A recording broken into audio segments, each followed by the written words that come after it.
Twilight Sleep by Edith Wharton. Book 1. Miss Bruss, the perfect secretary, received Nona Manford at the door of her mother's boudoir, the office. Mrs. Manford's children called it with a gesture of the kindliest denial. "She wants to, you know, dearie, your mother always wants to see you," pleaded Maisie Bruss, in a voice which seemed to be thinned and sharpened by continuous telephoning. Miss Bruss, attached to Mrs. Manford's service and shortly after the latter's second marriage, had known Nona from her childhood, and was privileged, even now that she was out, to treat her with a certain benevolent familiarity, benevolence being the note of the Manford household.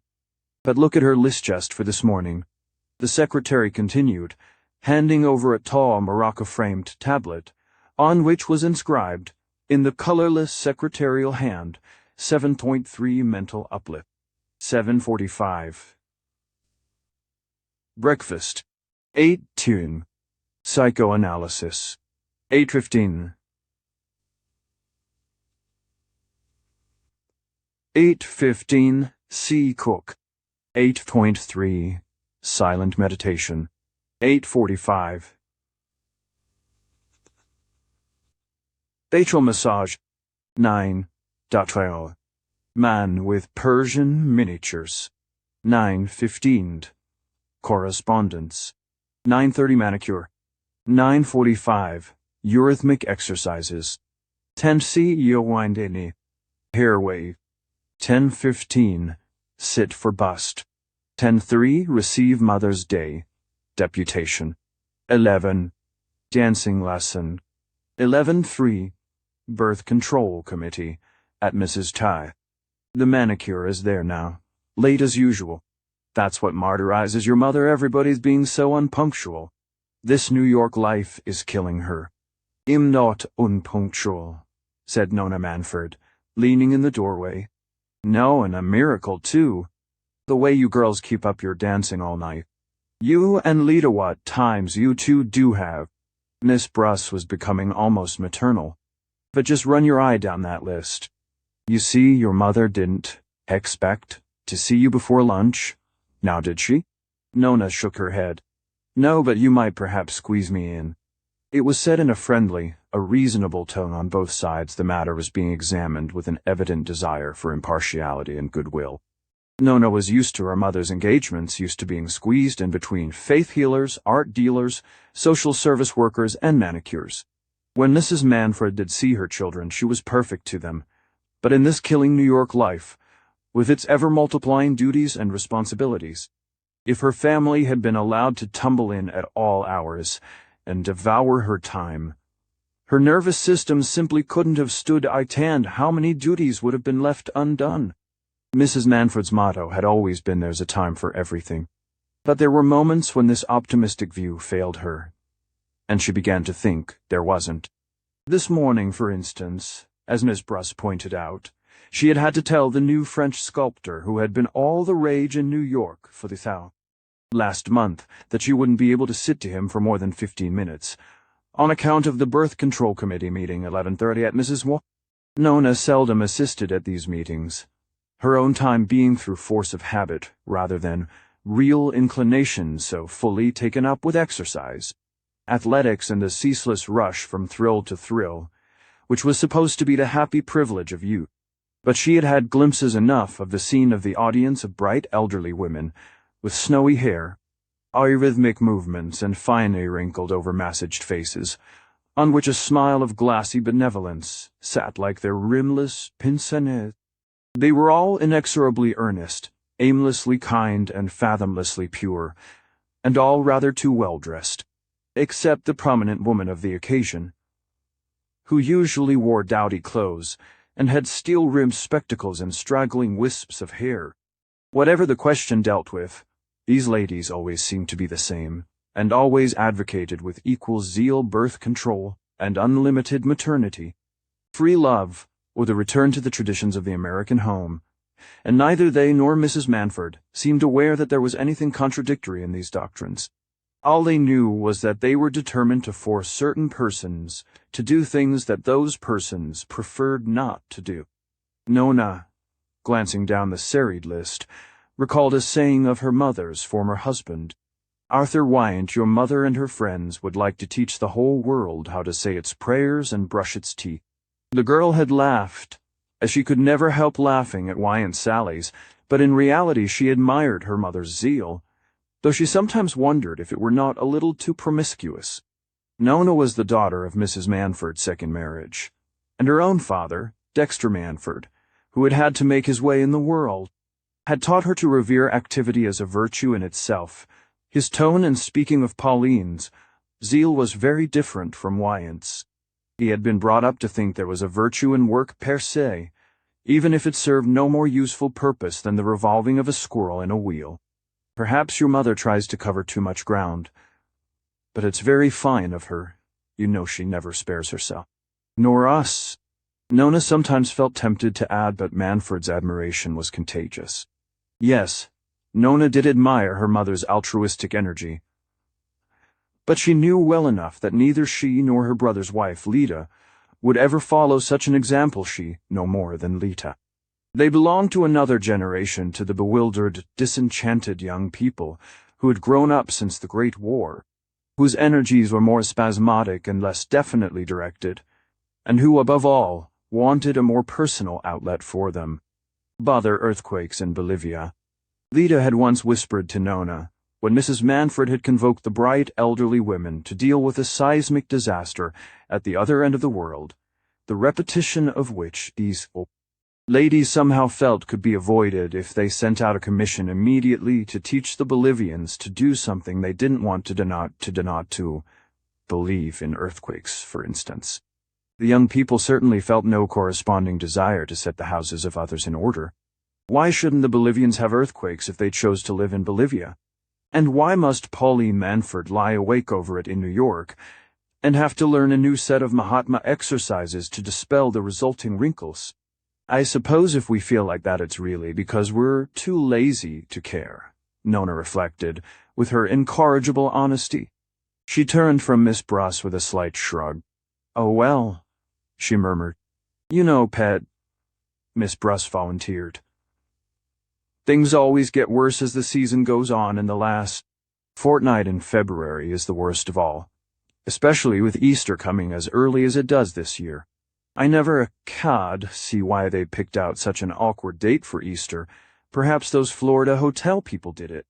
Why your poor mother wasn't even able to see your father this morning before he went downtown, though she thinks it's all wrong to let him go off to his office like that, without finding time for a quiet little chat first. Just a cheery word to put him in the right mood for the day. Oh, by the way, my dear, I wonder if you happen to have heard him say if he's dining at home tonight. Because you know he never does.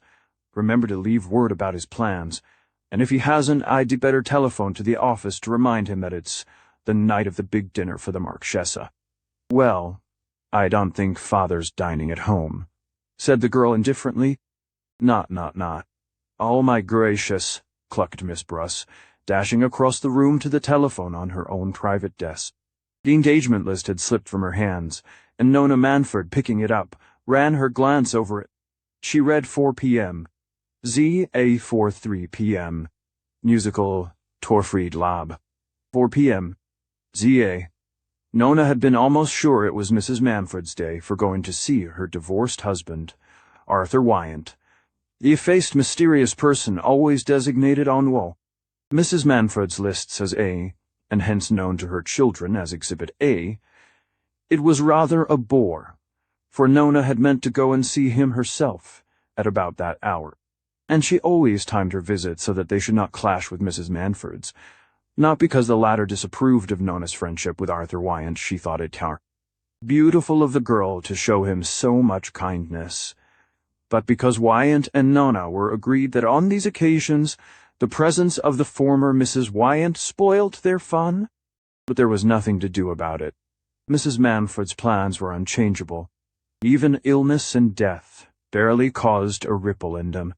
One might as well have tried to bring down one of the pyramids by poking it with a parasol as attempt to disarrange the close mosaic of Mrs. Manford's engagement list.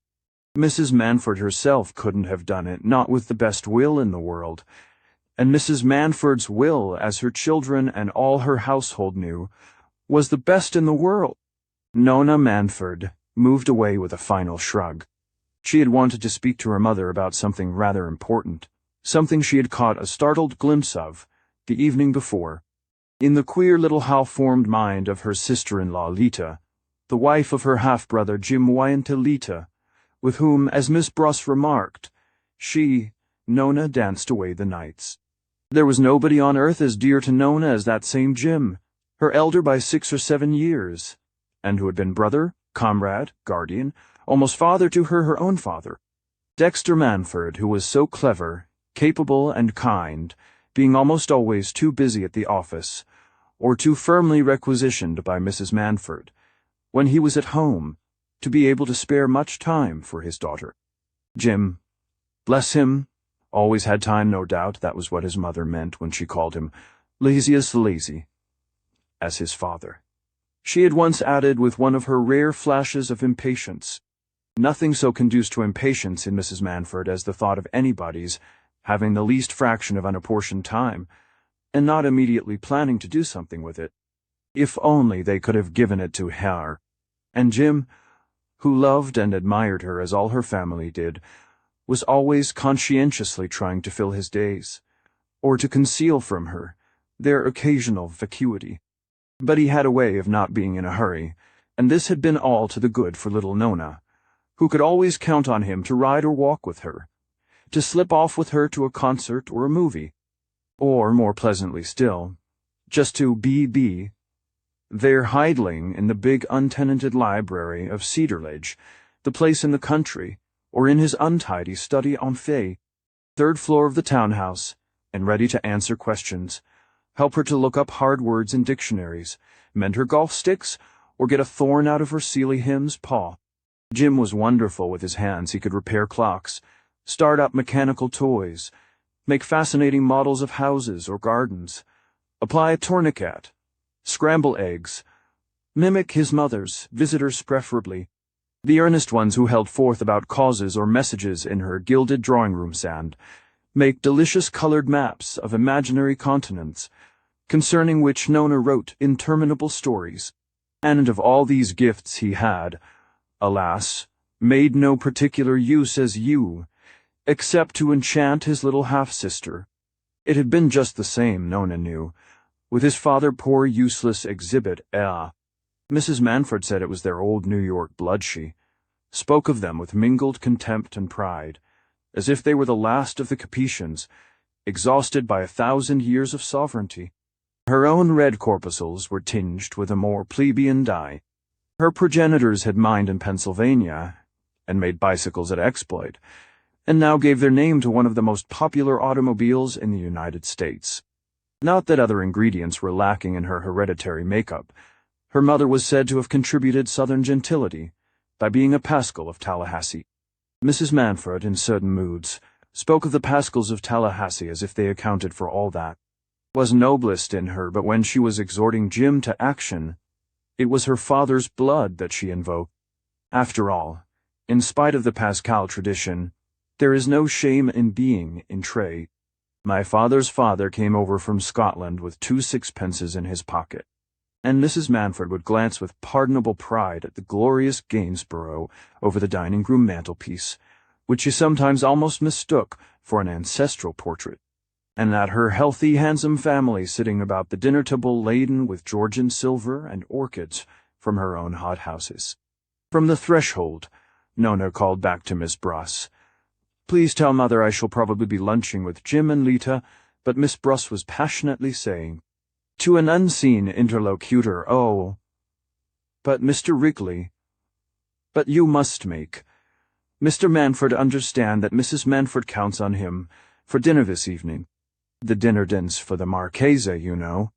The marriage of her half-brother had been Nona Manford's first real sorrow. Not that she had disapproved of his choice. How could anyone take that funny, irresponsible little Lita Cliff seriously enough to disapprove of her? The sisters-in-law were soon the best of friends if Nona had a fault to find with Lita. It was that she didn't worship the incomparable Jim as blindly as his sister did. But then Lita was made to be worshipped. not to worship that was manifest in the calm gaze of her long, narrow, nut-colored eyes, in the hieratic fixity of her lovely smile, in the very shape of her hands, so slim yet dimpled, hands which had never grown up, and which drooped from her wrists as, if listlessly waiting to be kissed, or lay like rare shells or upcurved magnolia petals on the cushions luxuriously piled about her indolent body. The Jim Wyans had been married for nearly 2 years. Now the baby was 6 months old. The pair were beginning to be regarded as one of the old couples of their set, one of the settled landmarks in the matrimonial quicksands of New York. Nana's love for her brother was too disinterested for her not to rejoice in this above all things. She wanted her old Jim to be happy. And happy she was sure he was sore had been until lately. The mere getting away from Mrs. Manford's iron rule had been a greater relief than he himself perhaps guessed. And then he was still the foremost of Lytus worshippers, still enchanted by the childish whims, the unpunctuality, the irresponsibility which made life with her such a thrillingly unsettled business after the clockwork routine of his mother's perfect establishment. All this Nona rejoiced in, but she ached at times with the loneliness of the perfect establishment, now that Jim, its one disturbing element, had left. Jim guessed her loneliness. She was sure it was he who encouraged the growing intimacy between his wife and his half-sister, and tried to make the latter feel that his house was another home to her. Lita had always been amiably disposed toward Nona Dati. The two, though so fundamentally different, were nearly of an age, and united by the prevailing passion for every form of sport. Lita, in spite of her soft, curled-up attitudes, was not only a tireless dancer, but a brilliant, if uncertain, tennis player, and an adventurous rider to hounds. Between her hours of lolling and smoking amber-scented cigarettes, every moment of her life was crammed with dancing, riding, or games. During the 2 or 3 months before the baby's birth, when Lita had been reduced to partial inactivity, Nona had rather feared that her perpetual craving for new thrills might lead to some insidious form of time-killing of the drinking or drugging that went on among the young women of their set, but Lita had sunk into a state of smiling animal patience, as if the mysterious work going on in her tender young body had a sacred significance for her, and it was enough to lie still and let it happen. All she asked was that nothing should hurt her. She had the blind dread of physical pain common also to most of the young women of her set. But all that was so easily managed nowadays. Mrs. Manford, who took charge of the business, Lita being an orphan, of course knew the most perfect Twilight Sleep establishment in the country, installed Lita in its most luxurious suite, and filled her rooms with spring flowers, hothouse fruits, new novels, and all the latest picture papers. And Lita drifted into motherhood as lightly, and a motherhood unperceivingly, as if the wax doll which suddenly appeared in the cradle at her bedside had been brought there in one of the big bunches of hothouse roses that she found every morning on her pillow. Of course there ought to be no pain. Nothing but beauty. It ought to be one of the loveliest, most poetic things in the world to have a baby, Mrs. Manford declared, in that bright, efficient voice which made loveliness and poetry sound like the attributes of an advanced industrialism. And babies something to be turned out in series like Ford's. And Jim's joy in his son had been unbounded, and Lita really hadn't minded in the least. 2. The Marchesa was something which happened at irregular but inevitable moments in Mrs. Manford's life. Most people would have regarded the Marchesa as a disturbance, some as a distinct inconvenience, the pessimistic as a misfortune. It was a matter of conscious pride to Mrs. Manford that, while recognizing these elements in the case, she had always contrived to make out of it something not only showy, but even enviable. For, after all, if your husband, even an ex-husband, has a first cousin called Amalasuntha degli Ducci di Lucera, who has married the Marchese Venturino di San Fedele, of one of the great Neapolitan family, it seems stupid and wasteful not to make some use of such a conjunction of names and situations, and to remember only, as the Wyants did, that when Amalasuntha came to New York, it was always to get money, or to get her dreadful son out of a new scrape, or to consult the family lawyers as to some new way of guarding the remains of her fortune against Venturino's systematic depredations.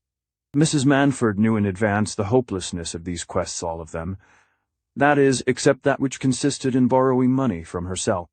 She always lent Amalasuntha $2,000 or $3,000, and put it down to the profit and loss column of her carefully kept private accounts.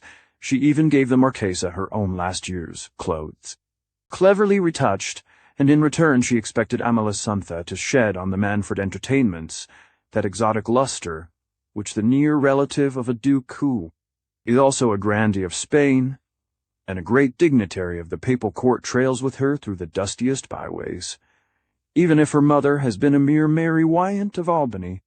Mrs. Manford had been successful. The Marchesa, without taking thought, fell naturally into the part assigned to her. In her stormy and uncertain life, New York, where her rich relations lived, and from which she always came back with a few $1,000s, and clothes that could be made to last a year, and good advice about putting the screws on Venturino, was like a foretaste of heaven. Live there? Carina, no. It is too uneventful, as heaven must be. But everybody is celestially kind, and Venturino has learnt that there are certain things my American relations will not tolerate. Such was Amalasuntha's version of her visits to New York, when she recounted them in the drawing-rooms of Rome, Naples, or St. Moritz, whereas in New York, quite carelessly and unthinkingly, for no one was simpler at heart than Amalasuntha pronounced names and raised suggestions, which cast a romantic glow of unreality over a world bounded by Wall Street on the South and Long Island in most other directions, and in this glow Polly Manford was always eager to sun her other guests. My husband's cousin become. Since the divorce from Wyant, my son's cousin was still, after 27 years, a useful social card. The Marchesa di San Fedele, now a woman of 50, was still, in Pauline's set, a pretext for dinners, a means of paying off social scores, a small but steady luminary in the uncertain New York heavens. Pauline could never see her rather forlorn wisp of a figure, always clothed in careless, unnoticeable black, even when she wore Mrs. Manford's old dresses, without a vision of echoing Roman staircases, of the torchlit arrival of cardinals at the Lucera receptions, of a great fresco-like background of popes, princes, dilapidated palaces, cypress-squatted villas, scandals, tragedies, and interminable feuds about inheritances. It's all so dreadful the wicked lives those great Roman families lead. After all, poor Amalasuntha has good American blood. In her mother was a Wyant Marie Wyant, married Prince Ottaviano di Lago Negro, the Duke of Lucera's son, who used to be at the Italian legation in Washington. But what is Amalasuntha to do in a country where there's no divorce, and a woman just has to put up with everything? The Pope has been most kind. He sides entirely with Amalasuntha. But Venturino's people are very powerful. Two great Neapolitan families. Cardinal Ravello is Venturino's uncle, so that, altogether, it's been dreadful for Amalasuntha, and such an oasis to her, coming back to her own people. Pauline Manford was quite sincere in believing that it was dreadful for Amalasuntha. Pauline herself could conceive of nothing more shocking than a social organization which did not recognize divorce, and let all kinds of domestic evils fester undisturbed, instead of having people's lives disinfected and whitewashed at regular intervals, like the cellar. But while Mrs. Manford thought all this in fact, in the very act of thinking Itcha remembered that Cardinal Ravello, Venturino's uncle, had been mentioned as one of the probable delegates to the Roman Catholic Congress, which was to meet at Baltimore that winter, and wondered whether an evening party for His Eminence could not be organized. With Amalasuntha's help, even got as far as considering the effect of torch-bearing footmen in silk stockings lining the Manford staircase, which was of marble, thank goodness, and of Dexter Manford and Jim, receiving the prince of the church on the doorstep, and walking upstairs backward carrying silver candelabra, though Pauline wasn't sure she could persuade them to go as far as that. Pauline felt no more inconsistency in this double train of thought than she did in shuddering at the crimes of the Roman Church, and longing to receive one of its dignitaries with all the proper ceremonial. She was used to such rapid adjustments and proud of the fact that whole categories of contradictory opinions lay down together in her mind as peacefully as the happy families exhibited by strolling circuses. And of course, if the cardinal did come to her house, she would show her American independence by inviting also the Bishop of New York, her own Episcopal bishop, and possibly the chief rabbi, also a friend of hers, and certainly that wonderful, much-slandered Mahatma, in whom she still so thoroughly believed. But the word pulled her up short. Yes, certainly she believed in the Mahatma. She had every reason to. Standing before the tall threefold mirror in her dressing room, she glanced into the huge bathroom, beyond which looked like a biological laboratory, with its white tiles, polished pipes, weighing machines, mysterious appliances for douches, gymnastics, and physical culture, and recalled with gratitude that it was certainly those eurythmic exercises of the Mahatma's holy ecstasy, he called them, which had reduced her hips after everything else had failed. And this gratitude for the reduction of her hips was exactly on the same plane, in her neat card-catalogued mind, with her enthusiastic faith in his wonderful mystical teachings about self-annihilation, anterior existence, and astral affinities, all so incomprehensible and so pure. Yes, she would certainly ask the Mahatma. It would do the cardinal good to have a talk with him. She could almost hear His Eminence saying, in a voice shaken by emotion, "Mrs. Manford, I want to thank you for making me know that wonderful man. If it hadn't been for you—" Ah, she did like people who said to her, "If it hadn't been for you." The telephone on her dressing table rang. Miss Bruss had switched on from the boudoir. Mrs. Manford, as she unhooked the receiver, cast a nervous glance at the clock. She was already 7 minutes late for her Marcel waving. And it was Dexter's voice. Automatically she composed her face to a wifely smile, and her voice to a corresponding intonation. "Yes? Pauline, dear. Oh, how about dinner tonight? Why, you know, Amelisantha, you say you're going to the theater with Jim and Lita? But Dexter, you can't. They're dining here, Jim and Lita are." "But you, of course. Yes. It must have been a mistake, Lita, so flighty." "I know." The smile grew a little pinched. The voice echoed it. Then, patiently, "Yes, what else?" "Oh, Dexter. What do you mean?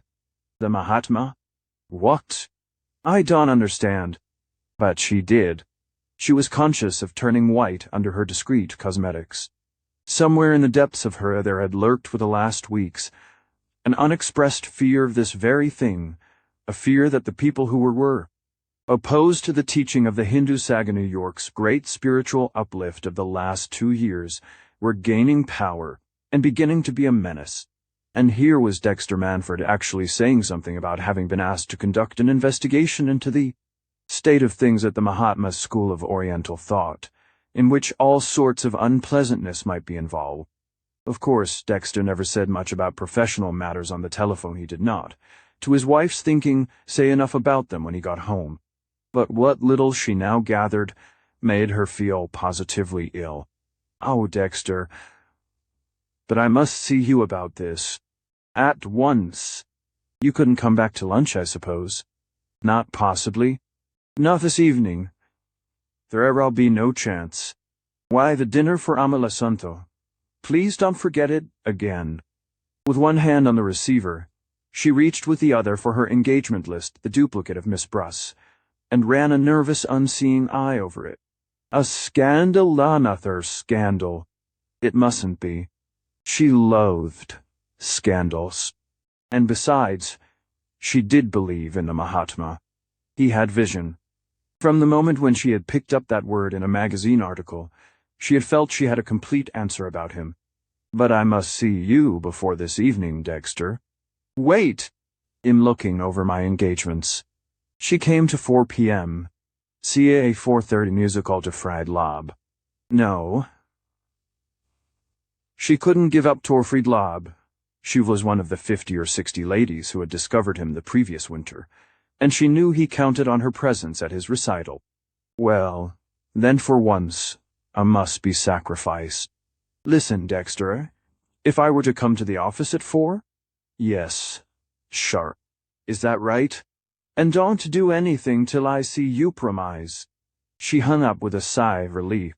She would try to readjust things so as to see The next day, though readjusting her list in the height of the season was as exhausting as a major operation, in her momentary irritation she was almost inclined to feel as if it were Arthur's fault for figuring on that day's list, and thus unsettling all her arrangements.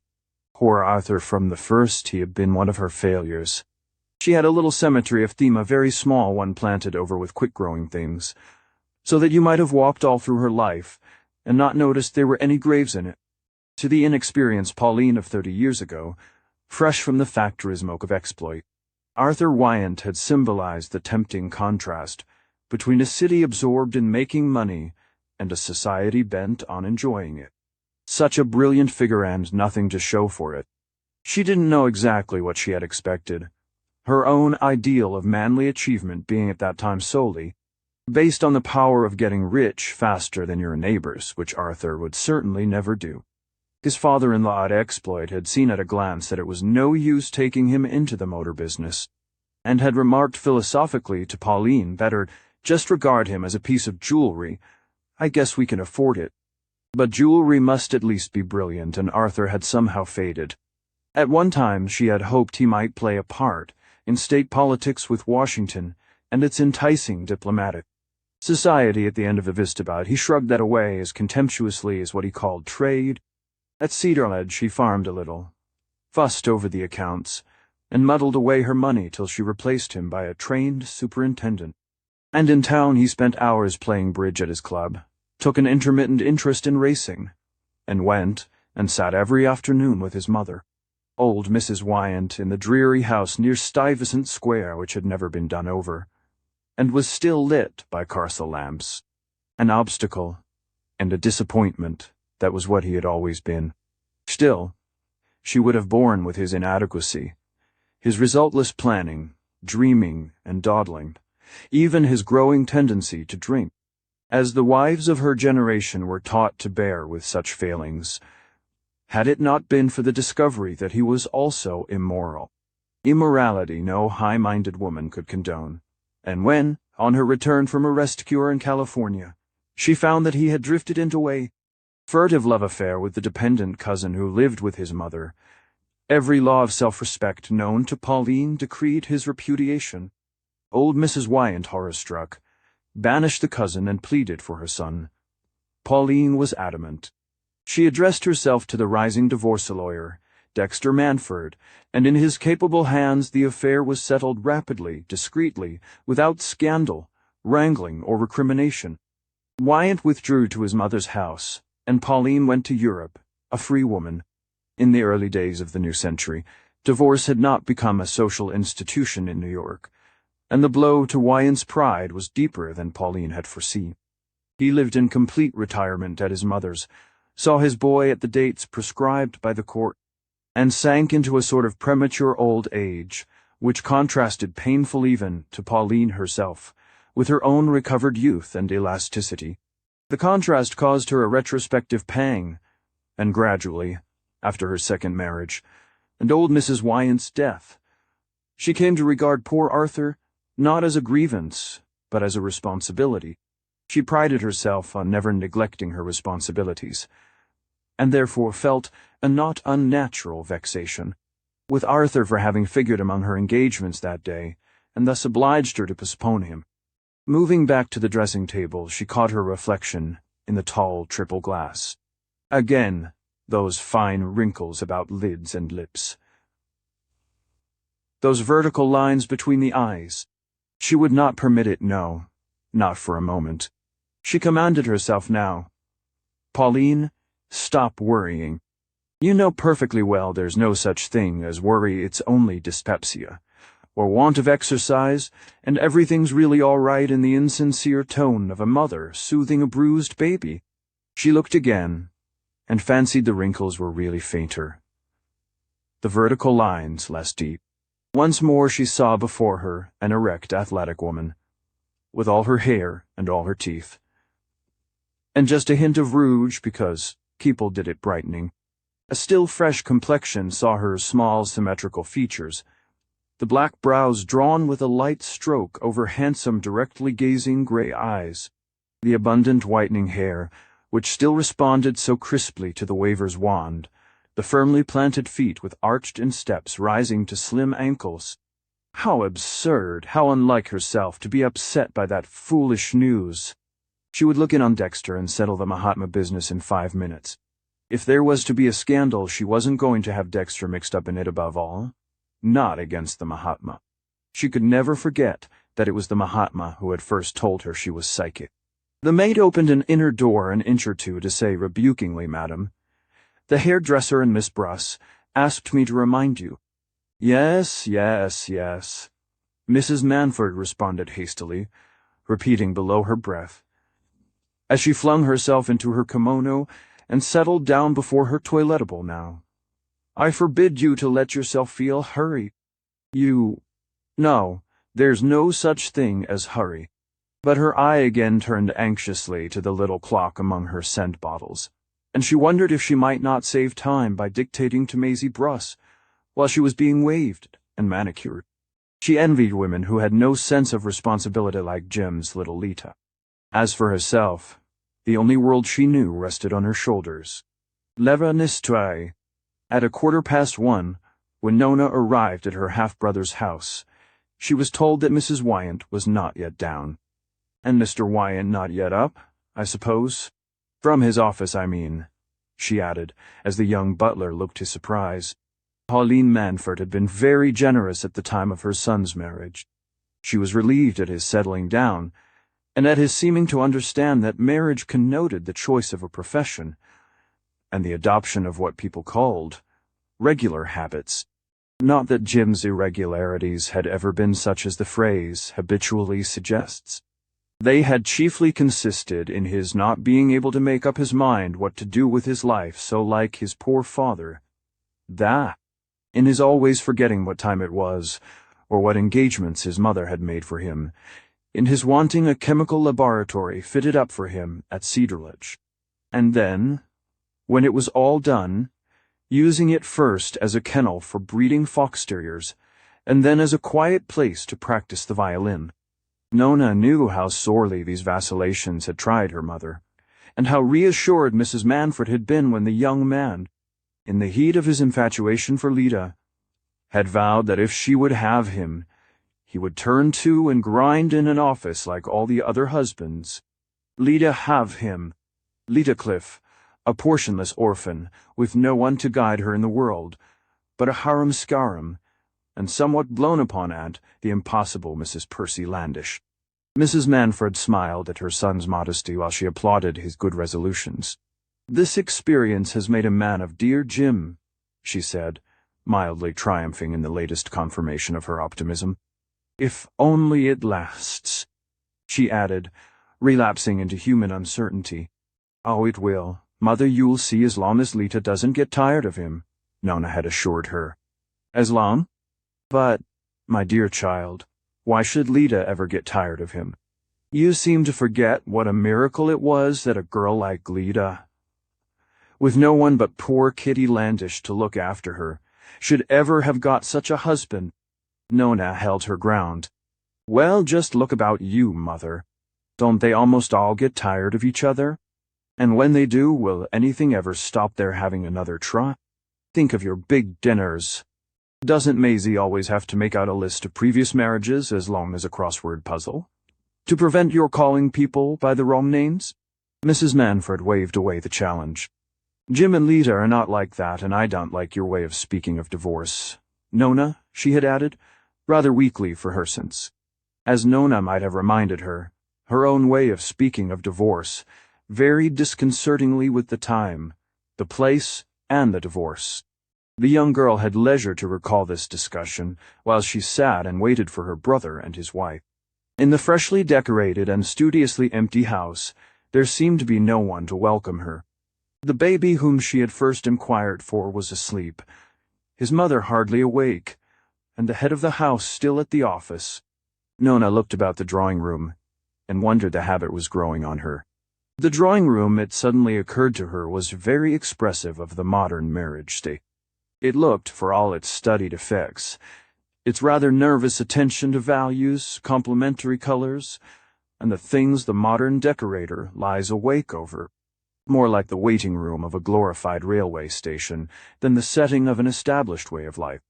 Nothing in it seemed at home, or at ease from the early cacamono of a bearded sage, on walls of pale buff silk, to the 3 morning irises isolated in a white sung vase in the desert of an otherwise empty table. The only life in the room was contributed by the agitations of the exotic goldfish in a huge spherical aquarium, and they too were but transients, since Lita insisted on having the aquarium illuminated night and day with electric bulbs, and the sleepless fish were always dying off and having to be replaced. Mrs. Manford had paid for the house and its decoration. It was not what she would have wished for herself. She had not yet quite caught up with the new bareness and selectiveness, but neither would she have wished the young couple to live in the opulent setting of tapestries and period furniture, which she herself preferred. Above all, she wanted them to keep up to do what the other young couples were doing. She had even digested in one huge, terrified goplitas, black boudoir, with its welter of ebony velvet cushions overlooked by a statue, as to which Mrs. Manford could only minimize the indecency by saying that she understood it was cubist.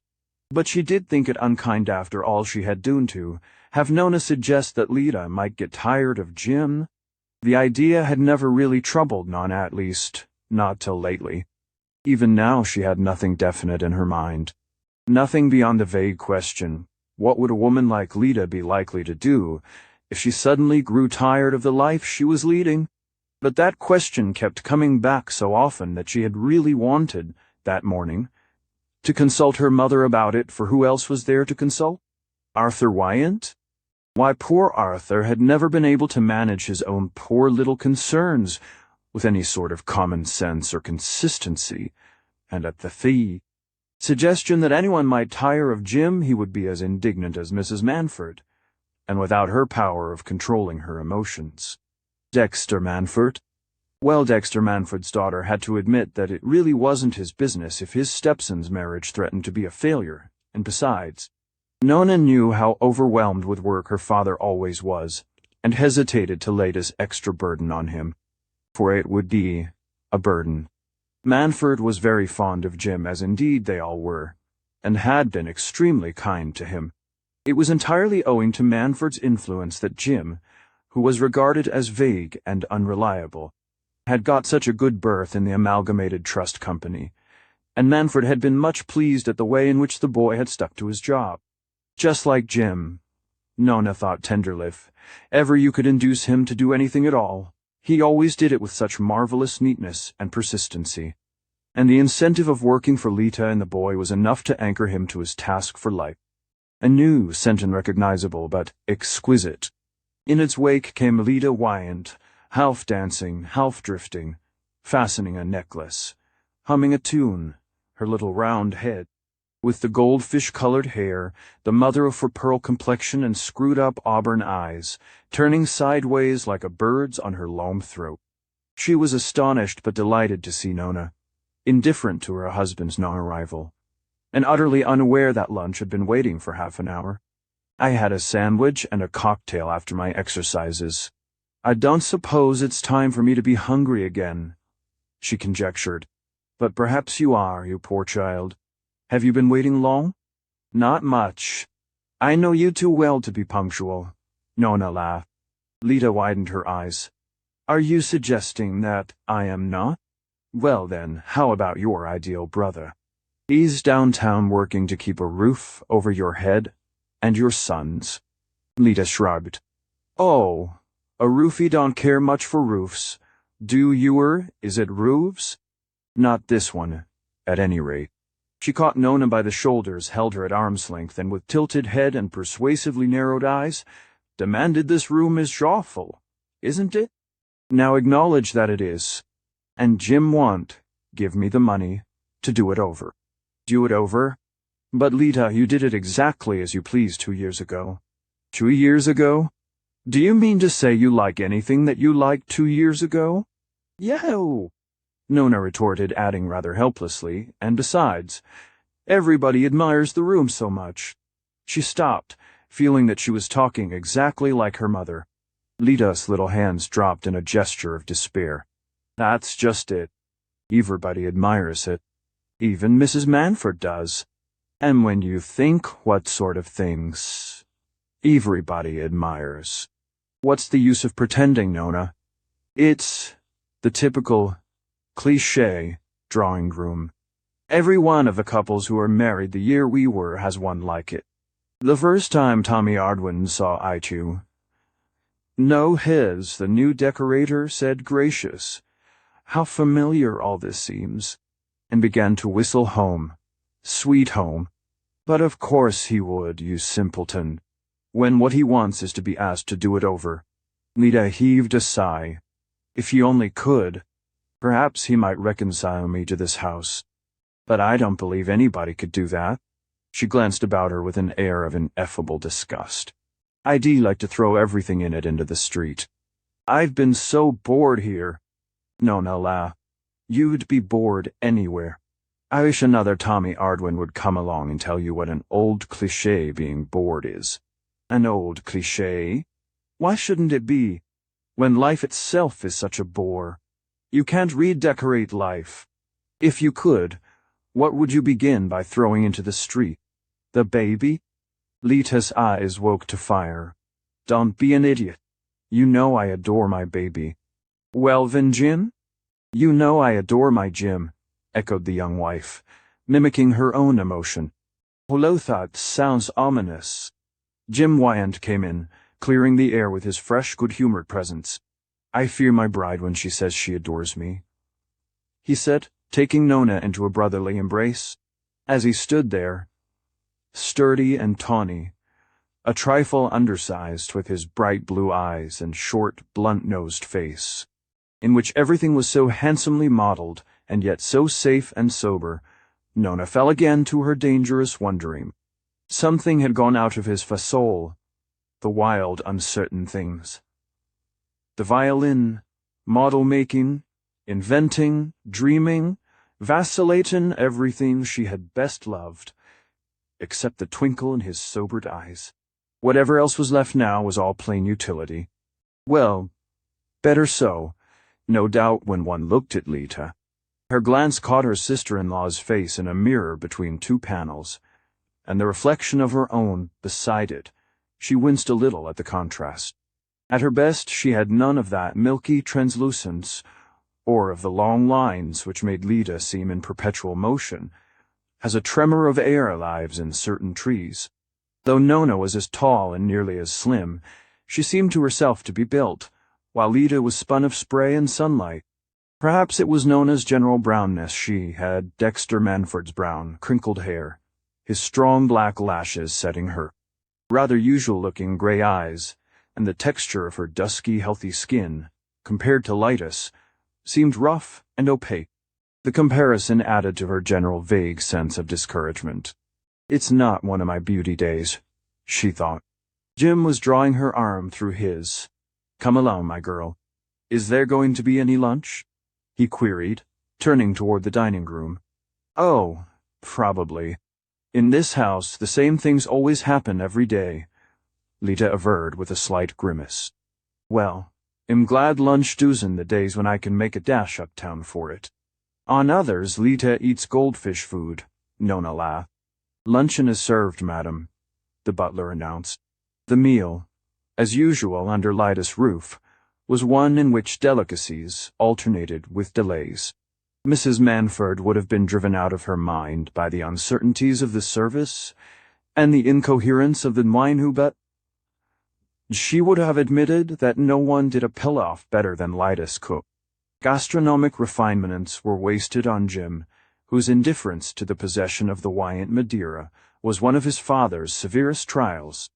I shouldn't have been surprised if you hadn't cared. Nona, after all, you're a Manford, but that a Wyant shouldn't have a respect for old wine. Arthur Wyant often lamented to her. As for Lida, she either nibbled languidly at new health foods or made ravenous inroads into the most indigestible dish presented to her. Today she leaned back, dumb and indifferent, while Jim devoured what was put before him as if unaware that it was anything but canned beef, and Nona watched the two under guarded lids. The telephone tinkled, and the butler announced Mr. Manford, Madam. Nona Manford looked up. For me? No, Mrs. Wyant. Lida was on her feet, suddenly animated. Oh, all right. Don't wait for me. She flung over her shoulder as she made for the door. Have the receiver brought in here, Jim suggested, but she brushed by without heeding. That's something Nulita sprinting for the telephone. Jim laughed. And to talk to father. For the life of her, Nona could not have told why she stopped short with a vague sense of embarrassment. Dexter Manford had always been very kind to his stepson's wife. But then everybody was kind to Lida. Jim's head was bent over the pilaf. He took it down in quick, undiscerning mouthfuls. Well, I hope he's saying something that will amuse her. Nothing seems to, nowadays. It was on the tip of Nona's tongue to rejoin. Oh, yes, it amuses her to say that nothing amuses her. But she looked at her brother's face, faintly troubled under its surface serenity, and refrained. Instead, she remarked on the beauty of the two yellow arums in a bronze jar reflected in the mahogany of the dining table. Lida has a genius for flowers, and for everything else when she chooses. The door opened and Lida sauntered back and dropped into her seat. She shook her head disdainfully at the proffered pilaf. There was a pause. Well, what's the news? Jim asked. His wife arched her exquisite brows.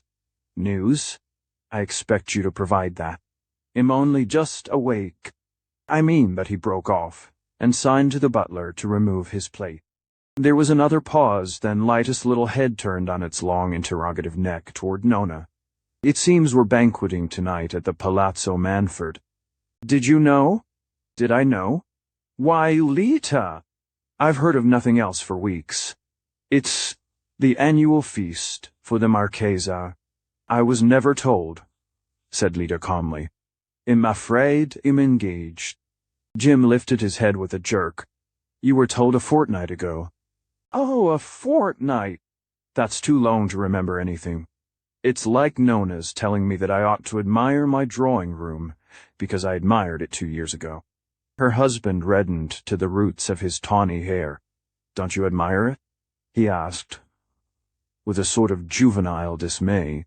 Their Lita be happy now she's produced her effect? Nona laughed a little nervously. Lida joined in the laugh. Isn't he like his mother? She shrugged. Jim was silent, and his sister guessed that he was afraid to insist on the dinner engagement, lest he should increase his wife's determination to ignore it. The same motive kept Nona from saying anything more, and the lunch ended in a clatter of talk about other things. But what puzzled Nona was that her father's communication to Lida should have concerned the fact that she was dining at his house that night. It was unlike Dexter Manford to remember the fact himself, as Miss Bruce's frantic telephoning had testified, and still more unlike him to remind his wife's guests, even if he knew who they were, to be which he seldom did. Nona pondered. They must have been going somewhere together, told me he was engaged tonight, and Lyda's in a temper, because they can't. But then she's in a temper about everything today. Nona tried to make that cover all her perplexities. She wondered if it did as much for Jim. Egvu. Kaimjanai. Adaron. It would have been hard, Nona Manford thought, to find a greater contrast than between Lida Wyant's house, and that at which, 2 hours later, she descended from Lida Wyant's smart Brewster. You won't come, Lita. The girl paused, her hand on the motor door. Head like it awfully. Lita shook off the suggestion. "I'm not in the humor. But his such funny can be better company than anybody. Oh, for you, his a fad for me. Has a duty, and I don't happen to feel like duties." Lita waved one of her flower hands and was off. Nona mounted the pockmarked brown steps. The house was old Mrs. Wyant's, a faded derelict habitation in a street past which fashion and business had long since flowed. After his mother's death, Wyant, from motives of economy, had divided it into small flats. He kept one for himself, and in the one overhead lived his mother's former companion, the dependent cousin who had been the cause of his divorce. Wyant had never married her, he had never deserted her. That, to Nona's mind, gave one a fair notion of his character. When he was ill, and he had developed rather early, a queer sort of nervous hypochondriac cousin came downstairs and nursed him. When he was well, his visitors never saw her. But she was reported to attend to his mending, keep some sort of order in his accounts, and prevent his falling a prey to the unscrupulous. Pauline Manfred said it was probably for the best. She herself would have thought it natural, and in fact proper, that her former husband should have married his cousin, as he had not. She preferred to decide that since the divorce, they had been only friends. The Wyant code was always a puzzle to her. She never met the cousin when she called on her former husband, but Jim, 2 or 3 times a year, made it a point to ring the bell of the upper flat, and at Christmas sent its invisible tenant, an azalea. Nona ran up the stairs to Wyant's door. On the threshold, a thin, gray-haired lady with a shadowy face awaited her. "Come in, do. He's got the gout, and can't get up to open the door, and I had to send the cook out to get something tempting for his dinner." "Oh, thank you, Cousin Eleanor." The girl looked sympathetically into the other's dimly tragic eyes. "Poor exhibit, I'm sorry, he's ill again. He has been imprudent. But the worst of it's over. It will brighten him up to see you. Your cousin Stanley's there." "Is he?" Nona half drew back, feeling herself faintly redden. "He'll be going soon. Mr. Wyant will be disappointed if you don't go in. But of course, I'm going in." The older woman smiled a worn smile, and vanished upstairs while Nona slipped off her furs. The girl knew it would be useless to urge Cousin Eleanor to stay. If one wished to see her, one had to ring at her own door. Arthur Wyant's shabby sitting room was full of February sunshine, illustrated magazines, newspapers, and cigar ashes. There were some books on shelves, shabby also. Wyant had apparently once cared for them, and his talk was still colored by traces of early cultivation, especially when visitors like Nona or Stan Houston were with him. But the range of his allusions suggested that he must have stopped reading years ago. Even novels were too great a strain on his attention. As far back as Nona could remember, he had fared only on the popular magazines, picture papers, and the weekly purveyors of social scandal. He took an intense interest in the private affairs of the world he had ceased to frequent, though he always ridiculed this interest in talking to Nona or Houston.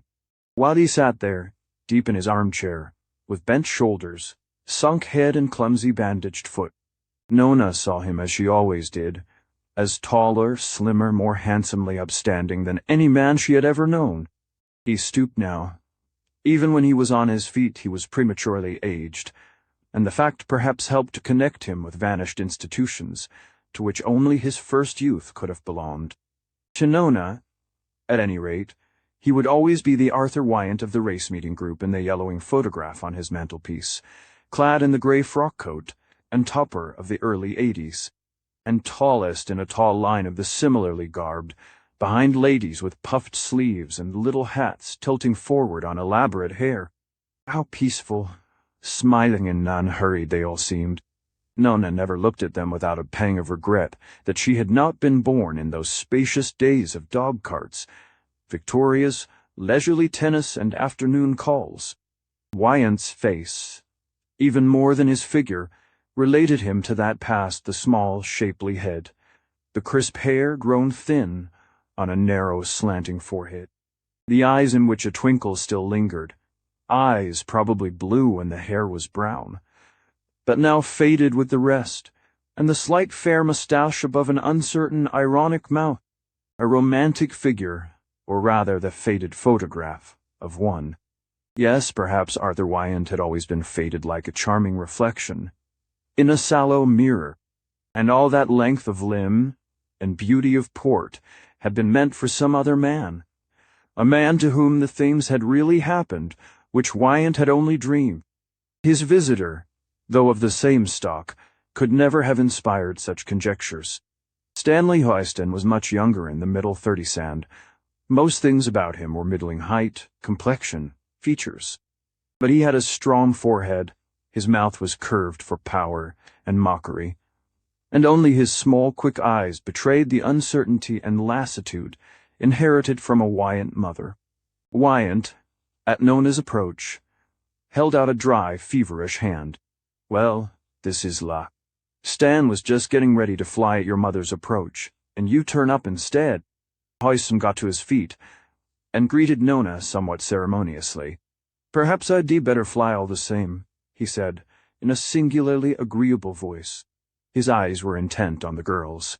She made a slight gesture, not so much to detain or dismiss, as to signify her complete indifference. "Isn't Mother coming presently?" she said, addressing the question to Wyant. "No, I moved on till tomorrow. There must have been some big upheaval to make her change her plans at the last minute. Sit down and tell us all about it." "I don't know of any upheaval. There's only the dinner dance for Amalasuntha this evening." "Oh, but that sort of thing is in your mother's stride. You underrate her capacity. Stan has been giving me a hint of something a good deal more volcanic." Nona felt an inward tremor. Was she going to hear Lyda's name? She turned her glance on Houston with a certain hostility. "Oh, Stan's hints. You see what Nona thinks of my views on cities and men." Houston shrugged. He had remained on his feet, as though about to take leave, but once again the girl felt his eager eyes beseeching her. "Are you waiting to walk home with me?" "You needn't. I'm going to stay for hours," she said, smiling across him at Wyant as she settled down into one of the chintz armchairs. "Aren't you a little hard on him?" Wyant suggested, when the door had closed on their visitor. "It's not exactly a crime to want to walk home with you." Nona made an impatient gesture. "Stan bores me." "Ah, well, I suppose he's not enough of a novelty. Or not up-to-date enough. Your dates. Some of his ideas seem to me pretty subversive. But I suppose in your set and Lyda's, a young man who doesn't jazz all day, and drink all night or vice versa a back number." The girl did not take this up, and after a moment Wyant continued, in his half-mocking, half-querulous voice, "Or is it that he isn't psychic enough? That's the latest, isn't it? When you're not high-kicking, you're all high-thinking. And that reminds me of Stan's news." "Yes?" Nona brought it out between parched lips. Her gaze turned from Wyant to the coals smoldering in the grate. She did not want to face anyone just then. "Well, it seems there's going to be a gigantic muckraking of the worst we've had yet. Into this Mahatma business, you know. The chap your mother's always talking about. There's a hint of it in the last number of the Looker-on here." "Where is it?" "Never mind, though. What it says isn't a patch on the real facts, Stan tells me. It seems the goings-in in that school of Oriental thought does he call the place Dawnside? Have reached such a point that the Grant Lindens, whose girl has been making a retreat there, or whatever they call it, are out to have a thorough probing. They say the police don't want to move because so many people we know are mixed up in it, but Linden's back is up, and he swears he won't rest till he gets the case before the grand jury." As Wyant talked, the weight lifted from Nona's breast. Much she cared for the Mahatma, or for the Grant Lindens. Stuffy old-fashioned people. She didn't wonder B. Linden had broken away from such parents, though. She was a silly fool, no doubt. Besides, the Mahatma certainly had reduced Mrs. Manford's hip sound, made her less nervous, too, for Mrs. Manford. Sometimes was nervous, in spite of her breathless pursuit of repose. Not, of course, in the same querulous, uncontrolled way as poor Arthur Wyant, who had never been taught poise, or mental uplift, or being in tune with the infinite, but rather as one agitated by the incessant effort to be calm. And in that respect the Mahatma's rhythmic exercises had without doubt been helpful. No, Nona didn't care a fig for scandals about the school of Oriental thought, and the relief of finding that the subject she had dreaded to hear broached had probably never even come to Wyant's ears gave her a reaction of lightheartedness. There were moments when Nona felt oppressed by responsibilities and anxieties, not of her age, apprehensions that she could not shake off, and yet had not enough experience of life to know how to meet. One or two of her girl friends in the brief intervals between whirls and thrill-shad confessed to the same vague disquietude. It was as if, in the beaming determination of the middle-aged, one and all of them, to ignore sorrow and evil, think them away as superannuated bogies, survivals of some obsolete European superstition unworthy of enlightened Americans, to whom plumbing and dentistry had given higher standards, and bifocal glasses a clearer view of the universe sees, if the demons the elder generation ignored, balked of their natural prey, had cast their hungry shadow over the young. After all, somebody in every family had to remember now and then that such things as wickedness, suffering, and death had not yet been banished from the earth, and with all those bright-complexioned, white-haired mothers mailed in massage and optimism, and behaving as if they had never heard of anything but the good and the beautiful, perhaps their children had to serve as vicarious sacrifices.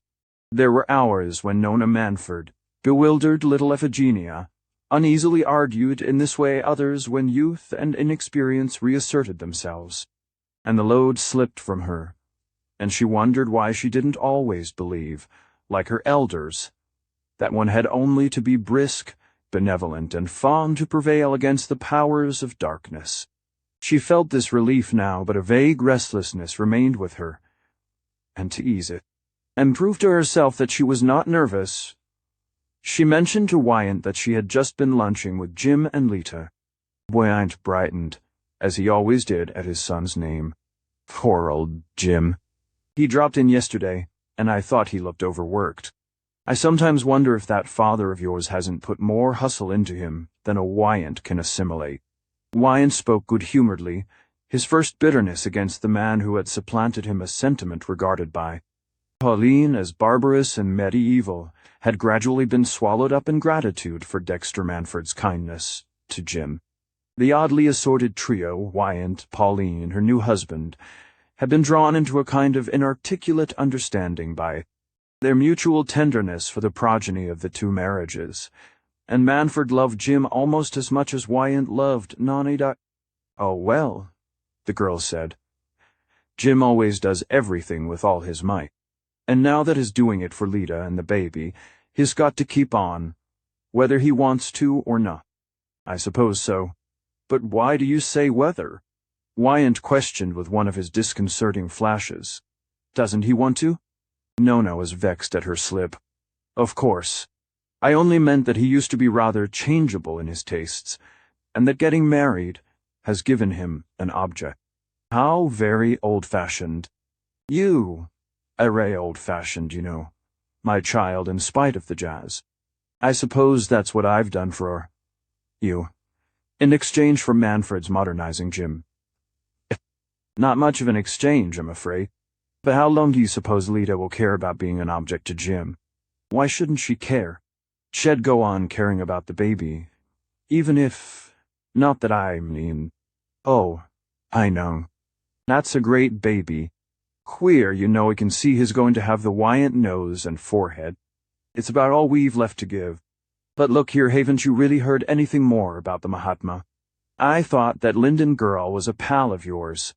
Now listen. When Nona Manford emerged into the street, she was not surprised to meet Stanley Houston strolling toward her across Stuyvesant Square. Neither surprised, nor altogether sorry, do what she would. She could never quite repress the sense of ease and well-being that his nearness gave. And yet half the time they were together, she always spent in being angry with him and wishing him away. If only the relation between them had been as simple as that between herself and Jim. And it might have been odd to have been seeing that Houston was Jim's cousin, and nearly twice her age, yes, and had been married before she left the schoolroom. Really, her exasperation was justified. Yet no one understood her as well as Stanley, not even Jim, who was so much dearer and more lovable. Life was a confusing business to Nona Manford. How absurd! I asked you not to wait. I suppose you think I'm not old enough to be out alone after dark. That hadn't occurred to me, and I'm not waiting to walk home with you. Houston rejoined with some asperity. But I do want to say 2 words, he added, his voice breaking into persuasion. Nona stopped, her heels firmly set on the pavement. The same old 2? No. Besides, there are 3 of those. You never, could count. He hesitated this time. It's only about Arthur. Why, what's the matter? The sense of apprehension woke in her again. What if Wyant really had begun to suspect that there was something, an imponderable something, wrong between Jim and Lida, and had been too shrewd to let Nona detect his suspicion? Haven't you noticed? He looks like the devil. He's been drinking again. Eleanor spoke to me. Oh, dear. There it was, all the responsibilities and worries always closed in on Nona. But this one, after all, was relatively bearable. What can I do, Stan? I can't imagine why you come to me. He smiled a little, in his queer, derisive way. Doesn't everybody? The fact is, I didn't want to bother Jim. She was silent. She understood, but she resented his knowing that she understood. Jim has got to be bothered. He's got to look after his father. Yes, but Oh, look here, Nona, won't you see? See what? Why, that if Jim is worried about his father now, Jim's a queer chap, has tried his hand at 50 things, and never stuck to one, and if he gets a shock now, on top of everything else. Nona felt her lips grow hard, all her pride and tenderness, for her brother stiffened into ice about her heart. I don't know what you mean. Jim's grown up, he's got to face things. Yes, I know. I've been told the same thing about myself. But there are things one doesn't ever have a chance to face in this slippery, sliding modern world, because they don't come out into the open. They just lurk and peep enough. My case exactly. What on earth is there about Aggie that a fellow can face? Nona stopped short with a jerk. We don't happen to be talking about you and Aggie, she said. Oh, well, I was merely using myself as an example, but there are plenty of others to choose from. Her voice broke into anger. I don't imagine you're comparing your married life to Jim's. Lord, no. God forbid. He burst into a dry laugh. When I think of Aggie's life and Litus. Never mind about Litus' life. What do you know about it, anyhow? Oh, Stan, why are we quarreling again? She felt the tears in her throat. What you wanted was only to tell me about poor Arthur, and I'd guessed that my selfie knows something ought to be done. But what? How on earth can I tell? I'm always being asked by everybody what ought to be done, and sometimes I feel too young to be always the one to judge, to decide. Hoyston stood watching her in silence. Suddenly he took her hand and drew it through his arm. She did not resist, and thus linked they walked on slowly, and without further speech through the cold, deserted streets. As they approached more populous regions, she freed her arm from his and signaled to a taxi. May I come? No. I'm going to meet Lida at the Cubist Cabaret. I promised to be there by 4. Oh, all right. He looked at her irresolutely as the taxi drew up. I wish to God I could always be on hand to help you when you're bothered. She shook her head. Never? Not while Aggie. That means never. Then never. She held out her hand, but he had turned and was already striding off in the opposite direction. She threw the address to the chauffeur and got in. Yes, I suppose never, she said to herself. After all, instead of helping her with the Wyant problem, Stan had only brought her another, his own and hers. As long as Aggie Houston, a sort of lay nun, absorbed in high church practices, and the exercise of a bleak but efficient philanthropy, continued to set her face against divorce. Nona would not admit that Houston had any right to force it upon her. It's her way of loving him, the girl said to herself, for the 100th time. She wants to keep him for herself too, though she doesn't know it, but she does above all want to save him, and she thinks that's the way to do it. I rather admire her for thinking that there is a way to save people. She pushed that problem once more into the back of her mind, and turned her thoughts toward the other, and far more pressing one, that of poor Arthur Wyant's growing infirmity. Stanley was probably right in not wanting to speak to Jim about it at that particular moment. Though how did Stanley know about Jim's troubles? And what did he know? And she herself, after all, was perhaps the only person to deal with Arthur Wyant. Another interval of anxious consideration made her decide that the best way would be to seek her father's advice. After an hour's dancing she would feel better, more alive and competent, and there would still be time to dash down to Manford's office. The only places she knew by experience where Manford was ever likely to have time for her. The door of his private office clicked on a withdrawing client, and Dexter Manford, giving his vigorous shoulders a shake, rose from his desk and stood irresolute. I must get out to Cedar Ledge for some golf on Saturday, he thought. He lived among people who regarded golf as a universal panacea, and in a world which believed in panaceas. As he stood there, his glance lit on the looking-glass above the mantel, and he mustered his image impatiently. Queer thing, for a man of his age to gape at himself in a looking-glass like a dago dancing master. He saw a swarthy, straight-nosed face, dark crinkling hair with a dash of gray on the temples, dark eyes under brows that were beginning to beetle across a deep vertical cleft. Complexion turning from ruddy to sallow eyes, heavywood. He put his tongue out next. The matter with him was... He dropped back into his desk chair and unhooked the telephone receiver. Mrs. James Wyant. Yes. Oh, out? You're sure? And you don't know when she'll be back? Who? Yes, Mr. Manford. I had a message for Mrs. Wyant. No matter. He hung up and leaned back, stretching his legs under the table and staring moodily at the heap of letters and legal papers in the Moroccoland basket set out before him. I look 10 years older than my age, he thought. Yet, that last new typewriter, Miss Vollard, or whatever her name was, really behaved as if...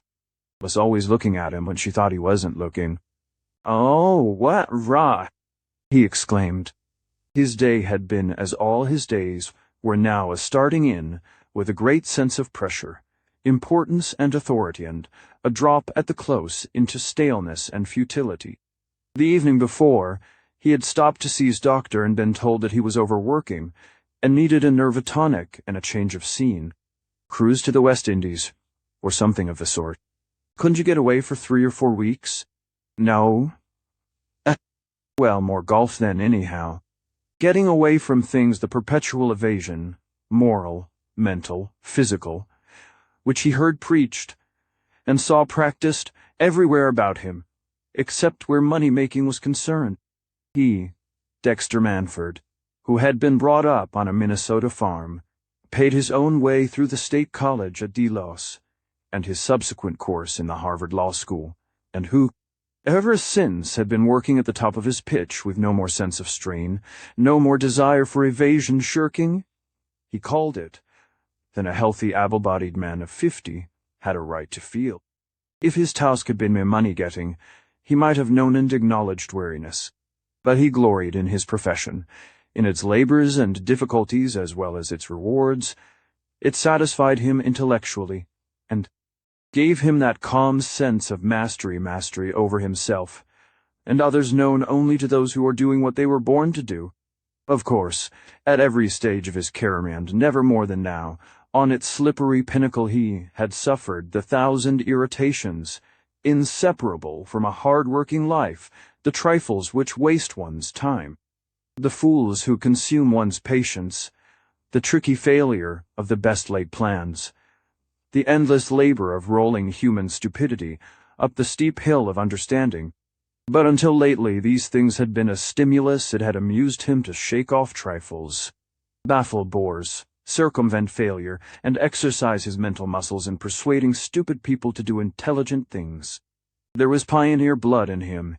He was used to starting out every morning to hack his way through a fresh growth of prejudices and obstacles, and though he liked his big retaining fees, he liked arguing a case even better. Professionally, he was used to intellectual loneliness, and no longer minded it. Outside of his profession he had a brain above the average, but a general education hardly up to it, and the discrepancy between what he would have been capable of enjoying had his mind been prepared for it, and what it could actually take in, made him modest and almost shy in what he considered cultivated society. He had long believed his wife to be cultivated because she had fits of book-buying and there was an expensively bound library in the New York house. In his raw youth, in the old Dellis days, he had got together a little library of his own, in which Robert Ingersoll's lectures represented science, the sermons of the Reverend Frank Gonzales of Chicago, theology, John Burroughs, natural history, and Jared Sparkson Bancroft, almost the whole of history. He had gradually discovered the inadequacy of these guides, but without ever having done much to replace them.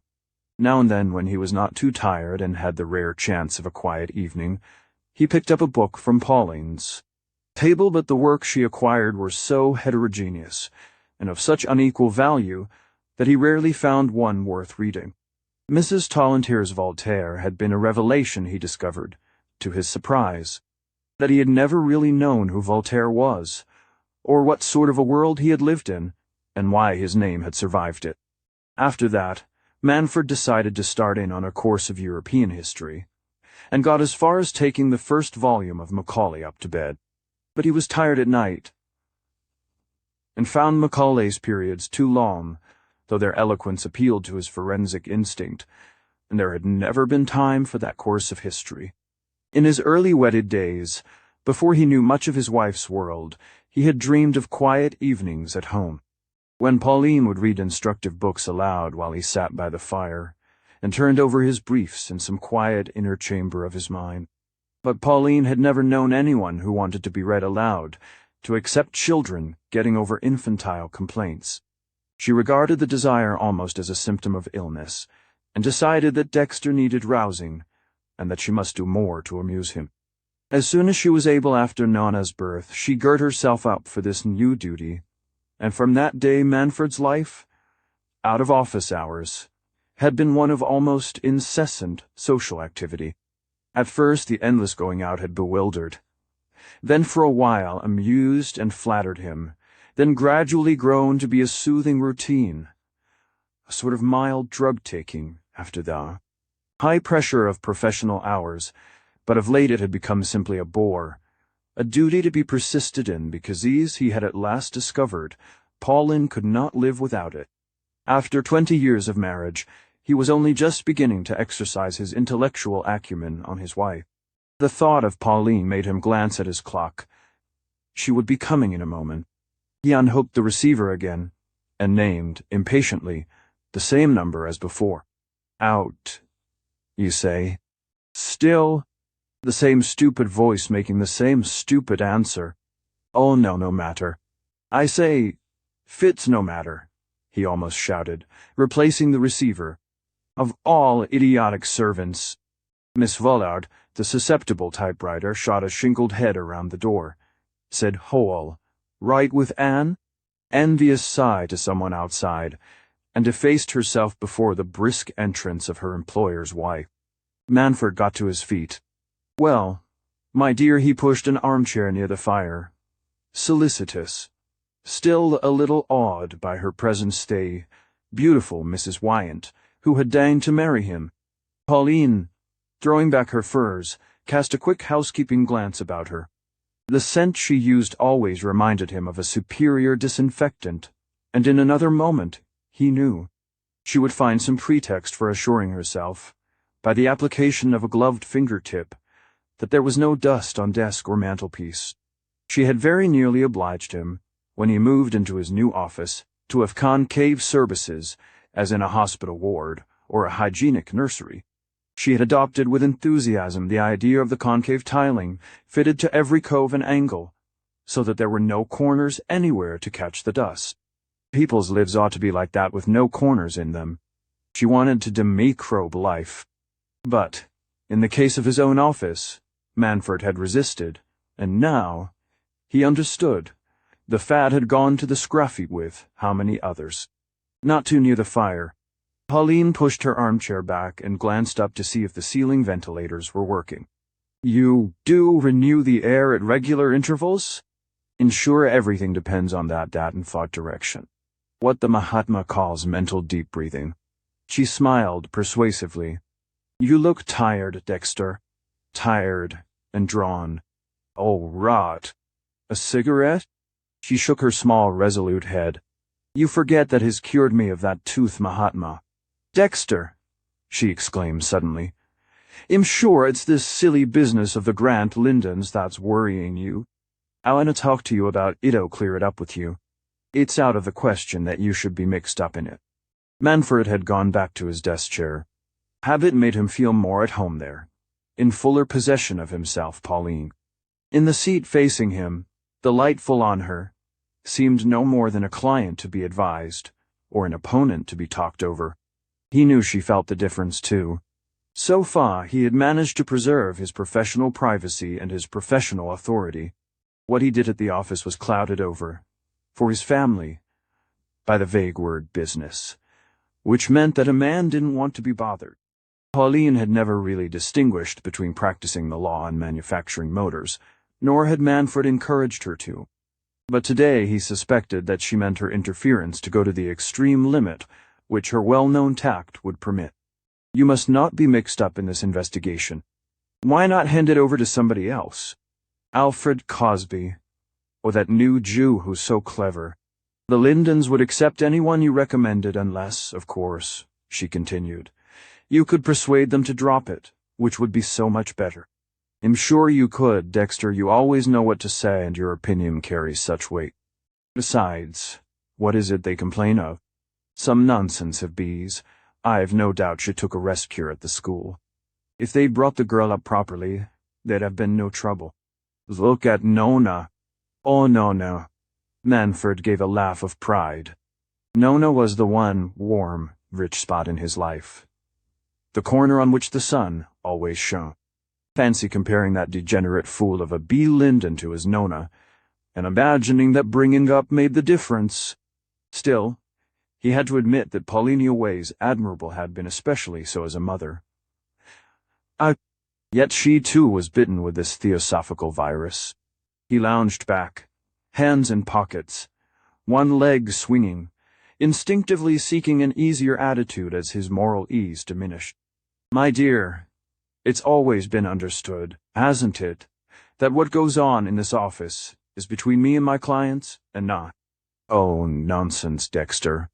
She seldom took that tone. He saw that she was losing her self-control. Look here, I make it a rule never to interfere. You've just said so. Well, if I interfere now, it's because I've a right, Tub, because it's a duty. The Lindens are my sons, cousins. Fanny Linden was a Wyant. Isn't that reason enough? It was one of the Lindens' reasons. They appealed to me on that very ground. Pauline gave an irritated laugh. How like Fanny, always pushing in and claiming things. I wonder such an argument took you in. Do consider, Dexter. I won't for a minute admit that there can be anything wrong about the Mahatma, but supposing there were. She drew herself up, her lips tightening. I hope I know how to respect professional secrecy, and I don't ask you to repeat their nasty insinuations, in fact. As you know, I always take particular pains to avoid hearing anything painful or offensive. But, supposing there were any ground for what they say, do they realize how the publicity is going to affect B's reputation? And how shall you feel if you set the police at work and find them publishing the name of a girl who is Jim's cousin and a friend of your own daughter's? Manfred moved restlessly in his chair, and in so doing caught his reflection in the mirror, and saw that his jaw had lost its stern professional cast. He made an attempt to recover it, but unsuccessfully. But all this is too absurd, Pauline continued on a smoother note. The Mahatma and his friends have nothing to fear. Whose judgment would you sooner trust, mine, or poor Fanny's? What really bothers me is your allowing the Lindens to drag you into an affair which is going to discredit them, and not the Mahatma. She smiled her bright, frosty smile. You know how proud I am of your professional prestige. I should hate to have you associated with a failure. She paused, and he saw that she meant to rest on that. This is a pretty bad business. The Lindens have got their proofs all right, he said. Pauline reddened, and her face lost its look of undaunted serenity. How can you believe such rubbish, Dexter? If you're going to take Fanny Linden's word against mine, it's not a question of your word or hers. Linden is fully documented. He didn't come to me till he was. I'm sorry, Pauline, but you've been deceived. This man has got to be shown up, and the Lindens have had the pluck to do what everybody else has sure. Pauline's angry color had faded.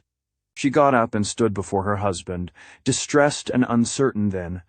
With a visible effort at self-command, she seated herself again and locked her hands about her gold-mounted bag. Then you'd rather the scandal, if there is one, should be paraded before the world. Who will gain by that except the newspaper reporters and the people who want to drag down society? And how shall you feel if Nona is called as a witness, sir? Lita. Oh, nonsense, he stopped abruptly, and got up too. The discussion was lasting longer than he had intended, and he could not find the word to end it. His mind felt suddenly empty of arguments and formulas. I know why you persist in bringing in Nona or Lita. I don't, it's you. You will, that is, if you take this case. B and Nona have been intimate since they were babies, and B is always at Lidas. Don't you suppose the Mahatma's lawyers will make use of that if you oblige him to fight? You may say you're prepared for it, and I admire your courage, but I can't share it. The idea that our children may be involved simply sickens me. Neither Nona nor Lita has ever had anything to do with this charlatan and his humbug. As far as I know, said Manfred irritably. Nona has attended his eurythmic classes at our house, and gone to his lectures with me at one time. They interested her intensely. Pauline paused. About Lita I don't know. I know so little about Lida's life before her marriage. It was presumably that of any of Nona's other girlfriends. Presumably. Kitty Landish might enlighten us. But of course, if it was, he noted her faintly skeptical emphasis. Don't admit that would preclude Lida's having known the Mahatma, or believed in him. And you must remember, Dexter, that I should be the most deeply involved of all. I mean to take a rest cure at Dawnside in March. She gave the little playful laugh with which she had been used, in old times, to ridicule the naughtiness of her children. Manfred drummed on his blotting pad. Look here. Suppose we drop this for the present. She glanced at her wristwatch. If you can spare the time. Spare the time? She answered softly. I'm not going away till you've promised. Manfred could remember the day when that tonezzo feminine, under its firmness, would have had the power to shake him. Pauline, in her wifely dealings, so seldom invoked the prerogative of her grace, her competence, her persuasiveness, that when she did, he had once found it hard to resist. But that day was past. Under his admiration for her brains, and his esteem for her character, he had felt, of late, a stealing boredom. She was too clever, too efficient, too uniformly sagacious and serene. Perhaps his own growing sense of power, professional and social, had secretly undermined his awe of hers, made him feel himself first her equal, then ever so little her superior. He began to detect something obtuse in that unfaltering competence. And as his professional authority grew, he had become more jealous of interference with it. His wife ought at least to have understood that. If her famous tact were going to fail her, what would be left? He asked himself. Look here, Pauline. You know all this is useless. In professional matters no one else can judge for me. I'm busy this afternoon. I'm sure you are too. She settled more deeply into her armchair. Never too busy for you, Dexter. Thank you, dear. But the time I ask you to give me is outside of business hours, he rejoined with a slight smile. Then I'm dismissed? She smiled back. I understand you needn't ring. She rose with recovered serenity and laid a light hand on his shoulder. Sorry to have bothered you, I don't often, do I?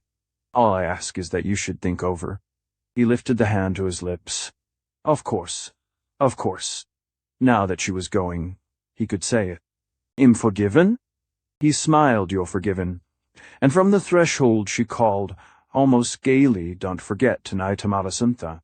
His brow clouded as he returned to his chair, and oddly enough, was aware of the oddness it was clouded not by the tiresome scene he had been through, but by his wife's reminder.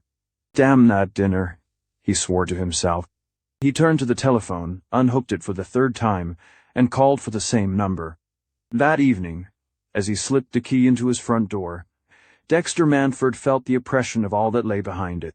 He never entered his house without a slight consciousness of the importance of the act never completely took for granted, the resounding vestibule.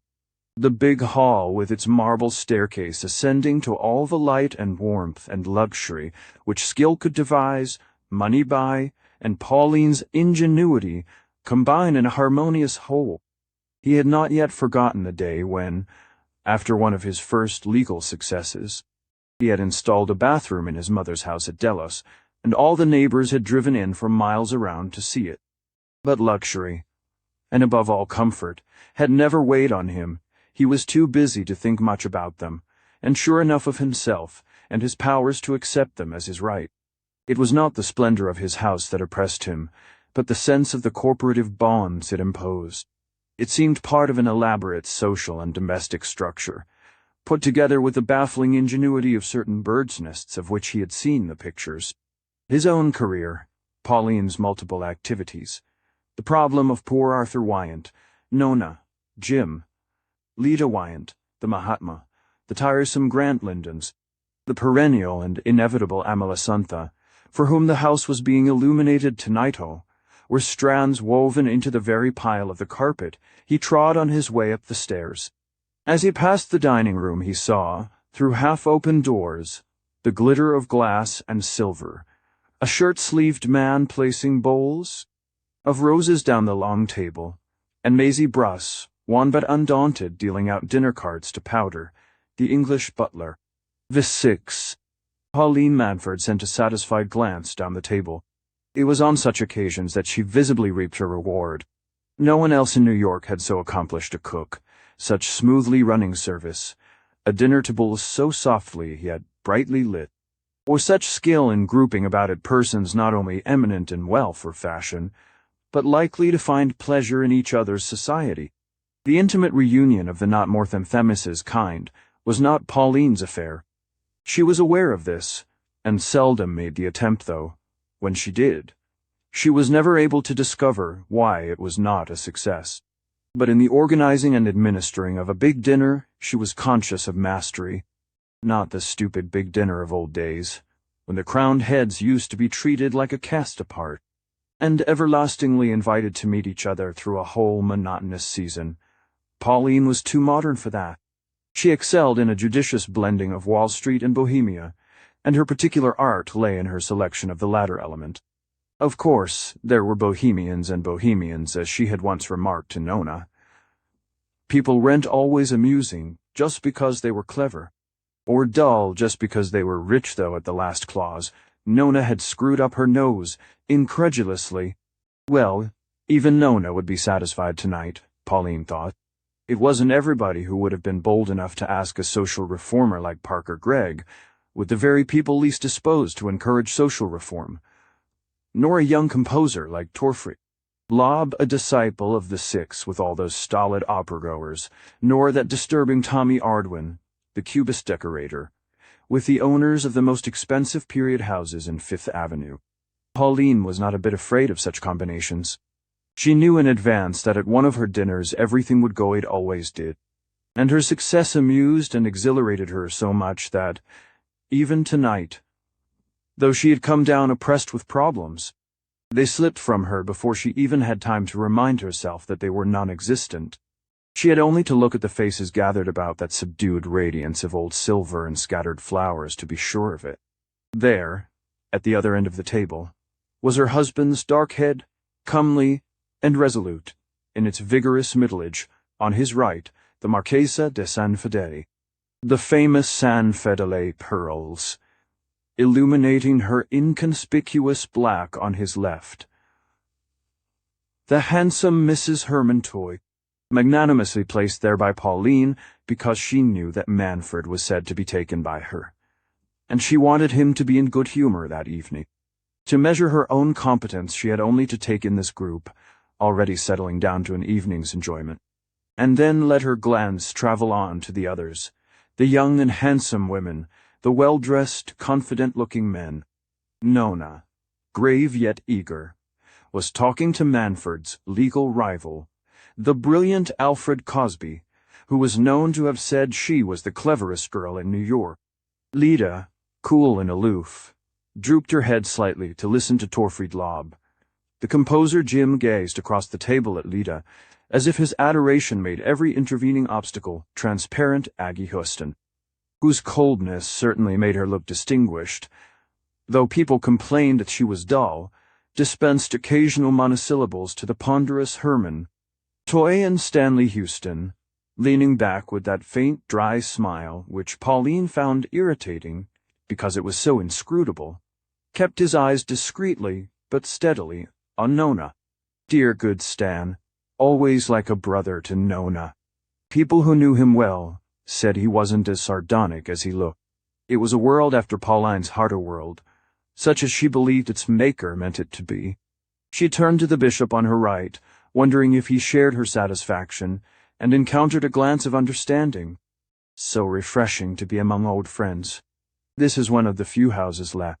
Always such a pleasure to meet the dear Marchesa. I hope she has better reports of her son? Wretched business, am I afraid. My dear Mrs. Manfred, I wonder if you know how blessed you are in your children. That wise little Nona, who is going to make some man so happy one of these days, and our Cosby, no. Too much difference in age. And your steady Jim and his idol. Yes, I know it doesn't become my cloth to speak indulgently of idolatry. But happy marriages are so rare nowadays. Where else could one find such examples as there are about this table?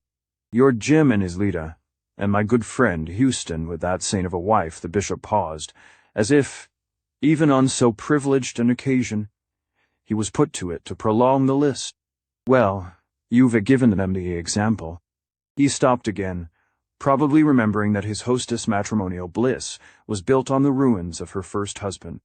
But in divorcing she had invoked a cause which even the church recognizes, and the bishop proceeded serenely, "Her children shall rise up and call her blessedies, dear friend.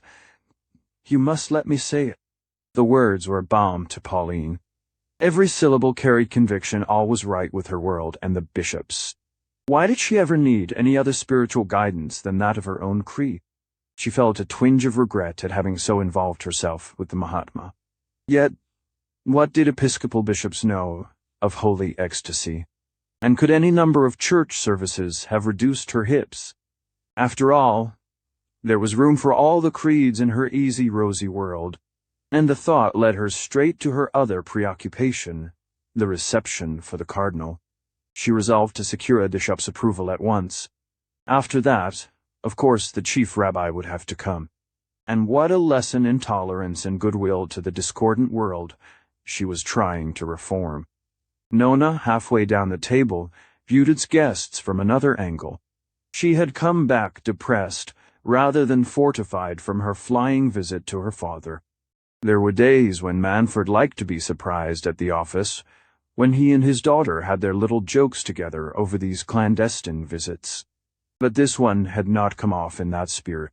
She had found Manfred tired and slightly irritable. Nona, before he had time to tell her of her mother's visit, caught a lingering whiff of Pauline's cool, hygienic scent, and wondered nervously what could have happened to make Mrs. Manfred break through her tightly packed engagements and dash down to her husband's office. It was of course to that emergency that she had sacrificed poor Exhibit, a little guessing his relief at the postponement. But what could have obliged her to see Manfred so suddenly when they were to meet at dinner that evening? The girl had asked no questions. She knew that Manfred, true to his profession, preferred putting them, and her chief object, of course, had been to get him to help her about Arthur Wyant. That, she perceived, at first added to his irritation. Was he Wyant's keeper? He wanted to know, but he broke off before the next question. Why the devil can't his own son look after him? She had seen that question on his very lips, but they shut down on it, and he rose from his chair with a shrug. Poor devil, if you think I can be of any use. All right, then they'll drop in on him tomorrow. He and Wyant, ever since the divorce, had met whenever Jim's fate was to be discussed. Wyant felt a sort of humiliated gratitude for Manfred's generosity to his son. Not the money, you know, not a damn the money, but taking such an interest in him, helping him to find himself, appreciating him. Hang it! He understands Jim 100 times better than your mother ever did. On this basis, the two men came together now and then, in a spirit of tolerant understanding. Nona recalled her father's face as it had been when she left him, worried, fagged, yet with that twinkle of gaiety his eyes always had when he looked at her. Now, smoothed out, smiling, slightly replete, it was hard as stone. Like his own death mask, the girl thought, as if had done with everything, once for all. And the way those two women bore him. Mummy put Gladys' toy next to him as a reward for what? She smiled at her mother's simplicity, in imagining that he was having what Pauline called a harmless flirtation with Mrs. Herman, toy. That lady's obvious charms were no more to him, Nona suspected, than those of the florid Bathsheba in the tapestry behind his chair. But Pauline had evidently had some special reason over and above her usual diffused benevolence for wanting to put Manfred in a good humor. The Mahatma, probably. Nona knew how her mother hated a fuss, how vulgar and unchristian she always thought it, and it would certainly be inconvenient to give up the rest cure at Dawn's side she had planned for March, when Manfred was to go off tarpon fishing. Nona's glance, in the intervals of talk with her neighbors, traveled farther, lit on Jim's good-humored, wistful facetium was always wistful at his mother's banquet set. Flitted on to Aggie Houston's precise little mask, where everything was narrow and perpendicular, like the head of a saint squeezed into a cathedral knee. But the girl's eyes did not linger, for as they rested on Aggie they abruptly met the latter's gaze. Aggie had been furtively scrutinizing her, and the discovery gave Nona a faint shock. In another instant Mrs. Houston turned to Parker Gregg, the interesting young social reformer whom Pauline had thoughtfully placed next to her, with the optimistic idea that all persons interested in improving the world must therefore be in the fullest sympathy. Nona, knowing Parker Gregg's views, smiled at that too. Aggie, she was sure, would feel much safer with her other neighbor, Mr. Herman Toy, who thought on all subjects just what all his fellow capitalists did. Nona caught Stan Hoyston's smile, and knew he had read her thought, but from him too she turned. The last thing she wanted was that he should guess her real opinion of his wife. Something deep down and daubed in Nona always, when it came to the touch, made her avert her feet from the line of least resistance. Manfred lent an absent ear first to one neighbor, then the other. Mrs. Toy was saying in her flat, uncadenced voice, like tepid water running into a bath, "I don't see how people can live without lifts in their houses, do you? But perhaps it's because I've never had to. Father's house had the first electric lift at Climax. Once in England, we went to stay with the Duke of Humber, at Humber Castellone of those huge parties. Royalties and everything, golf and polo all day. And a ball every night. And will you believe it? Awe had to walk up and down stairs. I don't know what English people are made of. I suppose they've never been used to what we call comfort. The second day I told Herman I couldn't stand those awful slippery stairs after 2 rounds of golf, and dancing till 4 in the morning. It was simply destroying my heart. Doctor has warned me so often. I wanted to leave right away, but Herman said it would offend the Duke. The Duke's such a sweet old man. But anyway, I made Herman promise me a sapphire and emerald plaque from carriers before I'd agree to stick it out.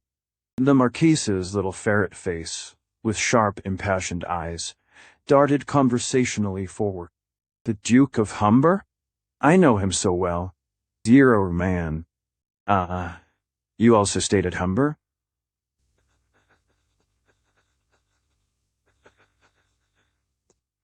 Anan. So often he invites me. We are related.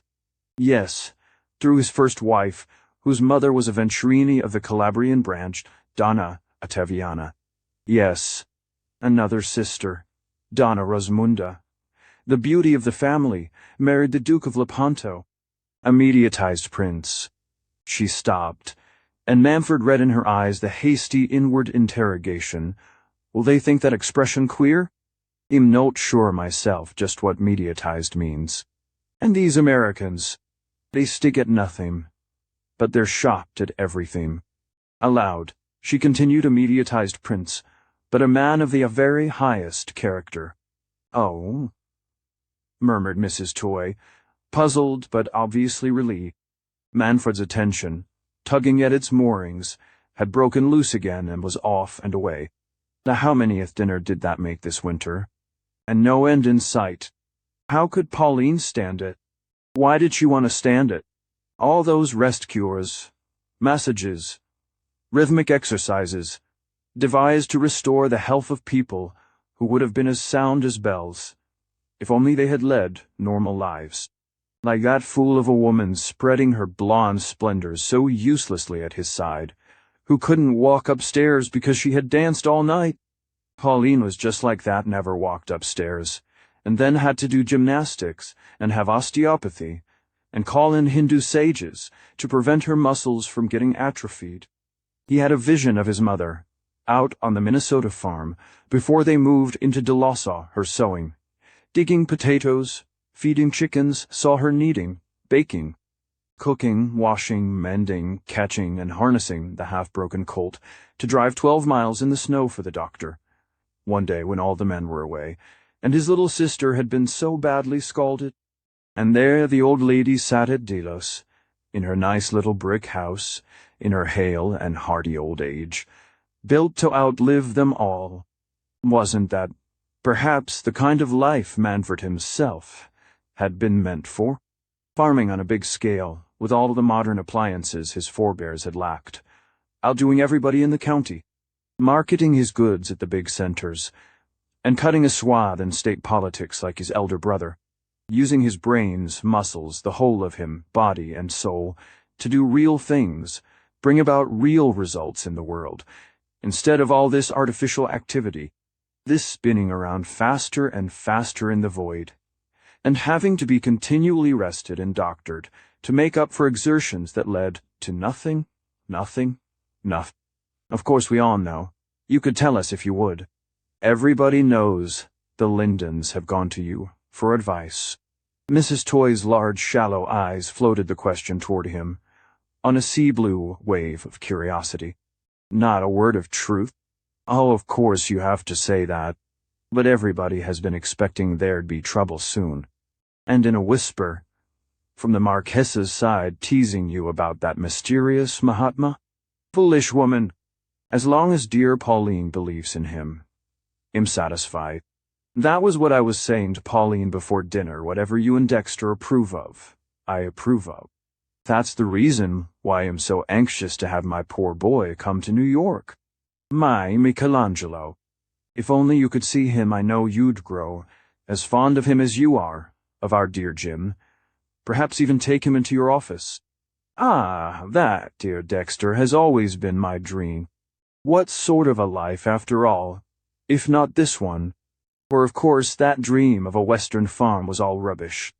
What he really wanted was a life in which professional interests, as far-reaching and absorbing as his own were, somehow impossibly combined with great stretches of country quiet, books, horses, and children. Boys of his own, teaching them all sorts of country things, taking them for long trudges, telling them about trees and plants, and birds watching the squirrels, feeding robins and thrushes in winter and coming home in the dusk to firelight, lamplight, a teetable groaning with jolly things, all the boys and girls too, more little Nanas grouped around, hungry and tingling from their long tramp hand, a woman lifting a calm face from her book, a woman who looked so absurdly young to be their mother so. "You're looking at Jim's wife," the Marchesa broke in. "No wonder. Très en beauté, abuelita. That dress, the very same color as her hair, and those Indian emeralds. How clever of her, but a little difficult to talk to. Little too silent. No, not too. You, perhaps your dear father-in-law, I mean, silent." The word sent him off again, for in that other world, so ringing with children's laughter, children's wrangles, and all the healthy blustering noises of country life in a big family, there would somehow, underneath it all, be a great pool of silence, a reservoir on which one could always draw and flood one's soul with peace. The vision was vague and contradictory, but it all seemed to meet and mingle in the woman's eyes. Pauline was signaling from her tabline. He rose and offered his arm to the Marchesa. In the hall, the strains of the famous Summolant Orchestra bumped and tossed downstairs from the ballroom to meet them. The ladies, headed by Mrs. Toy, flocked to the mirror-lined lift, dissembled behind forced lilacs and Japanese plums, but Amalasuntha, on Nanford's arm, set her blunt black slipper on the marble tread. "Imused to Roman palaces. Zita Nanny.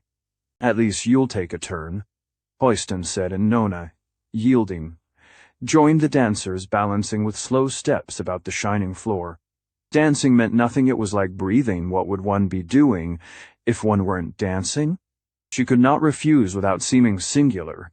It was simpler to acquiesce and lose one's self among the couples absorbed in the same complicated ritual. The floor was full, but not crowded. Pauline always saw to that. It was easy to calculate in advance, for everyone she asked always accepted, and she and Maisie Bruss, in making out the list, allotted the requisite space per couple as carefully as if they had been counting cubic feet in a hospital. The ventilation was perfect too, neither drafts nor stuffiness.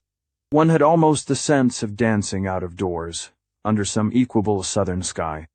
Nona, aware of what it cost to produce this illusion, marveled once more at her tireless mother. "Isn't she wonderful?"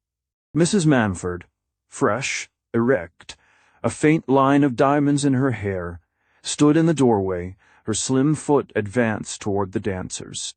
"Perennially, Asha's going to dance. With Cosby. Yes, I wish she wouldn't." "When with Cosby?" "Dear, no. In general." Nona and Houston had seated themselves, and were watching from their corner the weaving of hallucinatory patterns by interjoined revolving feet. "I see. You think she dances with a purpose?" The girl smiled. "Awfully well, like everything else she does. But as if it were something between going to church and drilling a scout brigade. Mother's too tidy to dance." "Well, this is different," murmured Houston. The floor had cleared as if by magic before the advance of a long, slim pair, Lida Wyant and Tommy Ardwin. The decorator, tall and supple, had the conventional dancer's silhouette, but he was no more than a silhouette, a shadow on the wall. All the light and music in the room had passed into the translucent creature in his arms. He seemed to Nona like someone who has gone into a spring wood and come back carrying a long branch of silver blossom. "Good heavens! Quelle plastique!" piped the Marchesa over Nona's shoulder. The two had the floor to themselves. Everyone else had stopped dancing. But Lida and her partner seemed unaware of it. Her sole affair was to shower radiance, his to attune his lines to hers. Her face was a small, still flower on a swaying stalk. All her expression was in her body, in that long legato movement like a weaving of grasses under a breeze, a looping of little waves on the shore. "Look at Jim," Hoyston laughed. Jim Wyant, from a doorway, drank the vision thirstily. Surely his eyes seemed to triumph. This justifies the Cubist cabaret, and all the rest of her crazes. Lita, swaying near him, dropped a smile, and floated off on the bright ripples of her beauty. Abruptly the music stopped. Nona glanced across the room and saw Mrs. Manford move away from the musician's balcony, over which the conductor had just leaned down to speak to her. There was a short interval, then the orchestra broke into a foxtrot, and the floor filled again. Mrs. Manford swept by with a set smile of kind. She snaps on with her tiara, Nona thought. Well, perhaps it was rather bad form of Lita to monopolize the floor at her mother-in-law's ball. But was it the poor girl's fault if she danced so well that all the others stopped to gaze? Ardwin came up to Nona. "Oh, no," Houston protested under his breath. "I wanted." There's Aggie signaling. The girl's arm was already on Ardwin's shoulder. As they circled toward the middle of the room, Nona said, "You show off Litus dancing marvelously." He replied, in his high-pitched, confident voice, "Oh, it's only a question of giving her her head, and not butting in. She and I each have our own line of self-expression. It would be stupid to mix them. If only I could get her to dance just once for Serge Clawhammer. His scouring the globe to find somebody to do the new Herodias. They're going to turn at Hollywood. People are fed up with the odalisque style, and with my help, Lita could evolve something different. She's half promised to come round to my place tonight after supper and see Clawhammer. Just 6 or 7 of the enlightened wonder if you join us. He's tearing back to Hollywood tomorrow." "Is Lita really coming?" "Well," she said yes and no, and ended on yes. "All right, we'll out." Nona hated Ardwin. His sleekness, suppleness, assurance. The group he ruled, the fashions he set, the doctrines he professed, hated them so passionately and undiscerningly that it seemed to her that at last she had her hand on her clue. That was it, of course. Ardwin and his crew were trying to persuade Lita to go into the movies that accounted for her restlessness and irritability, her growing distaste for her humdrum life. Nona drew a breath of relief. After all, if it were that. The dance over, she freed herself and slipped through the throng in quest of Jim. Should she ask him to take her to Ardwin's? No, simply tell him that she and Lita were off for a final spin at the decorator's studio, where there would be more room and less fuss than at Pauline. Jim would laugh and approve, provided she and Lita went together. No use saying anything about Clawhammer and his absurd Herodiat. "Jim? Ow! But, my dear, Jim went home long ago. I don't blame the poor boy," Mrs. Manford sighed, waylaid by her daughter, "because I know he has to be at the office so early, and it must be awfully boring, standing about all night and not dancing. But, darling, you must really help me to find your father. Supper's ready, and I can't imagine." The Marchesa's ferret face slipped between them as she trotted by on Mr. Toy's commodious arm. "Dear Dexter, I saw him not 5 minutes ago, seeing off that wonderful Lita." "Lita? Lita gone too?" Nona watched the struggle between her mother's disciplined features and twitching nerves. "What impossible children I have." A smile triumphed over her discomfiture. "I do hope there's nothing wrong with the baby. Nona, sit down and tell your father he must come up. Oh, Stanley, dear, all my men seem to have deserted me. Do find Mrs. Toy and take her into supper." In the hall below, there was no Dexter. Nona cast about a glance for Powder, the pale, resigned butler, who had followed Mrs. Manford through all her vicissitudes and triumphs, seemingly concerned about nothing but the condition of his plate and the discipline of his footmen. Powder knew everything, and had an answer to everything, but he was engaged, at the moment, in the vast operation of making terrapin and champagne appear simultaneously on 85 small tables, and was not to be found in the hall. Nona ran her eye along the line of footmen behind the piled-up furs, found one who belonged to the house, and heard that Mr. Manford had left a few minutes earlier. His motor had been waiting for him, and was now gone. Mrs. James Wyant was with him, the man thought. He's taken her to Ardwin's, of course. Poor father. After an evening of Mrs. Toy and Amo Santa who can wonder. If only mother would see how our big parties bore him. But Nona's mother would never see that. It's just my indestructible faith in my own genius, nothing else, Ardwin was proclaiming in his jumpy falsetto as Nona entered the high-perched studio where he gathered his group of the enlightened. These privileged persons, in the absence of chairs, had disposed themselves on the cushions and mattresses scattered about a floor, painted to imitate a cunning perspective of black and white marble. Tall lamps under black domes shed their light on bare shoulders, heads sleek or tousled, and a lavish show of flesh-colored legs and sandaled feet. Ardwin, unbesoming himself to a devotee, held up a guttering church candle to a canvas which simulated a window open on a geometrical representation of brick walls, fire escapes, and backyard. Sham? Oh, of course. I had the real window blocked up. It looked out on that stupid old night piece of Brooklyn Bridge and the East River. Everybody who came here said a Whistler nocturne, and I got so bored. Besides, it was really there. And I hate things that are really where you think they are. They're as tiresome as truthful people. Everything in art should be false. Everything in life should be art. Ergo, everything in life should be false complexions, teeth, hair, wives, especially wives. Oh, Miss Manford, that you? Do come in. Miss Laidlita. Isn't she here? Is she? He pivoted about on the company. When he was not dancing, he looked, with his small, snaky head and two square shoulders, like a cross between a Japanese waiter and a full-page advertisement for silk underwear. Is Nita here? Any of you fellows got her dissembled about your persons? Now then, out with her. Josie Kyla.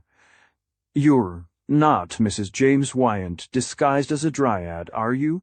There was a general guffaw, as Miss Josie Kyler, the octoroon pianist, scrambled to her pudgy feet and assembled a series of sausage arms and bolster legs in a provocative pose. New ID get found out, she lisped. A short man with a deceptively blonde head, thick lips under a stubby blonde mustache, and eyes like needles behind tortoiseshell-rimmed glasses, stood before the fire, bulging a glossy shirt front and solitaire pearl toward the company. Don't this lady dance? He inquired, in a voice like melted butter, a few drops of which seemed to trickle down his lips and be licked back at intervals behind a thickly ringed hand. Miss Manford? Bet she does. Come along. Nona, shed your togs, and let's show Mr. Clawhammer here present that Litus, not the only Peb. Gracious! Wait till I get into the saddle, screamed Miss Keeler, tiny hands like bluish mice darting out at the keyboard from the end of her bludgeon arms. Nona perched herself on the edge of a refectory table. Thanks. Im note, a candidate for Herodias. My sister-in-law is sure to turn up in a minute. Even Mrs. Dexter Manford's perfectly run house was not a particularly appetizing place to return to at 4 o'clock on the morning after a dance. The last motor was gone. The last overcoat and opera cloak had vanished from hall and dressing rooms, and only one hanging lamp lit the dusky tapestries and the monumental balustrade of the staircase. But empty cocktail glasses and ravaged cigar boxes littered the hall tables, wisps of torn tulle and trampled orchids strewed the stair carpet, and the thicket of forced lilacs and Japanese plums in front of the lift drooped mournfully in the hot air. Nona, letting herself in with her latchkey, scanned the scene with a feeling of disgust. What was it all for? And what was left when it was over? Only a huge clearing up for Maisie and the servants, and a new list to make out for the next time. She remembered mild spring nights at Sidarlich, when she was a little girl, and she and Jim used to slip downstairs in stocking feet, go to the lake, loose the canoe, and drift on a silver path among islets fringed with budding dogwood. She hurried on past the desecrated shrubs. Above, the house was dark, but for a line of light under the library door. Vanyat Dada, her father, must still be up. Very likely he too had just come in. She was passing on when the door opened and Manfred called her. "Upon my soul, Nona, that you? I suppose you were in bed long ago." One of the green-shaded lamps lit the big writing table. Manfred's armchair was drawn up to it, an empty glass and half-consumed cigarette nearby. The evening paper sprawled on the floor. "Was that you I heard coming in? Do you know what time it is?" "Yes. Worse luck. I've been scouring the town after Lita. Waiting for her for hours, at Tommy Ardwin's. Such a crew. He told me she was going there to dance for Plowhammer, the Hollywood man, and I didn't want her to go alone." Manfred's face darkened. He lit another cigarette and turned to his daughter impatiently. "What the devil made you believe such a yarn?" "Plowhammer." Nona stood facing him, their eyes met, and he turned away with a shrug to reach for a match. "I believed it because, just afterward, the servants told me that Lita had left. And as they said you'd gone with her, I supposed you'd taken her to Ardwin's, not knowing that I meant to join her there." "Ah, I see." He lit the cigarette and puffed at it for a moment or two, deliberately. "You're quite right to think she needs looking after," he began again, in a changed tone. "Somebody's got to take on the job, since her husband seems to have washed his hands of it. Father, you know perfectly well that if Jim took on that job running after Lita all night from one cabaret to another head, the one that keeps him going, nobody could carry on both. Hello, Spitfire. Hands off our brother." "Rather," neighing. She leaned against the table, her eyes still on him. "And when Ardwin told me about this Plowhammer film, didn't Lita mention it to you?" He appeared to consider. "She did say Ardwin was bothering her about something of the kind, so when I found Jim had gone, I took her home myself." "Ah, you took her home?" Manfred, settling himself back in his armchair, met the surprise in her voice unconcernedly. "Why, of course. Did you really see me letting her make a show of herself? Sorry you think that's my way of looking after her." Nona, perched on the arm of his chair, enclosed him in a happy hug. "You goose, you." She sighed, but the epithet was not for her father. She poured herself a glass of cherry brandy, dropped a kiss on his thinning hair, and ran up to her room humming Miss Jossie Cuyler's jazz tune. Perhaps after all it wasn't such a rotten world. 18. The morning after a party in her own house, Pauline Manfred always accorded herself an extra half-hour's rest, but on this occasion she employed it in lying awake and wearily reckoning up the next day's tasks. Disenchantment had succeeded to the night's glamour. The glamour of balls never did last. They so quickly became a matter for those domestic undertakers, the charwomen, housemaids, and electricians. And in this case, the taste of pleasure had soured early. When the doors were thrown open on the beflowered supper tables, not one of the hostess family was left to marshal. The guests to their places. Her husband, her daughter, and son. Her son's wife all had deserted her. It needed, in that chill morning vigil, all Pauline's self-control to banish the memory. Not that she wanted any of them to feel under any obligation. She was all for personal freedom, self-expression, or whatever they called it nowadays, but still, a ball was a ball. A host was a host. It was too bad of Dexter, really, and of Jim, too. On Lita, of course, no one could count. That was part of the pose people found so fascinating. But Jim and Nona to forsake her. What a ridiculous position it had put her in, but... No, she mustn't think of that now, or those nasty little wrinkles would creep back about her eyes. The masseuse had warned her. Gracious! At what time was the masseuse due? She stretched out her hand, turned on the light by the bed, for the windows were still closely darkened, and reached for what Maisie Bruss called the night list, an upright porcelain tablet on which the secretary recorded, for nocturnal study, the principal fixtures of the coming day. Today they were so numerous that Miss Bruss' tight script had hardly contrived to squeeze them in. Foremost, of course, poor Exhibit A, moved on from yesterday, then a mysterious appointment with Amalasuntha. Just before lunch, something urgent. She had hinted. Today of all days. Amalasuntha was so tactless at times. And then, That Mahatma business, since Dexter was inflexible, his wife had made up her mind to appeal to the Lindens. It would be awkward, undoubtedly, and she did so hate things that were awkward. Any form of untidiness, moral or material, was unpleasant to her, but something must be done, and at once. She herself hardly knew why she felt so apprehensive, so determined that the matter should have no sequel except that, if anything did go wrong, it would upset all her plans for a rescue, for new exercises, for all sorts of promised ways of prolonging youth, activity, and slenderness, and would oblige her to find a new messiah who would tell her she was psychic. But the most pressing item on her list was her address that very afternoon to the National Mother's Day Association. No, wasn't it the Birth Control League? Nonsense. That was her speech at the banquet next week, a big affair at the St. Regis for a group of international birth controllers. Wakeful as she felt, she must be half asleep to have muddled up her engagements like that.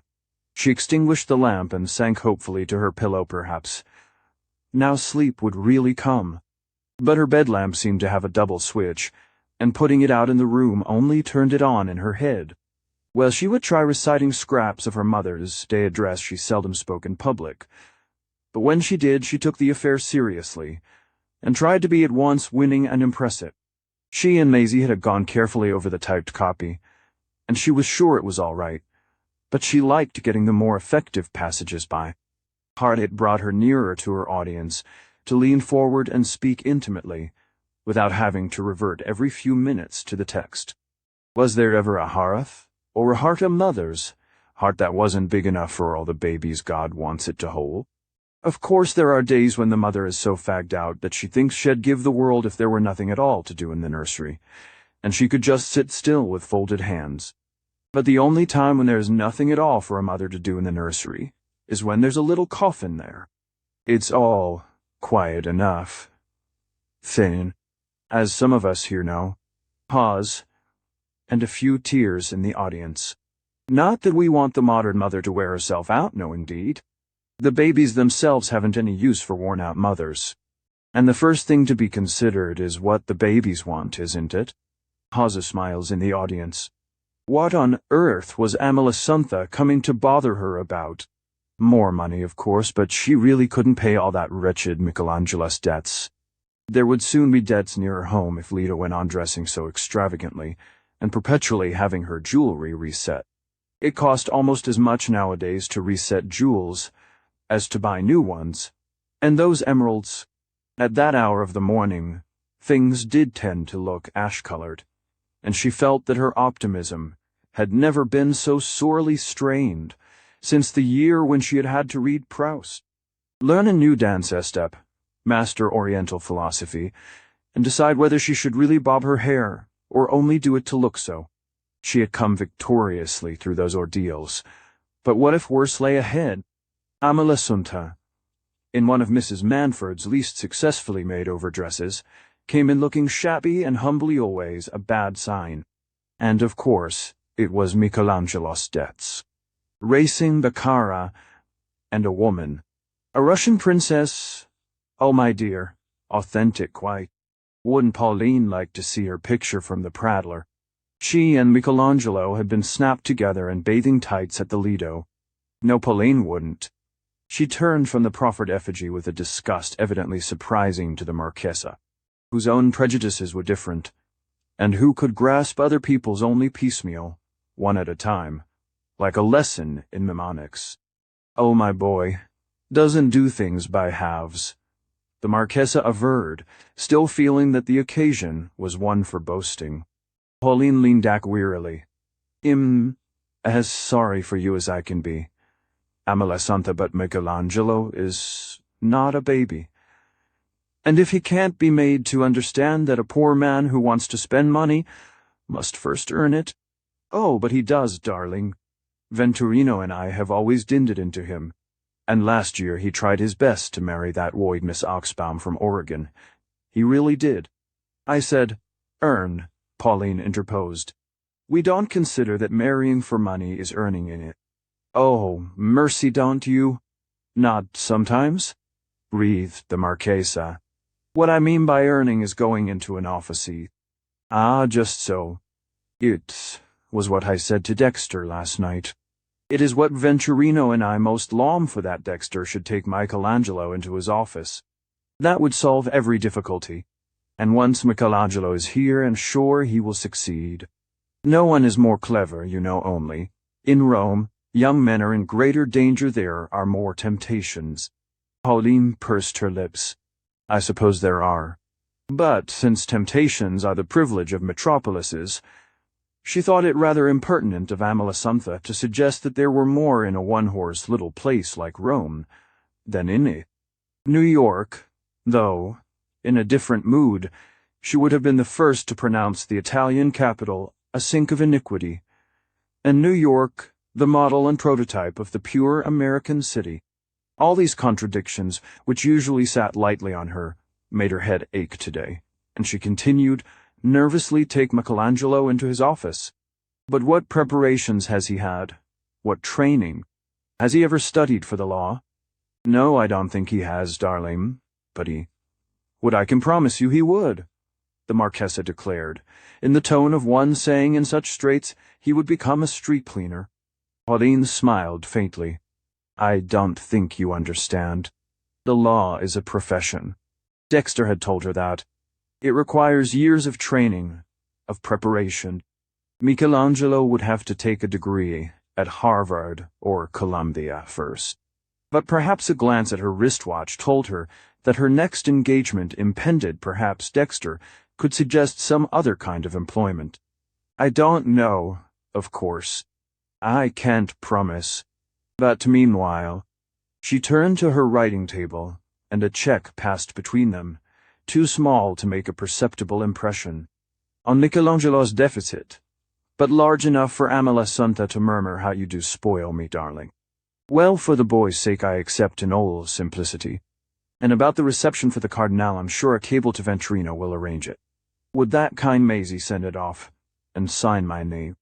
It was well after 3 o'clock when Pauline came down the Lindens' doorstep and said to her chauffeur, to Mr. Wyant's, and she had still to crowd in her eurythmic exercises put off from the morning, and be ready at 4:30, bathed, waved, and apparelled, for the Mother's Day meeting, which was to take place in her own ballroom, with a giant tea to follow.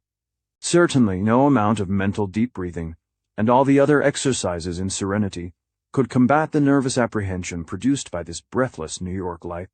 Today she really felt it to be too much for her. She leaned back and closed her lids with a sigh. But she was jerked back to consciousness by the traffic control signal, which had immobilized the motor just when every moment was so precious. The result of everyone's being in such a hurry to get everywhere was that nobody could get anywhere. She looked across the triple row of motors in line with hers, and saw in each, as if in a vista of mirrors, an expensively dressed woman like herself, leaning forward in the same attitude of repressed impatience, the same nervous frown of hurry on her brow. Oh, if only she could remember to relax. But how could one, with everything going wrong as it was today? The visit to Fanny Linden had been an utter failure. Pauline had apparently overestimated her influence on the Lindens, and that discovery in itself was rather mortifying. To be told that the Mahatma business was a family affair and thus be given to understand that she was no longer of the family. Pauline, in her own mind, had never completely ceased to be a Wyant. She thought herself still entitled to such shadowy prerogatives as the name afforded, and was surprised that the Wyants should not think so too. After all, she kept Amalasuntha for them no slight charge. Mrs. Linden had merely said it was all too painful and had ended. Surprisingly, Dexter himself especially asked us not to say anything. The implication was, if you want to find out, go to him. When, of course, Fanny knew well enough that lawyers and doctors' wives are the last people to get at their clients' secrets. Pauline rose to her feet, offended, and not averse from showing it. "Well, my dear, I can only say that if it's so awful that you can't tell, I rather wonder at your wanting to tell Tom, Dick, and Harry. Have you thought of that?" "Oh, yes," she had, Mrs. Linden wailed. "But Grant says it's a duty, and so does Dexter." Pauline permitted herself a faint smile. Dexter naturally takes the lawyer's view. That's his duty. Mrs. Linden's mind was not alert for innuendos. "Yes, he says we ought to," she merely repeated. A sudden lassitude overcame Pauline. "At least send Grant to me first, let me talk to him." But to herself she said, "My only hope now is to get at them through Arthur." And she looked anxiously out of the motor, watching for the signal to shift. Everything at Arthur Wyant's was swept and garnished for her approach. One felt that Cousin Eleanor, whisking the stray cigarette tins into the fire, and giving the sofa cushions a last shake, had slipped out of the back door as Mrs. Manford entered by the front. Wyant greeted her with his usual rather overdone cordiality. He had never quite acquired the note on which discarded husbands should welcome condescending wives. In this respect, Pauline was his superior. She had found the exact blend of gravity with sisterly friendliness, and the need of having to ask about his health always helped her over the first moments. "Oh, you see, still mummified." He pointed to the legs stretched out in front of him. "Couldn't even see Amalasuntha to the door." "Amalasuntha. Has she been here?" "Yes." Asked herself to lunch. "Rather a todo for me. Am not used to entertaining distinguished foreigners, especially when they have to picnic on a tray at my elbow." But she took it all very good-naturedly. "I should think so," Pauline murmured, adding inwardly, "Trust Amalasuntha not to pay for her own lunch." "Yes, she is in great feather. Said you've been so kind to her as usual." Pauline sounded the proper deprecation.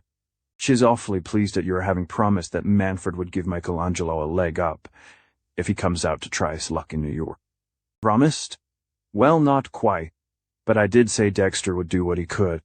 It seems the only way left of disposing of Michelangelo." Wyant leaned back, a smile twitching under his mustache. "Yes, that young man's a scourge. And I begin to see why. Did you see his picture in bathing tights with the latest lady?" Pauline waved away the suggestion.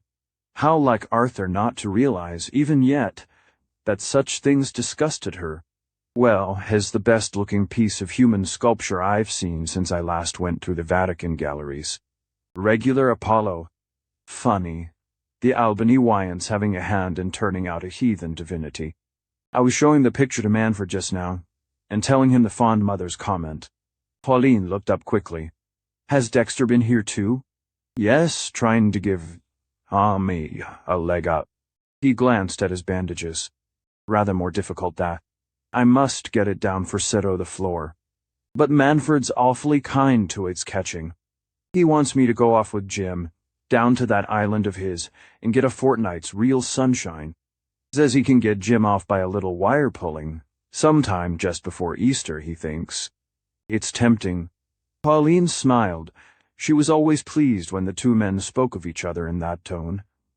And certainly, was kind of Dexter to offer the hospitality of his southern island to poor Arthur.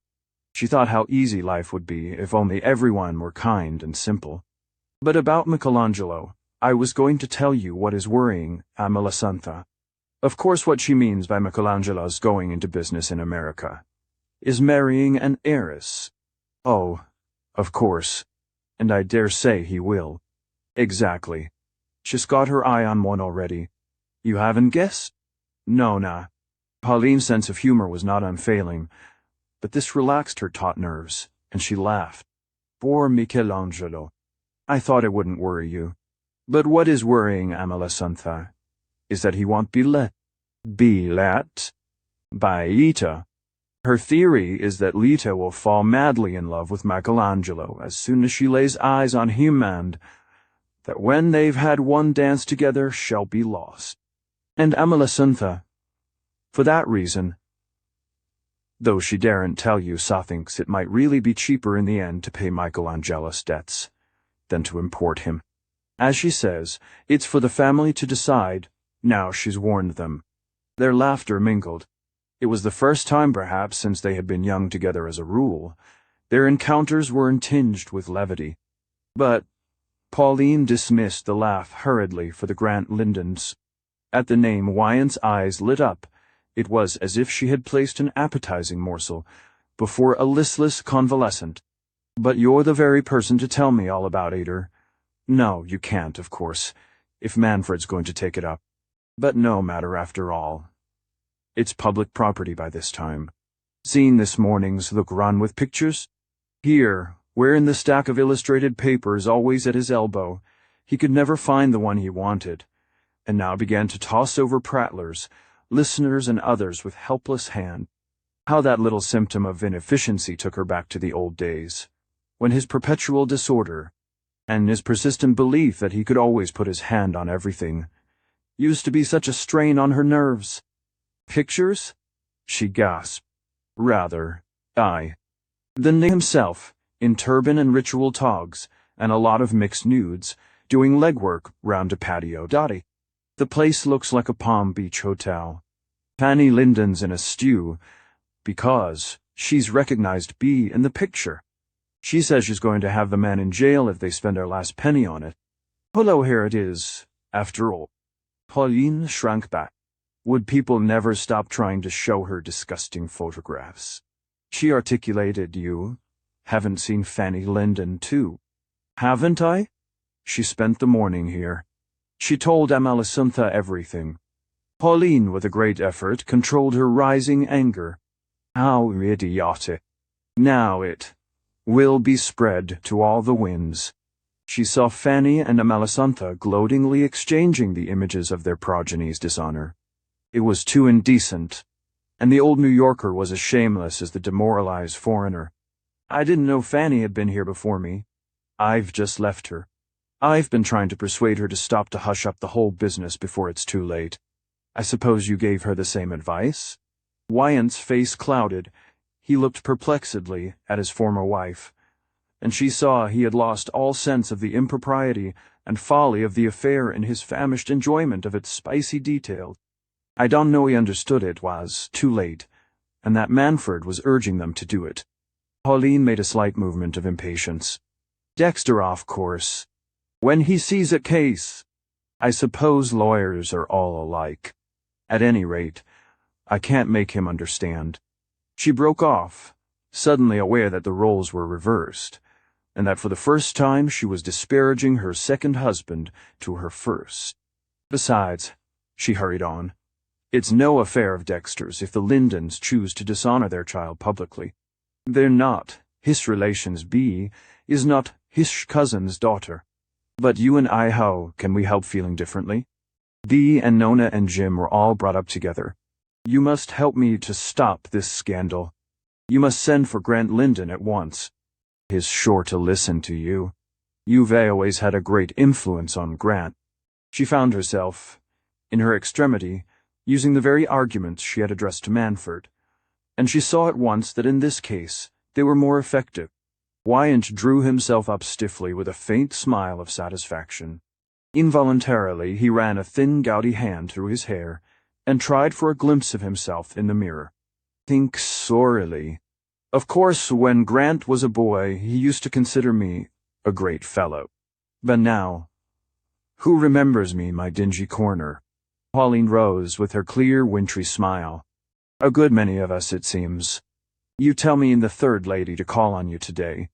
You know well enough, Arthur," she brushed the name in lightly, on the extreme tip of her smile, "that the opinion of people like you still counts in New York, even in these times. Imagine what your mother would have felt at the idea of Fanny and B figuring in all the daily headlines, with reporters and photographers in a queue on the doorstep. I'm glad she hasn't lived to see it." She knew that Wyant's facile irony always melted before an emotional appeal, especially if made in his mother's name. He blinked unsteadily and flung away the looker-on. "You're dead right there, a pack of fools. There are no standards left.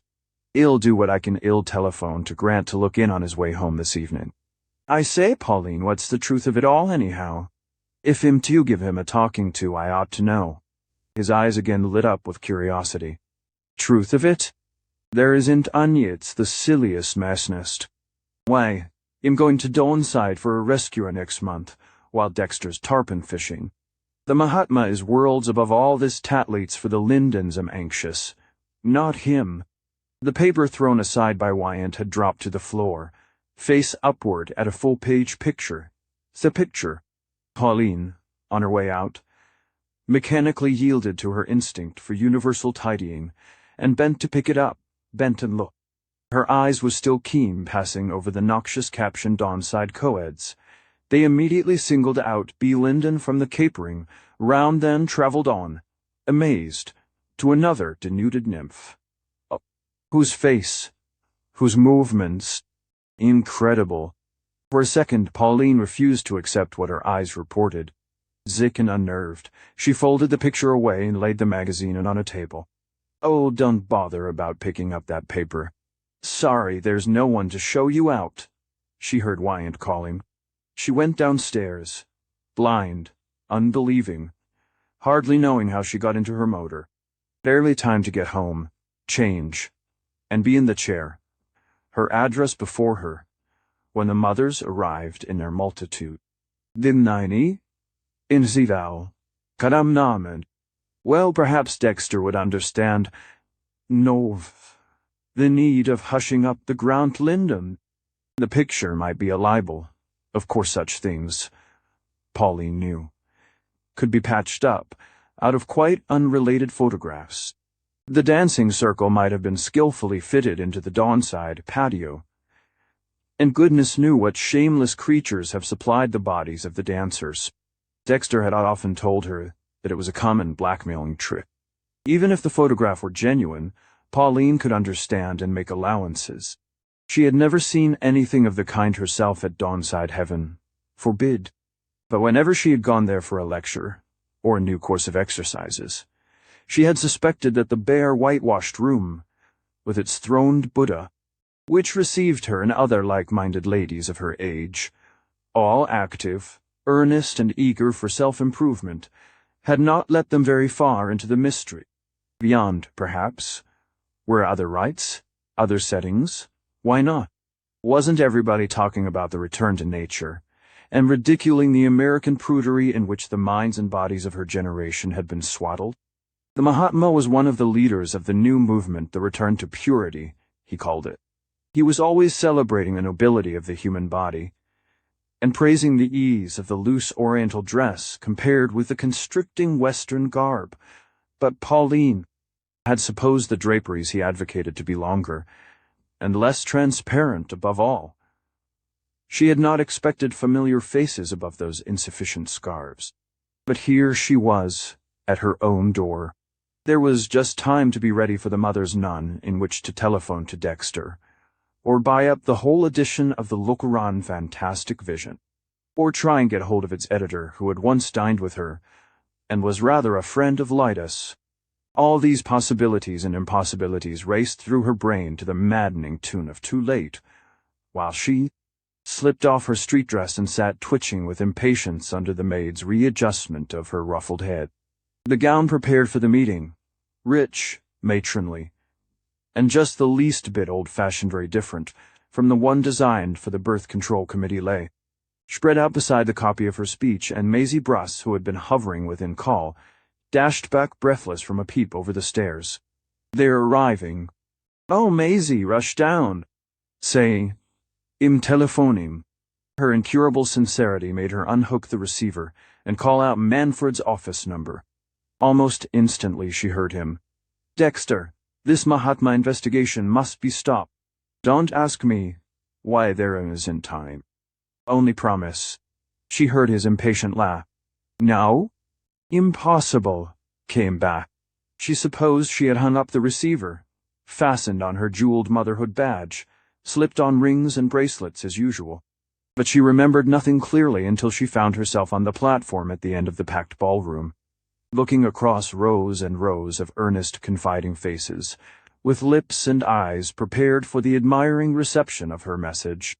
She was considered a very good speaker. She knew how to reach the type of woman represented by this imposing assemblage, delegates from small towns all over the country, united by a common faith in the infinite extent of human benevolence and the incalculable resources of American hygiene.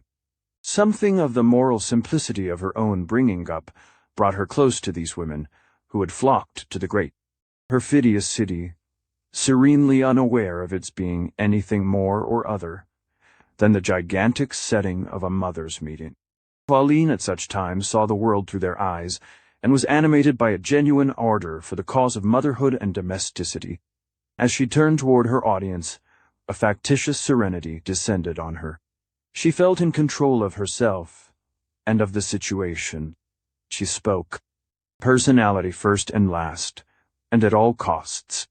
I've begun my talk to you with that one word because it seems to me to sum up our whole case.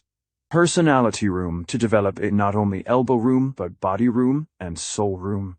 And plenty of both. That's what every human being has a right to. No more effaced wives. No more drudging mothers. No more human slaves crushed by the eternal round of housekeeping and childbearing. She stopped, drew a quick breath, met Nana's astonished gaze over rows of bewildered eyeglasses, and felt herself plunging into an abyss. But she caught at the edge, and saved herself from the plunge. That's what our antagonists say, the women who are afraid to be mothers, ashamed to be mothers, the women who put their enjoyment and their convenience and what they call their happiness before the mysterious heaven-sent joy, the glorious privilege of bringing children into the world. A round of applause from the reassured mothers. She had done it. She had pulled off her effect from the very jaws of disaster. Only the swift instinct of recovery had enabled her, before it was too late, to pass off the first sentences of her other address, her birth control speech, as the bold exordium of her hymn to motherhood. She paused a moment, still inwardly breathless, yet already sure enough of herself to smile back at Nona across her unsuspecting audience, sure enough to note that her paradoxical opening had had a much greater effect than she could have hoped to produce by the phrases with which she had meant to begin. A hint for future oratory. Only the inward nervousness subsisted. The discovery that she could lose not only her self-control, but her memory, the very sense of what she was saying, was like a hand of ice pointing to an undecipherable warning. Nervousness, fatigue, brain exhaustion. Had her fight against them been vain? What was the use of all the months and years of patient, tailorized effort against the natural human fate, against anxiety? Sorrow. Old Ajif, their menace was to reappear whenever events slipped from her control. The address ended in applause and admiring exclamations. She had won her way straight to those trustful hearts, still full of personal memories of a rude, laborious life, or in which its stout tradition lingered on in spite of motors, money, and the final word in plumbing. Pauline, after the dispersal of the mothers, had gone up to her room, still dazed by the narrowness of her escape. Thank heaven she had a free hour. She threw herself on her lounge and turned her gaze inward upon herself, an exercise for which she seldom had the leisure. Now that she knew she was safe, and had done nothing to discredit herself or the cause, she could penetrate an inch or two farther into the motive power of her activities, and what she saw there frightened her. To be chairman of the Mother's Day Association and a speaker at the birth control banquet, it did not need her daughter's derisive chuckle to give her the measure of her inconsequence. Yet to reconcile these contradictions had seemed as simple as to invite the chief rabbi and the Bishop of New York to meet Amalasanthus Cardinal. Did not the Mahatma teach that, to the initiated, all discords were resolved into a higher harmony? When her hurried attention had been turned for a moment on the seeming inconsistency of encouraging natality and teaching how to restrict it, she had felt it was sufficient answer to say that the two categories of people appealed to were entirely different, and could not be reached in the same way. In ethics, as in advertising, the main thing was to get at your public. Hitherto, this argument had satisfied her. Feeling there was much to be said on both sides, she had thrown herself with equal zeal into the propagation of both doctrines, but now, surveying her attempt with a chastened eye, she doubted its expediency. Maisie Bruce, appearing with notes and telephone messages, seemed to reflect this doubt in her small buttoned-up face. "Oh, Maisie, is there anything important?" "I'm dead tired." It was an admission she did not often make. "Nothing much. 3 or 4 papers have phoned for copies of your address.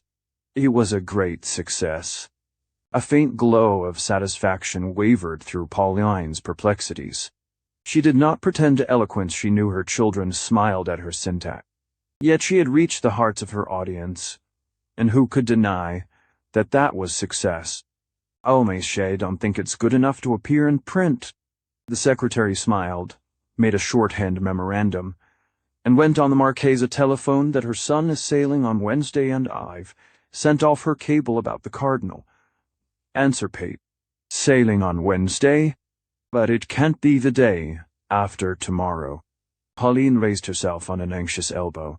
She had warned her husband, and he wouldn't listen. "Telephone downstairs, please. Maisie, find out if Mr. Manford has come in." But she knew well enough what the answer would be. Nowadays, whenever there was anything serious to be talked over, Dexter found some excuse for avoiding her. She lay back, her lids dropped over her tired eyes, and waited for the answer. "Mr. Manford isn't in yet." Something had come over Dexter lately. No closing of her eyes would shut that out. She supposed it was overwork, the usual reason. Rich men's doctors always said they were overworked when they became cross and trying at home. Dinner at the Toys at 8:30. Ms. Bruss continued her recital, and Pauline drew in her lips on a faintly bitter smile. At the Toys she wouldn't forget that. Whenever there was a woman who attracted him, why, Lida even. She had seen him in a flutter once when he was going to the cinema with Lida, and thought she had forgotten to call for him. He had stamped up and down, watch in hand. Well, she supposed it was one of the symptoms of middle age, a passing phase. She could afford to be generous, after 20 years of his devotion, and she meant to be. Men didn't grow old as gracefully as women she knew enough, not to nag him about his little flirtations, and was really rather grateful to that silly Gladys toy for making a fuss over him. But when it came to serious matters like this of the Mahatma, it was different. Dexter owed it to her to treat her opinions with more consideration, a woman whose oratory was sought for by a dozen newspapers. And that tiresome business of Michelangelo, another problem he had obstinately shirked. Discouragement closed in on Pauline. Of what use were eurythmics, cold douches, mental deep breathings, and all the other panaceas? If things went on like this, she would have to have her face lifted. And no. It was exasperating, the way the Vollard girl lurked and ogled. Undoubtedly, she was their best typist, mechanically perfect, with a smattering of French and Italian useful in linguistic emergencies. There could be no question of replacing her. But apart from her job, what a poor Pole. And always there was no denying it. The office smiled over it always, finding excuses to intrude on Manford's privacy, a hurried trunk call, a signature forgotten, a final question to ask, a message from one of the other members of the firm. She seized her pretext cleverly, and when she left him nowadays, he always got up, squared his shoulders, studied himself critically in the mirror over the mantelpiece, and hated her the more for having caused him to do anything so silly. This afternoon her excuse had been flimsier than usual, a new point to be noted against her. One of the gentlemen left it on his desk. "There's a picture in it that'll amuse you." "Oh, you don't mind my bringing it in?" she gasped. Manford was just leaving overcoat on, hat and stick in hand. He muttered, "Oh, thanks," and took the looker-on in order to cut short her effusions. A picture that might amuse him. The simpleton. Probably some of those elaborate artistic studies of the Cedarledge Gardens. He remembered that his wife had allowed the looker-on photographers to take them last summer. She thought it a duty, it might help to spread the love of gardening, another of her hobbies. And besides, it was undemocratic to refuse to share one's private privileges with the multitude. He knew all her catchwords and had reached the point of wondering how much she would have valued her privileges had the multitude not been there to share them. He thrust the magazine under his arm and threw it down, half an hour later, in Lida Wyant's boudoir. It was so quiet and shadowy there that he was almost glad Lida was not in, though sometimes her unpunctuality annoyed him. This evening, after the rush and confusion of the day, he found it soothing to await her in this half-lit room, with its heaped-up cushions still showing where she had leaned, and the veiled light on 2 arums in a dark bowl. Wherever Lida was, there was some of those smooth sculptural arums. When she came, the stillness would hardly be disturbed. She had a way of deepening it by her presence noise, and hurry died on her threshold. And this evening all the house was quiet. Manfred, as usual, had tiptoed up to take a look at the baby, in the night nursery, where there were such cool, silver-colored walls, and white hyacinths in pots of silvery luster.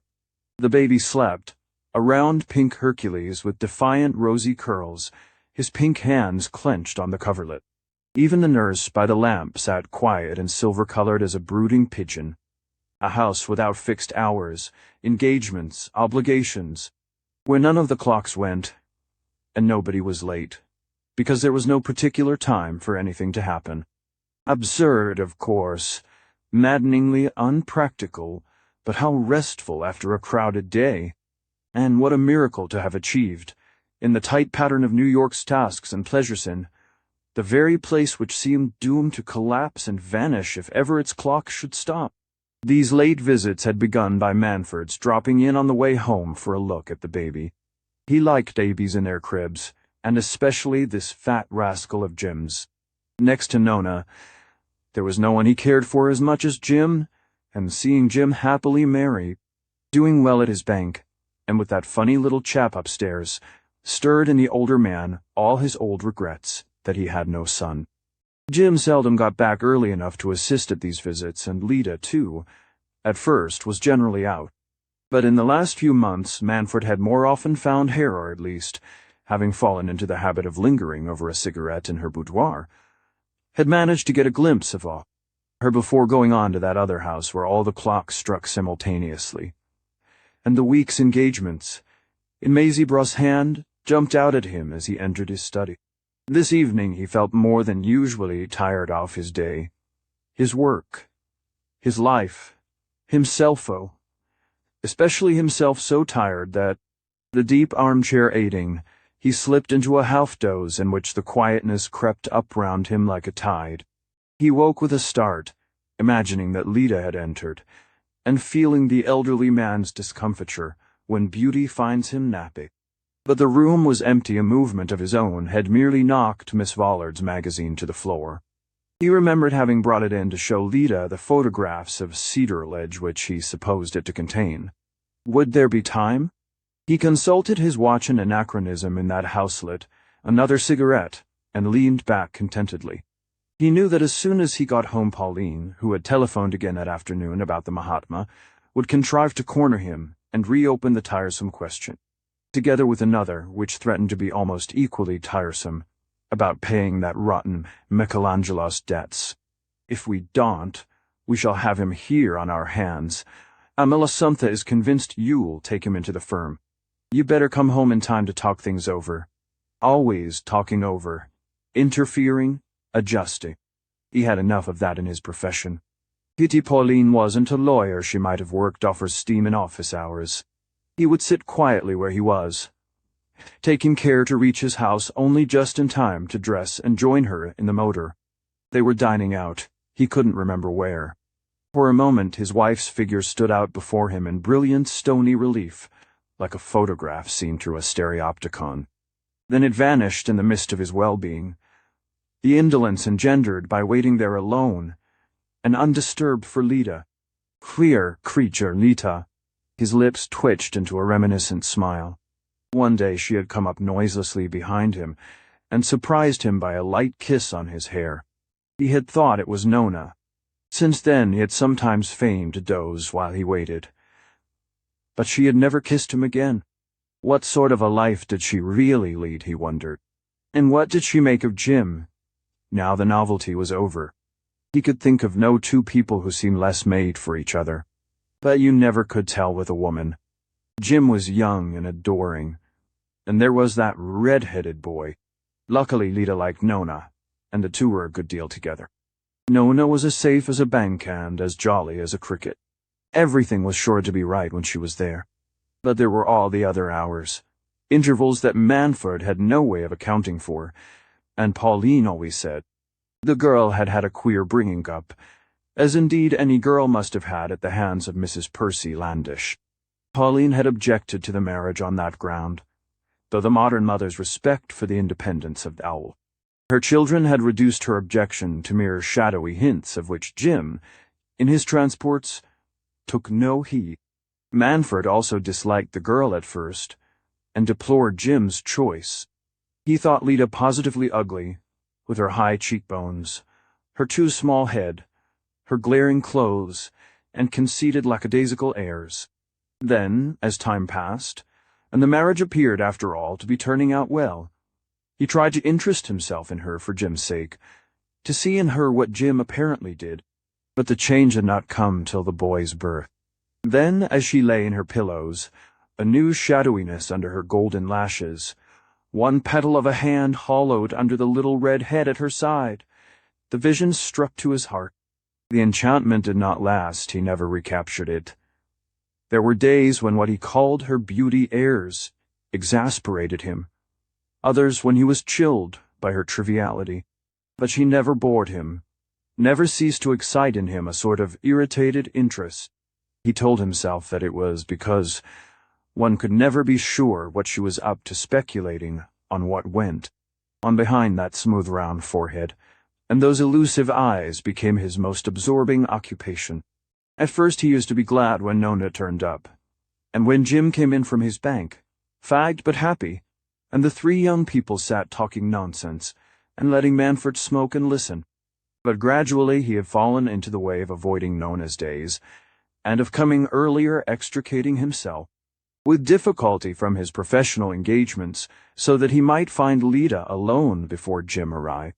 Lately she had seemed restless, vaguely impatient with things, and Manfred was determined to win her confidence and get at the riddle behind that smooth, round brow. He could not bear the idea that Jim's marriage might turn out to be a mere unsuccessful adventure, like so many others. Lita must be made to understand what a treasure she possessed, and how easily she might lose it. Lita Cliffhamers, Percy Landish Niceto, have had the luck to marry Jim Wyant, and to risk estranging him. What fools women were!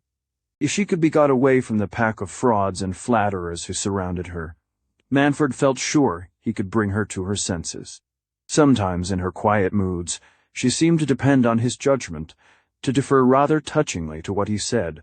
The thing would be to coax her from jazz and nightclubs, and the pseudo-artistic rabble of house decorators, cinema stars and theatrical riffraff who had invaded her life, to get her back to country joys, golf and tennis and boating, all the healthy outdoor activities.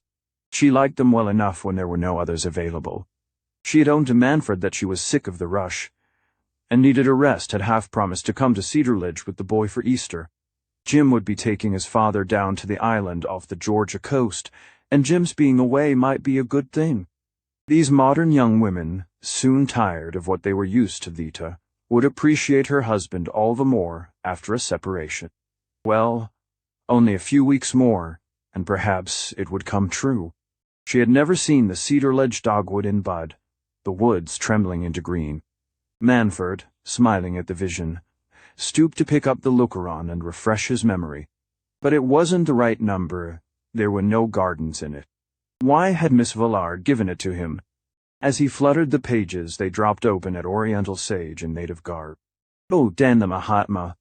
Dawn sighed so. Damn. He stood up to thrust the paper under one of the heavily shaded lamps. At home, where Pauline and reason ruled, the lighting was disposed in such a way that one could always read without moving from one's chair. But in this ridiculous house, where no one ever opened a book, the lamps were so perversely placed, and so deeply shrouded, that one had to hold one's paper under the shade to make out anything. He scrutinized the picture, shrugged away his disgusted recognition of B. Linden, looked again, and straightened his.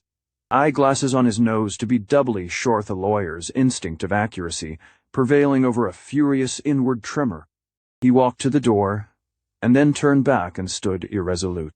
To study the picture he had lifted the border of the lampshade, and the light struck crudely on the statue above Lyda's divan, the statue of which Pauline, to her children's amusement, always said a little apprehensively that she supposed it must be cubist. Manfred had hardly noticed the figure before, except to wonder why the young people admired ugliness half lost in the shadows of the niche. It seemed a mere bundle of lumpy limbs. Now, in the glera Eukaryon, you! He clenched his fist at it. Tats! What they want hat's their brutish idol. The words came stammering from him in a blur of rage. It was on Jim's account. The shock, the degradation. The paper slipped to the floor, and he dropped into his seat again. Slowly his mind worked its way back through the disgust and confusion. Pauline had been right. What could one expect from a girl brought up in that Landish house? Very likely no one had ever thought of asking where she was, where she had been. Mrs. Landish, absorbed in her own silly affairs, would be the last person to know. Well, what of that? The modern girl was always free, was expected to know how to use her freedom. Known as independence had been as scrupulously respected as Jim she had had her full share of the perpetual modern agitations. Yet Nona was firm as a rock a man's heart could build on her. If a woman was naturally straight, jazz and nightclubs couldn't make her crooked. True, in Nona's case there had been Pauline's influence, Pauline, who, whatever her faults, was always good-humored and usually wise with her children.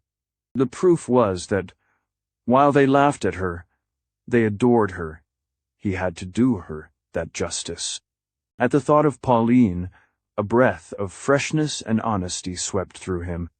He had been unfair to her lately, critical, irritable. He had been absorbing a slow poison, the poison emanating from this dusky, self-conscious room, with all its pernicious implications. His first impression of Lita, when he had thought her ugly and pretentious, rushed back on him, dissipating the enchantment. Oh, I'm glad you waited. She was there before him, her little heart-shaped face deep in its furs, like a bird on the nest. I wanted to see you today. I willed you to wait. She stood there, her head slightly on one side, distilling her gaze through half-parted lids like some rare golden liquid. Manfred stared back. Her entrance had tangled up the words in his throat. He stood before her, choked with denunciation and invective. And then it occurred to him how much easier it was just to say nothing, to go. Of course, he meant to go. It was no business of his. Jim Wyant was not his son. Thank God he could wash his hands of the whole affair. He mumbled, dining out. Can't wait. Oh, but you must. Her hand was on his arm, as light as a petal. I want you. He could just see the twinkle of small round teeth as her upper lip lifted. Can't. He tried to disengage his voice, as if that too were tangled up in her. He moved away toward the door. The looker-on lay on the floor between them. So much the better she would find it when he was gone. She would understand then why he hadn't waited, and no fear of Jim's getting hold of the paper truster to make it disappear. Why, what's that? She bent her supple height to pick it up, and moved to the lamp, her face alight. You darling, you bring me this? What luck. I've been all over the place hunting for a copy. Thy whole edition's sold out. I had the original photograph somewhere, but couldn't put my hand on it. She had reached the fatal page. She was spreading it open. Her smile caressed it. Her mouth looked like a pink pod bursting on a row of pearly seeds. She turned to Manfred almost tenderly. After you prevented my going to Ardwin's, I had to swear to send this to Clawhammer, to show that I really can dance. Tommy telephoned at daylight that Clawhammer was off to Hollywood, and that when I chucked last night, they all said it was because I knew I couldn't come up to the scratch. She held out the picture with an air of pride. Doesn't look much like it, does it? Why, what are you staring at? Didn't you know I was going in for the movies? Immobility was never my strong point. She threw the paper down and began to undo her furs with a lazy smile, sketching a dance step as she did so. "Why do you look so shocked? If I don't do, then I shall run away with Michelangelo. I suppose you know that Amalasunthes importing him. I can't stick this sort of thing much longer. Besides, we've all got a right to self-expression, haven't we?" Manfred continued to look at her. He hardly heard what she was saying, in the sickness of realizing what she was. Those were the thoughts, the dreams, behind those temples on which the light laid such pearly circles. He said slowly, "This picture ain't true, then. You've been there? Downside? Less you were, do you suppose I learned to dance? Aunt Kitty used to plan me out there whenever she wanted to go off on her own, which was pretty frequently." She had tossed off her hat, slipped out of her furs, and lowered the flounce of the lampshade, and there she stood, before him in her scant, slim dress, her arms, bare to the shoulder, lifted in an amphor gesture to her little head. "Oh, children, but I'm bored," she yawned. "Book, du, wanzu." Pauline Manfred was losing faith in herself. She felt the need of a new moral tonic. Could she still obtain it from the old sources? The morning after the toys' dinner, considering the advisability of repairing to that small bare room at Dawnside where the Mahatma gave his private audiences, she felt a chill of doubt. She would have preferred, just then, not to be confronted with the sage, and going to him, she risked her husband's anger, and prudence warned her to keep out of the coming struggle. If the Mahatma should ask her to intervene, she could only answer that she had already done so unsuccessfully, and such admissions, while generally useless, are always painful. Yet guidance she must have no papist in quest of direction. Wasn't that what Amalasuntha called it? Could have felt the need more acutely. Certainly the sacrament of confession, from which Pauline's ingrained Protestantism recoiled in horror, must have its uses at such moments. But to whom, if not to the Mahatma, could she confess? Dexter had gone downtown without asking to see her. She had been sure he would, after their drive to and from the toys the evening before. When he was in one of his moods of clenched silence, they were becoming more frequent. She had remarked she knew the uselessness of interfering. Echoes of the Freudian doctrine, perhaps rather confusedly apprehended, had strengthened her faith in the salutariness of talking things over. And she longed to urge this remedy again on Dexter, but the last time she had done so, he had wounded her by replying that he preferred an apria. And in his present mood of stony inaccessibility, he might say something even coarser. She sat in her boudoir, painfully oppressed by an hour of unexpected leisure. The facial massage artist had the grip, and had notified her only at the last moment. To be sure, she had skipped her silent meditation that morning, but she did not feel in the mood for it now. And besides, an hour is too long for meditation. An hour is too long for anything. Now that she had one to herself, for the first time in years, she didn't in the least know what to do with it. That was something which no one had ever thought of teaching her, and the sense of being surrounded by a sudden void, into which she could reach out on all sides without touching an engagement or an obligation, produced in her a sort of mental dizziness. She had taken plenty of rest cures, of course, all one's friends did. But during a rest cure one was always busy, resting every minute, was crammed with passive activities. One never had this queer sense of inoccupation, never had to face an absolutely featureless expanse of time. It made her feel as if the world had rushed by and forgotten her. An hour, why? There was no way of measuring the length of an empty hour.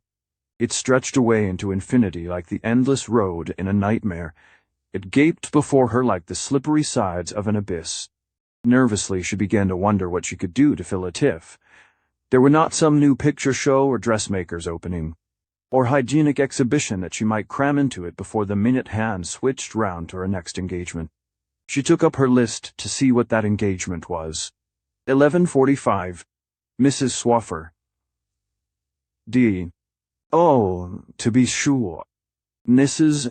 Swaffer. Maisie had reminded her that morning. The relief was instantaneous. Only who was Mrs. Swaffer? Was she the president of the Militant Pacifists League, or the Heroes' Day delegate, or the exponent of the new religion of hope, or the woman who had discovered a wonderful trick for taking the wrinkles out of the corners of your eyes? Maisie was out on an urgent commission, and could not be consulted, but whatever Mrs. Swaffer's errand was, her arrival would be welcome, especially if she came before her hour. And she did.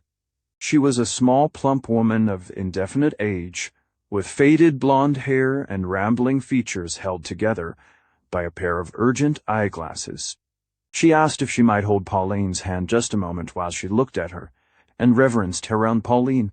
On learning that this was the result of reading her Mother's Day speech in the morning papers, acceded not unwillingly.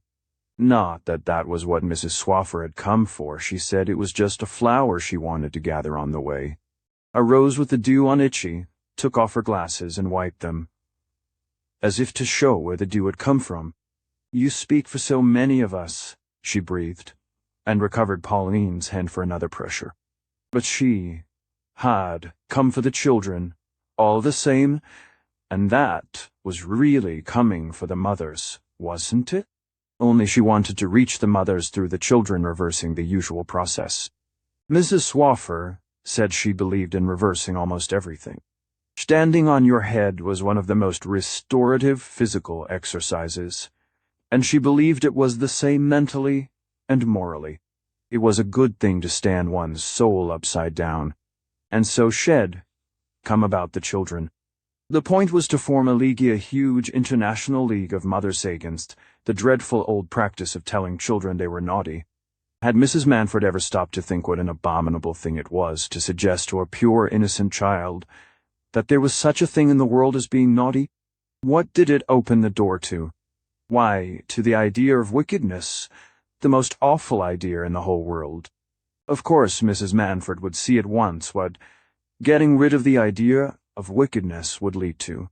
How could there be bad men if there were no bad children?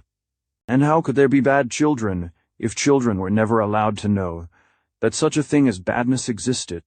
There is a splendid woman, Norba Clapp, no doubt Mrs. Manford had heard of her, who was getting up a gigantic worldwide movement to boycott the manufacturers and sellers of all military toys, tin soldiers, cannon, toy rifles, water pistols, and so on.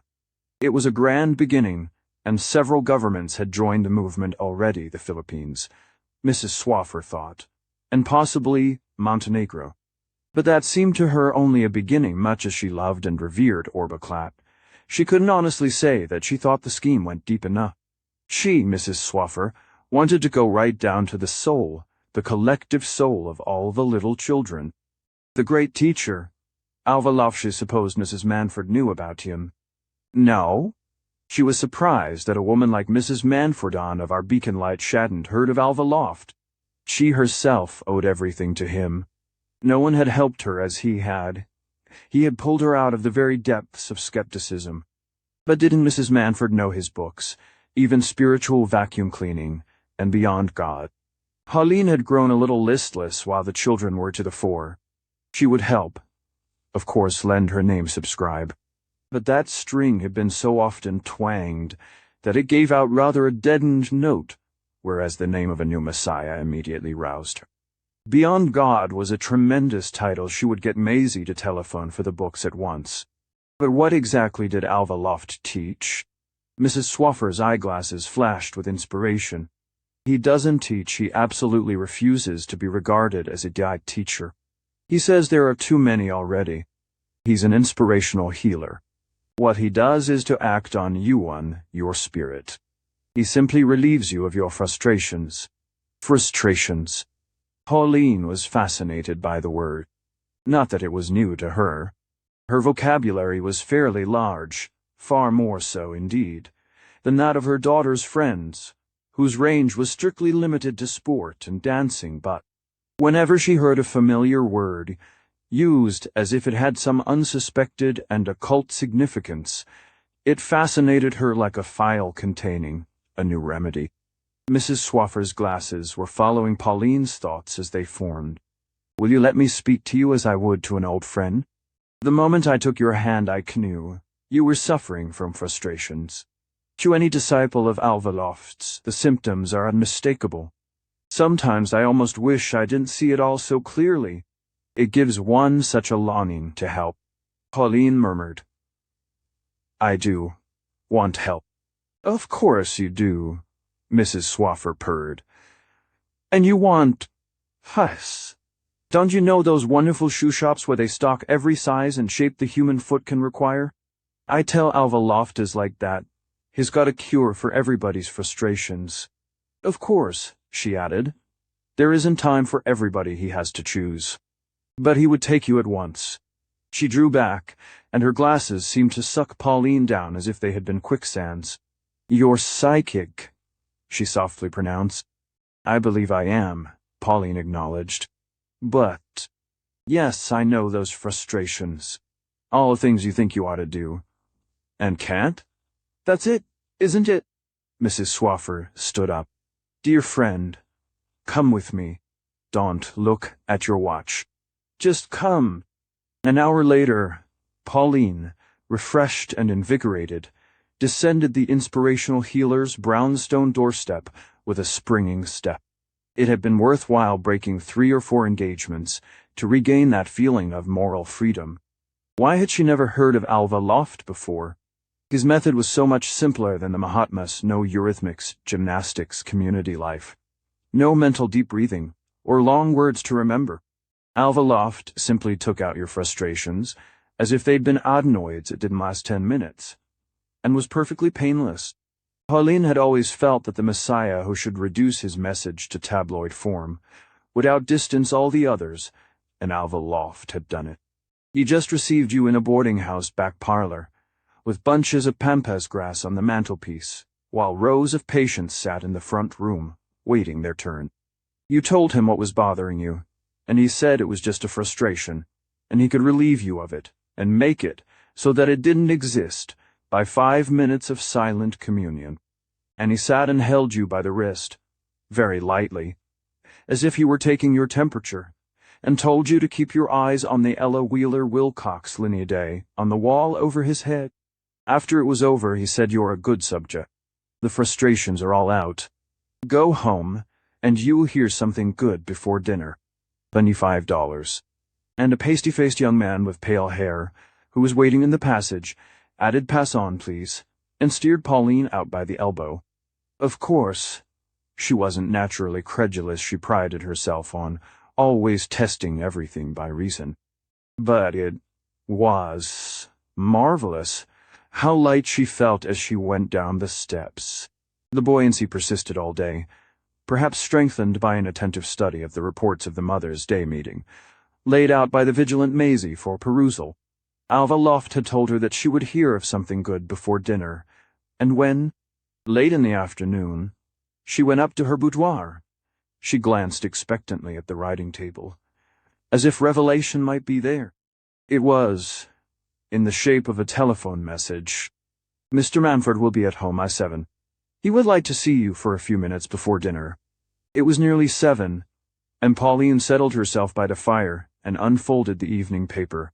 She seldom had time for its perusal, but today there might be some reference to the Mother's Day meeting, and what her newly regained serenity made it actually pleasant to be sitting there undisturbed, waiting for her husband. Dexter, how tired you look, she exclaimed when he came in.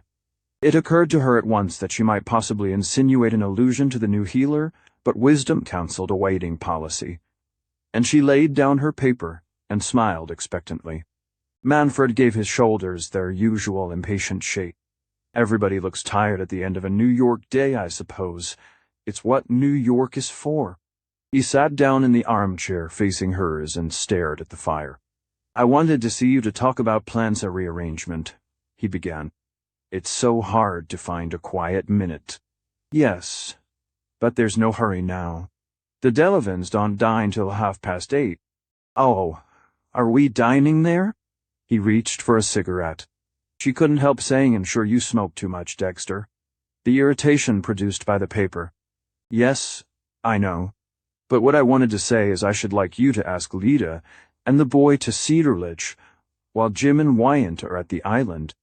This was a surprise, but she met it with unmoved composure. Of course, if you like. But do you think Leet'll go, all alone? You'll be off tarpon fishing. Nona is going to Asheville for a fortnight's change, and I had intended. She pulled up suddenly. She had meant, of course, to take her rescuer at Dawnside. Manfred sat frowning and studying the fire. Why shouldn't we all go to Cedar Ledge instead? He began. Somebody ought to look after Leto while Jim's away, in fact. I don't believe he'll go with Wyant if we don't. She's deadbeat, and doesn't know it, and with all the fools she has about her, the only way to ensure her getting a real rest is to carry her off to the country with the boy. Pauline's face lit up with a blissful incredulity. Oh, Dexter, would you really come to Cedar Ledge for Easter? How splendid. Of course, I'll give up my rest cure. As you say, there's no place like the country. She was already raising an inward hymn to Alva Loft. An Easter holiday in the country. Altogether how long it was since that had happened. She had always thought it her duty to urge Dexter to get away from the family when he had the chance to travel or shoot or fish, and not feel himself chained to her side. And here at last was her reward. Off his own accord, he was proposing that they should all be together for a quiet fortnight. A softness came about her heart, the stiff armor of her self-constraint seemed loosened, and she saw the fire through a luminous blur.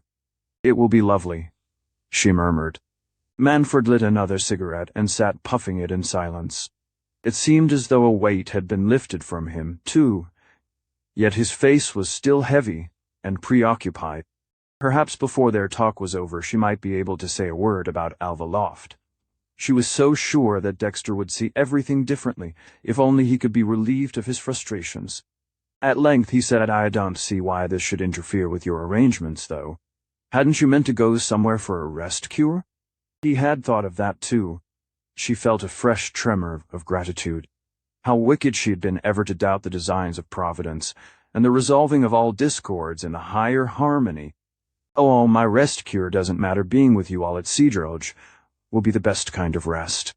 His obvious solicitude for her was more soothing than any medicine, more magical even than Alva Loft's silent communion. Perhaps the one thing she had lacked in all these years was to feel that someone was worrying about her as she worried about the universe. It's awfully unselfish of you, Pauline. But running a big house is never restful. Nona will give up Asheville and come to Cedar Ledge to look after us. You mustn't change your plans. She smiled a little. But I must, dear. Because I meant to go to Dawnside, and now, of course, in any case. Manfred stood up and went and leaned against the chimney-piece.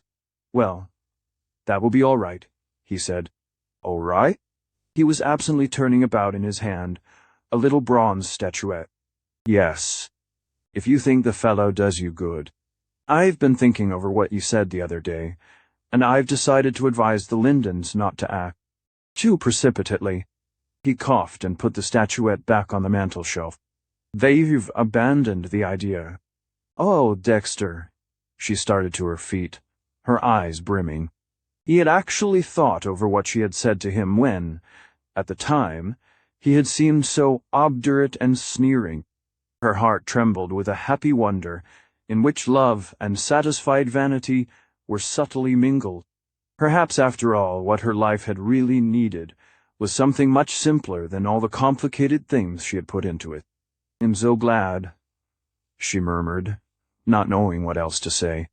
She wanted to hold out her arms, to win from him some answering gesture, but he was already glancing at his watch. That's all right. Jove, they'll well be late for dinner. Opera afterward, isn't there? The door closed on him. For a moment or two, she stood still, awed by the sense of some strange presence in the room. Something as fresh and strong as a spring gale. It must be happiness, she thought. Well, yes, this morning, I think you can see her. She seems ever so much better, not in such a fearful hurry, I mean. Pauline, from her dressing room, overheard Maisie Brass. She smiled at the description of herself, sent a thought of gratitude to Alva Loft, and called out, Is that Nona? I'll be there in a minute. Just finishing my exercises. She appeared, fresh and tingling, draped in a restful dove-colored wrapper, and offered Nona a smooth cheek. Miss Bruss had vanished, and mother and daughter had to themselves the sunny room, full of flowers and the scent of a wood fire. "How wonderful you look, Mother. All made over. Have you been trying some new exercises?" Pauline smiled and pulled up the soft eiderdown coverlet at the foot of her lounge. She sank comfortably back among her cushions. "No, dear, it's just understanding a little better, I think." "Understanding?" "Yes, that things always come out right if one just keeps on being brave and trustful." "Oh." She fancied she caught a note of disappointment in Nona's voice. Poor Nona, her mother, had long been aware that she had no enthusiasm, no transports of faith. She took after her father. How tired and sallow she looked in the morning light, perched on the arm of a chair, her long legs dangling. "You really ought to try to believe that yourself, darling," said Pauline brightly. Nona gave one of her father's shrugs. "Perhaps I will when I have more time. But one can always make time, dear." "Just as I do," the smile suggested. "You look thoroughly fagged out, Nona. I do wish you'd go to the wonderful new man I've just—" "All right, Mother. Only, this morning, I haven't come to talk about myself. It's Lita Tarste." "Nita? I've been wanting to speak to you about her for a long time. Haven't you noticed anything?" Pauline still wore her alert and sympathizing smile. "Tell me what. Dear, let's talk it all over." Nona's brows were drawn in a troubled frown. "I'm afraid Jim's not happy," she said. "Jim?" "But, darling, he's been so dreadfully overworked, that's the trouble. Your father spoke to me about it the other day. He's sending Jim and Arthur down to the island next month for a good long rest." "Yes, it's awfully nice of Father. But it's not that, it's Lita," Nona doggedly repeated. A faint shadow brushed Pauline's cloudless horizon, but she resolutely turned her eyes from it. "Tell me what you think is wrong." "Why, that she's bored stiff says she's going to chuck the whole thing. She says the life she's leading prevents her expressing her personality." "Good gracious, she dares?" Pauline sat bolt upright, the torn garment of her serenity fluttering away like a wisp of vapor. Was there never to be any peace for her? She wondered. She had a movement of passionate rebellion and a terror, lest it should imperil Alva Loft's mental surgery. After a physical operation, the patient's repose was always carefully guarded, but no one thought of sparing her, though she had just been subjected to so radical an extirpation. She looked almost irritably at Nona. "Don't you think you sometimes imagine things, my pet? Of course, the more we yield to suggestions of pain and distress, the more." "Yes, I know. But this isn't a suggestion. It's a fact. Lita says she's got to express her personality, or shall do something dreadful. And if she does, it will break Jim's heart." Pauline leaned back, vaguely fortified by so definite a menace. It was laughable to think of Lita Cliffs threatening to do something dreadful to a Wyatt. "Don't you think she's just overexcited, perhaps? She leads such a crazy sort of life, all you children do. And she hasn't been very strong since the baby's birth. I believe she needs a good rest, as much as Jim does. And you know your father has been so wise about that, he's going to persuade her to go to Cedarledge for 2 or 3 weeks while Jim's in Georgia." Nona remained unimpressed. "Lita won't go to Cedarledge alone, no, she won't. She won't have to, dear. Your father has thought of that, too. He finds time to think of everything." "Who's going, then?" "We all. At least your father hopes you will. And his giving up his tarpon fishing on purpose to join us." "Father is?" Nona stood up, her gaze suddenly fixed on her mother. "Your father's wonderful," Pauline triumphed. "Yes, I know." The girl's voice flagged again. "But all this is weeks away. And meanwhile, I'm afraid. Little girls mustn't be afraid. If you are, send Lita to— well, I'm sure it's just a case of frustration." "Frustration?" "Yes, the new psychological theme. I'll take her with me to see Alva Loft. He's Senem, the great inspirational healer. I've only had 3 treatments, and it's miraculous. It doesn't take 10 minutes, and all one's burdens are lifted. Pauline threw back her head with a sigh which seemed to luxuriate in the remembrance of her own release. I wish I could take you all to him, she said. Well, perhaps you'd better begin with Lida. Nona was half smiling too, but it was what her mother secretly called her disintegrating smile. I wish the poor child were more constructive, but I suppose she's inherited her father's legal mind, Pauline thought. Nona stood before her irresolutely. You know, Mother, if things do go wrong, Jim will never get over it. There you are again, jumping at the conclusion that things will go wrong.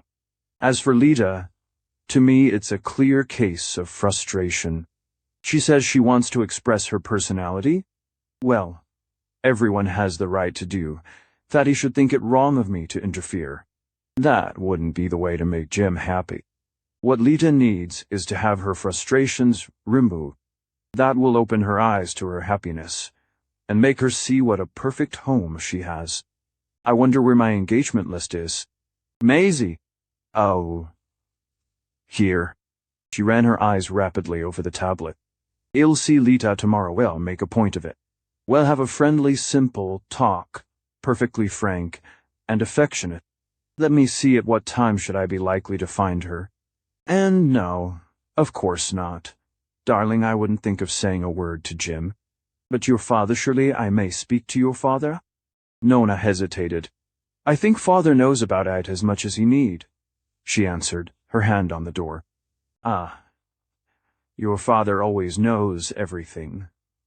Pauline placidly acquiesced. The prospect of the talk with her daughter-in-law barely ruffled her newfound peace. It was a pity Lida was restless, but nowadays all the young people were restless. Perhaps it would be as well to say a word to Kitty, landish, flighty, and inconsequent as she was. It might open her eyes to find that she was likely to have her niece back on her hands. Mrs. Percy, landish hands, were always full to overflowing with her own difficulties.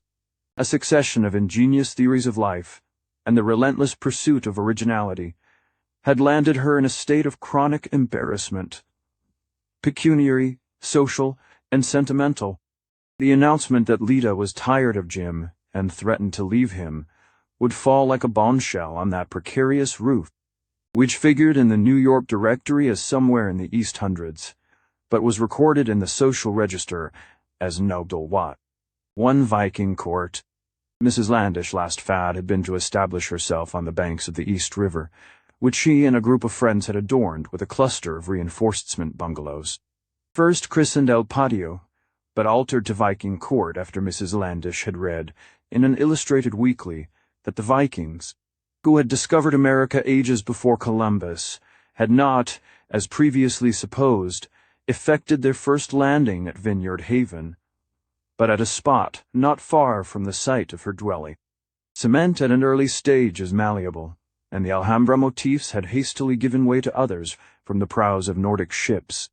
From silver torques and runic inscriptions, the latter easily contrived out of Arabic, surahs from the Quran.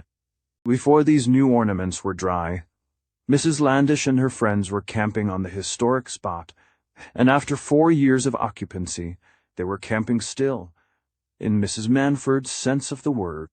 A hurried telephone call had assured Pauline that she could see Mrs. Landish directly after lunch, and at 2:00 her motor drove up to Viking Court, which opened on a dilapidated riverfront and was cynically overlooked by tall tenement houses with an underpinning of delicatessen stores. Mrs. Landish was nowhere to be found. She had had to go out to lunch, a melancholy maidservant said, because the cook had just given notice, but she would doubtless soon be back. With gingerly steps Pauline entered the living room, so called as visitors were unfailingly reminded, because Mrs. Landish ate, painted, modeled in clay, sculptured in wood, and received her friends there. The Vikings, she added, had lived in that way, but today all traces of these varied activities had disappeared, and the room was austerely empty. Mrs. Landish's last hobby was for what she called purism, and her chief desire to make everything in her surroundings conform to the habits and industries of a mythical past. Ever since she had created Viking Court, she had been trying to obtain rushes for the floor, but as the eastern states of America did not produce the similar, particular variety of rush which the Vikings were said to have used, she had at last decided to have rugs woven on handlooms in Abyssinia, someone having assured her that an inscription referring to trade relations between the Vikings and the kingdom of Prester John had been discovered in the ruins of Petra. The difficulty of having these rugs, made according to designs of the period, caused the cement floor of Mrs. Landish's living room to remain permanently bare, and most of the furniture having now been removed, the room had all the appearance of a garage. The more so as Mrs. Landish's latest protégé, a young cabaret artist who performed on a motor siren, had been suffered to stable his cycle in one corner. In addition to this vehicle, the room contained only a few relentless-looking oak chairs. A long table bearing an hourglass for clocks would have been an anachronism, and a scrap of dusty velvet nailed on the cement wall, as to which Mrs. Landish explained that it was a bit of a 6th-century Coptic vestment, and that the nuns of a Basilian convent in Thessaly were reproducing it for eventual curtains and chair cushions. It may take 50 years, Mrs. Landish always added, but I would rather go without it than live with anything less perfect. The void into which Pauline advanced gave prominence to the figure of a man who stood with his back to her, looking through the window at what was to be a garden when Viking horticulture was revived. Meanwhile, it was fully occupied by neighboring cats and by swirls of wind-borne rubbish. The visitor, duskily blocked against a sullen March sky, was at first not recognizable but halfway toward him. "Pauline!" exclaimed Dexter. He turned, and his surprise met hers. "I never dreamed of its being you," she said. He faced her with a certain defiant jauntiness. "Why not?" "Because I never saw you here before. I've tried often enough to get you to come." "Oh, to lunch or dine?" He sent a grimace about the room. "I never thought that was among my duties." She did not take this up, and a moment's silence hung between them. Finally, Manfred said, "I came about Lita." Pauline felt a rush of relief. Her husband's voice had been harsh and impatient. She saw that her arrival had mysteriously put him out.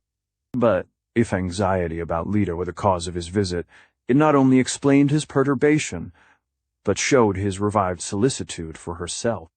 She sent back another benediction to the inspirational healer, so sweet it was to find that she and Dexter were once more moved by the same impulses. "It's awfully kind of you, dear. How funny that we should meet on the same errand." He stared. "Why have you come about Lita?" "Well, yes. She's been getting rather out of hand, hasn't she?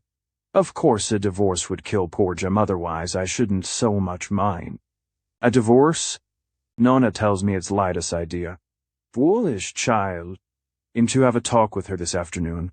I came here first to see if Kitty's influence—" "Oh, Kitty's influence. Yes, I know." She broke off and glanced quickly at Manfred. "But if you don't believe in her influence, why did you come here yourself?" The question seemed to take her husband by surprise, and he met it by a somewhat rigid smile. How old he looked in the hard, slaty light. The crisp hair was almost as thin on his temples as higher up. If only he would try that wonderful new radio scout. And he used to be so handsome. His wife said to herself, with the rush of vitality she always felt when she noted the marks of fatigue or age in her contemporaries. Manfred and Nona, she reflected, had the same way of turning sallow and heavy-cheeked when they were under any physical or moral strain. Manfred said, "I came to ask Mrs. Landish to help us get Lita away for Easter. I thought she might put in a word."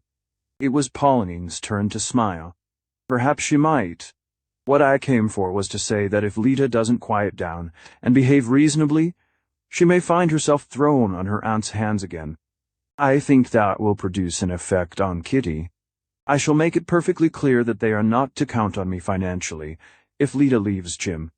She glanced brightly at Manfred, instinctively awaiting his approval. But the expected response did not come. His face grew blurred and uncertain, and for a moment he said nothing. Then he muttered, "It's all very unfortunate. A stupid muddle." Pauline caught the change in his tone. It suggested that her last remark, instead of pleasing him, had raised between them one of those invisible barriers against which she had so often bruised her perceptions. And just as she had thought that he and she were really in touch again. "We mustn't be hard on her.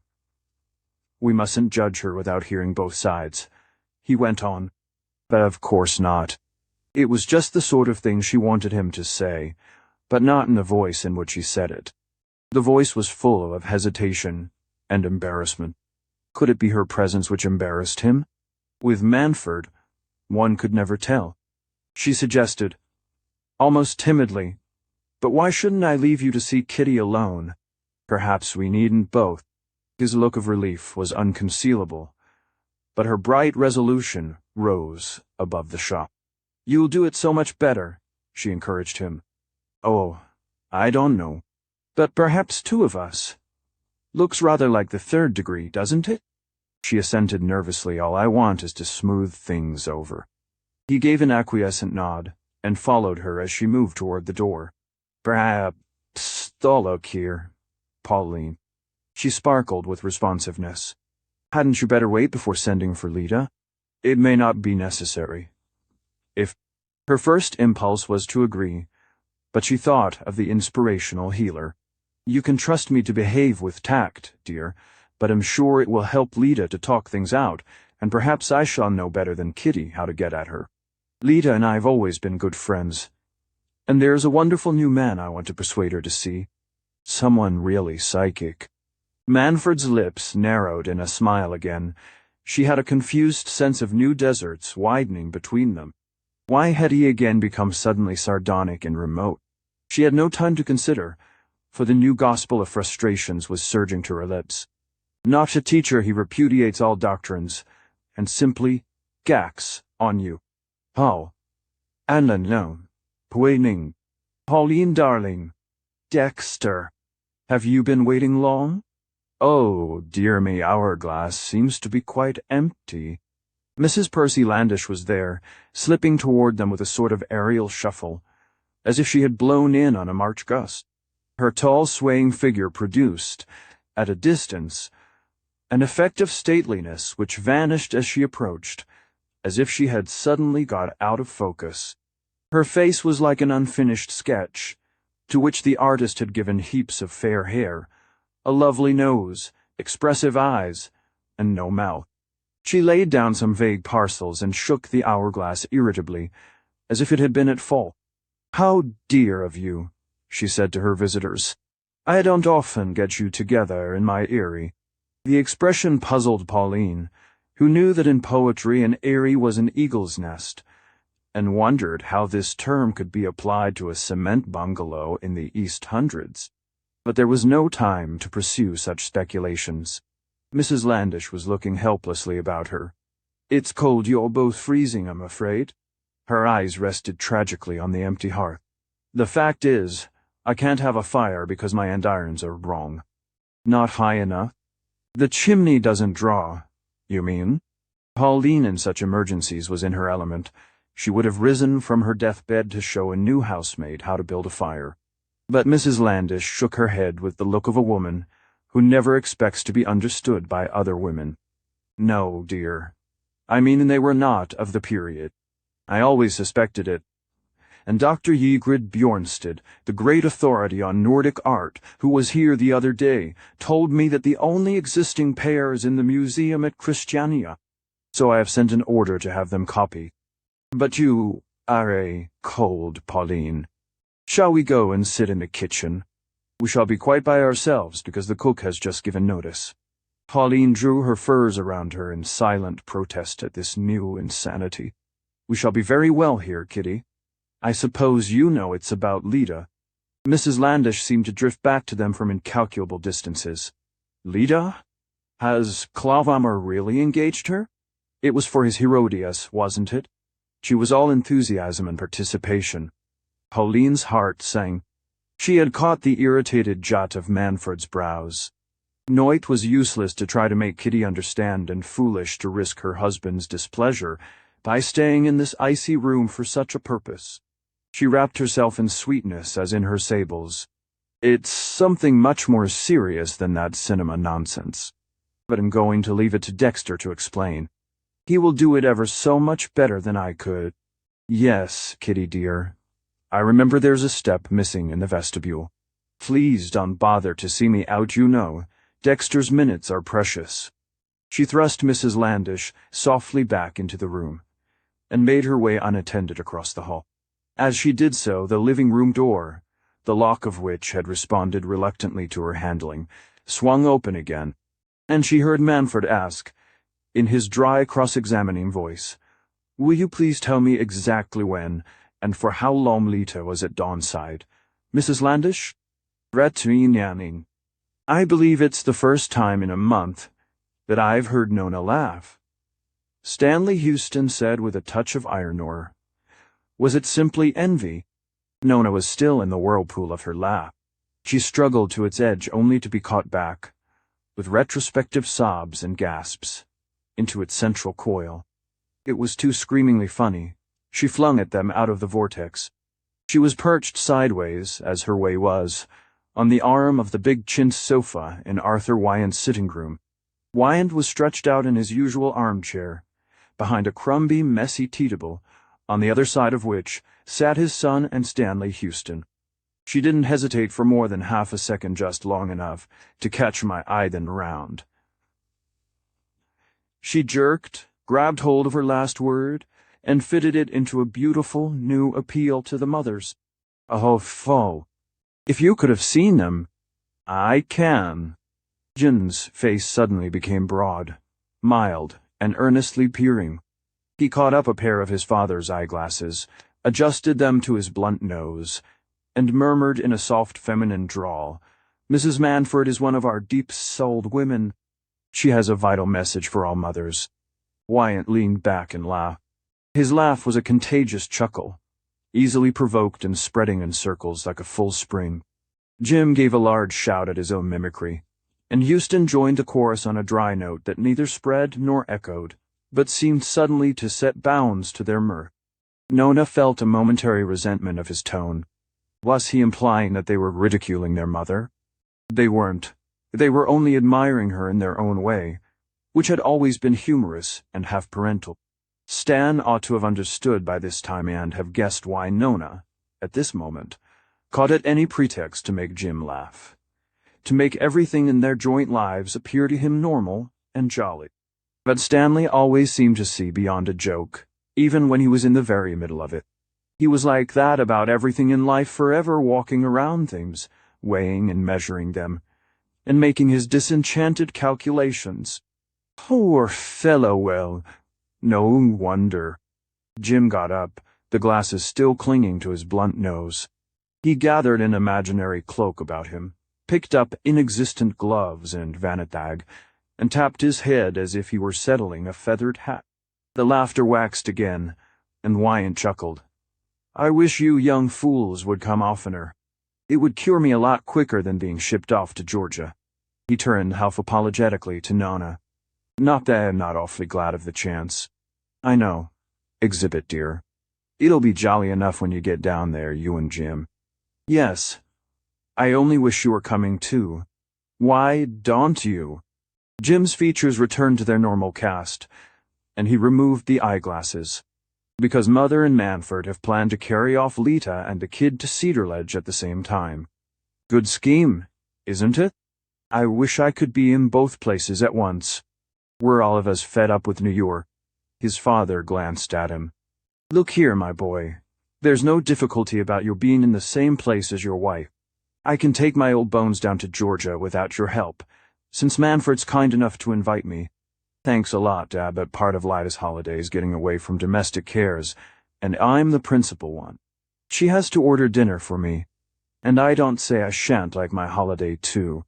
Sand and sun, any amount of M. That's my size at present. No more superhuman efforts." He stretched his arms over his head with a yawn. But I thought Manfred was off to the south to auto his tarpon.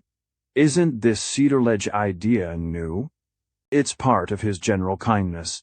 He wanted me to go with an easy mind, so has chucked his fishing and mobilized the whole group to go and lead the simple life at Cedar Ledge with Lita. Wyant's sallow cheekbones reddened slightly. It's awfully kind, as you say, but if my going south is to result in upsetting everybody else's arrangements— Oh, rot, father. Jim spoke with sudden irritability. Manfred would hate it if you chuck now, wouldn't he, Nona? And I do want Lita to get away somewhere. And I'd rather it was to Cedar Ledge than anywhere. The clock struck, and he pulled himself out of his chair. Nona noticed with a pang how slack and half-hearted all his movements were. "You must, Jum," he said. "We're due at some cabaret show that begins early, and I believe we dine at Ardwin's first, with a bunch of freaks. Bye, Nona. Stan. Goodbye, father. Only a fortnight now before we cut it all." The door shut after him on a silence. Wyant reached for his pipe and filled it. Hoyston stared at the teetable. Suddenly, Wyant questioned, "Look, here, why is Jim being shipped off to the island with me when his wife's going to Cedar Ledge?" Nona dropped from her sofa arm and settled into an armchair. "Simply for the reasons he told you. They both want a holiday from each other. I don't believe Jim really wants one from Lita." "Well, so much the worse for Jim. Leah's temporarily tired of dancing and domesticity, and the doctor says she ought to go off for a while by herself." Wyant was slowly drawing at his pipe. At length he said, "Your mother's doctor told her that once, and she never came back." Nona's color rose through her pale cheeks to her very forehead. The motions of her blood were not impetuous, and she now felt herself blushing for having blushed. It was unlike Wyant to say that, unlike his tradition of reticence and decency, which had always joined with Pauline. Breezy optimism in relegating to silence and non-existence whatever it was painful or even awkward to discuss. For years the Dual family had lived on the assumption that they were all the best friends in the world, and the vocabulary of that convention had become their natural idiom. Stanley Hoyston seemed to catch the constraint in the air. He got up as if to go. "I suppose we're dining somewhere, too." He pronounced the "we" without conviction, for everyone knew that he and his wife seldom went out together. Wyant raised a detaining hand. "Don't go, Stan. Nona and I have no secrets. If we had, you should share them. Why do you look so savage, Nona? I suppose I've said something stupid. Fact is, I'm old-fashioned, and this idea of people who've chosen to live together, having perpetually to get away from each other. When I remember my father and mother, for 60-odd years, New York in winter, Hudson in summer, staple topic snow for 6 months, mosquitoes the other. I suppose that's the reason your generation have got the fidgets." Nona laughed. "It's a good enough reason, and anyhow there's nothing to be done about it." Wyant frowned. "Nothing to be done about Itin Lida's case? I hope you don't mean that. My song god, if ever a man has slaved for a woman, made himself a fool for her." Hoyston's dry voice cut the diatribe. "Well, sir, you wouldn't deprive him of man's peculiar privilege, the right to make a fool of himself." Wyant sank back, grumbling among his cushions. "I don't understand you, any of you," he said, as if secretly relieved by the admission. "Well, exhibit, dear. Strictly speaking, you don't have to. We're old enough to run the show for ourselves, and all you've got to do is to look on from the front row and admire us," said Nona, bending to him with a caress. In the street she found herself walking silently at Houston's side. These weekly meetings with him at Wyant's were becoming a tacit arrangement, the one thing in her life that gave it meaning. She thought with a smile of her mother's affirmation, that everything always came out right, if only one kept on being brave and trustful, and wondered where, under that formula, her relation to Stanley Houston could be fitted in. It was anything but bravo letting herself drift into these continual meetings and refusing to accept their consequences. Yet every nerve in her told her that these moments were the best thing in life. The one thing she couldn't do without just to be near him, to hear his cold voice, To say something to provoke his disenchanted laugh, or, better still, to walk by him as now without talking, with a furtive glance now and then at his profile, ironic, dissatisfied, defianties, and so weak under the defiance. The fact that she judged and still loved showed that her malady was mortal. Oh, well, it won't last. Nothing lasts for our lot, she murmured to herself without conviction. Or at the worst, it will only last as long as I do. And that's a date I can fix as I choose. What nonsense, though, to talk like that when all those others needed her, Jim and his silly Lida. Her father, yes, even her proud, self-confident father, and poor old Exhibit A and her mother, who was so sure that nothing would ever go wrong again. Now she had found a new heel.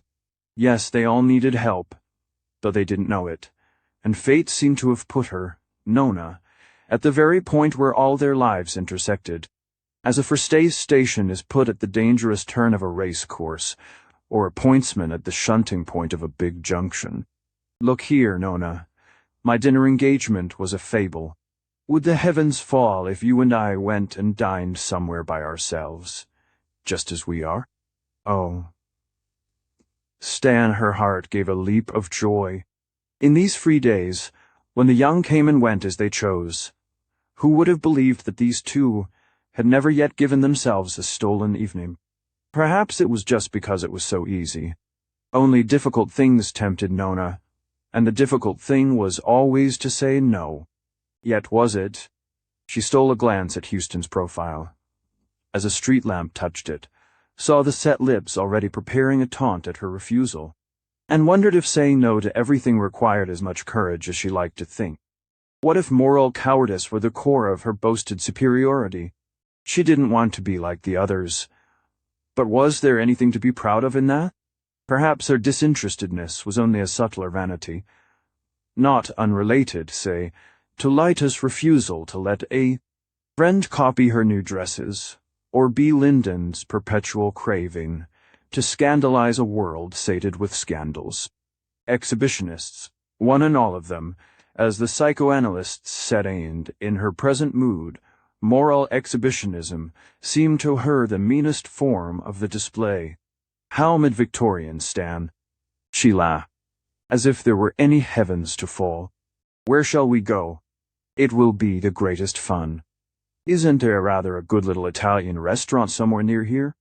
And afterward there's that nigger dancing at the housetop. Come along, then. She felt as little and light as a wisp of straw carried out into the rushing darkness of a sea splashed with millions of stars. Just the thought of a friendly evening, an evening of simple comradeship, could give her back her youth. Yes, and the courage to persevere. She put her hand through his arm, and knew by his silence that he was thinking her thoughts. That was the final touch of magic. You really want to go to the housetop? He questioned, leaning back to light his cigar with a leisurely air, as if there need never again be any hurrying about anything. Their dinner at the little Italian restaurant was nearly over. They had conscientiously explored the paste, the frutte di mare, the ifriture, and the cheese and tomato mixtures, and were ending up with a foaming sabayoni. The room was low-ceilinged, hot, and crowded with jolly, noisy people, mostly Italians, over whom at unnoticed intervals an olive-tinted musician, with blue-white eyeballs, showered trills and twangings. His music did not interrupt the conversation, but merely obliged the diners to shout a little louder, a pretext of which they joyfully availed themselves. Nona, at first, had found the noise a delicious shelter for her talk with Houston, but now it was beginning to stifle her. Let's get some fresh air first, she said. All right. Well, walk for a while. They pushed back their chairs, wormed away through the packed tables, got into their wraps, and stepped out of the swinging doors into long streamers of watery lamplight. The douche of a cold rain received them. Oh, the housetop then, Nona grumbled.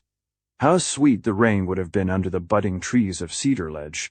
But here, in these degraded streets, Houston caught a passing taxi.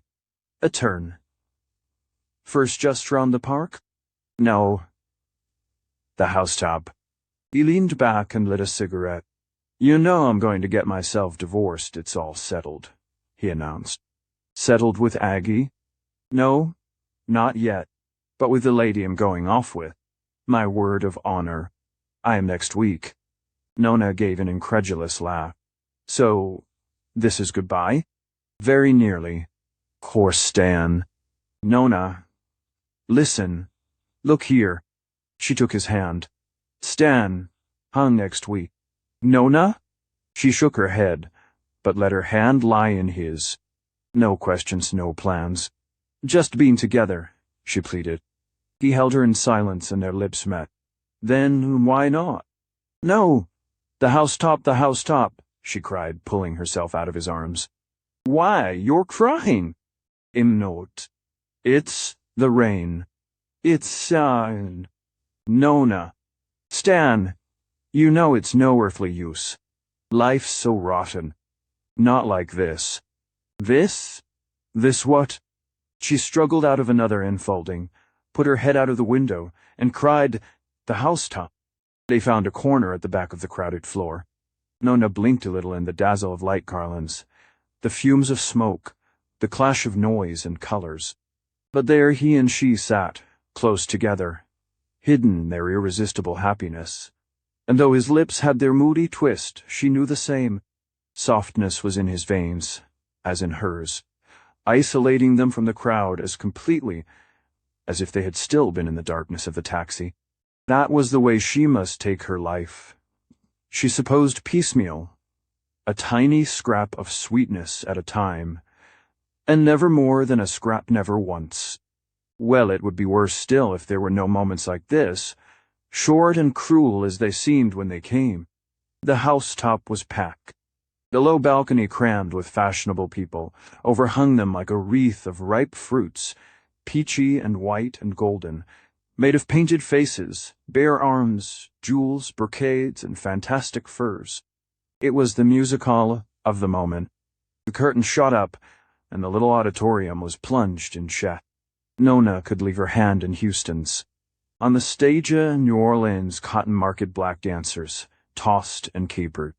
They were like ripe fruits, too. Black figs flung about in hot sunshine, falling to earth with crimson, bursts of laughter splitting open on white teeth, and bounding up again into golden clouds of cotton dust. It was all warm and jolly and inconsequent. The audience forgot to smoke and chatter. Little murmurs of enjoyment rippled over it. The curtain descended, the light garlands blossomed out, and once more floor and balcony were all sound and movement. Why, there's Lita up there in the balcony, Nona exclaimed, just above the stage. Don't you see with Ardwin? And Jack Staley? And B. Linden? And that awful Kyler woman? She had drawn her hand away at the sight of the box full. I don't see Jim with them after all. Oh, how I hate that crowd. All the ugly and disquieting realities she had put from her, swept back with a rush. If only she could have had her one evening away from them. I didn't think we should find them Harry thought Lita had been last week. Well, don't that crowd always keep on going to the same shows over and over again? There's nothing they hate as much as novelty. They're so fed up with it. And besides, what on earth do you care? They won't bother us. She wavered a moment, and then said, You see, Lita always bothers me. Why? Anything new? She says she's tired of everything, Jim included, and is going to chuck it, and go in for the cinema. Oh, that? He manifested no surprise. Well, isn't it where she belongs? Perhaps, but Jim, poor Jim, we've all got to swallow our dose one day or another. Yes, but I can't bear it. Not for Jim. Look here, Stanham going up there to join them, she suddenly declared. Oh, nonsense, Nona, they don't want you. And besides, I hate that crowd as much as you do. I don't want you mixed up with it. That cad Staley and the Keeler woman. She gave a dry laugh. Afraid they'll compromise me? Oh, right. But what's the use of their knowing you're here? They'll hate your butting in, Lita worst of all. Stan, him going up to them. "Oh, damn it. You always." She had got up and was pushing away the little table in front of them. But suddenly she stopped and sat down again. For a moment or two she did not speak, nor look at Houston. She had seen the massive outline of a familiar figure rising from a seat near the front, and planting itself there for a slow gaze about the audience. "Hello, your father. I didn't know he patronized this kind of show," Houston said. Nona groped for a careless voice, and found it. "Father? So it is. Oh, has really very frivolous me influence, I'm afraid." "I'm afraid." The voice sounded sharp and rattling in her own ears. "How funny, though. You don't happen to see Mother in a Malisanta anywhere? That would make the family party complete." She could not take her eyes from her father. How queer he looked, how different. Strained and vigilant, she didn't know how else to put it. And yet tired. Inexpressibly tired. As if with some profound inner fatigue which made him straighten himself, a little too rigidly, and throw back his head with a masterful young manish air. As he scanned the balcony just above him, he stood there for a few moments, letting the lights and the eyes concentrate on him, as if lending himself to the display with a certain distant tolerance. Then he began to move toward one of the exits. But halfway he stopped, turned with his dogged jerk of the shoulders, and made for a gangway leading up to the balcony. "Hello?" Houston exclaimed. "Is he going up to Lita?" Nona gave a little laugh. "I might have known it. How like father when he undertakes anything." "Undertakes what?" "Why, looking after Lita. He probably found out at the last minute that Jim couldn't come, and made up his mind to replace him. Isn't it splendid how he's helping us? I know he loathes this sort of place and the people she's with, but he told me we oughtn't to lose our influence on her. We ought to keep tight hold of her." "I see." Nona had risen again, and was beginning to move toward the passageway.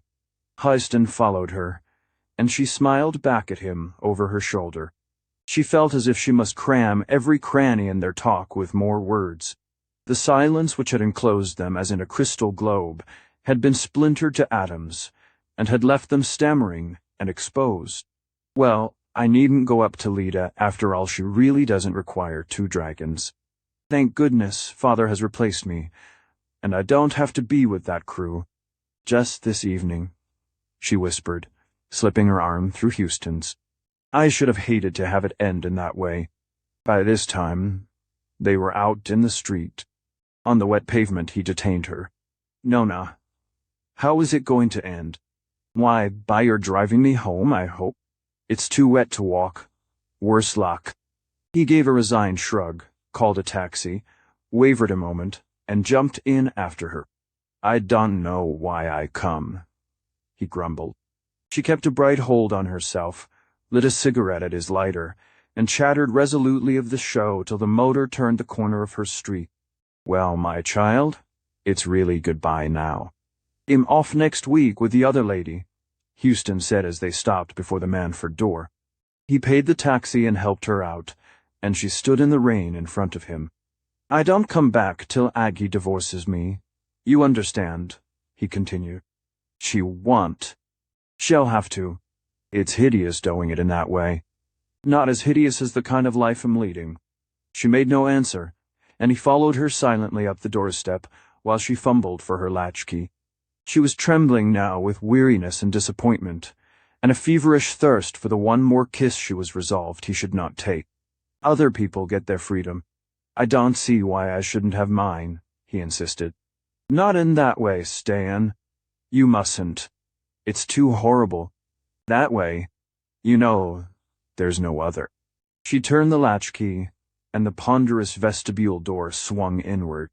"If you do, don't imagine he'll ever marry you," she cried out as she crossed the threshold, and he flung back furiously, "Wait till I ask you," and plunged away into the rain.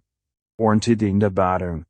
Polly Manford left Mrs. Landish's door with the uncomfortable sense of having swallowed a new frustration. In this crowded life of hers they were as difficult to avoid as germ sand. There was not always time to have them extirpated.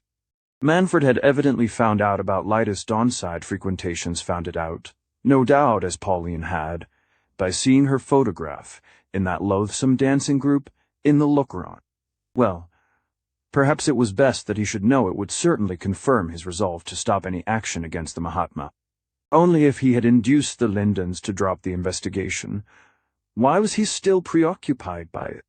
Why had he gone to Mrs. Landish to make that particular inquiry about Lida? Pauline would have liked to shake off the memory of his voice, and of the barely disguised impatience with which he had waited for her to go, before putting his question.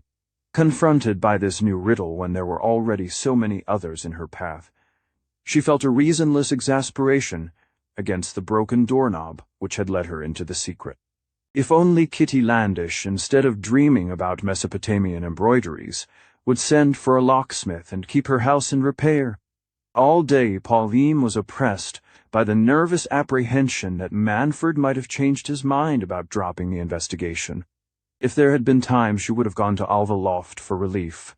She had managed so far to squeeze in a daily séance, and had come to depend on it as addicts do on their morphia.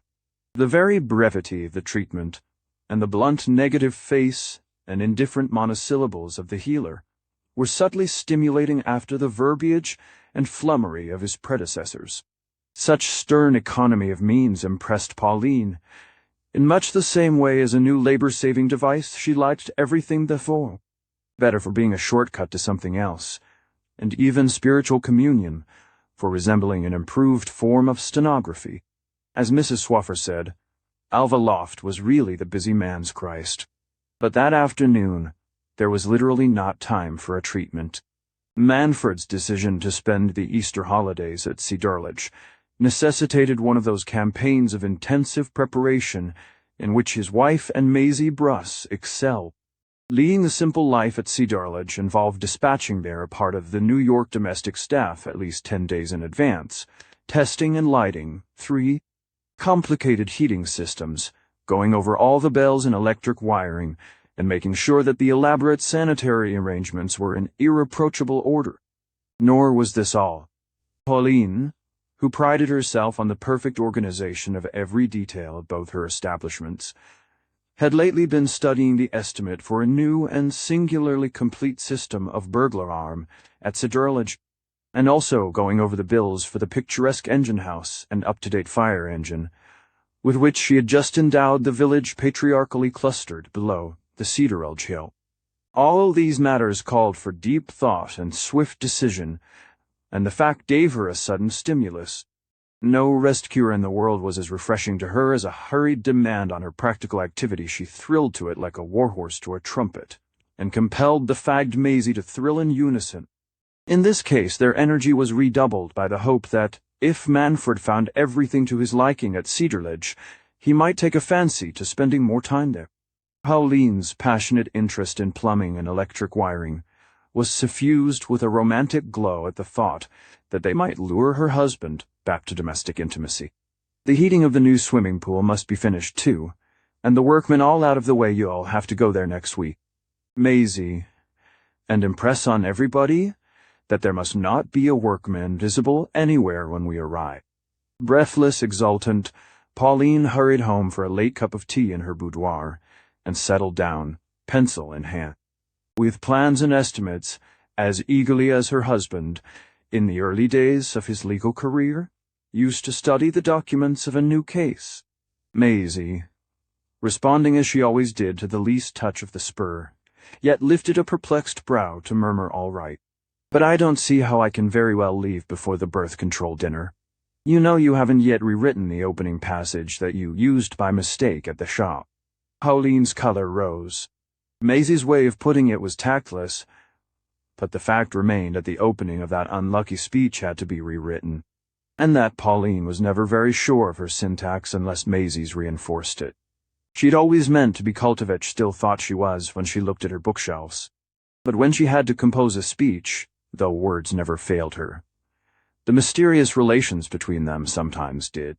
Wealth and extensive social activities were obviously incompatible with a complete mastery of grammar, and secretaries were made for such emergencies. "Yes, Maisie," fagged as she looked, could certainly not be spared till the speech was remodeled. The telephone, ringing from downstairs, announced that the Marchesa was on her way up to the boudoir. Pauline's pencil fell from her hand. On her way up. It was really too inconsiderate. Amelissunta must be made to understand. There was the undaunted lady. The footman swore you were out, dear, but I knew from his manner that I should find you. With powder now, I never can tell. And I simply had to rush in long enough to give you a good hug. The Marchesa glanced at Maisie, and the secretary faced herself after another glance, this time from her employer, which plainly warned her wait in the next room. I won't let her stay. To her visitor Pauline murmured somewhat coldly, I left word that I was out, because I'm desperately busy over the new plumbing and burglar alarm systems at Cedar Ledge. Dexter wants to go there for Easter, and of course everything must be in order before we arrive. The Marchesa's eyes widened.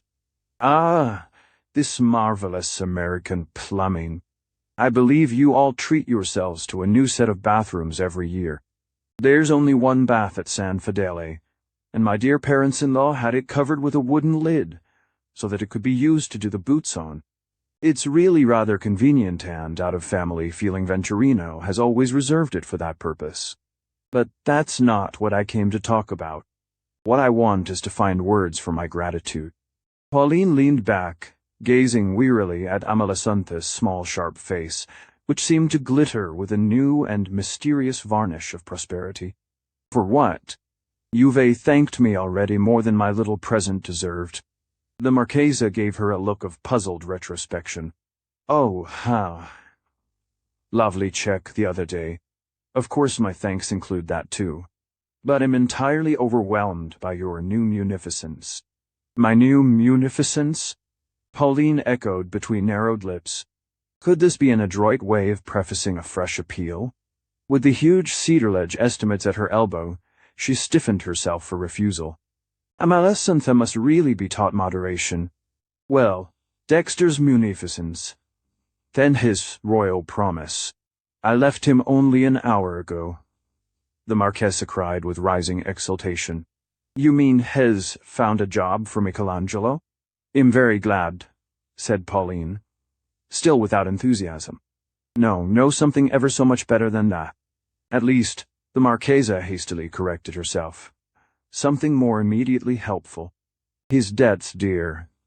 My silly boy's debts. Dexter has promised, has authorized me to cable that he need not sail, as everything will be paid. It's more, far more than I could have hoped. The happy mother possessed herself of Mrs. Manfred's unresponsive hand. Pauline freed the hand abruptly. She felt the need of assimilating and interpreting this news as rapidly as possible, without betraying undue astonishment, and yet without engaging her responsibility. But the effort was beyond her, and she could only sit and stare. Dexter had promised to pay Michelangelo's debts, but with whose money? And why? I'm sure Dexter wants to do all he can to help you about Michelangelo, both do. But, Pauline's brain was whirling. She found it impossible to go on. She knew by heart the extent of Michelangelo's debts. Amelissunta took care that everyone did. She seemed to feel a sort of fatuous pride in their enormity, and was always dinning it into her cousin's ears. Dexter, if he had really made such a promise, must have made it in his wife's name, and to do so without consulting her was so unlike him that the idea deepened her bewilderment. Are you sure? Imzari Amelissunta, this comes as a surprise. Dexter and I were to talk the matter over, to see what could be done. Darling, it's so like you to belittle your own generosity. You always do. And so does Dexter. But in this case, well, the cable's gone, so why deny it? Triumphed the Marchesa. When Maisie Bruss returned, Pauline was still sitting with an idle pencil before the pile of bills and estimates. She fixed an unseeing eye on her secretary. These things will have to wait. I'm dreadfully tired. I don't know why. But I'll go over them all early tomorrow. Before you come, and Maisie, I hate to ask it, But do you think you could get here by 8 o'clock instead of 9? There's so much to be done, and I want to get you off to see Durlich as soon as possible." Maisie, a little paler and more drawn than usual, declared that of course she would turn up at 8. Even after she had gone, Pauline did not move, or give another glance to the papers. For the first time in her life, she had an obscure sense of moving among incomprehensible and overpowering forces. She could not, to herself, have put it even as clearly as that she just dimly felt that, between her and her usual firm mastery of facts, something nebulous and impenetrable was closing in. Nona what if she were to consult Nona? The girl sometimes struck her as having an uncanny gift of divination, as getting at certain mysteries of mood and character more quickly and clearly than her mother. Though, when it comes to practical things, poor child, she's not much more use than Jim. Jen? His name called up the other associated with it. Lita was now another source of worry. Whichever way Pauline looked, the same choking obscurity enveloped her. Even about Jim and Lita, it clung in a dense fog, darkening and distorting what, only a short time ago, had seemed a daylight case of domestic harmony. Money? Health? Good looks? A beautiful baby? And now all this fuss about having to express one's own personality. Yes, Lita's attitude was just as confusing as Dexter's. Was Dexter trying to express his own personality too? If only they would all talk things out with her, help her to understand, instead of moving about her in the obscurity, like so many burglars with dark lanterns. This image jerked her attention back to the Cedar Ledge estimates, and wearily she adjusted her eyeglasses and took up her pencil. Her maid rapped. "What dress, please, madam?" To be sure, they were dining that evening with the Walter Rivingtons. It was the first time they had invited Pauline since her divorce. From Wyant, Mrs. Rivington's was the only house left in E, which the waning traditions of old New York still obstinately held out, and divorce was regarded as a social disadvantage. But they had taken Manfred's advice successfully in a difficult case, and were too punctilious not to reward him in the one way he would care about. The Rivingtons were the last step of the Manfred ladder. The silver moire, and my pearls. That would be distinguished and exclusive-looking. Pauline was thankful. Dexter had definitely promised to go with. Hertie was getting so restive nowadays about what he had taken to calling her dull dinners. The telephone again this time, Dexter's voice. Pauline listened apprehensively, wondering if it would do to speak to him now about Amalasuntha's extraordinary announcement, or whether it might be more tactful to wait. He was so likely to be nervous and irritable at the end of the day. Yes, it was in his 11th-hour voice that he was speaking. "Pauline, look here, I shall be kept at the office rather late. Please put off dinner, will you? I'd like a quiet evening alone with you." A quiet. But, Dexter, we're dining at the Rivingtons. Shall I telephone to say you may be late? The Rivingtons? His voice became remote and utterly indifferent. No telephone, we want come.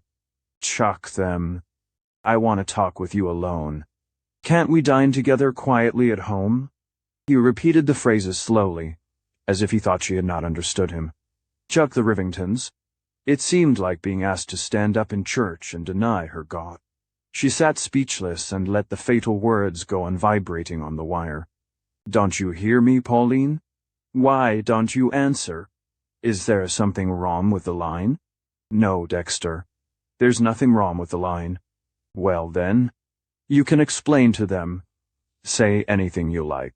Through the dressing-room door she saw the maid laying out the silver moire, the chinchilla cloak, the pearls. Explain to the Rivingtons. Very well, dear. What time shall I order dinner here? She questioned heroically. She heard him ring off, and sat again staring into the fog, which his words had only made more impenetrable. Eliza and as Shante. Manfred, the day after his daughter had caught sight of him at the housetub, started out early for one of his long tramps around the park. He was not due at his office till 10, and he wanted first to walk himself tired. For some years after his marriage, he had kept a horse in town, and taken his morning constitutional and tea. Saddle that the daily canter over the same bridle paths was too much like the circuit of his wife's flower garden. He took to his feet to make it last longer, and when there was no time to walk, had in a masseur who prepared him, in the same way as everybody else, for the long hours of sedentary hurry known as business. The New York routine had closed in on him, and he sometimes felt that, for intrinsic interest, there was little to choose between Pauline's hurry and his own. They seemed all of them lawyers, bankers, brokers, railway directors, and the resto be cheating their inner emptiness with activities as futile as those of the women they went home to. It was all wrong. Something about it was fundamentally wrong. They all had these colossal plans for acquiring power. And then, when it was acquired, what came of it but bigger houses, more food, more motors, more pearls, and a more self-righteous philanthropy. The philanthropy was what he most hated, all these expensive plans for moral forcible feeding, for compelling everybody to be cleaner, stronger, healthier, and happier than they would have been by the unaided light of nature. The longing to get away into a world where men and women sinned and begot, lived and died as they chose, without the perpetual intervention of optimistic millionaires, had become so strong that he sometimes felt the chain of habit would snap with his first jerk. That was what had secretly drawn him to Jim's wife. She was the one person in his group to whom its catchwords meant absolutely nothing. The others, whatever their private omissions or indulgences, dressed up their selfish cravings in the same wordy altruism. It used to be one's duty to one's neighbor. Now it had become one's duty to one's self. Duty, always duty. But when you spoke of duty to Lita, she just widened her eyes and said, "Is that out of the marriage service? Love, honor, and obisage, a funny combination. Who do you suppose invented it? I believe it must have been Pauline. One could never fix her attention on any subject beyond her own immediate satisfaction. And that animal sincerity seemed to Manfred her greatest charm. Too great a charm. Terrible danger. He saw it now. He thought he had gone to her for relaxation. Changeant, he had just managed to pull himself up on the edge of a precipice.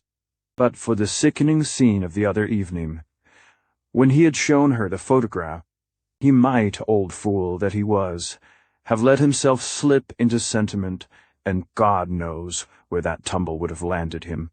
Now, a passionate pity had replaced his fatuous emotion. The baleful siren was only a misguided child, and he was to help and save her for Jim's sake and her own. It was queer that such a mood of calm lucidity had come out of the fury of hate with which he rushed from her house. If it had not, he would have gone mad, smashed something, done something irretrievable. And instead, here he was, calmly contemplating his own folly and hers. He must go on seeing her. Of course, there was more reason than ever for seeing her. But there would be no danger in it now. Only help for her and perhaps healing for him. To this new mood he clung as to an inviolable refuge. The turmoil and torment of the last months could never reach him again. He had found a way out, an escape. The relief of being quiet, of avoiding a conflict, of settling everything without a fusion of blood, stole over him like the spell of the drug-taker's syringe. Poor little Lita, never again to be adored, thank heaven, but all so much the more to be helped and pitied. This deceptive serenity had come to him during his call on Mrs. Landishcombe, from her very insensibility to any of the standards he lived by. He had gone there, he saw it now, moved by the cruel masculine desire to know the worst about a fallen idol. What he called the determination to face things, what was it but the savage longing to accumulate all the evidence against poor Lita? Give up the Mahatma investigation? Never. All the more reason now for going on with it, for exposing the whole blackguardly business, opening poor Jim's eyes to his wife's, past better now than later, and helping him to get on his feet again, start fresh, and recover his faith in life and happiness. For of course, poor Jim would be the chief sufferer. Damn the woman! She wanted to get rid of Jim, did she? Well, here was her, chanceingly. It would be the other way round. The tables would be turned on her. Shed see. This in his first blind outbreak of rage, but by the time he reached Mrs. Landish's door, the old legal shrewdness had come to his rescue, and he had understood that a public scandal was unnecessary, and therefore to be avoided. Easy enough to get rid of Lita without that. With such evidence as he would soon possess, they could make any conditions they chose. Jim would keep the boy, and the whole thing be settled quietly but on their terms, not hers. She would be only too thankful to clear out bag and baggage clean out of all their lives. Fado think he had delegated his own Nana to look after her. The thought sickened him.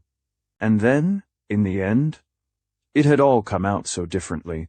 He needed his hard tramp around the park to see just why. It was Mrs. Landish's own attitude here, silly, rambling irresponsibility, so like an elderly parody of Lytus, youthful carelessness. Mrs. Landish had met Manfred's stern interrogations by the vague reply that he mustn't ever come to her for dates and figures and statistics. That facts meant nothing to her, that the only thing she cared for was inspiration, genius, the divine fire, or whatever he chose to call it. Perhaps she had done wrong, but she had sacrificed everything, all her life, to her worship of genius. She was always hunting for it everywhere, and it was because, from the first, she had felt a touch of it in Lita, that she had been so devoted to the child. Didn't Manfred feel it in Lita too? Of course she, Mrs. Landish, had dreamed of another sort of marriage for her niece. Oh, but Manfred mustn't misunderstand. Jim was perfect too perfect. That was the trouble. Manfred surely guessed the meaning of that too. Such absolute reliability, such complete devotion, were sometimes more of a strain to the artistic temperament than scenes and infidelities. And Lita was first and foremost an artist, born to live in the world of art in quite other values, a fourth-dimensional world, as it were. It wasn't fair to judge her in her present surroundings, ideal as they were in one way, a way that unfortunately didn't happen to be hers. Mrs. Landish persisted in assuming Manfred's complete comprehension. If Jim could only be made to understand as you do, to see that ordinary standards don't apply to these rare natures. Why has the child told you what Clawmer has offered her to turn Joan film for him? Before even having seen her dance, just on the strength of what Jack Staley and Ardwin had told him. Ah, there it was. The truth was out. Mrs. Landish, always in debt, and always full of crazy schemes for wasting more money, had seen a gold mine in the exploitation of her niece's gifts. The divorce, instead of frightening her, delighted her.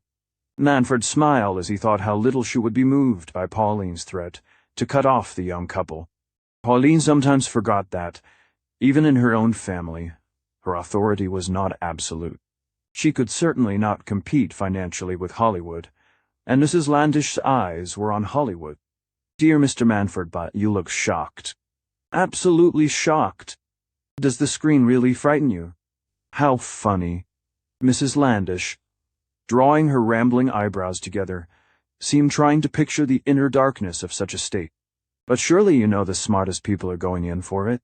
Why, the Marchesa di San Fedele was showing me the other day a photograph of that beautiful son of hers and of those really Greek beings in bathing tights, and telling me that Clawhammer, who had seen it, had authorized her to cable him to come out to Hollywood on trial. All expenses paid. It seems they can almost always recognize the eurythmic people at a glance. Funny, wouldn't it be, if Michelangelo and Lita turned out to be the future Valentino and... He didn't remember the rest of the rigmarole. He could only recall shouting out, with futile vehemence, "My wife and I will do everything to prevent a divorce," and leaving his astonished hostess on a thread of which he knew the uselessness as well as she did. That was the air in which Lita had grown up. Those were the gods of Viking court. Yet Manfred had stormed instead of pitying, been furious instead of tolerant, risked disaster for Lita, and Jim instead of taking calm control of the situation. The vision of Lita Wyant and Michelangelo as future film stars, featured jointly on every hoarding from Maine to California, had sent the blood to his head. Through a mist of rage, he had seen the monstrous pictures and conjectured the loathsome letterpress. And no one would do more than look and laugh. At the thought, he felt the destructive ire of the man who finds his private desires pitted against the tendencies of his age. Well, they would see. That was all he would show them. The resolve to act brought relief to his straining imagination. Once again he felt himself seated at his office desk, all his professional authority between him and his helpless interlocutors, and impressive words and skillful arguments ordering themselves automatically in his mind. After all, he was the head of his family, in some degree even of Wyant's family. He sat staying. Pauline's nervousness had gradually subsided. About the Rivingtons, why, after all, it wasn't such a bad idea to show them that, with a man of Manford's importance, one must take one's chance of getting him, and make the best of it if he failed one at the last. Professional engagement, oh yes, entirely unexpected, extremely important, so dreadfully sorry. But you know lawyers are not their own masters. It had been rather pleasant to say that to a flustered Mrs. Rivington, stammering, "Oh, but couldn't he? But, well, wait. Well, dine at 9:30. Pleasant also to add he must reserve his whole evening, I'm afraid, and then hang up, and lean back at leisure. While Mrs. Rivington, how Pauline pictured it, dashed down in her dressing gown and primping pins to rearrange a table, to which as much thought had been given as if a feudal aristocracy were to sit at it. To Pauline, the fact that Manford wanted to be alone with her made even such renunciations easy. How many years had passed since he had expressed such a wish? And did she owe his tardy return to the Mahatma and reduced hips, or the inspirational healer and renewed optimism? If only a woman could guess what inclined a man's heart to her, what withdrew it. Pauline, if she had had the standardizing of life, would have begun with human hearts, and had them turned out in series, all alike, rather than let them come into being haphazard, cranky, amateurish things that you couldn't count on, or start up again if anything went wrong. Just a touch of rouge. Well, perhaps her maid was right. She did look rather pale and drawn. Mrs. Hermontoy put it on with a trowel. Apparently that was what men like. Pauline shed a faint bloom on her cheeks, and ran her clever fingers through her prettily waved hair, wondering again as she did so if it wouldn't be better to bob it. Then the mauve tea-gown, the Chinese amethysts, and those silver sandals that made her feet so slender. She looked at herself with a sigh of pleasure. Dinner was to be served in the boudoir. Manford was very late. It was 10 o'clock before coffee and liqueurs were put on the low stand by the fire, and the little dinner table was noiselessly removed. The fire glowed invitingly, and he sank into the armchair his wife pushed forward, with a sound like a murmur of content. "Such a day," he said, passing his hand across his forehead as if to brush away a tangle of legal problems. "You do too much, Dexter, you really do. I know how wonderfully young you are for your age, but still." She broke off, dimly perceiving that, in spite of the flattering exordium, this allusion to his age was not quite welcome. "Nothing to do with age," he growled. "Everybody who does anything at all does too much." Did he mean to imply that she did nothing? The nervous strain she began, once more wondering if this were not the moment to slip in a word of Alva law. But though Manford had wished to be with her, he had apparently no desire to listen to her. It was all her own fault, she felt. If only she had known how to reveal the secret tremors that were rippling through her. There were women not half as clever and tactful, not younger, either, nor even as good-looking, who would have known at once what to say, or how to spell the mute syllables of telegraphy. If her husband had wanted facts, a good confidential talk about the new burglar alarm, or a clear and careful analysis of the engine house bills, or the heating system for the swimming pool, she could have found just the confidential and tender accent for such topics. Intimacy to her meant the tireless discussion of facts, not necessarily of a domestic order, but definite and palpable facts. For her part, she was ready for anything, from birth control to neo-impressionism. She flattered herself that few women had a wider range. In confidential moments she preferred the homelier themes, and would have enjoyed best of all being tender and gay about the coal cellar, or reticent and brave about the leak in the boiler, but she was ready to deal with anything as long as it was a fact. Something with substance and outline, as to which one could have an opinion and a line of conduct. What paralyzed her was the sense that, apart from his profession, her husband didn't care for facts, and that nothing was less likely to rouse his interest than burglar alarm wiring, or the last new thing in electric ranges. Obviously, one must take men as they were, willful, moody, and mysterious. But she would have given the world to be told, since for all her application she had never discovered what those other women said who could talk to a man about nothing. Manfred lit a cigar and stared into the fire. "It's about that fool Amelisantha," he began at length, addressing his words to the logs. The name jerked Pauline back to reality. Here was a facthard, knobby and uncomfortable, and she had actually forgotten it in the confused pleasure of their tete-a-tete. So he had only come home to talk to her about Amelisantha. She tried to keep the flatness out of her. "Yes, dear," he continued, still fixed on the fire. "You may not know that we've had a narrow escape." "A narrow escape?" That Dan Michelangelo's mother was importing him this very week. The cable had gone. If I hadn't put a stop to it, we'd have been saddled with him for life. Pauline's breath failed her. She listened with straining ears. "You haven't seen her? Then she hasn't told you?" Manfred continued. She was getting him out on her own responsibility to turn a film for Clawhammer. Simply that.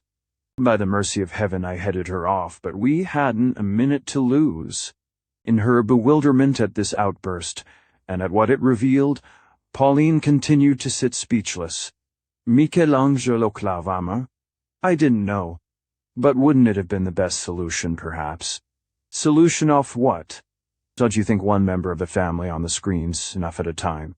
Or would it have looked prettier to see him and Lita featured together on every hoarding in the country?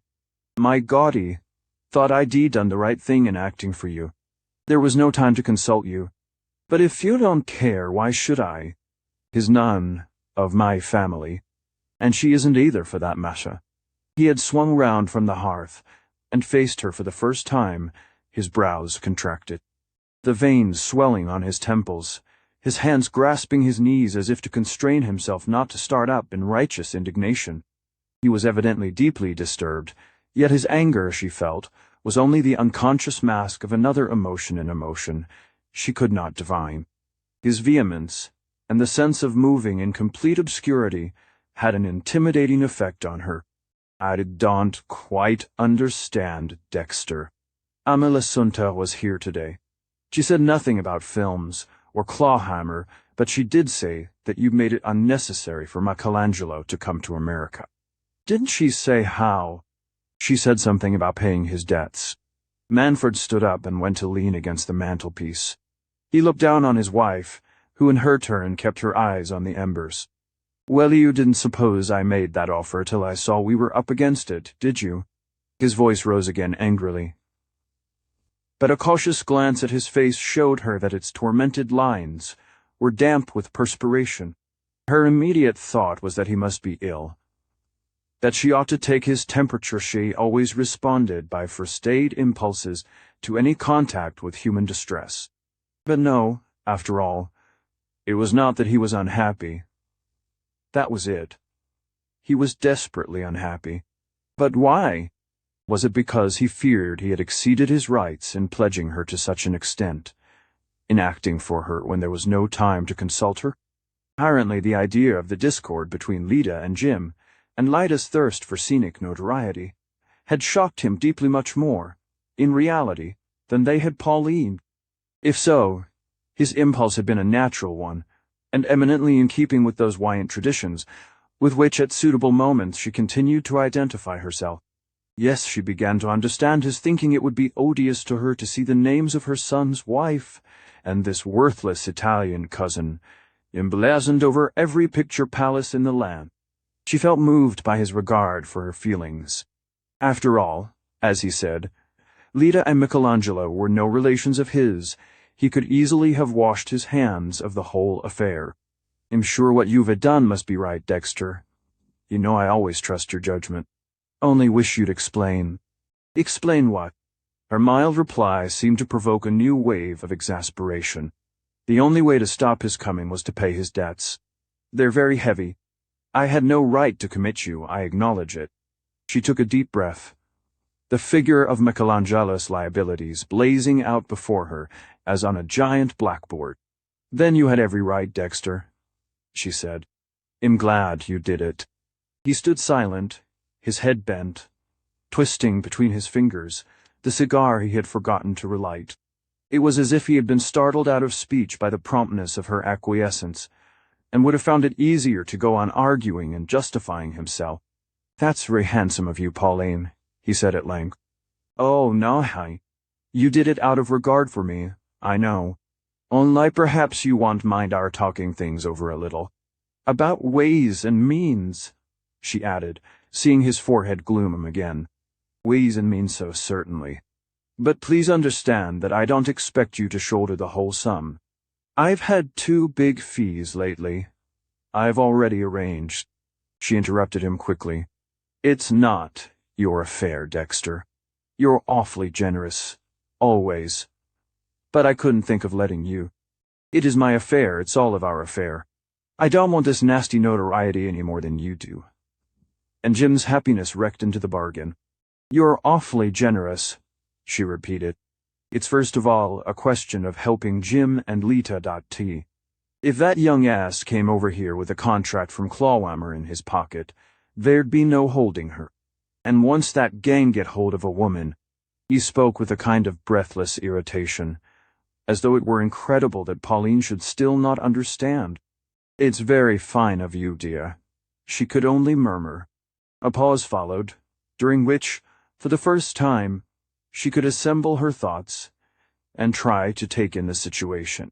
Dexter had bought off Michelangelo to keep one more disturbing element out of the family complication, perhaps also to relieve himself of the bother of having on his hands at close quarters an idle and mischief-making young man. That was comprehensible. But if his first object had been the securing of Jim's peace of mind, might not the same end have been achieved, more satisfactorily, to everyone but Michelangelo, by his uniting with Pauline to increase Jim's allowance, and thus giving Lita the amusement and distraction of having a lot more money to spend? Even at such a moment, Pauline's practical sense of values made it hard for her to accept the idea of putting so many good thousands into the pockets of Michelangelo's creditors. She was naturally generous, but no matter how she disposed of her fortune, she could never forget that it had been money and how much money it had been before it became something else. For her, it was never transmuted, but only exchanged. "You're not satisfied you don't think I did right?" Manfred began again. "I don't say that, Dexter. I'm only wondering. Dined. Supposing we'd given the money to Jim instead? Lita could have done her house over, or built a bungalow in Florida, or bought jewels with it. She's so easily amused." Easily amused. He broke into a hard laugh. "Why, that amount of money wouldn't amuse her for a week." His face took on a look of grim introspection. "She wants the universe or her idea of it. A woman with an offer from Clawhammer dangling in front of her. Mrs. Landish told me the figure of those people could buy us all out and not know it." Pauline's heart sank. Apparently he knew things about Lita of which she was still ignorant. "I hadn't heard the offer had actually been made. But if it has, and she wants to accept, how can we stop her?" Manfred had thrown himself down into his armchair. He got up again, relit his cigar, and walked across the room and back before answering. "I don't know that we can, and I don't know how we can. But I want to try. I want all time to try. Don't you see, Pauline? The child, we mustn't be hard on her.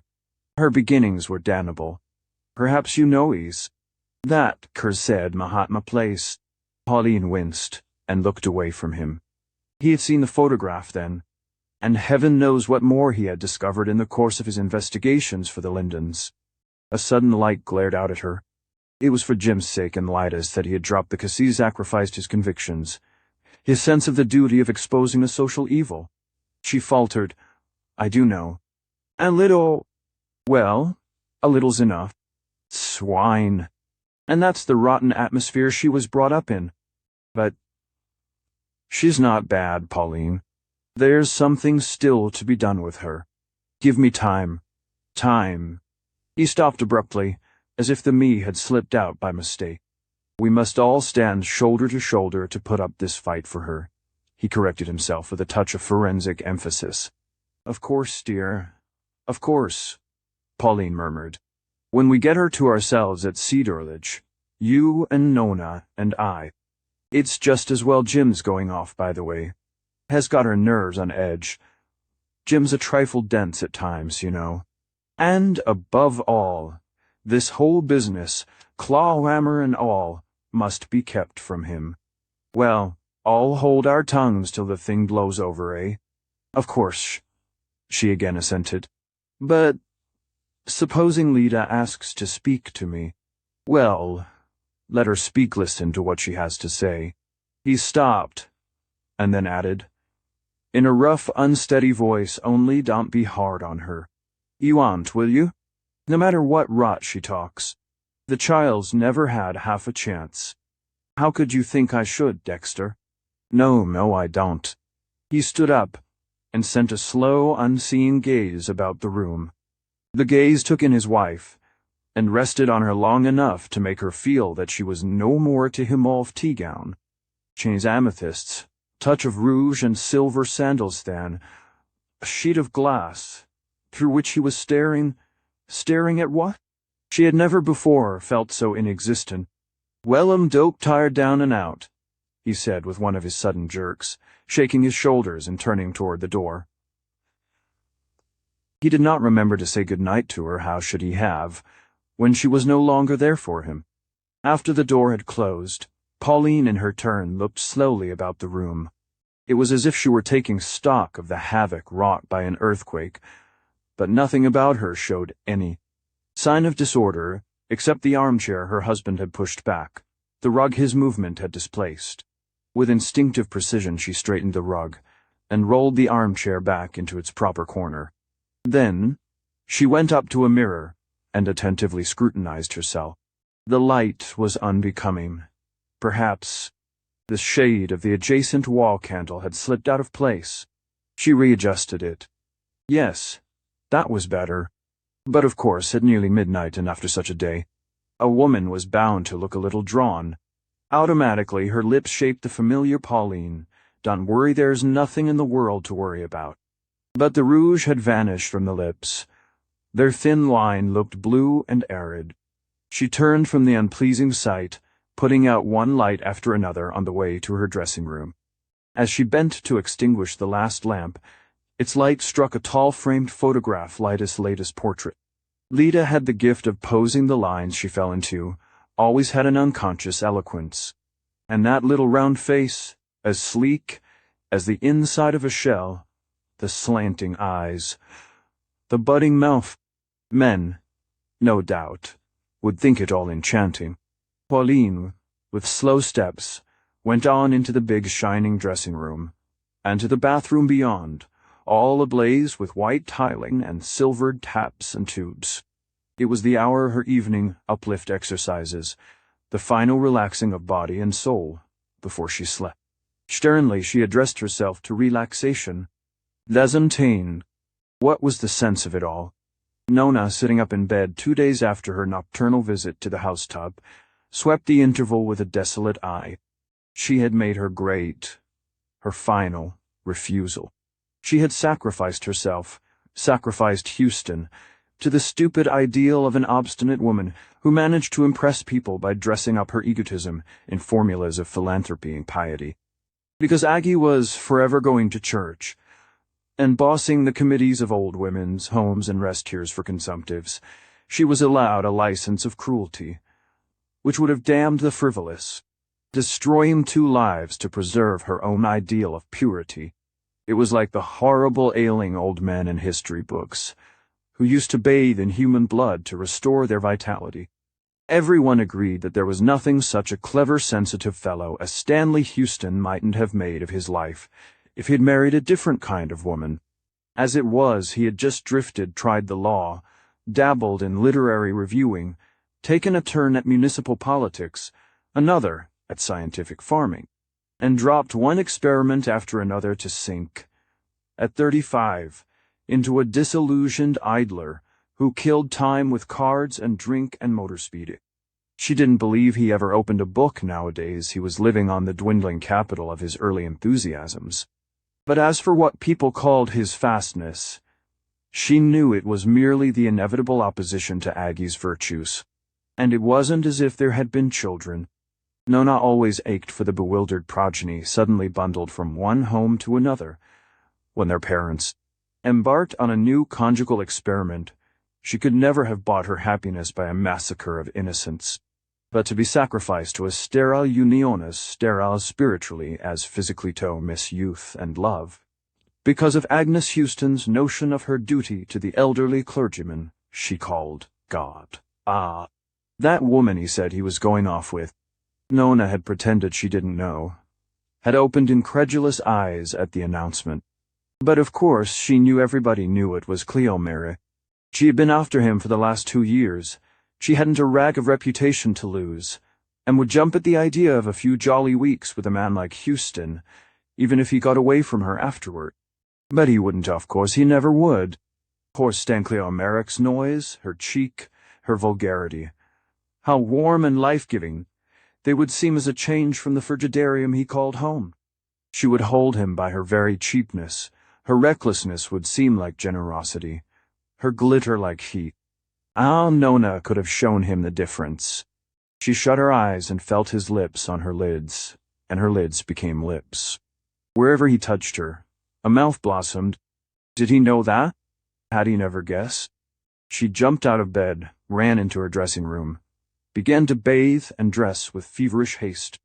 She wouldn't telephone him. Aggie had long ears. She wouldn't send a special delivery. Aggie had sharp eyes. She would just summon him by a telegram, a safe, anonymous telegram.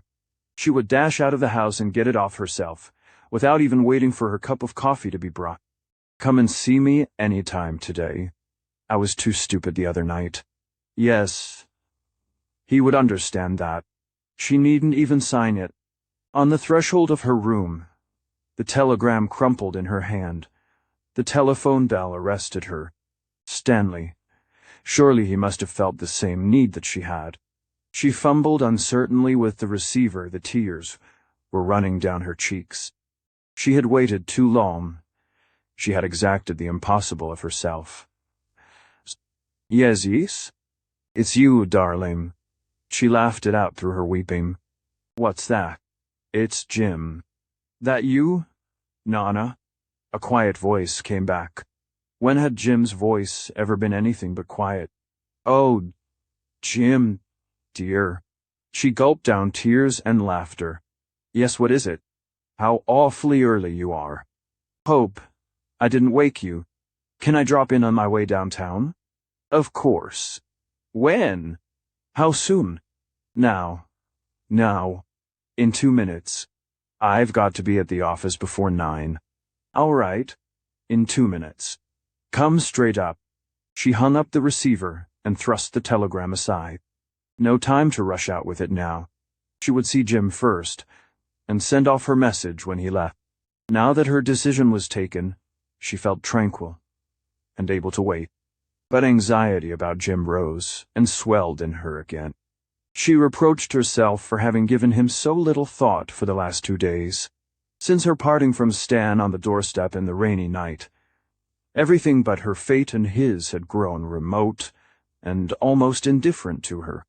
Well, it was natural enough, only perhaps she had better not be so glib about Aggie Houston's selfishness. Of course, everybody who was in love was selfish, and Aggie, according to her lights, was in love. Her love was bleak and cramped, like everything about her a sort of fleshless, bony affair, like the repulsive plates in anatomical manuals. But in reality those barren arms were stretched toward Stanley. though she imagined they were lifted to God. What a hideous mystery life was.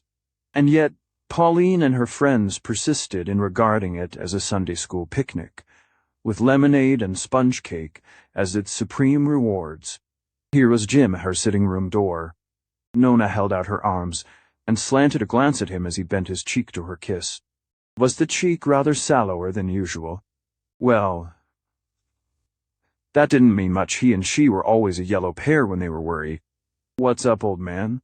This armchair is more comfortable. Had your coffee? He let her change the armchair, but declined the coffee. He had breakfasted before starting, he said, but she knew Lyda's household and didn't believe him. Anything wrong with Exhibita? Wrong? No. That is. Nisa buen.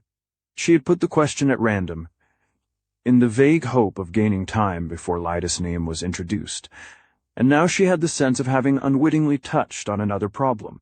Tha as well. Has nervous and fidgety again, you've noticed? I've noticed. Imagining things. What a complicated world our ancestors lived in, didn't they? Well, I don't know. Mother's world always seems to me alarmingly simple. He considered. Yes, that's pioneering in motor building, I suppose. It's the old New York blood that's so clogged with taboos. Poor father always wants me to behave like a knight of the Round Table. Nona lifted her eyebrows with an effort of memory. How did they behave? They were always hitting some other fellow over the head.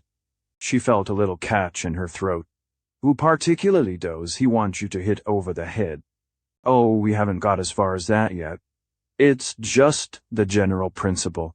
Anybody who looks too hard at Lita, you would have to be hitting about. Everybody looks hard at Lita.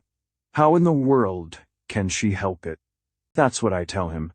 But he says I haven't got the feelings of a gentleman. Guts, he means, I suppose.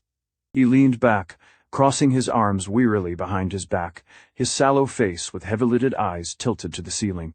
Do you suppose Lita feels that too? He suddenly flung at his sister. That you ought to break people's heads for her. She'd be the first to laugh at you. So I told him. But he says women despise a man who isn't jealous. Nona sat silent, instinctively turning her eyes from his troubled face. Why should you be jealous? She asked at length. He shifted his position, stretched his arms along his knees, and brought his eyes down to a level with hers. There was something pathetic, she thought, in such youthful blueness blurred with uncomprehended pain. I suppose it's never got much to do with reasons, he said, very low. No, that's why it's so silly and ungenerous. It doesn't matter what it is. She doesn't care a hang if I'm jealous, or if I'm not. She doesn't care anything about me.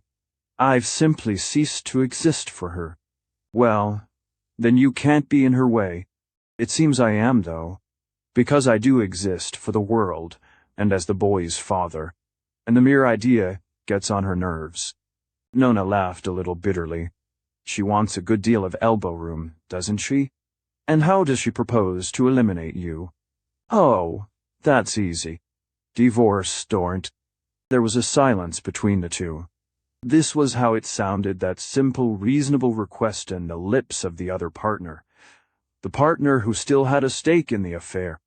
Lately, she seemed to have forgotten that side of the question, but how hideously it grimaced at her now, behind the lines of this boyish face wrung with a man's misery. Old Jimmet heard such a lot. He jerked away from her outstretched hand. Hurt? A fellow can stand being hurt. It can't hurt more than feeling her chained to me. But if she goes, what does she go to? That was it. Through the scorch and cloud of his own suffering he had seen it. It was the center of his pain. Nona glanced down absently at her slim young hand, so helpless and inexperienced looking. All these tangled crossthreads of life, inextricably and fatally interwoven, how were a girl's hands to unravel them? I suppose she's talked to you, told you her ideas? He asked. Nona nodded. Well, what's to be done, can you tell me? She mustn't go, mustn't let her. But if she stays hating me. Oh, Jim not hating. You know well enough that she gets to hate anything that doesn't amuse her. But there's the baby. The baby still amuses her." He looked at her, surprised. "Ah, that's what father says he calls the baby. Poor old chap, my hostage. What rot. As if I'd take her baby from her hand just because she cares for it. If I don't know how to keep her, I don't see that I've got any right to keep her child." That was the new idea of marriage, the view of Nona's contemporaries. It had been her own a few hours since. Now, seeing it in operation, she wondered if it still were. It was one thing to theorize on the detachability of human beings, another to watch them torn apart by the bleeding roots. This botanist who had recently discovered that plants were susceptible to pain, and that transplanting was a major operation, might he not, if he turned his attention to modern men and women, find the same thing to be still true of a few of them? "Oh, Jim, how I wish you didn't care so." The words slipped out unawares. They were the last she had meant to speak aloud. Her brother turned to her. The ghost of his old smile drew up his lip. "Good old girl." He mocked her, then his face dropped into his hands, and he sat huddled against the armchair, his shaken shoulder blades warding off her touch. It didn't last more than a minute, but it was the only answer. He did care, so nothing could alter it. She looked on stupidly, admitted for the first time to this world-old anguish rooted under all the restless moods of man. Jim got up, shook back his rumpled hair, and reached for a cigarette. "That's time. And now, my child, what can I do? What I'd honestly like, if she wants her freedom, is to give it to her, and yet be able to go on looking after her. But I don't see how that can be worked out. Father says it's madness. He says I'm a morbid coward and talk like the people in the Russian novels. He wants to speak to her himself. Oh, no. He and she don't talk the same language." Jim paused, pulling absently at his cigarette and measuring the room with uncertain steps. "That's what I feel. But your father has been so awfully good to us, and his ideas are less archaic." Nona had turned away and was looking unseeingly out of the window. She moved back hastily. "No." He looked surprised. "You think he wouldn't understand either?" "I don't mean that. But, after all, it's not his job. Have you spoken to Mother?" "Mother? Mother? Oh, she always thinks everything's all right. She'd give me a check and tell me to buy Lita a new motor or to let her do over the drawing room." Nona pondered this answer, which was no more than the echo of her own thoughts. "All the same, Jim Mother's Mother Darter. She's always been awfully good to both of us, and you can't let this go on without her knowing, without consulting her. She has a right to your confidence, has a right to hear what Lita has to say." He remained silent, as if indifferent. His mother's glittering optimism was a hard surface for grief and failure to fling themselves on. "What's the use?" he grumbled. "Let me consult her, then at least let me see how she takes it." He threw away his cigarette and looked at his watch. "I've got to run, it's nearly 9. He laid a hand on his sister's shoulder. "Whatever you like, old girl. But don't imagine it's going to be any use." She put her arms about him, and he submitted to her kiss. "Give me time," she said, not knowing what else to answer. After he had gone, she sat motionless, weighed down with half-comprehended misery. This business of living, how right she had been to feel, in her ignorance, what a tortured tangle it was. Where, for instance, did one's own self end and one's neighbor's begin? And how tell the locked tendrils apart in the delicate process of disentanglement? Her precocious half-knowledge of the human dilemma was combined with a youthful belief that the duration of pain was proportioned to its intensity. And at that moment, she would have hated anyone who had tried to persuade her of the contrary. The only honorable thing about suffering was that it should not abdicate before indifference. She got up, and her glance fell on the telegram which she had pushed aside when her brother entered. She still had her hat on. Her feet were turned toward the door. But the door seemed to open into a gray, unpeopled world, suddenly shorn of its magic. She moved back into the room and tore up the telegram. "Etenim." Vida? But of course ill talked to Lita, Mrs. Manford, resting one elbow on her littered desk, smiled up encouragingly at her daughter. On the desk lay the final version of the birth control speech, mastered and canalized by the skillful Maisie. The result was so pleasing that Pauline would have liked to read it aloud to Nona, had the latter not worn her look of concentrated care. It was a pity, Pauline thought, that Nona should let herself go at her age to these moods of anxiety and discouragement. Pauline herself, fortified by her morning exercises, and by a double treatment 50 from Alva Loft, had soared once more above her own perplexities. She had not had time for a word alone with her husband since their strange talk of the previous evening, but already the doubts and uncertainties produced by that talk had been dispelled. Of course, Dexter had been moody and irritable. Wasn't her family always piling up one worry on him after another? He had always loved Jim as much as he did Nona, and now this menace to Jim's happiness, and the unpleasantness about Lida, combined with Amalacynthus' barefaced demands, and the threatened arrival of the troublesome Michelangeloche, a weight of domestic problems, was enough to unnerve a man already overburdened with professional cares. But of course, ill talk to Lita. Dear, I always meant to. The silly goose.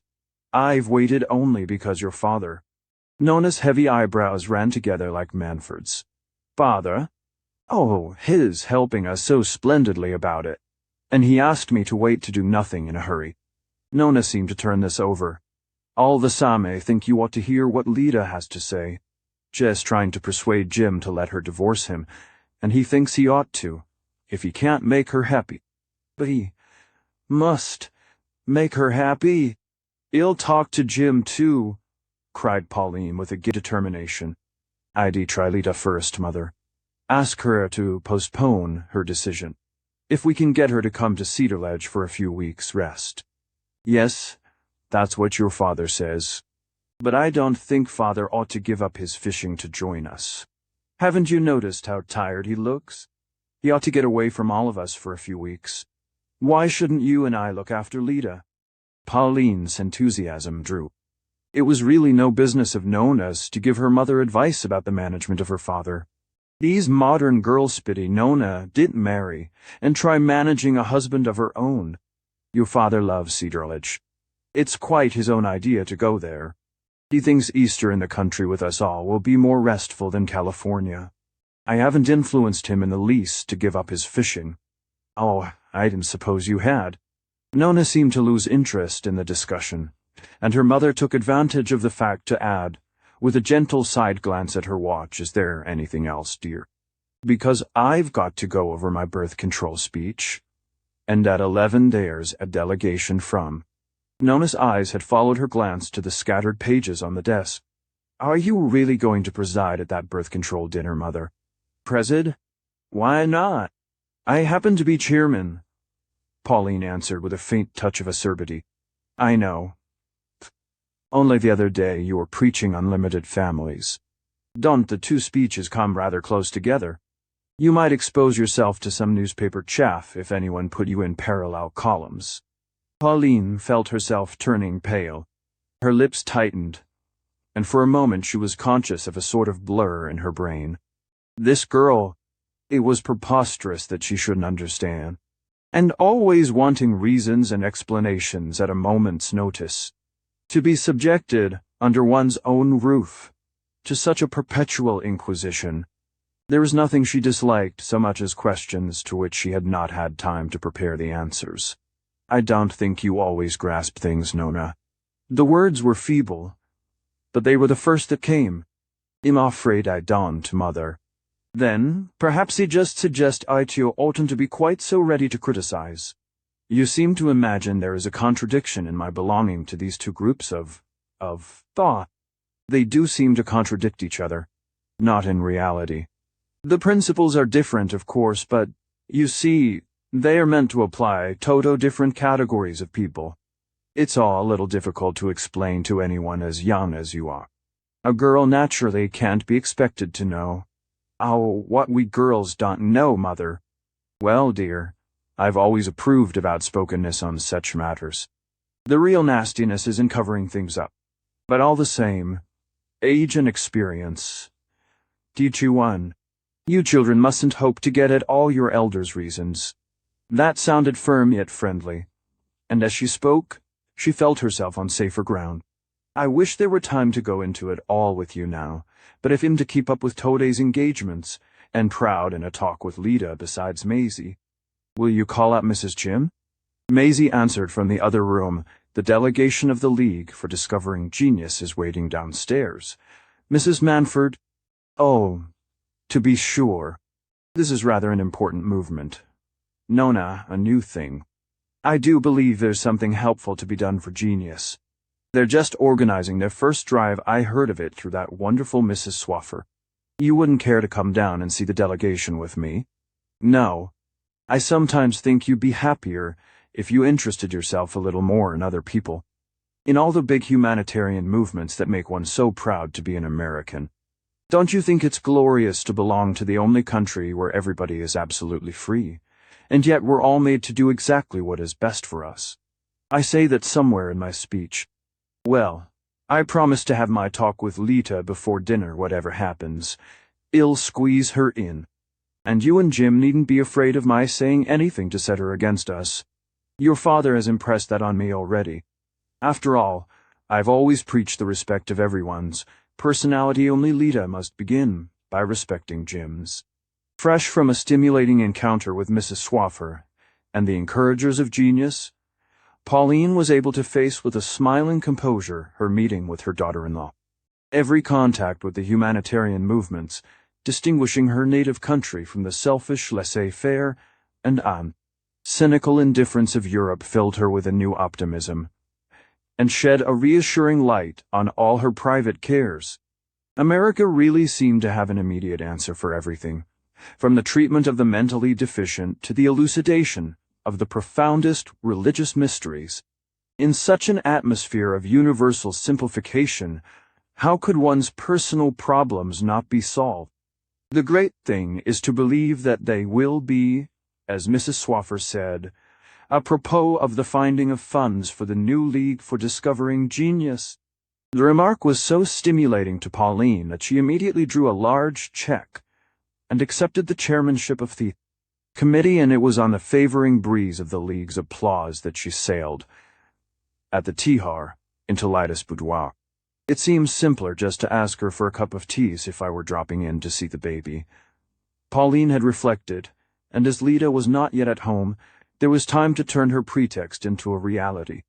Upstairs in the blue and silver nursery, her sharp eye detected many small negligences under the artistic surface: soiled towels lying about, a half-empty glass of milk with a drowned fly in it, dead and decaying flowers in the aesthetic flower pots, and not a single ventilator open in the upper window panes. She made a mental note of these items, but resolved not to touch on them in her talk with Lida. At Cedarledge, where the nurse would be under her own eye, nursery hygiene could be more tactfully imparted. The black boudoir was still empty when Pauline returned to it, but she was armed with patience and sat down to wait. The armchairs were much too low to be comfortable, and she hated the seamy obscurity of the veiled lamps. How could one possibly occupy one's time in a pitch-dark room, with seats that one had to sprawl in as if they were deck chairs? She thought the room so ugly and dreary that she could hardly blame Lida for wanting to do it over.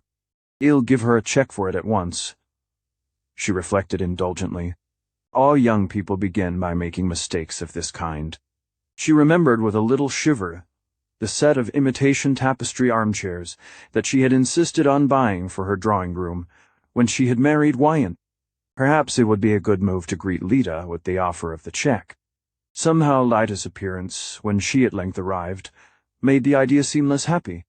Lida had a way of looking as if she didn't much care what one did to please her for a young woman who spent so much money she made very little effort to cajole it out of her benefactors. "Hello," she said. "I didn't know you were here. Am I late, I wonder?" Pauline greeted her with a light kiss. "How can you ever tell if you are? I don't believe there's a clock in the house." "Yes, there is in the nursery," said Lita.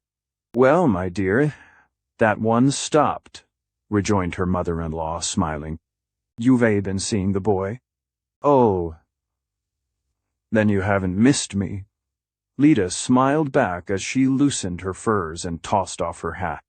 She ran her hands through her goldfish-colored hair and flung herself down on a pile of cushions.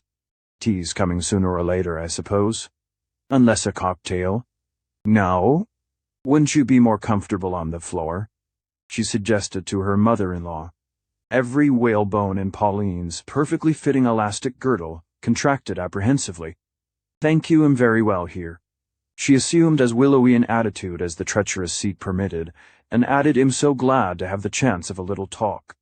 In this rushing life, we all tend to lose sight of each other, don't we?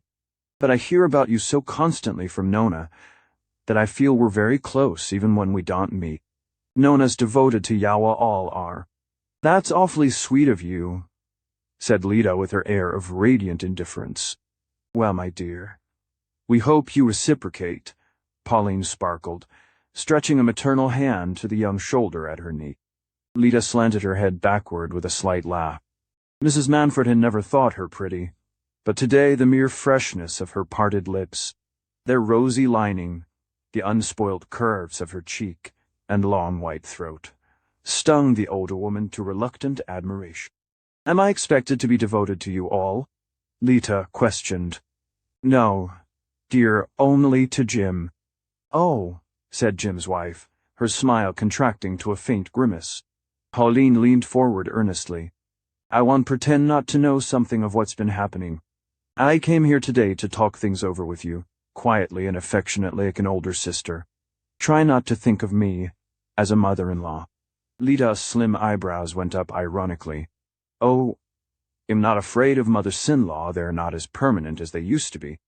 Pauline took a quick breath. She caught the impertinence under the banter, but she called her famous tact to the rescue. I'm glad you're not afraid of me, because I want you to tell me perfectly frankly what it is that's bothering you. You and Jim. Nothing is bothering me particularly, but I suppose I'm bothering Jim, said Lita lightly. You're doing more than that. Dear, you're making him desperately unhappy. This talk of wanting to separate. Lita rose on her elbow among the cushions and leveled her eyes on Mrs. Manfred. They looked as clear and shallow as the most expensive topazes. Separations are idiotic. What I want is 100% New York divorce, and he could let me have it just as easily. Lita, you don't know how wretched it makes me to hear you say such things. Does it? Sorry, but it's Jim's own fault. Heaps of other girls would jump at him if he was free. And if I'm bored, what's the use of trying to keep me? What on earth can we do about it, either of us? You can take out an insurance against boredom. But why should you be bored? With everything on earth. Pauline waved a hand at the circumjacent luxuries. Well, that's it, I suppose. Always the same old everything. The mother-in-law softened her voice to murmur temptingly, of course. If it's this house you're tired of. Nona told me something about your wanting to redecorate some of the rooms, and I can understand, for instance, that this one, oh, this is the only one I don't utterly loathe. But I'm not divorcing Jim on account of the house, Lita answered, with a faint smile which seemed perverse to Pauline. Then what is the reason? I don't understand. I'm not much good at reasons. I want a new deal, that's all. Pauline struggled against her rising indignation. To sit and hear this chit of a Cliff girl speak of husband and home as if it were a matter of course to discard them like last year's fashions. But she was determined not to allow her feelings to master her. If you had only yourself to think of, what should you do? She asked. Do? Do. Be myself, I suppose. I can't be. Here. I'm a sort of all-round fate. We none of us want you to be that, Jim, least of all. He wants you to feel perfectly free to express your personality. Herein, this house? Her contemptuous gesture seemed to tumble it down like a pack of cards. And looking at him across the dinner table every night of my life? Pauline paused. Then she said gently, And can you face giving up your baby? Baby. Why should I? You don't suppose I'd ever give up my baby? Then you mean to ask Jim to give up his wife and child, and to assume all the blame as well? Oh, dear, no. Where's the blame? I don't see any. All I want is a new deal, repeated Lita doggedly. My dear, I'm sure you don't know what you're saying. Your husband has the misfortune to be passionately in love with you. The divorce you talk of so lightly would nearly kill him. Even if he doesn't interest you any longer, he did once. Oughtn't you to take that into account? Lita seemed to ponder. Then she said, but oughtn't he to take into account that he doesn't interest me any longer? Pauline made a final effort at self-control. Yes, dear, if it's really so. But if he goes away for a time, you know he's to have a long holiday soon, and my husband has arranged to have him go down with Mr. Wyant to the island. All I ask is that you shouldn't decide anything till he comes back. See how you feel about him when he's been away for 2 or 3 weeks. Perhaps you've been too much together. Perhaps New York has got too much on both your nerves. At any rate, do let him go off on his holiday without the heartbreak of feeling it's goodbye. My husband begs you to do this. You know he loves Jim as if he were his son. Lita was still leaning on her elbow. Well, isn't he? She said in her cool, silvery voice, with innocently widened eyes. For an instant, the significance of the retort escaped Pauline. When it reached her, she felt as humiliated as if she had been caught concealing a guilty secret. She opened her lips, but no sound came from them. She sat wordless, torn between the desire to box her daughter-in-law's ears and to rush in tears from the house. Lita, she gasped. This insult. Lita sat up, her eyes full of a slightly humorous compunction. Oh, no. An insult. Why? I've always thought it would be so wonderful to have a love child. I suppose that was why you both worshipped Jim. And now he isn't even that. She shrugged her slim shoulders and held her hands out penitently. I am sorry to have said the wrong thing, honestly, I am. But it just shows we can never understand each other. For me, the real wickedness is to go on living with a man you don't love. And now I've offended you by supposing you once felt in the same way yourself. Pauline slowly rose to her feet. She felt stiff and shrunken. You haven't offended me. I'm not going to allow myself to be offended. I'd rather think we don't understand each other, as you say. But surely it's not too late to try. I don't want to discuss things with you. I don't want to nag or argue. I only want you to wait, to come with the baby to Cedar Ledge and spend a few quiet weeks with us. Nona will be there, and my husband. There'll be no reproaches, no questions. But we'll do our best to make you happy. Lita, with her funny twisted smile, moved toward her mother-in-law. Why, you're actually crying. I don't believe you do that often, do you? She bent forward and put a light kiss on Pauline's shrinking cheek. All right, he'll come to Cedar Ledge. I am dead beat and fed up, and I dare say it'll do me a lot of good to lie up for a while. Pauline, for a moment, made no answer. She merely laid her lips on the girl's cheek, a little timidly, as if it had been made of something excessively thin and brittle. We shall all be very glad, she said. On the doorstep in the motor, she continued to move in the resonance of the outrageous question. Well, isn't, hey? The violence of her recoil left her wondering what use there was in trying to patch up a bond founded on such a notion of marriage. Would not Jim, as his wife so lightly suggested, run more chance of happiness if he could choose again? Surely there must still be some decent right-minded girls brought up in the old way. Like Aggie Houston, say. But Pauline's imagination shivered away from that, too. Perhaps, after all, her own principles were really obsolete to her children. Only what was to take their place? Human nature had not changed as fast as social usage, and if Jim's wife left him, nothing could prevent his suffering in the same old way. It was all very baffling and disturbing, and Pauline did not feel as sure as she usually did that the question could be disposed of by ignoring it. Still, on the drive home, her thoughts cleared as she reflected that she had gained her main point for the time, at any rate.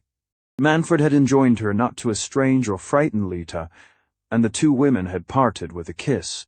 Manfred had insisted that Lita should be induced to take no final decision till after her stay at Sidurlage, and to this also she had acquiesced.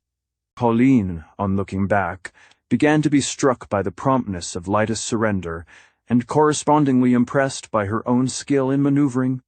There was something, after all, in these exercises of the will, these smiling resolves to ignore or dominate whatever was obstructive or unpleasant. She had gained with an almost startling ease the point which Jim and Manfred and Nona had vainly struggled for. And perhaps Lita's horrid insinuation had not been a voluntary impertinence, but merely the unconscious avowal of new standards. The young people nowadays, for all their long words and scientific realism, were really more like children than ever. In Pauline's boudoir, Nona, curled up on the hearth, her chin in her hands, raised her head at her mother's approach. To Pauline the knowledge that she was awaited, and that she brought with her the secret of defeat or victory, gave back the healing sense of authority. "It's all right, darling," she announced just a little summer shower. "I always told you there was nothing to worry about." And she added with a smile, "You see, Nona, some people do still listen when your old mother talks to them.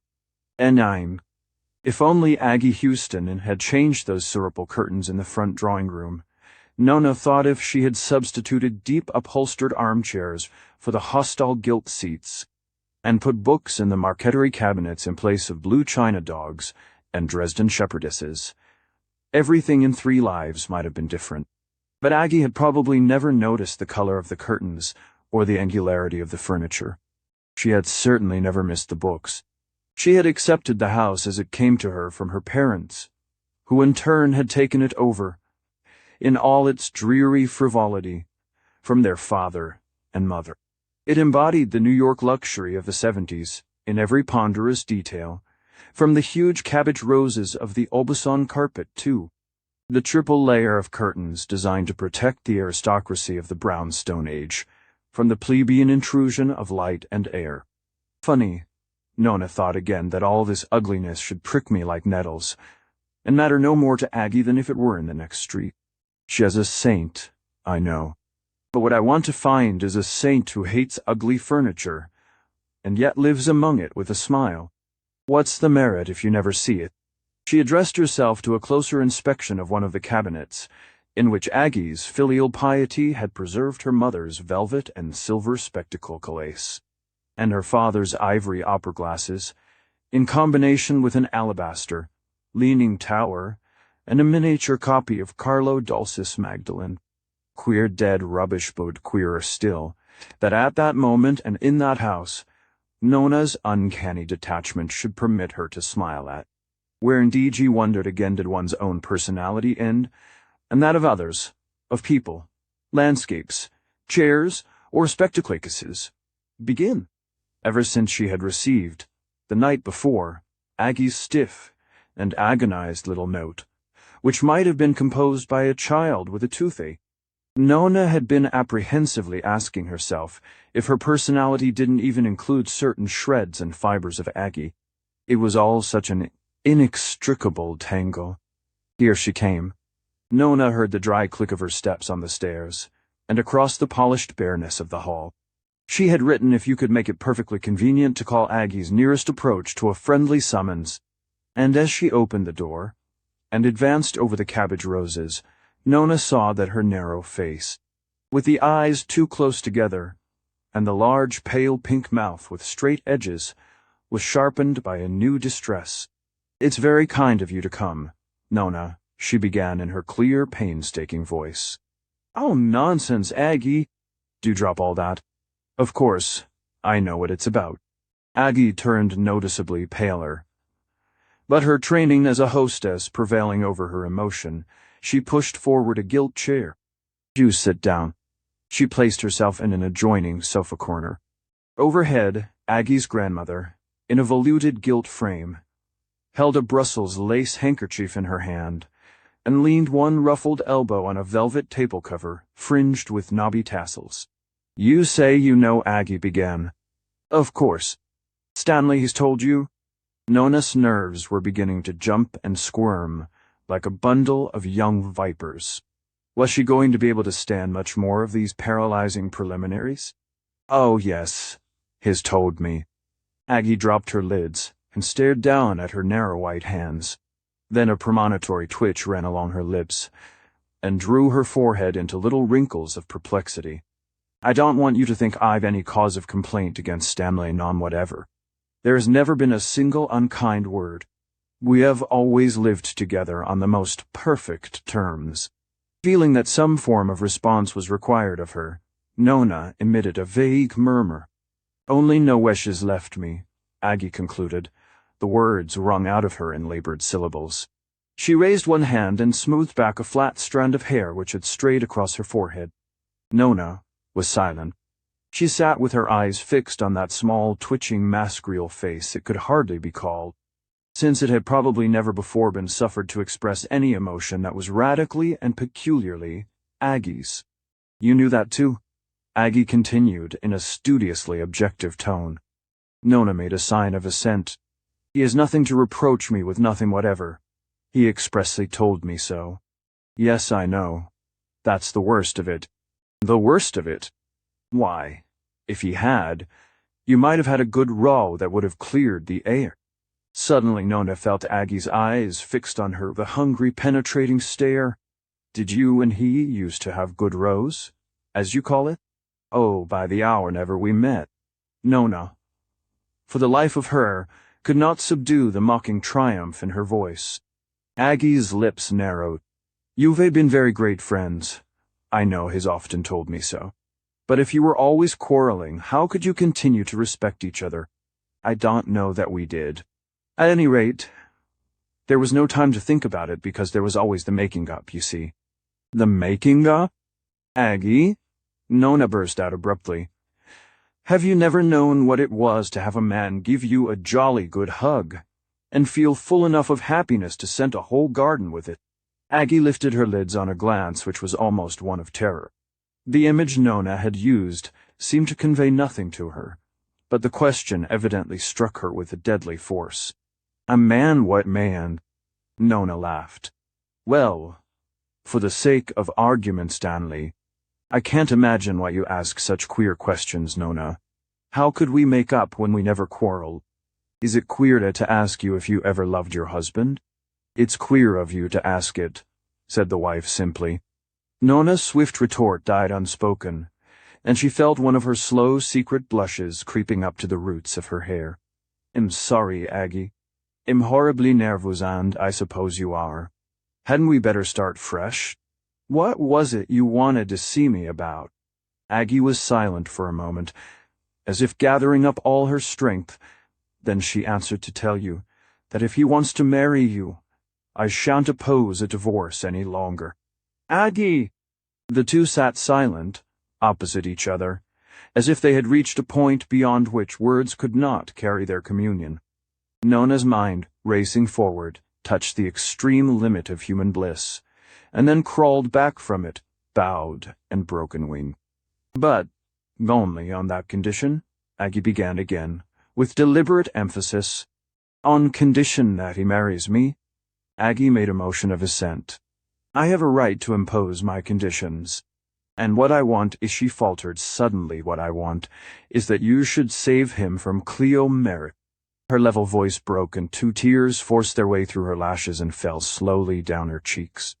"Save him from Cleo Merrick." Nona fancied she heard herself laugh. Her thoughts seemed to drag after her words as if she were laboring uphill through a plowed field. "Isn't it rather late in the day to make that attempt? You say he's already gone off with her. He's joined her, somewhere, don't know where. He wrote from his club before leaving. But I know they don't sail till the day after tomorrow. And you must get him back, Nona. You must save him. It's too awful. He can't marry her. She has a husband somewhere who refuses to divorce her. Like you and Stanley." Aggie drew back as if she had been struck. Oh, no, no. She looked despairingly at Nona. When I tell you I don't refuse now. Well, perhaps Cleo Merrick's husband may not either. It's different. He's a Catholic, and his church won't let him divorce. And it can't be annulled. Stanley's just going to live with her, openly, and shall go everywhere with him. Exactly as if they were husband and wife, and everybody will know that they're not.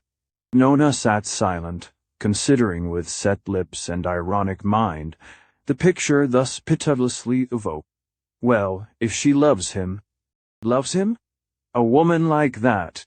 She's been willing to make a sacrifice for him at any rate. That's where she has a pull over both of us. But don't you see how awful it is for them to be living together in that way? I see it's the best thing that could happen to Stanley to have found a woman plucky enough to give him the thing he wanted, the thing you and I both refused him. She saw Aggie's lifeless cheek redden. I don't know what you mean by refusing. I mean his happiness, that's all. You refused to divorce him, didn't you? And I refused to dowhat Cleo Merrick's doing. And here we both are, sitting on the ruins, and that's the end of it, as far as you and I are concerned.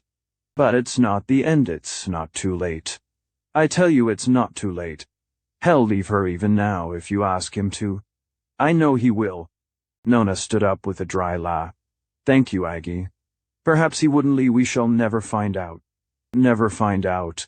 When I keep telling you. Because even if I've been a coward, that's no reason why I should be a cad.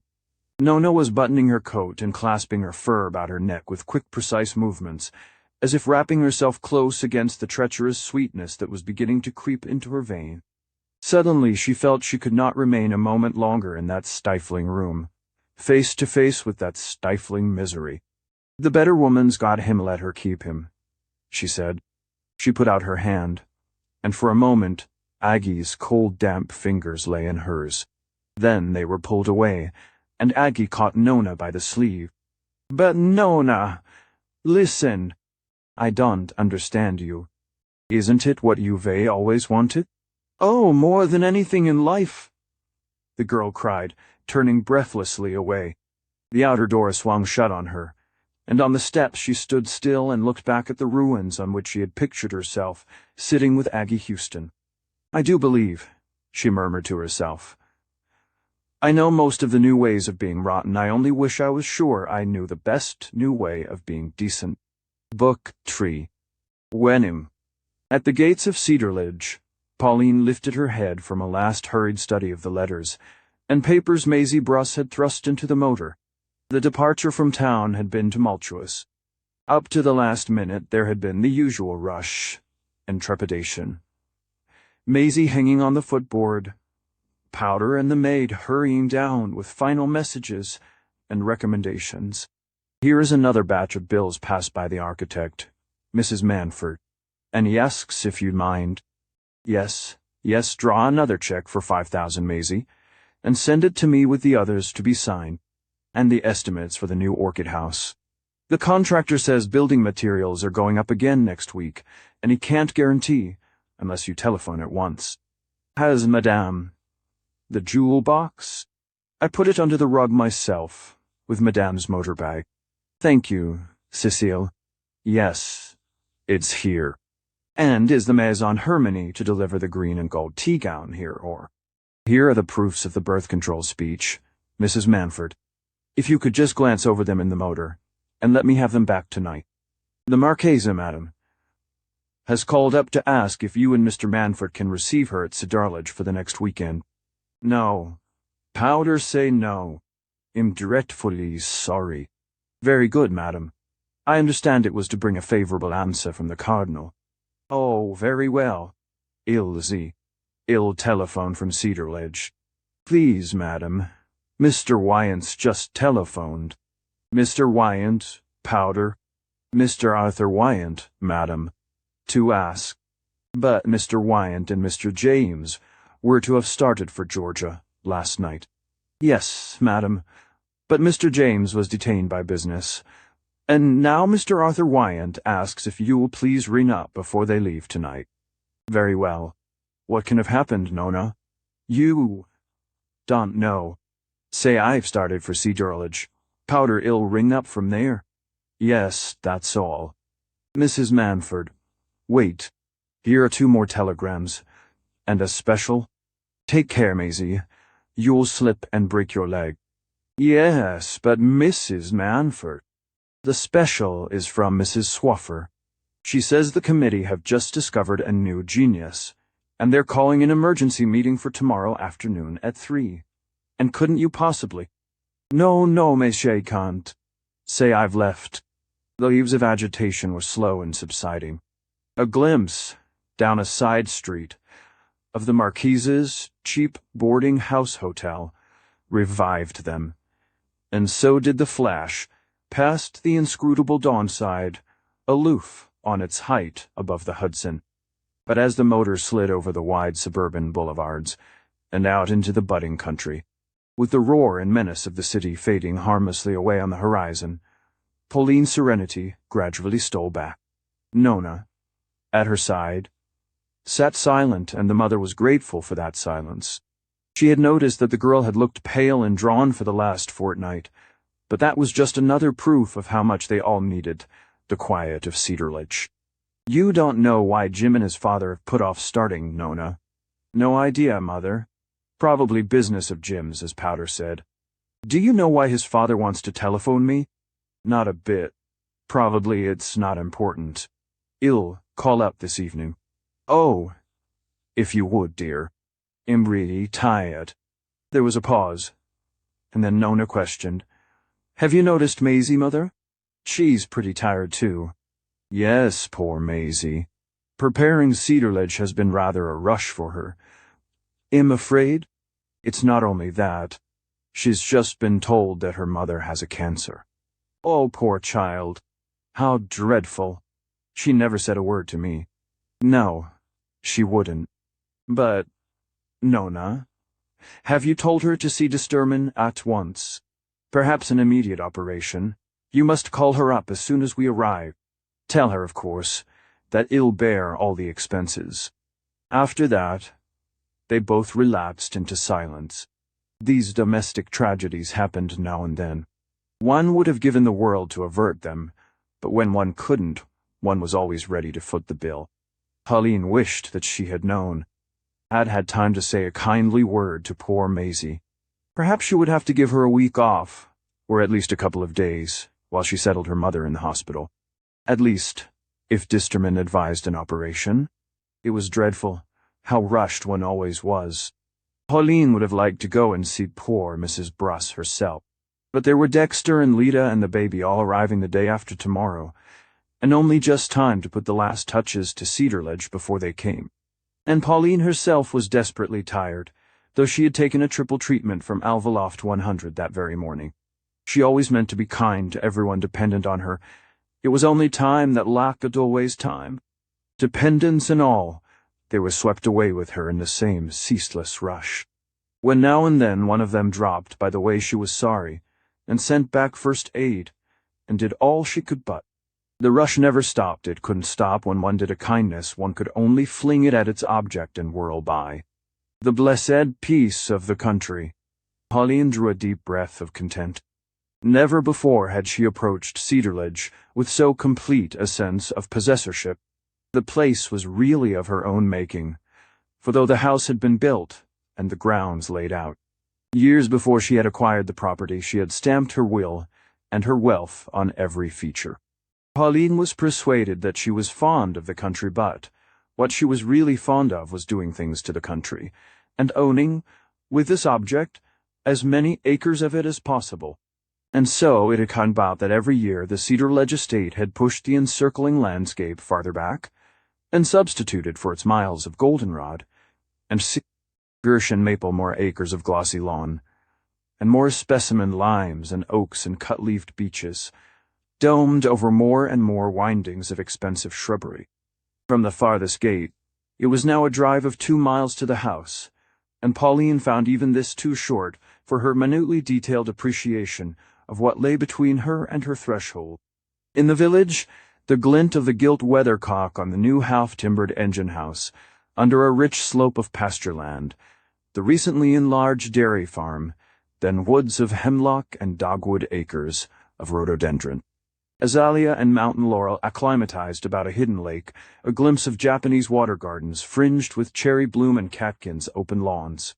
Spreading trees.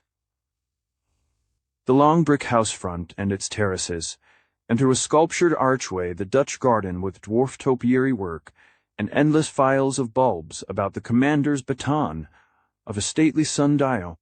To Pauline each tree, shrub, watercourse, herbaceous border, meant not only itself, but the surveying of grades, transporting of soil, tunneling for drainage, conducting of water, the business correspondence and paying of bills, which had preceded its existence, and she would have cared for it far less perhaps not at all had it sprung into being unassisted, like the random shad bushes and wild cherry trees beyond the gates.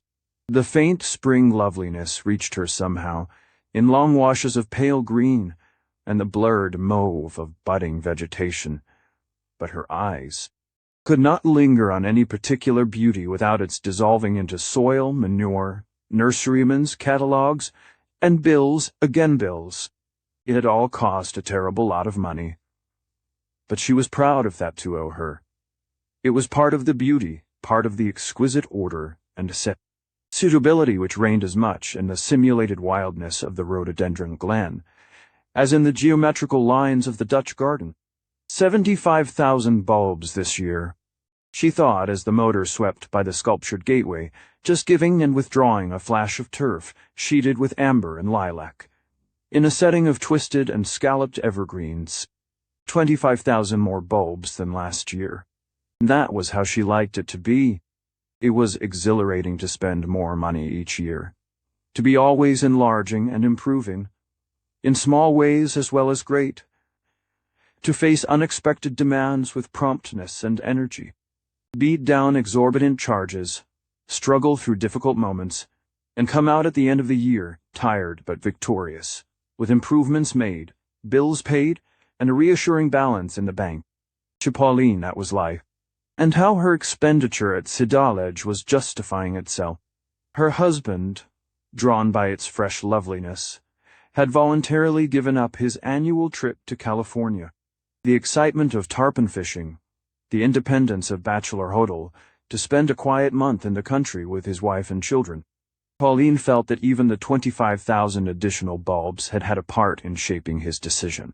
And what would he say when he saw the new bathrooms, assisted at the village fire drill, and plunged into the artificially warmed waters of the new swimming pool? A mist of happiness rose to her eyes as she looked out on the spring-misted landscape. Nona had not followed her mother into the house. Her dogs at her heels, she plunged downhill to the woods and lay. She knew nothing of what Sidalege had cost, but little of the labor of its making. It was simply the world of her childhood, and she could see it from no other angle, nor imagine it as ever having been different. To her, it had always worn the same enchantment, stretched to the same remote distances. At 19, it was almost the last illusion she had left. In the path by the lake, she felt herself drawn back under the old spell.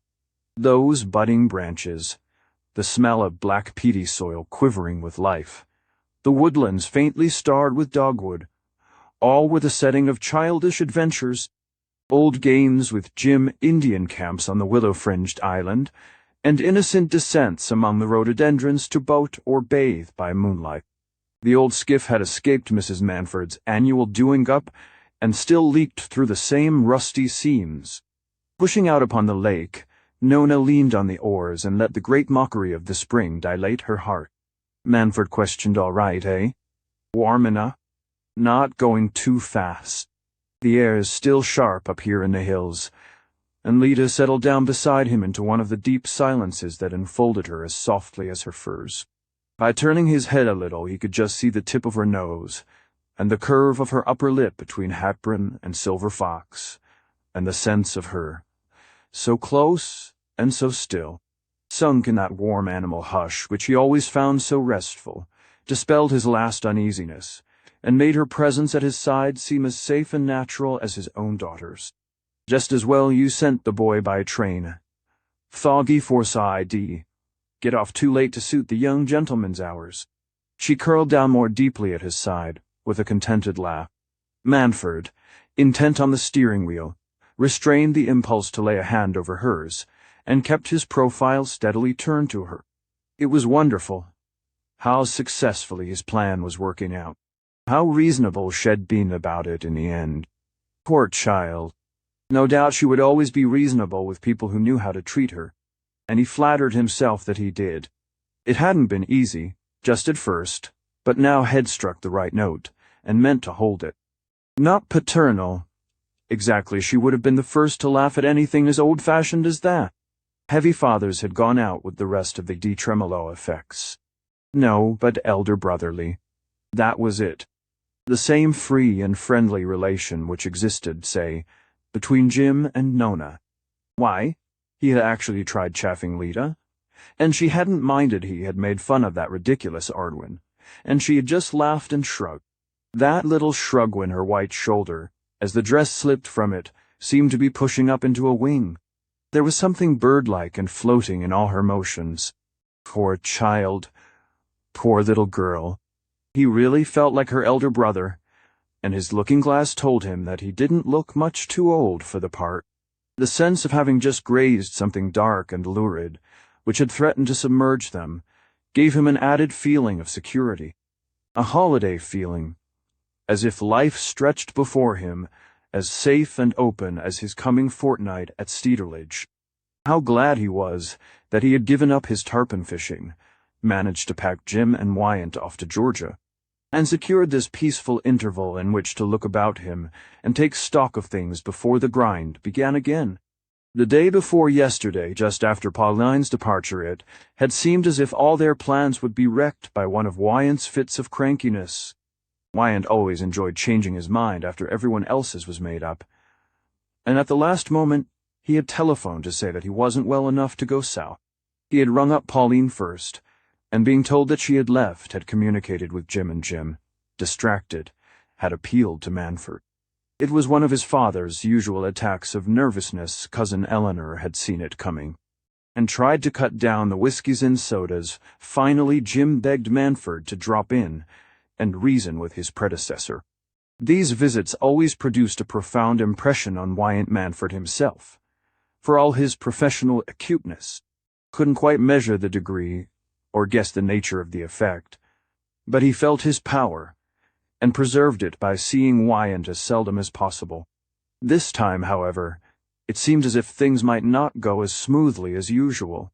Wyant, who looked gaunt and excited, tried to carry off the encounter with the jauntiness he always assumed in Manfred's presence. "My dear fellow, sit down, do. Cigar? Always delighted to see my successor. Any little hints I can give about the management of the concern?" It was his usual note, but exaggerated, overemphasized, lacking the Wyant touch, and he had gone on, "Though why the man who has failed should offer advice to the man who has succeeded, I don't know. Well, in this case it's about Jim. Yes, you're as fond of Jim as I am. I know. Still, his me son, eh? Well, I'm not satisfied that it's a good thing to take him away from his wife at this particular moment. No, I'm old-fashioned, of course. All the musty old traditions have been superseded. You and your set have seen to that, introduced the breezy code of the prairies. But my son's my son, he wasn't brought up in the new way. And damn it all, Manfred, you understand well. No, I suppose there are some things you never will understand, no matter how devilish clever you are, and how many millions you've made. The apple cart had been near upsetting, but if Manfred didn't understand poor Wyant's social code, he did know how to keep his temper when it was worthwhile, and how to talk to a weak, overexcited man who had been drinking too hard and who took no exercise. Worry about Jim, eh? Yesy, don't wonder. I am too. Fact is, Jim's worked himself to a standstill, and I feel partly responsible for it, for I put him onto that job at the bank, and has been doing it too well, overdoing it. That's the whole trouble, and that's why I feel responsible to you all for getting him away as soon as possible, and letting him have a complete holiday. Jim's younger fortnight off will straighten him out, but you're the only person who can get him away from his wife and baby. And wherever Lita is, there'll be jazz, and nonsense, and bills and bothers. That's why his mother and I have offered to take the lady on for a while, and give him his chance. As man to man, why'n't? I think we two ought to stand together and see this thing through. If we do, I guarantee everything will come out right. Do you good too being off like that with your boy, in a good climate, loafing on the beach and watching Jim recuperate? Wish I could run down and join you, and I don't say I won't make a dash for it just for a weekend, if I can break away from the family. A1 fishing at the island, and I know you used to be a great fisherman. As for Lita, she'll be safe enough with Pauline and Nona. The trick was done. But why think of it as a trick, when at the time he had meant every word he spoke? Jim was si deadbeat. Nita changeound, yet could only have been got away on the pretext of having to take his father south. Queer. How in some inner fold of one's conscience a collection of truths could suddenly seem to look like a tissue of lies. Lord, but what morbid rubbish. Manfred was on his honor to make the whole thing turn out as true as it sounded. And he was going to. And there was an end of it. And here was Cedar Ledge. The drive hadn't lasted a minute. How lovely the place looked in the twilight. A haze of tender tints melting into shadow. The long dark house front already gemmed with orange panes. You'll like it, won't you, Lita? A purr of content at his elbow. If only Pauline would have the sense to leave him alone. Let him enjoy it all in Lita's lazy, inarticulate way. Not cram him with statistics and achievements, with expenditures and results. He was so tired of her perpetual stock-taking, her perpetual rendering of accounts and reckoning up of interest. He admired it all, of course. He admired Pauline herself more than ever, but he longed to let himself sink into the spring sweetness as a man might sink on a woman's breast, and just feel her quiet hands in his hair. There's the dogwood. Look, never seen it in bloom here before, have you? It's one of our sights. He had counted a good deal on the effect of the dogwood. Well, here we are, Gov. But it's good to be here. Why, child, I believe you've been asleep. He lifted her, still half-drowsing, from the motor. And now, the illuminated threshold, powder, the footman, the inevitable stack of letters sent Pauline. But outside the spring dusk was secretly weaving its velvet spell. He said to himself, shouldn't wonder if I slept 10 hours at a stretch tonight. 1-1. The last day before her husband's arrival had been exhausting to Pauline, but she could not deny that the results were worth the effort. When had she ever before heard Dexter say on such a full note of satisfaction, Jove, "But it's good to be back. What have you done to make the place look so jolly?" Or seen his smiling glance travel so observantly about the big hall with its lamps and flowers and blazing heart. Well, Ita, this is better than town, eh? You didn't know what a good place Cedar Ledge could be. And rush off upstairs there, bringing the baby down. Come over to the fire and warm up its nipping here in the hills. Hello, Nona. You quiet mouse didn't even see you, curled up there in your corner. Yes, the arrival had been perfect. Even Lita's kiss had seemed spontaneous, and Dexter had praised everything. Noticed all the improvements, had voluntarily announced that he meant to inspect the new heating system and the model chicken hatchery the next morning. Wonderful. What a way you have of making things 100% better when they seemed all right before. I suppose even the eggs at breakfast tomorrow will be twice their normal size. One such comment paid his wife for all she had done, and roused her inventive faculty to fresh endeavor. Wasn't there something else she could devise to provoke his praise? And the beauty of it was that it all looked as if it had been done so easily.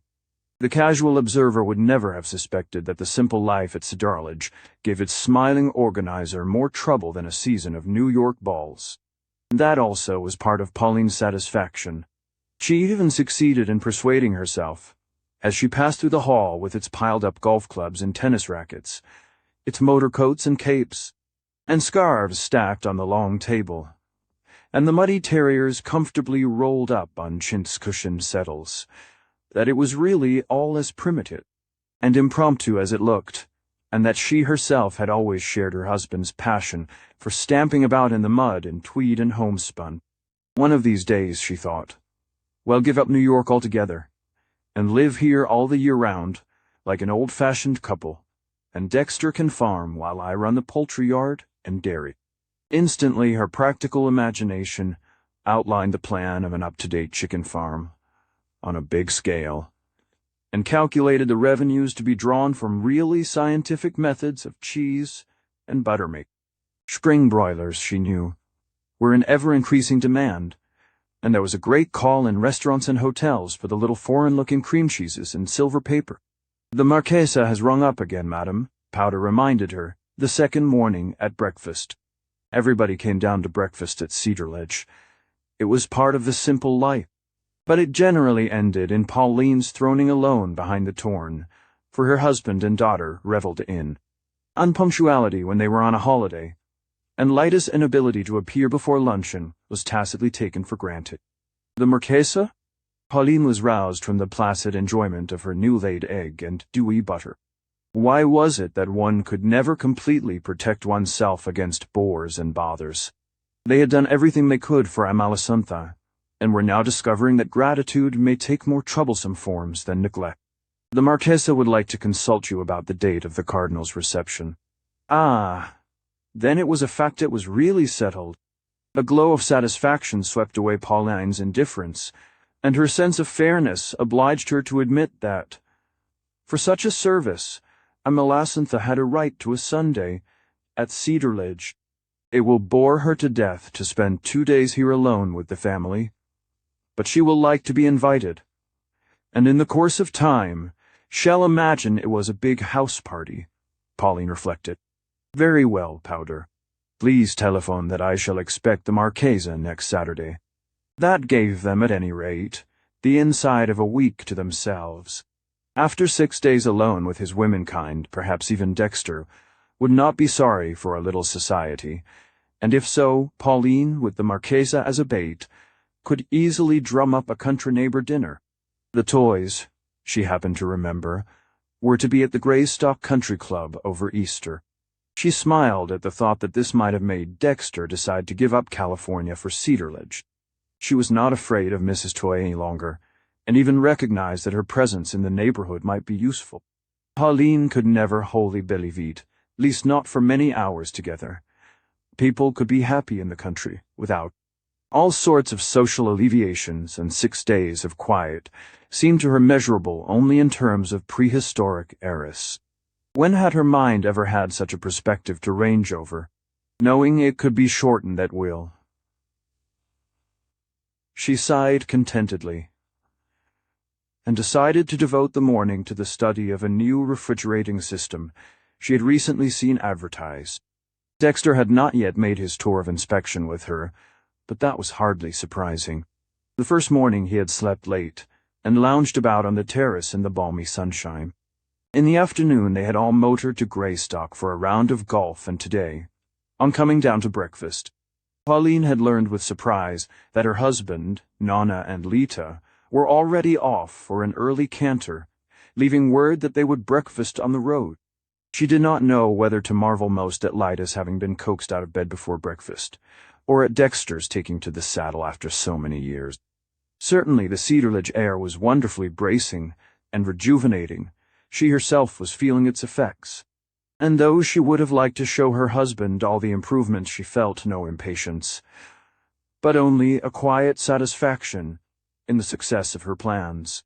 If they could give Jim back a contented Lita, the object of their holiday would be attained, and in a glow of optimism, she sat down at her writing table and dashed off a joyful letter to her son. "Dexter is wonderful. He has already coaxed Lita out for a ride before breakfast. Isn't that a triumph? When you get back, you won't know her. I shouldn't have a worry left if I didn't think Nona is looking too pale and drawn. I shall persuade her to take a course of inspirational treatment as soon as we get back to town. By the way, her pen ran on. Have you heard the news about Stan Houston? People say he has gone to Europe with that dreadful Merrick woman, and that now Aggie will really have to divorce him. Nona, who has always been such a friend of Stan's, has of course heard the report, but doesn't seem to know any more than the rest of us. Nothing amused Arthur Wyant more than to be supplied with such tidbits of scandal before they became common property. Pauline couldn't help feeling that father and son must find the evenings long in their island bungalow, and in the overflow of her own satisfaction, she wanted to do what she could to cheer them. In spite of her manifold occupations, the day seemed long. She had visited the baby, seen the cook, consulted with Powder about the working of the new burglar alarm, gone over the gardens, catalogues in hand. With the head gardener, walked down to the dairy and the poultry yard to say that Mr. Manford would certainly inspect them both the next day, and called up Maisie Brust to ask news of her mother, and tell her to prepare a careful list for the reception to the Cardinal. Yet an astonishing amount of time still remained. It was delightful to be in the country, to study the working out of her improvements, and do her daily exercises with windows open. On the fresh hill, breezes, but already, her real self was projected forward into complicated plans for the Cardinal's entertainment. She wondered if it would not be wise to run up to town the next morning and consult Amelisantha, and reluctantly decided that a talk on the telephone would do. The talk was long, and on the whole satisfactory, but if Maisie had been within reach, the arrangements for the party would have made more progress. It was most unlucky that the doctors thought Maisie ought to stay with her mother till the latter could get a private room at the hospital. A room, of course, Maisie dear. I won't have her in a ward. Not for the world. Just put it down on your account, please. So glad to do it. She really was glad to do all she could, but it was unfortunate, and no one would feel it more than Maisie, that Mrs. Brust should have been taken ill just then. To fill the time, Pauline decided to go for a walk with the dogs. When she returned, she found Nona, still in her riding habit, settled in a sofa corner in the library, and deep in a book. "Why, child, where did you drop from? I didn't know you were back. The others are not." Lita suddenly took it into her head that it would be fun to motor over to Greenwich and dine at the country club, and so father got a motor at Greystock and telephoned for one of the grooms to fetch the horses. It sounded rather jolly, but I was tired, so I came home. It's nearly full moon, and they'll have a glorious run back. Nona smiled up at her mother, as if to say that the moon made all the difference. "Oh, but that means dancing, in getting home at all hours. And I promised Jim to see that Lita kept quiet and went to bed early. What's the use of our having persuaded her to come here? Your father ought to have refused to go. If he had, there were plenty of people lunching at Greystock who would have taken her on. You know the cocktail crowd. That's why father sacrificed himself." Pauline reflected. "I see. Your father always has to sacrifice himself. I suppose there's no use trying to make Lita listen to reason. Not unless one humors her a little. Father sees that. We mustn't let her get bored. Here she won't stay if we do." Pauline felt a sudden weariness in all her bones. It was as if the laboriously built-up edifice of the simple life at Sidorlich had already crumbled into dust at a kick of lightest little foot. The engine-house, the poultry yard, the new burglar alarm, and the heating of the swimming pool when would Dexter ever have time to inspect and admire them? If he was to waste his precious holiday in scouring the country after Lita, then I suppose you and I dine alone, Pauline said, turning a pinched little smile on her daughter. 22. What a time of year it was, the freed earth suddenly breaking into life from every frozen seam. Manford wondered if he had ever before had time to feel the impetuous loveliness of the American spring. In spite of his drive home in the small hours, he started out early the next morning for a long tramp. Sleep, how could a man sleep with that April moonlight in his veins? The moon that was everywhere caught in pearly puffs on the shadbush branches, scattered in ivory drifts of wild plum bloom, tipping the grasses of the wayside with pale pencilings, sheeting the recesses of the woodland with pools of icy silver. A freezing, burning magic into which a man plunged and came out cold and aglow, to find everything about him as unreal and incredible as himself. After the blatant club restaurant, noise, jazz, revolving couples, Japanese lanterns, screaming laughter, tumultuous goodbyes, this white silence. The long road unwinding and twisting itself up again, blind faces of shuttered farmhouses, black forests, misty lacasa cut through a world in sleep, all dumb and moon-bemused. The contrast was beautiful, intolerable. Sleep? He hadn't even gone to bed.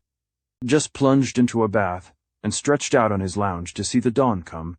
A mysterious sight that, too, the cold fingers of the light remaking the new world, while men slept, unheeding, and imagined they would wake to some familiar yesterday. Fools! He breakfasted ravenously before his wife was down, and swung off with a couple of dogs on a long tramp. He didn't care where. Even the daylight world seemed unimaginably strange, as if he had never really looked at it before. He walked on slowly for 3 or 4 miles, vaguely directing himself toward Greystock. His long tramps as a boy, in his farming days, had given him the habit of deliberate, steady walking, and the unwanted movement refreshed, rather than tired him, or at least, while it tired his muscles, it seemed to invigorate his brain. Excited? No, just pleasantly stimulated. He stretched himself out under a walnut tree on a sunny slope, lit his pipe and gazed abroad over fields and woods. All the land was hazy with incipient life.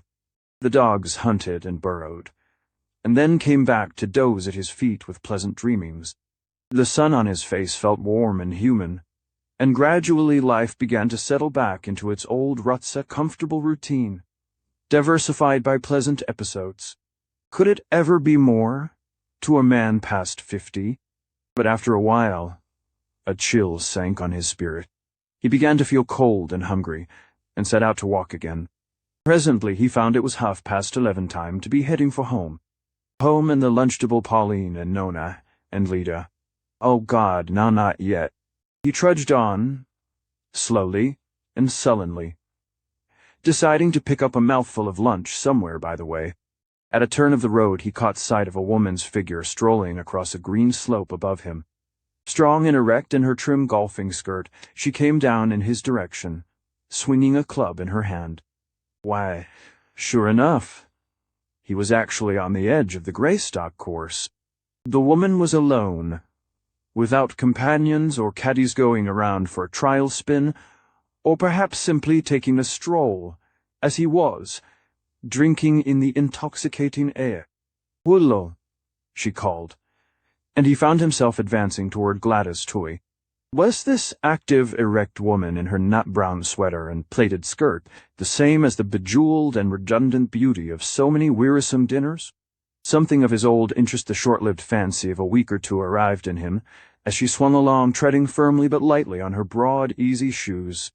"Hulloy," he responded. "Didn't know you were here." "I wasn't. I only came last night. Isn't it glorious?" Even her slow-dripping voice moved faster and had a livelier ring. Decidedly, he admired a well-made woman. A woman with curves and volumeal, the more after the stripped skeletons he had dined among the night before. Mrs. Toy had height enough to carry off her pounds, and didn't look ashamed of them either. "Glorious.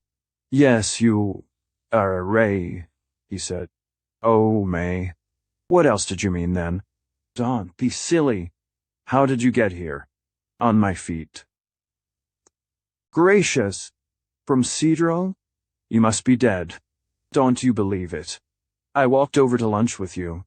You've just said you didn't know I was here. You mustn't believe everything I say." "All right. Then I won't believe you walked over to lunch with me. Will you believe me when I tell you you're awfully beautiful?" "Yes," she challenged him. "And that I want to kiss you?" She smiled with the eyes of a tired swimmer, and he saw that her slender stock of repartee was exhausted. "Herman'll be here tonight," she said.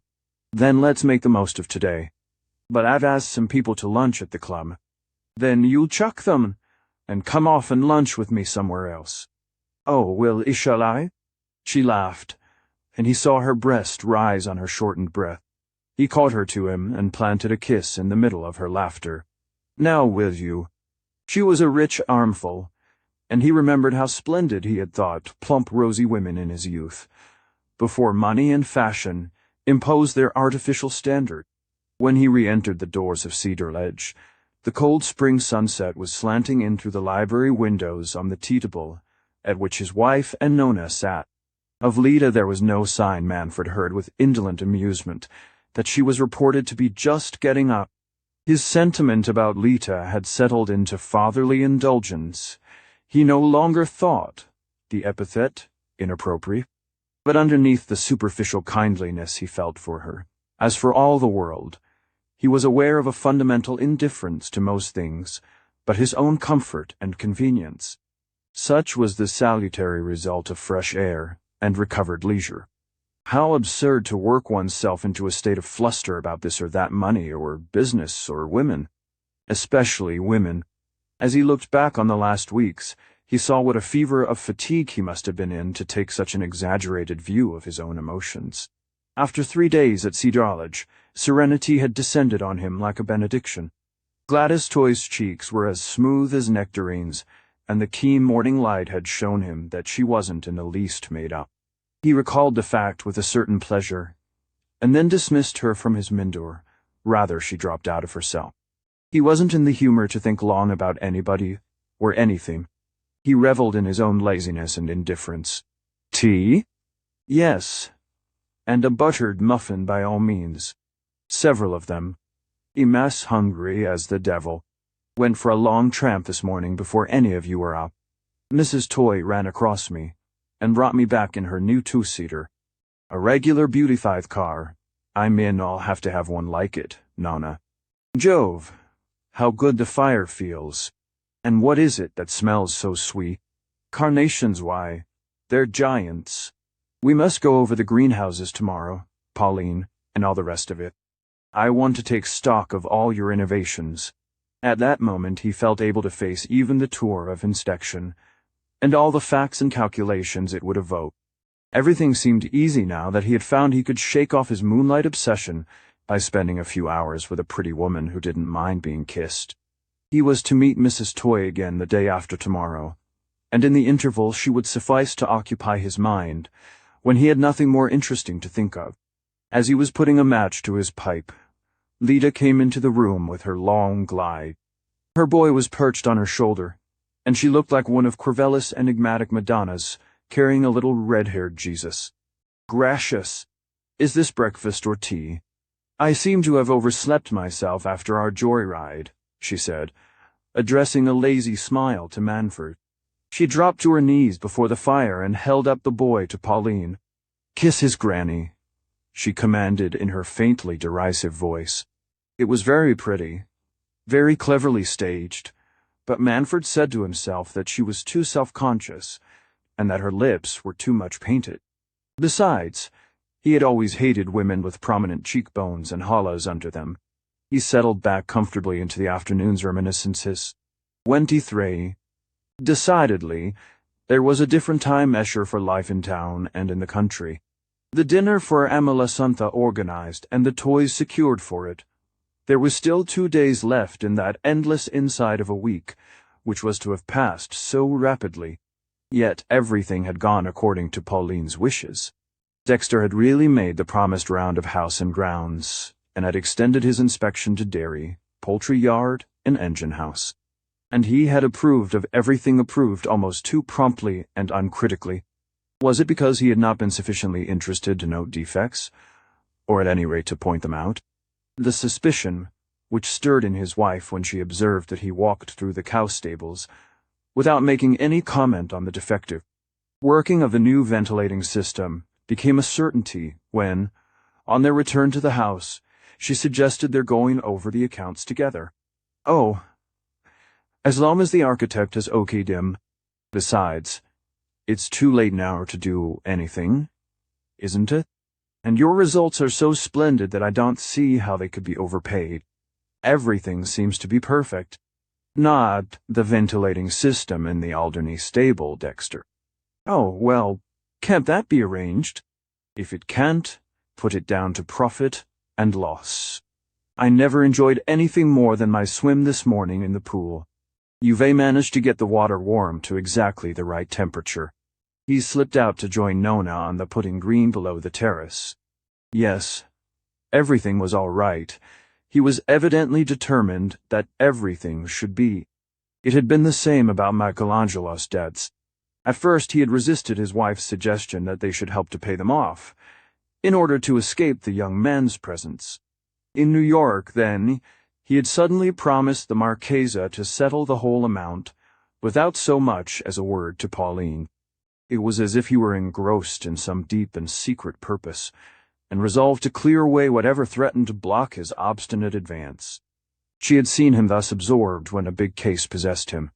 But there were no signs now of professional preoccupation, no telephoning, wiring, hurried arrivals of junior members or confidential clerks.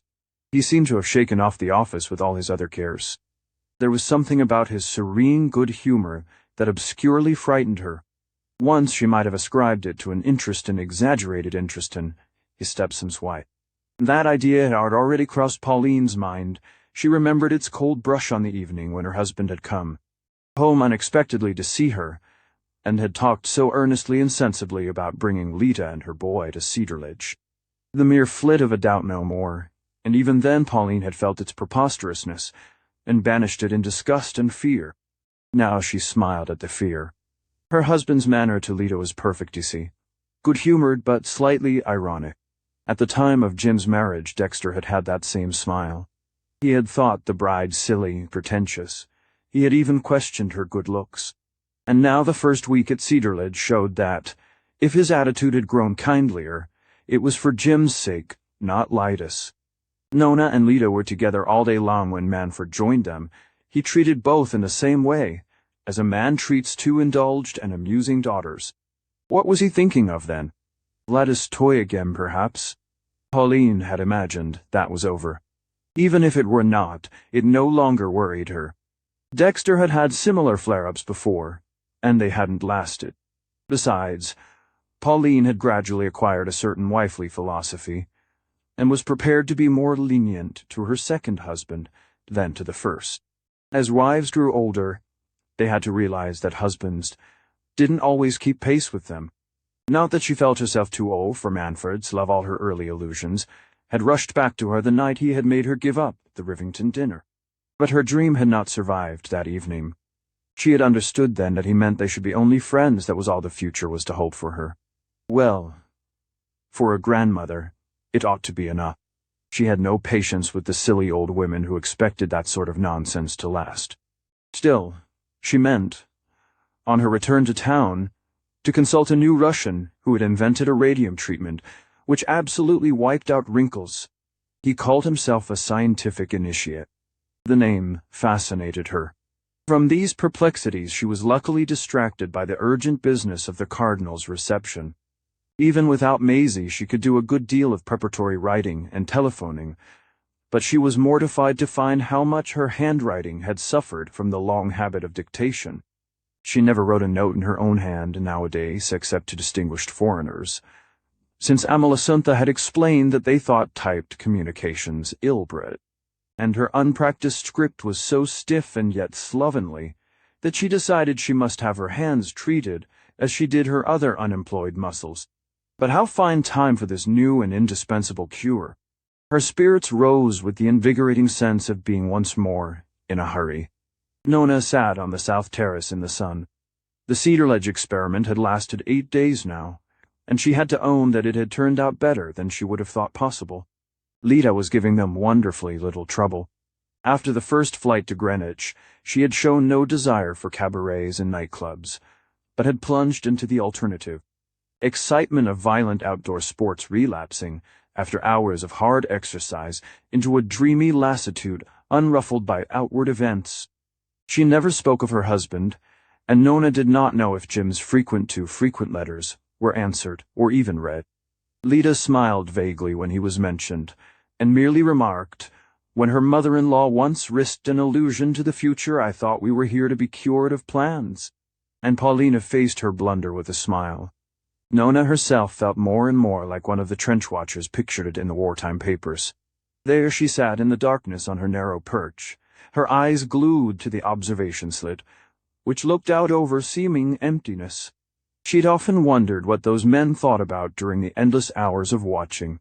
The days and weeks when nothing happened, when no faintest shadow of a skulking enemy crossed their span of no man's land.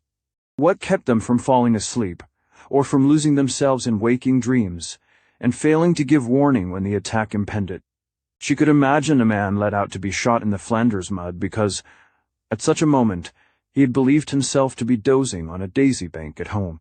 Since her talk with Aggie Houston, a sort of curare had entered into her veins. She was sharply aware of everything that was going on about her, but she felt unable to rouse herself. Even if anything that mattered ever did happen again, she questioned if she would be able to shake off the weight of her indifference. Was it really 10 days now since that talk with Aggie? And had everything of which she had then been warned fulfilled itself without her lifting a finger? She dimly remembered having acted in what seemed a mood of heroic self-denial. Now she felt only as if she had been numb. What was the use of fine motives if, once the ardor fallen, even they left one in the lurch? She thought, I feel like the oldest person in the world, and yet with the longest life ahead of me, and a shiver of loneliness ran over her. Should she go and hunt up the others? What difference would that make? She might offer to write notes for her mother, who was upstairs plunged in her visiting list, or look in on Lita, who was probably asleep after her hard gallop of the morning, or find her father, and suggest going for a walk. She had not seen her father since lunch, but she seemed to remember that he had ordered his new Buick brought round. Off again he was as restless as the others. All of them were restless nowadays. Had he taken Lita with him, perhaps? Well, why not? Wasn't he here to look after Lita? A sudden twitch of curiosity drew Nona to her feet, and sent her slowly upstairs to her sister-in-law's room. Why did she have to drag one foot after the other, as if some hidden influence held her back, signaled a mute warning not to go? What nonsense! Better make a clean breast of it to herself once for all, and admit it. I beg pardon, miss. It was ubiquitous powder at her heels. If you're going up to Mrs. Manford's sitting room, would you kindly tell her that Mr. Manford has telephoned?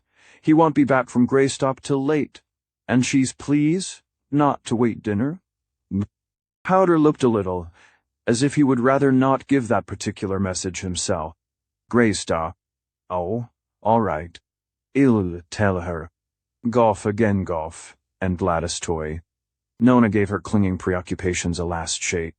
This was really a lesson to her. To be imagining horrible morbid things about her father, while he was engaged in a perfectly normal elderly man's flirtation with a stupid woman he would forget as soon as he got back to town.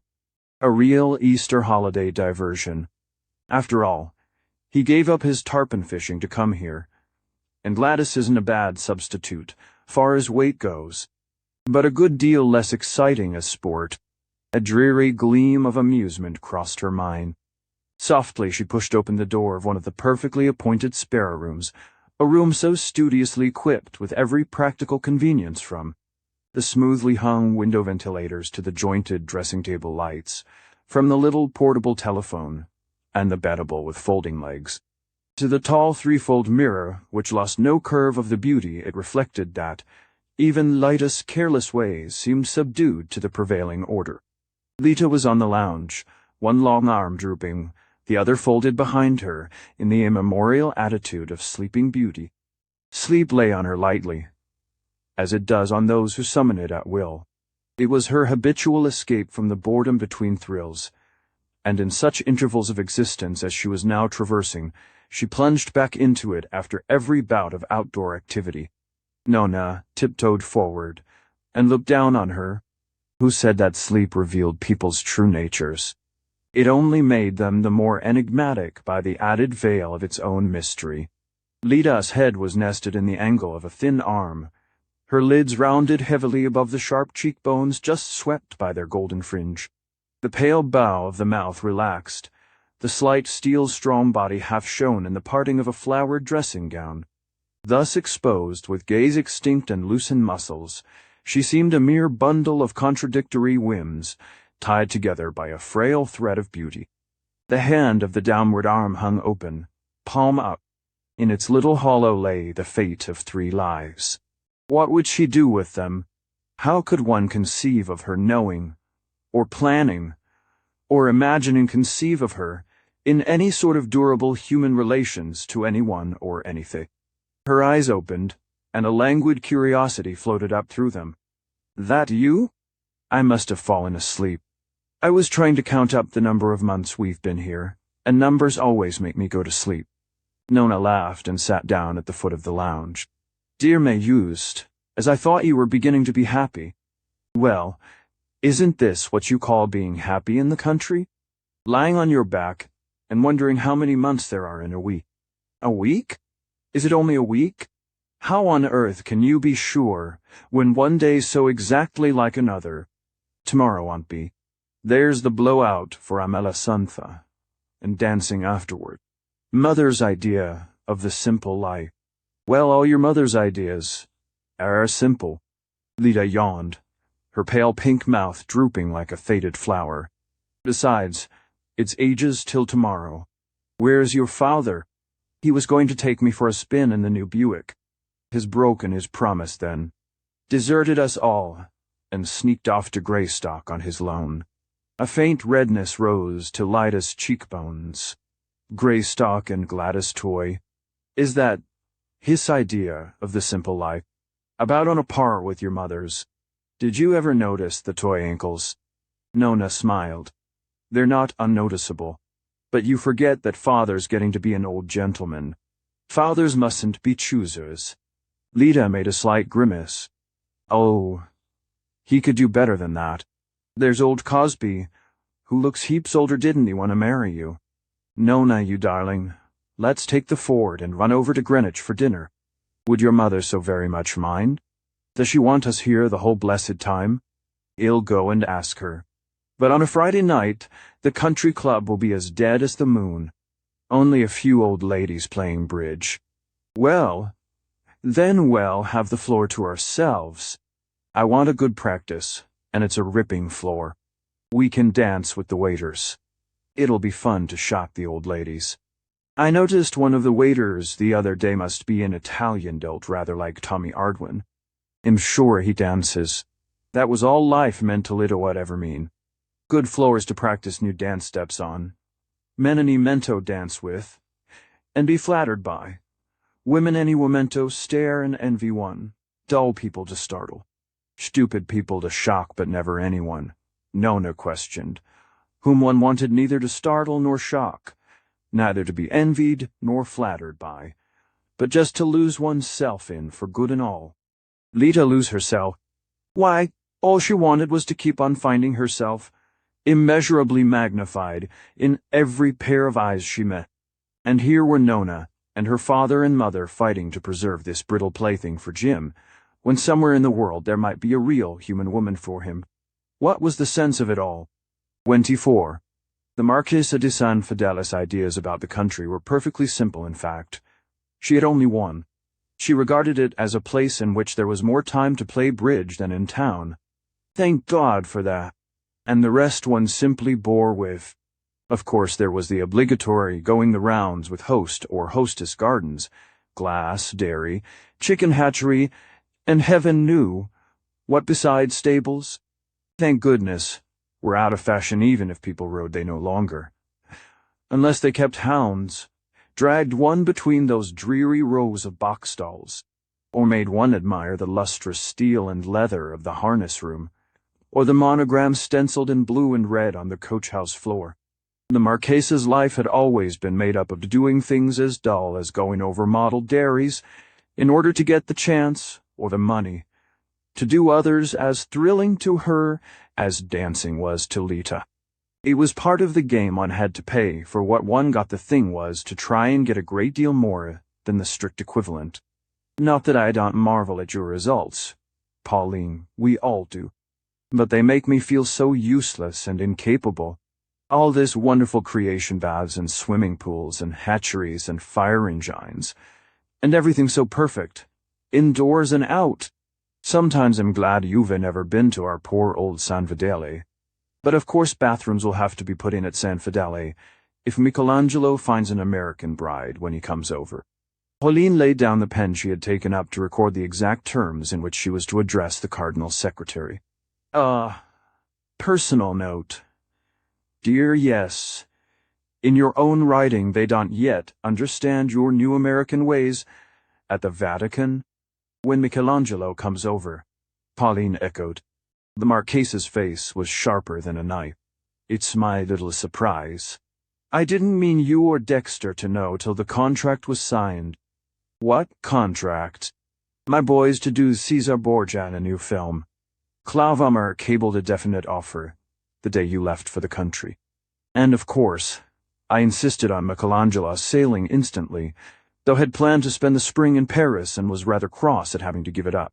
But as I told him, now is the moment to secure a lovely American bride. We all know what your rich papas-in-law over here always ask: what debts, what prospects, what other women. The woman matter can generally be arranged. The debts, in this case thanks to your generosity. But the prospects what were? Lay, I ask you? Months of green mold at San Fedele for a fortnight's splash in Rome. Oh, I don't disguise it. And what American bride would accept? The San Fedele pearls. Yes, but where is the San Fedele plumbing? But now, my dear, Michelangelo presents himself as an equal. Superior, I might say, if I weren't afraid of being partial. Cesar Borgia in a clawhammer film, now one knows how many millions it made me. And of course, Michelangelo is the very type. To do me the favor to transmit to His Eminence. Yes, this really is a surprise, Amalasuntha. Inwardly, Pauline was saying, after all, why not? If his own mother doesn't mind seeing him all over the place on film posters. And perhaps now he may pay us back in common decency, he'll have to. She saw no serious reason for displeasure. Once she had dropped her carefully cultivated Wyant attitude. If only it doesn't upset Lita again and make her restless. But they really couldn't hope to keep all Lita's friends and relations off the screen. Arthur was amazed and awfully pleased after the first recoil. Dear Arthur, you know, always recoils at first. The Marchesa continued, with her shrewd, deprecating smile, which insinuated that Pauline of course wouldn't. It was odd, Pauline reflected the Marchesa, always looked like a peasant when she was talking business. Arthur? You've already written to him about it? No, dear. I ran across him yesterday in town. You didn't know Arthur'd come back? I thought he said he'd telephoned to Nona. Or somebody. A touch of gout got fidgety because he couldn't see his doctor. But he looked remarkably well. I thought so handsome still. In his élancé Wyant way, only a little too flushed, perhaps. Yes, poor Eleanor. Oh, no. He said Jim was still on the island, perfectly contented fishing. Jim's the only person I know who's always perfectly contented. Such a lesson. The Marchesa's sigh seemed to add very restful, but how I should despise him if he were my Michelangelo. Pauline could hear, how distinctly, all that her former husband would have to say about Michelangelo's projects. They would be food for an afternoon's irony. But that did not greatly trouble Hernert at Wyant's unexpected return. He was always miserable out of reach of his doctor. And the fact that Jim hadn't come back proved that there was nothing seriously wrong. Pauline thought ill write to Jim again, and tell him how perfect Dexter has been about Lita and the baby, and that will convince him there's no need to hurry back. Complacency returned to her. How should it not, with the list for the Cardinal's reception nearly complete, and the telephonic assurance of the Bishop of New York and the Chief Rabbi that both these dignitaries would be present. Socially also, though the season was over, the occasion promised to be brilliant. Lots of people were coming back just to see how a cardinal was received. Even the Rivingtons were coming, she had it from the bishop. Yes, the Rivingtons had certainly been more cordial since she and Manfred had thrown them over at the last minute. That was the way to treat people who thought themselves so awfully superior. What wouldn't the Rivingtons have given to capture the cardinal? But he was sailing for Italy the day after Pauline's reception. That was the beauty of it. No one else could possibly have him. Amalasuntha had stage-managed the whole business very cleverly. She had even overcome the cardinal's scruples when he heard that Mrs. Manford was chairman of the birth control committee. And tonight, at the dinner, how pleasant everybody's congratulations would be. Pauline gloried in her achievement for Manford's sake. Despite his assurance to the contrary, she could never imagine, for more than a moment at a time, that such successes were really indifferent to him. Lida appeared in the drawing room, after almost everybody had arrived. She was always among the last, and in the country, as she said, there was no way of knowing what time it was. Even at Cedarledge, where all the clocks agreed to a second, one could never believe them, and always suspected they must have stopped together 12 hours before. Besides, what's the use of knowing what time it is in the country? Time for a... what? She came in quietly, almost unnoticeably, with the feathered gait that was halfway between drifting and floating, and at once, in spite of the 20 people assembled, had the shining parquet and all the mirrors to herself. That was her way, that knack of clearing the floor, no matter how quietly she entered. And tonight, well, perhaps, Manfred thought, all the other women were a little overdressed. Women always had a tendency to overdress when they dined with the Manfords, to wear too many jewels, and put on clothes that glistened. Even at Cedarledge, Pauline's parties had a New York atmosphere, and Lida, in her straight white slip, slim and unadorned as a primitive angel, with that close coif of goldfish-colored hair, and not a spangle, a jewel, a pearl even, made the other women's clothes look like upholstery. Manford by the hearth, slightly bored in anticipation, yet bound to admit that, like all his wife's shows, it was effectively Don Manford received the shock of that quiet entrance, that shimmer widening into light, and then turned to Mrs. Hermontoy. Full noon there, the usual Rubensy redundance flushed by golfing in a high wind, by a last cocktail before dressing, by a hurried wriggle into one of those elastic sheaths. The women, the redundant women more. Well, he liked ripeness in a fruit to be eaten as soon as plucked, and Gladys' corn-yellow hair was almost as springy and full of colored shadows as the others' red. But the voice, the dress, the jewels, the blatant jewels, a Cartier showcase built over a strawberry muss, and the quick, possessive look, so clumsily done brazen, yet half abashed.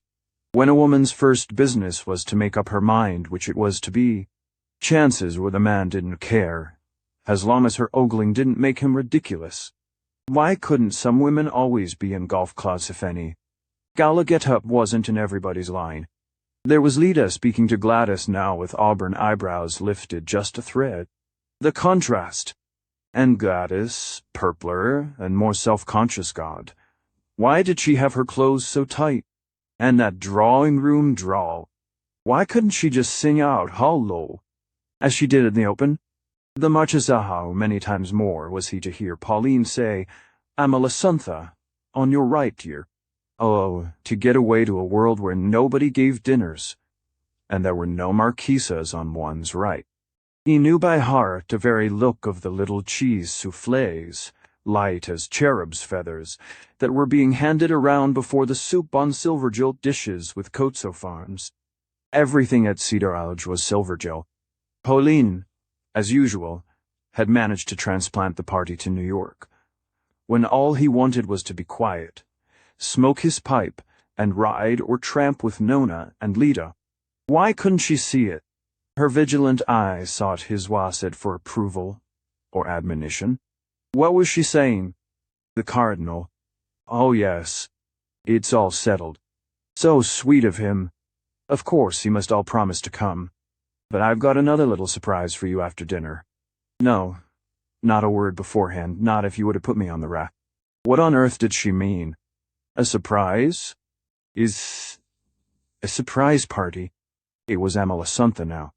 Then I must produce mine. But I dare say Pauline's told you. About Michelangelo and Clawhammer. Cesar Borgia. Such a sum. that I don't dare to mention. I'd think I was mixing up the figures. But I've got them down in black and white. Of course, as the producers say, Michelangelo lost so supremely the typefates more than they ever could have hoped for. What was the woman raving about? He sails tomorrow, she said. Sailing again, was that damned Michelangelo always sailing? Hadn't his debts been paid on the express condition? But no, there's been nothing, as the Marchesa called it, in black and white. The transaction had been based on the implicit understanding that nothing but dire necessity would induce Michelangelo to waste his charms on New York. Dire necessity, or the chance to put himself permanently beyond it. A fortune from a claw-whammer film. As Amalasuntha said, it was incalculable. It's the type, you see, between ourselves. There's always been a rumor of Borgia blood on the San Fedele side. A naughty ancestress. Perhaps you've noticed the likeness? You remember that wonderful profile portrait of Cesar Borgia, in black velvet? What gallery is it in? Oh, I know, it came out in Vogue. Amalasuntha visibly bridled at her proficiency. She was aware that envious people said the Italians knew nothing of their own artistic inheritance. I remember being so struck by it at the time. I said to Venturino, but it's the image of our boy. Though Michelangelo will have to grow a beard, which makes him furious. But then the millions. Manfred, looking up, caught a double gaze bent in his direction. Gladys Toy's vast blue eyes had always been like searchlights, but tonight they seemed actually to be writing her private history over his head. Like an advertising aeroplane. A fool!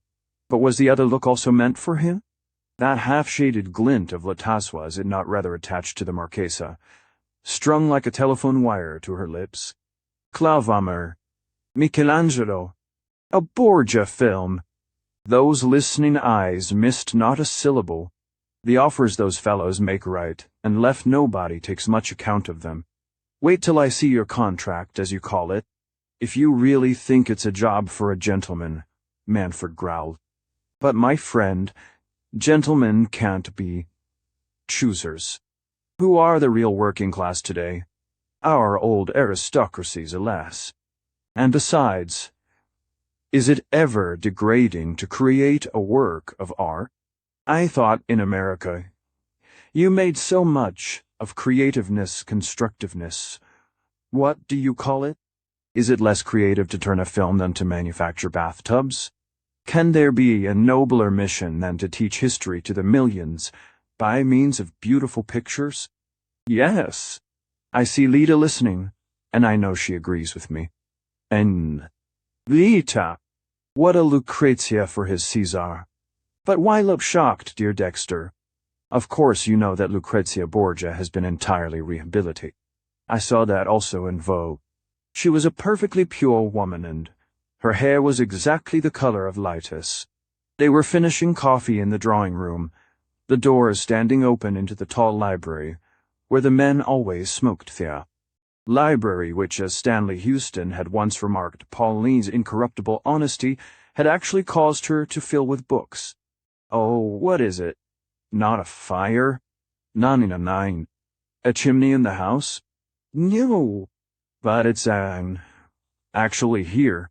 Not The women, aflutter at the sudden siren shriek, the hooting, rushing, and clattering up the drive, surged across the parquet, flowed with startled little cries out into the hall, and saw the unsurprisable Powder signaling to two perfectly matched footmen to throw open the double doors. A fire? The engine. Oh, it's a fire drill. Then, a parade. How realistic. How lovely of you. What a beauty the engine is. Pauline stood smiling, watch in hand, as the hook and ladder motor clattered up the drive and ranged itself behind the engine. The big lantern over the front door illuminated fresh scarlet paint and superpolished brasses, the firemen's agitated helmets and perspiring faces, the flashing hoods of the lamps. Just 5 minutes to the second. Wonderful. She was shaking hands with each member of the amateur brigade in turn. I can't tell you how I congratulate you, every one of you. Such an achievement. You really maneuver like professionals. No one would have believed it was the first time. Dexter, will you tell them a hot supper has been prepared downstairs? To the guests she was explaining in a triumphant undertone. I wanted to give them the chance to show off their new toy. Yes, I believe it's absolutely the most perfected thing in fire engines. Dexter and I thought it was time the village was properly equipped. It's real more on account of the farmazage, a sense of safety for the neighborhood. Oh, Mr. Moths, I think you're simply wonderful, all of you. Mr. Manford and my daughter are going to show you the way to supper. Yes, you must. Just a sandwich and something hot. She dominated them all, grave and glittering, as a goddess of velocity. She enjoys it as much as other women do love-making. Manford muttered to himself. Brenty 5. Manford didn't know what first gave him the sense that Lita had slipped out among the departing guests, slipped out, and not come back. When the idea occurred to him, it was already lodged in his mind, hard and definite as a verified fact. She had vanished from among them into the darkness, but only a moment ago there was still time to dash round to the shed in the service court, where motors were sometimes left for the night, and where he had dropped his Buick just in time to rush in and dress for dinner. He would have no trouble in overtaking her. The Buick was gone. Hatless and coatless in the soft night air, he rushed down the drive on its track. No moon tonight, but a deceptive velvet mildness, such as sometimes comes in spring before the wind hauls round to a frosty quarter. He hurried on, out of the open gate, along the road toward the village, and there, at the turn of the New York Turnpike, just the road he had expected her to take, stood his Buick, a figure stooping over it in the lamp glare. A furious stab of jealousy shot through him. There's a man with her who?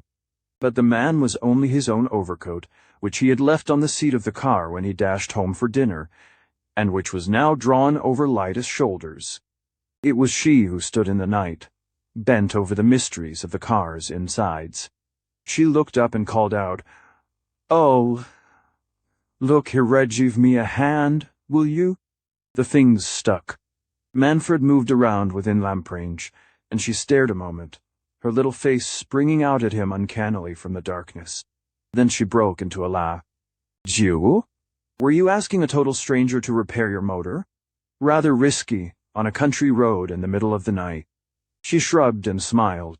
"Not as risky as doing it myself. The chances are that even a total stranger would know more about the inside of this car than I do. Lita, you're mad. Damn the car. What are you doing here anyhow?" She paused, one hand on the bonnet, while with the other she pushed back a tossed lock from her round forehead. "Running away," she said simply. Manford took a quick breath. The thing was, he admonished himself, to take this lightly, as nearly as possible in her own key above all, to avoid protesting and exclaiming. But his heart was beating like a trifammer. She was more of a fool than he had thought. Running away from that dinner. I don't blame you. But it's over. Still, if you want to wash out the memory of it, get into the motor, and well, go for a good spin like that one, when we came back from Greenwich. Her lips parted in a faint smile. Oh, but that ended up at Cedarulge. Well, bless you, are not going back. Where are you going? To New York first, after that I don't know. Perhaps my aunt's, perhaps Hollywood. The rage in him exploded. Perhaps Donside. Oh, no. She laughed and shrugged again. Oh, no? Why not? Anywhere where I can dance and laugh, and be hopelessly low-lived and irresponsible. And get that blackguard crew about you again, all those. Lita! Listen to me. Listen. You've got to. Got to. She rounded on him in a quick flare of anger. I wonder who you think you're talking to. Note, Gladys, toy. The unexpectedness of the challenge struck him dumb. For challenge it was, unmistakably. He felt a rush of mingled strength and fear at this inconceivable thing.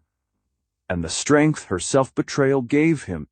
He returned with equal violence, "No, you're not. You're something so utterly different."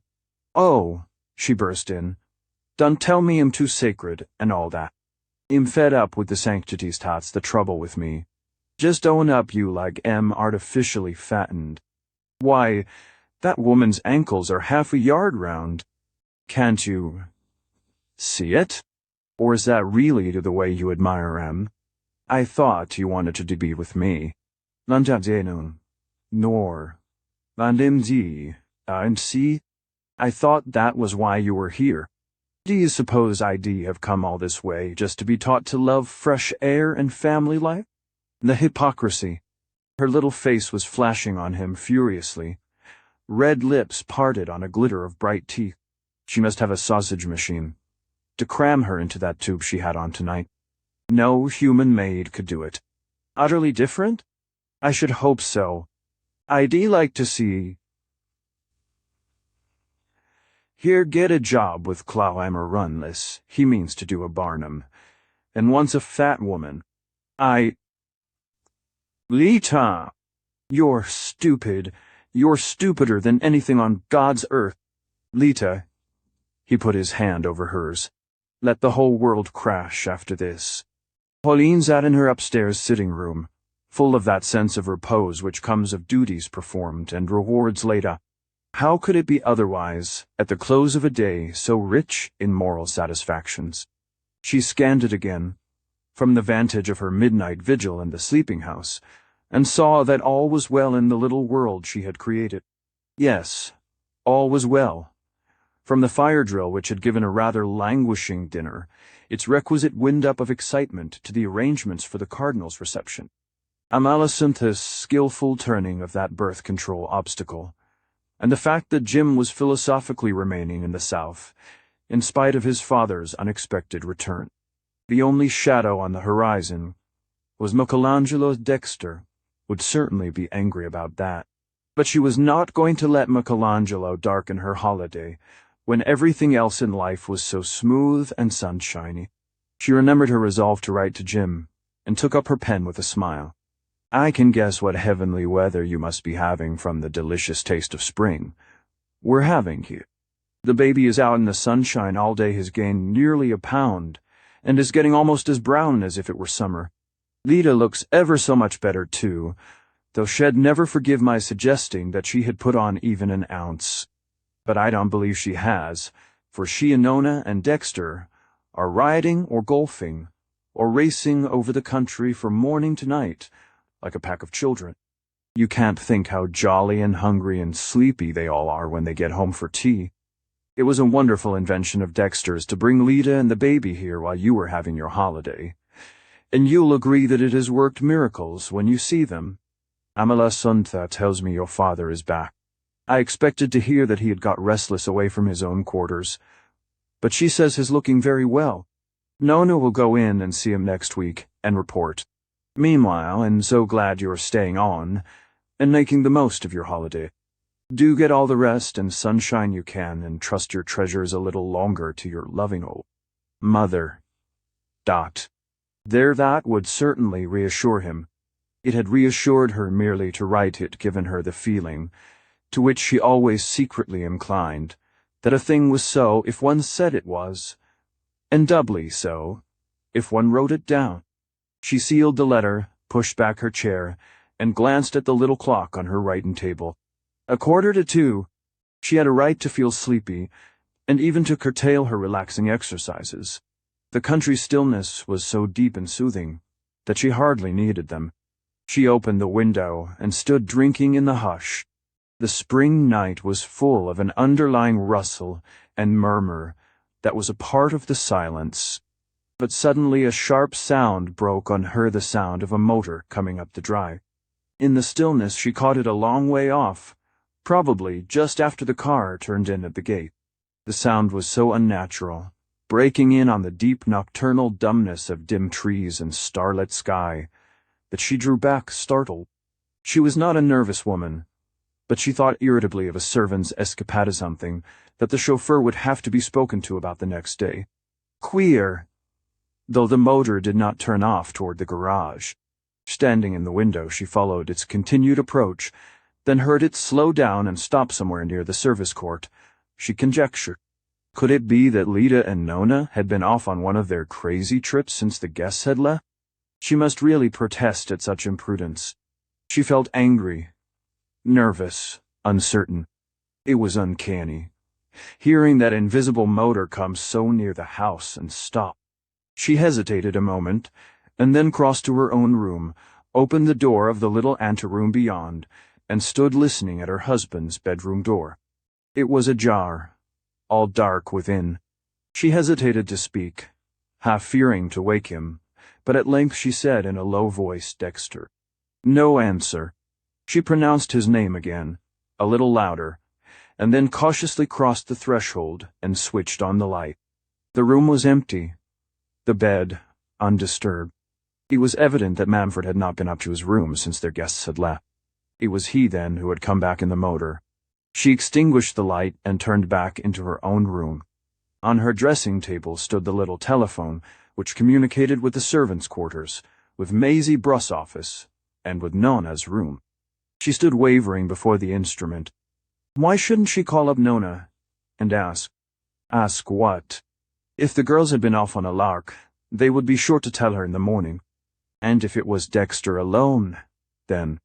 She turned from the telephone and slowly began to undress. Presently she heard steps in the hall, then in the anteroom, then her husband moving softly about in his own room, and the unmistakable sounds of his undressing. She drew a long breath, as if trying to free her lungs of some vague oppression. It was Dexter, well, yes, only Dexter, and he hadn't cared to leave the motor at the garage at that hour. Naturally. How glad she was that she hadn't rung up Nona. Suppose her doing so had startled Lita or the baby. After all, perhaps she'd better do her relaxing exercises. She felt suddenly staring wide awake, but she was glad she'd written that reassuring letter to Jim. She was glad, because it was true. 26th. When Nona told her mother that she wanted to go to town the next day to see Mrs. Bruss and Maisie, Mrs. Manfred said, "It's only what I expected of you, darling," and added after a moment, "Do you think I ought?" No, of course not. It would simply worry Maisie. Nona knew it was the answer that her mother awaited. She knew that nothing frightened and disorganized Pauline as much as direct contact with physical or moral, suffering, especially physical. Her whole life, if one chose to look at it from a certain angle, had been a long, uninterrupted struggle against the encroachment of every form of pain. The first step, always, was to conjure it, bribe it away, by every possible expenditure except of oneself. Checks, surgeons, nurses, private rooms in hospitals, X-rays, radium, whatever was most costly and up-to-date in the dreadful art of healing fat. Thus her first and strongest line of protection. Behind it came such lesser works as rest cures, change of air, a seaside holiday, a whole new set of teeth, pink silk bedspreads, lace cushions, stacks of picture papers, and hothouse grapes and long-stemmed roses from Cedarledge. Behind these again were the verbal defenses, made of such phrases as "if I thought I could do the least good if I didn't feel it," might simply upset her. Some doctors still consider it contagious, with the inevitable summing up, "The fewer people she sees, the better." Nona knew that this attitude was not caused by lack of physical courage. Had Pauline been a pioneer's wife, and seen her family stricken down by disease in the wilderness, she would have nursed them fearlessly, but all her life she had been used to buying off suffering with money, or denying its existence with words, and her moral muscles had become so atrophied that only some great shock would restore their natural strength. Great shock. People like Mother never have great shocks, Nona mused, looking at the dauntless profile, the crisply waving hair, reflected in the toilet mirror. "Unless I were to give her one," she added with an inward smile. Mrs. Manfred restored her powder puff to its crystal box. "Do you know, darling, I believe he'll go to town with you tomorrow." It was very brave of Maisie to make the effort of coming here the other day, but of course, I didn't like to burden her with too many details at such a time. When's the operation tomorrow? And there are things I could perfectly well attend to myself, without bothering her, without her even knowing. Yes, I'll motor up with you early. She'll always delegate her anxieties, Nona mused, not unenviously, as Cecile slipped Mrs. Manfred's spangled tea-gown over her firm white shoulders. Pauline turned a tender smile on her daughter. It's so like you, Nona, to want to be with Maisie for the operation so fine, ain't dear. Voice and smile were full of praise, yet behind the praise, Nona also knew lurked the unformulated apprehension. All this running after sick people and unhappy people, is it going to turn into a vocation? It going to turn into a vocation. Nothing could have been more distasteful to Mrs. Manfred than the idea that her only daughter should be not only good, but merely good like poor Aggie Houston. Say, Nona could hear her mother murmuring, I can't imagine where on earth she got it from, as if alluding to some physical defect unaccountable in the offspring of two superbly sound progenitors. They started early, for 48 hours of accumulated leisure had reinforced Pauline's natural activity. Amawasunta, mysteriously smiling and head-shaking over the incommunicable figures of Clawhammer's offer, had bustled back to town early on Monday, leaving the family to themselves, and a certain feeling of flatness had ensued. Dexter, his wife thought, seemed secretly irritated, but determined to conceal his irritation from her. Isabel Michelangelo, no doubt. Lita was silent and sleepy. No one seemed to have anything particular to do. Even in town, Mondays were always insipid. But in the afternoon, Manfred took Lita off their hands, as his wife put it, by carrying her away for the long-deferred. Spin in the Buick, and Pauline plunged back restfully into visiting lists and other domestic preoccupations. She certainly had nothing to worry about, and much to rejoice in, yet she felt languid and vaguely apprehensive. She began to wonder if Alva Loft's treatment were of the lasting sort, or if it lost its efficacy, like an uncorked drug. Perhaps the scientific initiate she had been told about would have a new panacea for the mind, as well as for the epiderm. She would telephone and make an appointment. It always stimulated her to look forward to seeing a new healer. As Mrs. Swaffer said, one ought never to neglect a spiritual opportunity, and one never knew on whom the spirit might have alighted. Mrs. Swaffer's conversation was always soothing, and yet invigorating. And Pauline determined to see her too. And there was Arthur Poor Exhibit. On Jim's account, it would be kind to look him up if there were time, unless Nona could manage that too, in the intervals of solacing Maisie. It was so depressing and so useless to sit in a hospital parlor, looking at old numbers of picture papers, while those awful white-sleeved rites went on in the secret sanctuary of tiles and nickel plating. It would do Nona good to have an excuse for slipping away. Pauline's list of things to bed on had risen, like a spring tide, as soon as she decided to go to town for the day. There was hair-waving, manicuring, dressmaking her dress for the Cardinal's reception. How was she ever to get through half the engagements on her list? And of course she must call at the hospital with a big basket of grapes and flowers. On the steps of the hospital, Nona paused and looked about her. The operation was over. Everything had gone beautifully. As beautifully as it almost always does on these occasions. Maisie had been immensely grateful for her coming, and as surprised as if an angel from the seventh heaven had alighted to help her through. The two girls had sat together, making jerky attempts at talk, till the nurse came and said all right, she's back in bed again, and then Maisie, after a burst of relieving tears, had tiptoed off to sit in a corner of her mother's darkened room, and await the first sign of returning consciousness. There was nothing more for Nona to do, and she went out into the April freshness with the sense of relief that the healthy feel when they escape back to life after a glimpse of death. On the hospital steps she ran into Arthur Wyant. "Exhibit, dear, what are you doing here?" "Coming to inquire for poor Mrs. Bruss. I heard from Amalasantha." "That's kind of you. Messiel'll be so pleased." She gave him the surgeon's report, saw that his card was entrusted to the right hands, and turned back into the street with him. He looked better than when he had left for the south. His leg was less stiff, and he carried his tall, carefully dressed figure with a rigid jauntiness. But his face seemed sharper yet higher in color. Fever or cocktails? She wondered.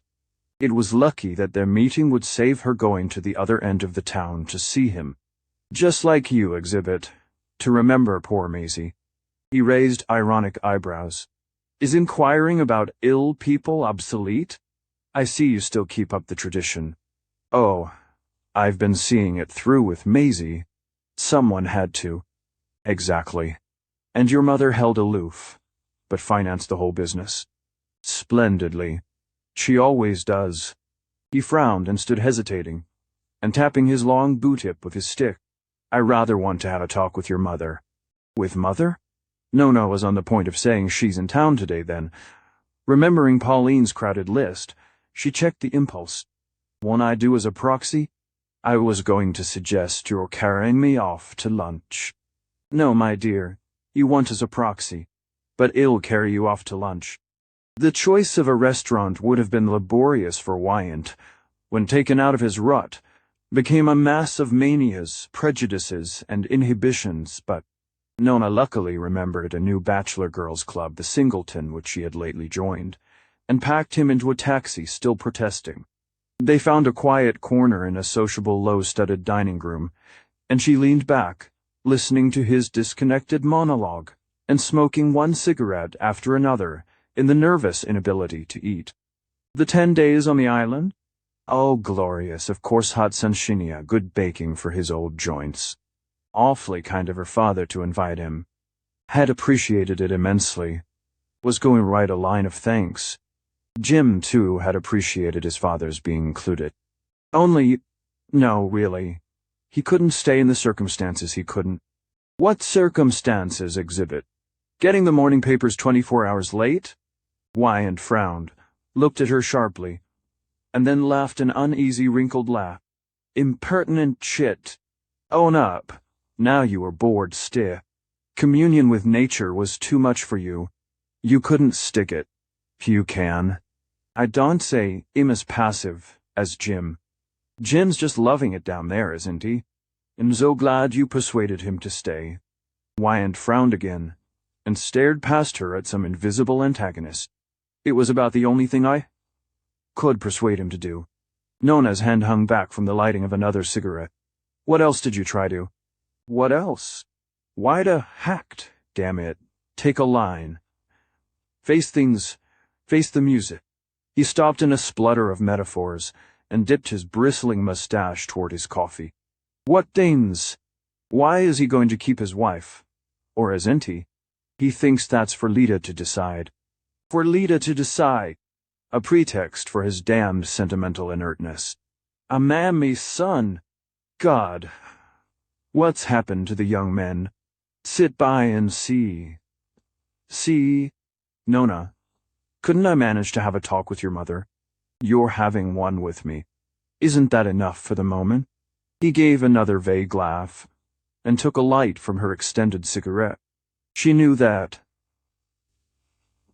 Though he found her mother's visits oppressive, he kept a careful record of their number, and dimly resented any appearance of being crowded out by Pauline's other engagements.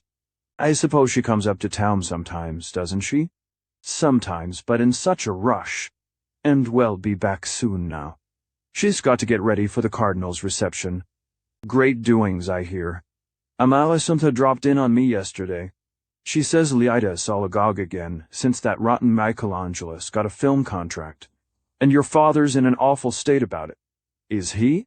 The family are not used yet to figuring on the posters. Of course, it's only a question of time. I don't mean in a state about Michelangelo, but about Lida. Father's been a perfect brick about Lida type. Oh, he has he? Very magnanimous. Thanks, no cigar. Of course, if anybody's got to be a brick about Lida, I don't see why it's not her husband's job. But then I suppose you'll tell me— No, now. Yes, I shall please consider yourself told, won't you? Because I've got to get back to the hospital. The modern husband's job is a purely passive one, eh? That's your idea too? If you go to him and say, "How about that damn scoundrel and your wife?" "What damn scoundrel?" "Oh, I don't say. Anybody in particular." And he answers, "Well, what am I going to do about it?" And you say, "Well, and your honor, man, what about your honor?" And he says, "What's my honor got to do with it if my wife's sick of me?" And you say, "God, but the other man, aren't you going to break his bones for him?" And he sits and looks at you and says, "Get up a prize fight for her?" God, I give it up. My own son. We don't speak the same language, that's all. He leaned back, his long legs stretched under the table, his tall, shambling body disjointed with the effort at a military tautness. A kind of muscular demonstration of what his son's moral attitude ought to be. Damn it, there was a good deal to be said for dueling. And to whom do you want Jim to send his seconds? Michelangelo or Clawhammer? He stared, and echoed her laugh. "Ha! Nile! Ha! That's good. Clawhammer! Dirty Jew. The kind we used to horsewhip. Well, I don't understand the new code. Why do you want to exhibit? Come along. You've got me to look after in the meantime. If you want to be chivalrous, tuck me under your arm and see me back to the hospital. A prize fight, get up a prize fight for her. Godey should understand even that better than lying on the beach, smoking a pipe, and saying what can a fellow do about it. Do. Not tact. How funny it was, Nona reflected.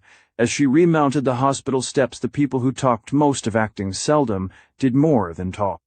Her father, for instance, so resolute and purposeful, never discoursed about action, but quietly went about what had to be done. Whereas poor Exhibit, perpetually inconsequent and hesitating, was never tired of formulating the most truculent plans of action for others.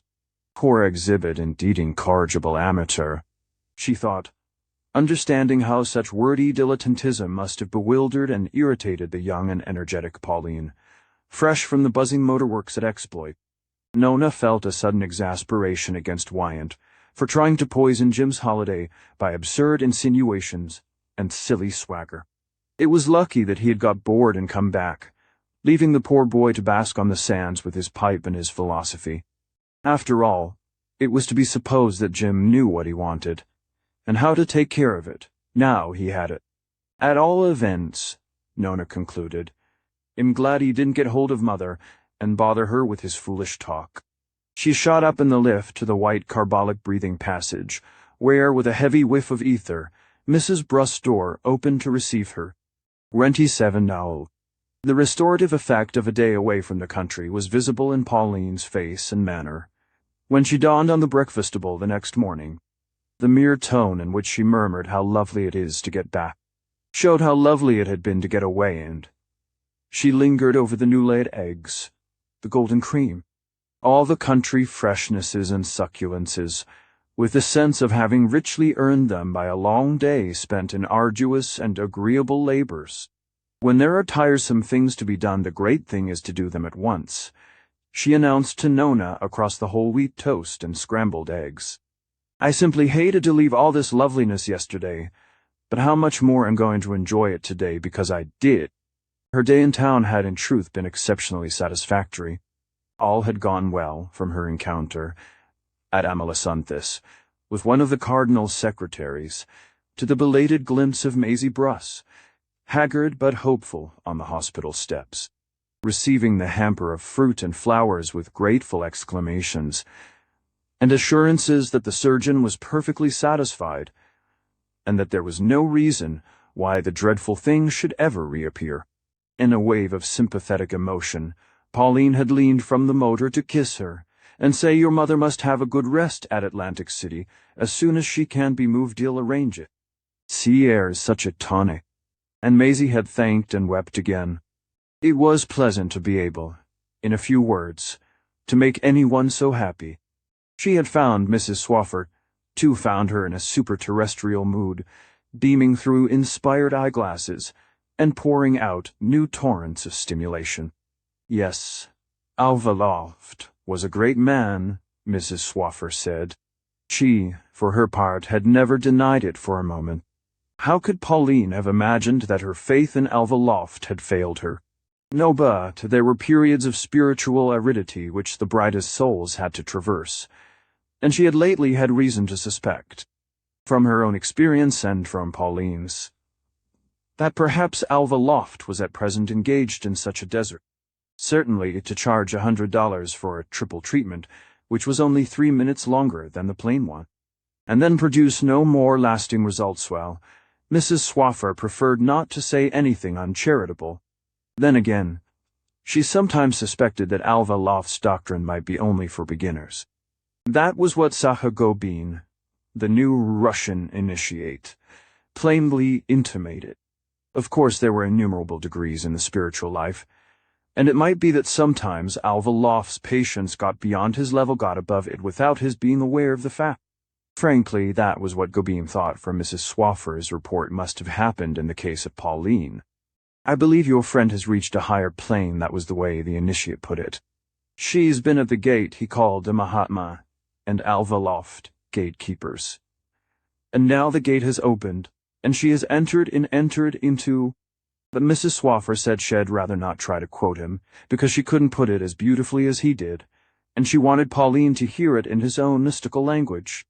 It's eternal rejuvenation just to sit and listen to him, she breathed, laying an electric touch on her visitor's hand. Rejuvenation! The word dashed itself like cool spray against Pauline's strained nerves and parched complexion. She could never hear it without longing to plunge deep into its healing waters.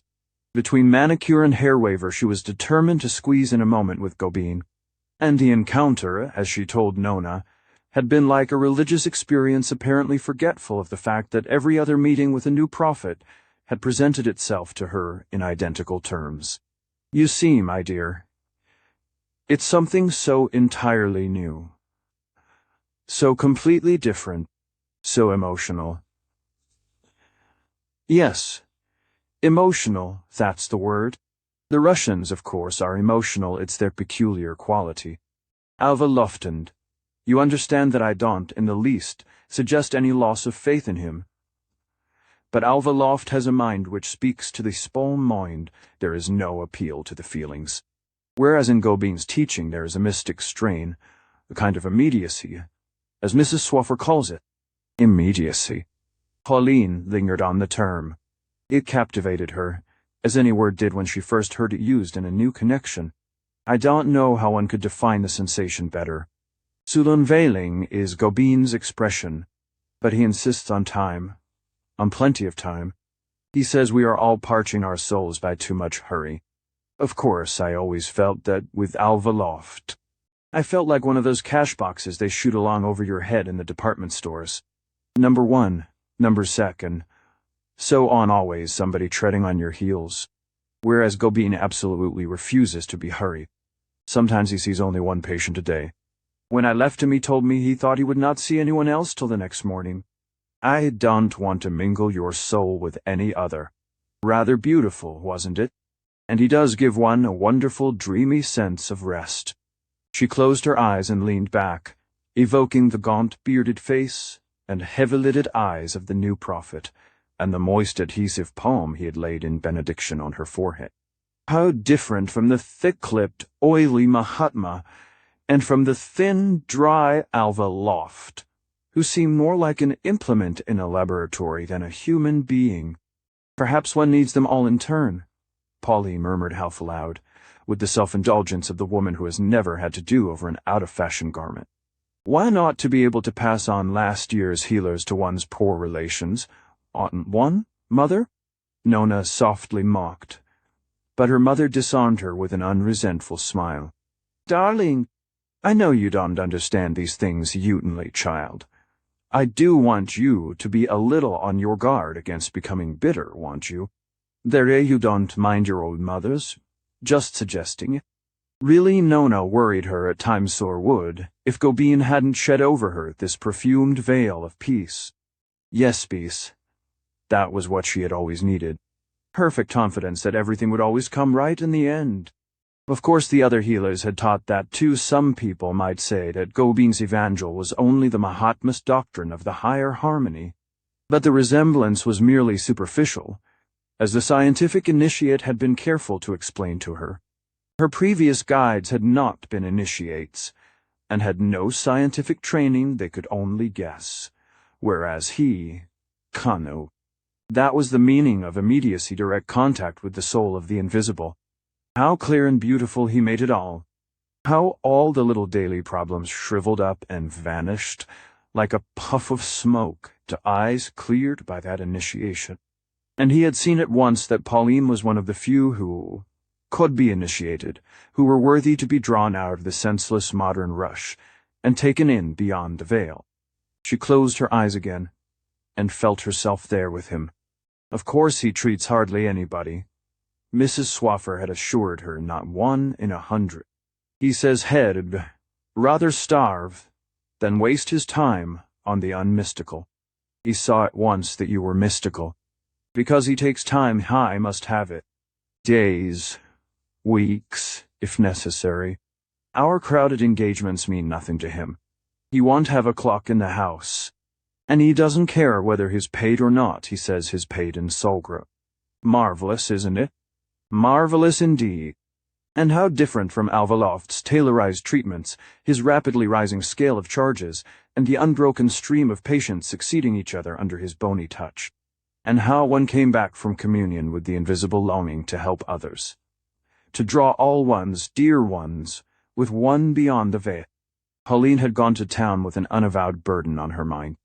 Jim Lita, her husband, that blundering Amalesantha, that everlasting Michelangelo, and Nona, Tunano, who looked thinner and more drawn every day, and whose tongue seemed to grow sharper and more derisive, who seemed at barely 22 be turning from a gay mocking girl into a pinched fault-finding old maid. All these things had weighed on Pauline more than she cared to acknowledge. But now she felt strong enough to lift them, or rather they had become as light as air. If only you Americans would persuade yourselves of the utter unimportance, of the actual, of the total non-existence of the real. That was what Gobin had said, and the words had thrilled her like a revelation. Her eyes continued to rest with an absent smile on her daughter's ironic face. But what she was really thinking of was how on earth can I possibly induce him to come to the Cardinal's reception? That was one of the things that Nona would never understand her caring about. She would credit it in Pauline now, her mother, with the fatuous ambition to use her united celebrities for a social draw. As a selfish child might gather all its toys into one heap, she would never see how important it was to bring together the representatives of the conflicting creeds, the bearers of the multiple messages, in the hope of drawing from their contact the flash of revelation for which the whole creation groaned. If only the Cardinal could have a quiet talk with Gobin, Pauline thought, and immediately dramatizing the possibility, saw herself steering His Eminence toward the innermost recess of her long suite of drawing rooms, where the scientific initiate, shaggy but inspired, would suddenly stand before the Prince of the Church, while she guarded the threshold from intruders. What new life it might put into the ossified Roman dogmas, if the Cardinal could be made to understand that beautiful, new doctrine of immediacy. But how could she ever persuade Gobin to kiss the ring? And Mrs. Brussini news? I thought Maisie seemed really hopeful. Yes, the night wasn't bad. The doctors think she'll go on all right for the present. Pauline frowned. It was distasteful to have the suggestion of suffering and decay obtruded upon her beatific mood. She was living in a world where such things were not, and it seemed cruel and unnecessary to suggest to her that perhaps all Mrs. Bruss had already endured might not avail to spare her future misery. And surely we ought to try to resist looking ahead and creating imaginary suffering for ourselves or others. Why should the doctors say for the present? They can't possibly tell if the disease will ever come back. No, but they know it generally does. Can't you see, Nona, that that's just what makes it? Being prepared to suffer is really the way to create suffering. And creating suffering is creating sin. Because sin and suffering are really one. We ought to refuse ourselves to pain. All the great healers have taught us that. Nona lifted her eyebrows in the slightly disturbing way she had. Did Christ? Pauline felt her color rise. This habit of irrelevant and rather impertinent retort was growing on Nona Wine. The idea of stirring up the troublesome mysteries of Christian dogma at the breakfastable. Pauline had no intention of attacking any religion. But Nona was really getting as querulous as a teething child. Perhaps that was what she was. Morally, perhaps some new experience was forcing its way through the tender flesh of her soul. The suggestion was disturbing to all Pauline's theories, yet confronted with her daughter's face and voice, she could only take refuge in the idea that Nona, unable to attain the higher harmony, was struggling in a crepuscular wretchedness from which she refused to be freed. If you'd only come to Gobine with me, dear, these problems would never trouble you any more. They don't now, not an atom. What troubles me is the plain human tangle, as it remains after we've done our best to straighten it out. Look at Mrs. Bruss. But the doctors say there's every chance. Did you ever know them not to? After a first operation for cancer? Of course, Nona. If you take sorrow and suffering for granted. I don't, Mother, but apparently somebody does, judging from their diffusion and persistency, as the natural history books say. Pauline felt her smooth brows gather in an unwelcome frown. The child had succeeded in spoiling her breakfast and in unsettling the happy equilibrium which she had imparted to her world. She didn't know what ailed Nona, unless she was fretting over Stan Houston's disgraceful behavior, but if so, it was better that she should learn in time what he was and face her disillusionment. She might actually have ended by falling in love with him, Pauline reflected, and that would have been very disagreeable on account of Aggie. What she needs is to marry, Pauline said to herself, struggling back to serenity. She glanced at her watch, wondered if it were worthwhile to wait any longer for her husband, and decided to instruct Powder to keep his breakfast hot and produce fresh coffee and wrist cakes when he rang. Dexter, the day before, had taken Lita off on another long excursion.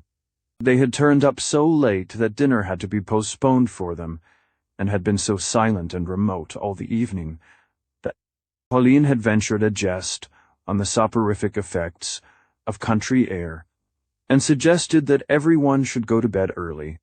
This morning, though it was past 10 o'clock, neither of the two had appeared, and Nona declared herself ignorant of their plans for the day.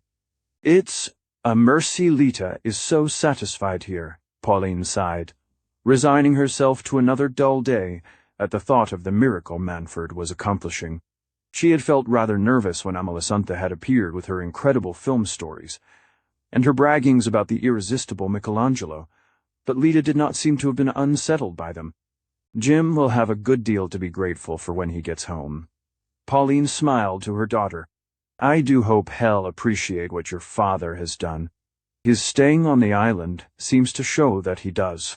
By the way, she added with another smile, I didn't tell you, did I, that I ran across Arthur yesterday? Nona hesitated a moment. So did I. Oh, did you? He didn't mention it. He looks better, don't you think so? But I found him excited and restless, almost as if another attack of gout were coming on.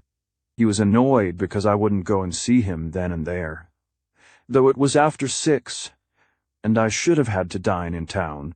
It's just as well you didn't, after such a tiring day. He was so persistent, you know how he is at times. He insisted that he must have a talk with me, though he wouldn't tell me about what. I don't believe he knows. As you say, he's always nervous when he has an attack coming on. But he seemed so hurt at my refusing.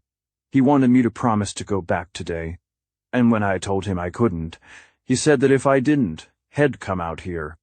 Nona gave an impatient shrug. How absurd. But of course he won't. I don't exactly see dear old Exhibit walking up to the front door of Cedarledge. Pauline's color rose again.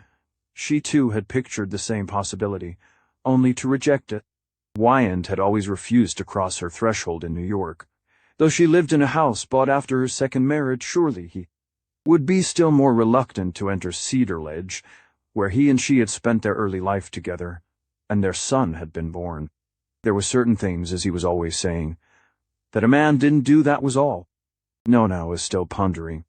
I wouldn't go to town to see him, Mother. Why should you? He was excited and rather cross yesterday, but he really hadn't anything to say. He just wanted to hear himself talk. As long as we're here, hell never come, and when this mood passes off, he won't even remember what it was about.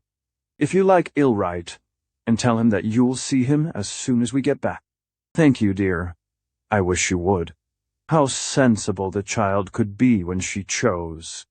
Her answer chimed exactly with her mother's secret inclination, and the latter, rising from the breakfast table, decided to slip away to a final revision of the Cardinals' list.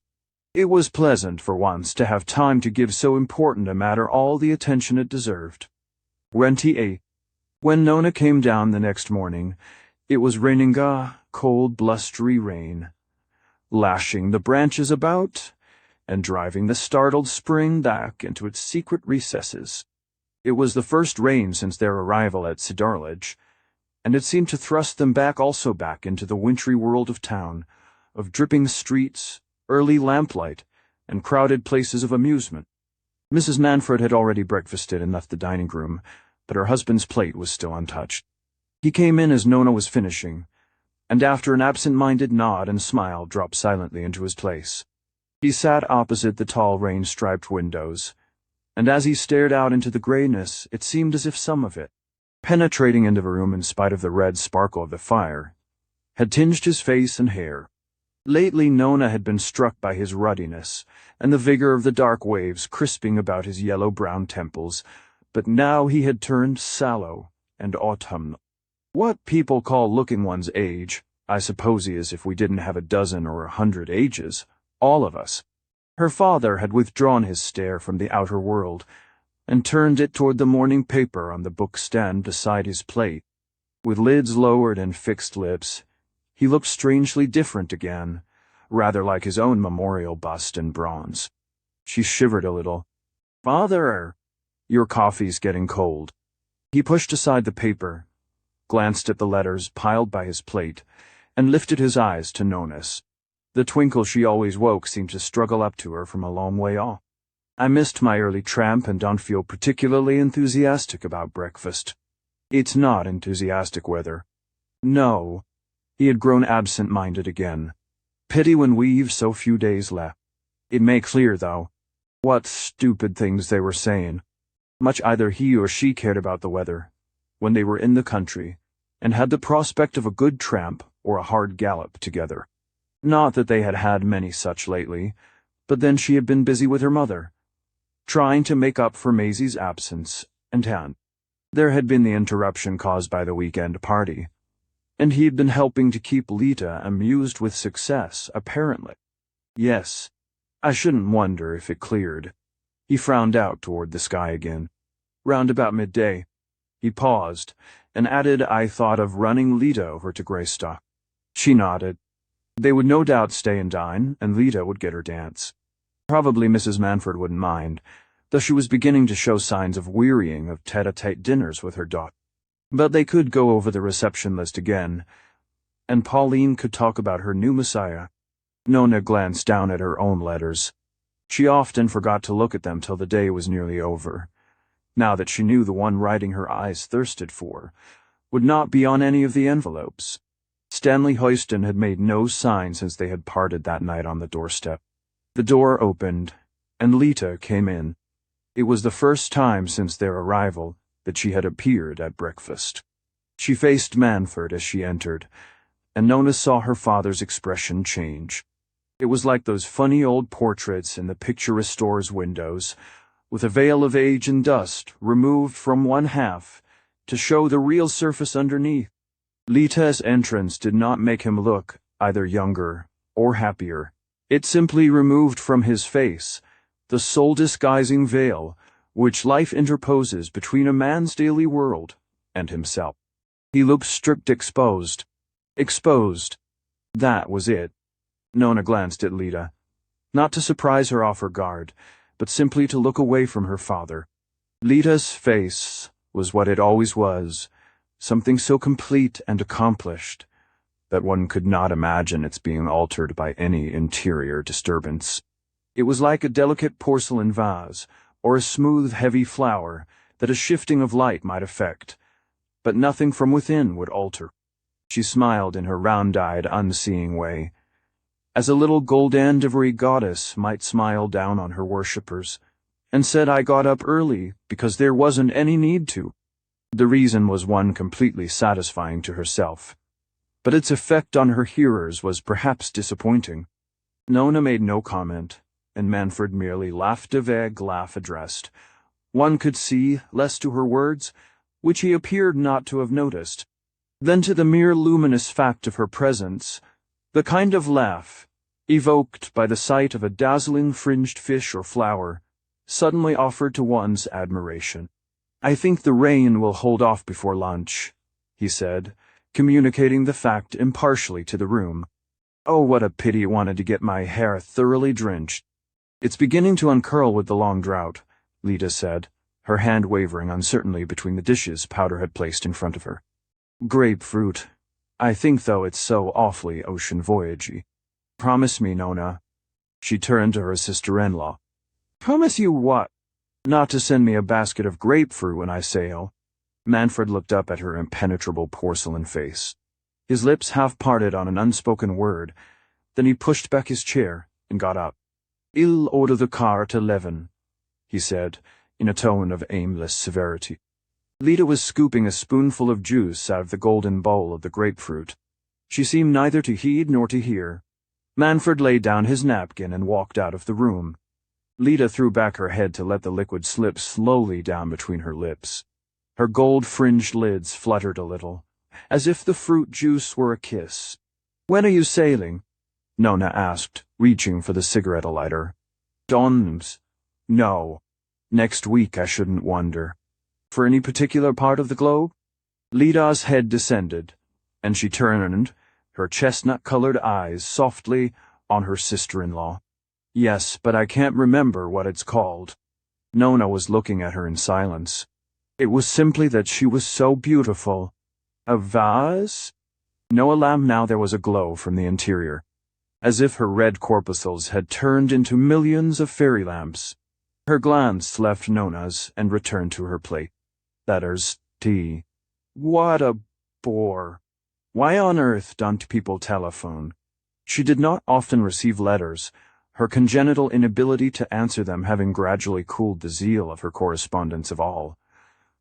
That is, excepting her husband. Almost every day Nona saw one of Jim's gray-blue envelopes on the hall table. That particular color had come to symbolize to her a state of patient expectancy. Lita was turning over some impersonal-looking bills and advertisements. From beneath them, the faithful gray-blue envelope emerged. Nona thought if only he wouldn't, and her eyes filled. Lita looked pensively at the postmark, and then laid the envelope down unopened. Aren't you going to read your letter? She raised her brows. Jim's? I died yesterday. One just like it. Lita, you're perfectly beastly. Lita's languid mouth rounded into a smile. Not to you, darling. Do you want me to read it? She slipped a polished fingertip under the flap. Oh, no, no. I'm not like that. It made Nona wince. I wish she hated. Jimmy wished she wanted to kill him. I could bear it better than this. The girl stormed inwardly. She got up and turned toward the door. Nona, wait. What's the matter? Don't you really want to hear what he says? Lita stood up also, her eyes still on the open letter. Hell. She turned toward her sister-in-law, a face from which the inner glow had vanished. What is it? Is he ill? What's wrong? He's coming home. He wants me to go back the day after tomorrow. She stood staring in front of her, her eyes fixed on something invisible to Nona, and beyond her. Does he say why? He doesn't say anything but that. When did you expect him? I don't know. Not for ages. I never can remember about dates. But I thought he liked it down there. And your father said had arranged. Arranged what? Nona interrupted. Lita seemed to become aware of her again, and turned on her a smooth, inaccessible face. "I don't know, arranged with the bank, I suppose. To keep him there? To let him have a good long holiday. You all thought he needed it so awfully, didn't you?" Nona stood motionless, staring out of the window. She saw her father drive up in the Buick. The rain had diminished to a silver drizzle shot with bursts of sun, and through the open window she heard him call it's going to clear after all. We'd better start. Lita went out of the door, humming a tune. "Lita!" Nona called out, moved by some impulse to arrest, to warn she didn't know what. But the door had closed, and Lita was already out of hearing. All through the day it kept on raining at uncomfortable intervals. Uncomfortable, that is, for Pauline and Nona. Whenever they tried to get out for a walk, a deluge descended then. As soon as they had splashed back to the house with the dripping dogs, the clouds broke and mocked them with a blaze of sunshine. But by that time they were either revising the list again, or had settled down to mahjong in the library. "Really, I can't go up and change into my walking shoes again," Pauline remonstrated to the weather, and a few minutes later the streaming window panes had justified her. "April showers," she remarked with a slightly rigid smile. She looked deprecatingly at her daughter. "It was selfish of me to keep you here, dear. You ought to have gone with your father and Lita. There were all those notes to do, Mother, and really am rather fed up with Greystock." Pauline executed a repetition of her smile. "Well, I fancy we shall have them back for tea. No golf this afternoon, I'm afraid," she said, glancing with a certain furtive satisfaction at the increasing downpour. "No, but Lita may want to stay and dance." Pauline made no comment, but once more addressed her disciplined attention to the game. The fire, punctually replenished, continued to crackle and drowse. The warmth drew out the strong scent of the carnations and rosette geraniums, and made the room as languid as a summer garden. Dusk fell from the cloud-laden skies, and in due course the hand which tended the fire drew the curtains on their noiseless rings and lit the lamps. Lastly Powder appeared, heading the processional entrance of the Teetable. Pauline roused herself from a languishing mahjong to take her expected part in the performance. She and Nona grouped themselves about the hearth, and Pauline lifted the lids of the little covered dishes with a critical air. "I ordered those muffins your father likes so much," she said in a tone of unwanted wistfulness. "Perhaps we'd better send them out to be kept hot." Nona agreed that it would be better, but as she had her hand on the bell, the sound of an approaching motor checked her. The dogs woke with a happy growling and bustled out. "There they are after all," Pauline said. There was a minute or two of silence, unmarked by the usual yaps of welcome, then a sound like the depositing of wraps and an umbrella, then Powder on the threshold, for once embarrassed and at a loss. "Mr. Wyant, madam." "Mr. Wyant?" "Mr. Arthur Wyant. He seemed to think you were probably expecting him," Powder continued, as if lengthening the communication in order to give her time. Mrs. Manfred, sighting it, rose to the occasion with one of her heroic wing-beats. "Yes, he was. Please show him in," she said, without risking a glance at her daughter. Arthur Wyant came in, tall and stooping in his shabby well-cut clothes, a nervous flush on his cheekbones. He paused, and sent a half-bewildered stare about the room, a look which seemed to say that when he had made up his mind that he must see Pauline, he had failed to allow for the familiarity of the setting in which he was to find her. "You've hardly changed anything here," he said abruptly, in the far-off tone of a man slowly coming back to consciousness. "How are you, Arthur?" "I'm sorry you have had such a rainy day for your trip," Mrs. Manfred responded, with an easy intonation intended to reach the retreating Powder. Her former husband took no notice. His eyes continued to travel about the room in the same uncertain, searching way. "Hardly anything," he repeated, still seemingly unaware of any presence in the room but his own. "That Rayburn Doise. That used to be in the dining room, didn't it?" He passed his hand over his forehead, as if to brush away some haze of oblivion, and walked up to the picture. "Wait a bit. It's in the place where the sergeant of Jim as a youngster used to hound Jim on his pony. just over my writing table, so that I saw it whenever I looked up. He turned to Pauline. Jolly picture. What have you done with it? Why did you take it away? Pauline colored, but a smile of conciliation rode gallantly over her blush. I didn't. That is Dexter wanted it. It's in his room. It's been there for years. She paused, and then added, You know how devoted Dexter is to Jim. Wyant had turned abruptly from the contemplation of the Rayburn. The color in Pauline's cheek was faintly reflected in his own. Stupid of me. Of course. Fact is, I was rather rattled when I came in, seeing everything so much the same. You must excuse my turning up in this way. I had to see you about something important. Hello. Nona. Of course I excuse you, Arthur. You sit down here by the fire. You must be cold after your wet journey. So unseasonable. After the weather we've been having. Nona will ring for tea, Pauline said, with her accent of indomitable hospitality. 29. Nona, that night, in her mother's doorway, wavered a moment and then turned back. Well, then good night, Mother. Good night, child. But Mrs. Manford seemed to waver, too. She stood there in her rich, dusky draperies, and absently lifted a hand to detach one after the other of her long earrings. It was one of Mrs. Manford's rules never to keep up her maid to undress her. Can I unfasten you, Mother? Thanks, dear. No. This tea gown slips off so easily. You must be tired. No, I'm not tired. But you am not either. They stood irresolute on the threshold of the warm, shadowy room, lit only by a waning sparkle from the hearth.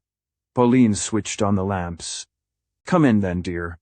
Her strained smile relaxed, and she laid a hand on her daughter's shoulder. Well, it's over, she said, in the weary yet satisfied tone in which Nona had sometimes heard her pronounce the epitaph of a difficult but successful dinner. Nona followed her, and Pauline sank down in an armchair near the fire. In the shaded lamplight, with the glint of the fire playing across her face, and her small head erect, on still comely shoulders, she had a sweet dignity of aspect which moved her daughter incongruously. I'm so thankful you've never bobbed your hair, Mother. Mrs. Manford stared at this irrelevancy. Her stare seemed to say that she was resigned to her daughter's verbal leaps, but had long since renounced the attempt to keep up with them. You're so handsome just as you are, Nona continued. I can understand dear old Exhibits being upset when he saw you here. In the same surroundings, and looking after all, so much as you must have in his day, and when he himself is so changed. Pauline lowered her lids over the vision. Yes, poor Arthur! Had she ever, for the last 15 years, pronounced her former husband's name without adding that depreciatory epithet? Somehow pitching indulgent pity was always the final feeling he evoked. She leaned back against the cushions and added it was certainly unfortunate, his taking it into his head to come out here. I didn't suppose he would have remembered so clearly how everything looked. The sergeant of Jim on the pony. Do you think he minded? It's having been moved to Father's room. Yes, I think he did. But, Nona, he's always been so grateful to your father for what he's done for Jim and for Lita. He admires your father. Has often told me so. Yes. At any rate, once he was here, I couldn't do less than ask him to stay to dine. No, you couldn't, especially as there was no train back till after dinner. And after all, I don't to this minute know what he came for. Nona lifted her eyes from an absorbed contemplation of the fire. You don't. Oh, of course. In a vague way. To talk about Jim and Lita. The same old things we've heard so many times. But I quieted him very soon about that. I told him Lita had been perfectly happy here, that the experiment had been a complete success. He seemed surprised that she had given up all her notions about Hollywood and Clawhammer. Apparently, Amalasunta has been talking a lot of nonsense to him. But when I said that Lita had never once spoken of Hollywood, and that she was going home the day after tomorrow to join her husband, it seemed to tranquilize him completely. Didn't he seem to you much quieter when he drove off? Yes, he was certainly quieter. But he seemed to want particularly to see Lita. Pauline drew a quick breath. Yes. On the whole, I was glad she wasn't here. Leah has never known how to manage Arthur, and her manner is sometimes so irritating. She might have said something that would have upset him again. It was really a relief when your father telephoned that they had decided to dine at Greystock, though. I could see that Arthur thought that funny, too.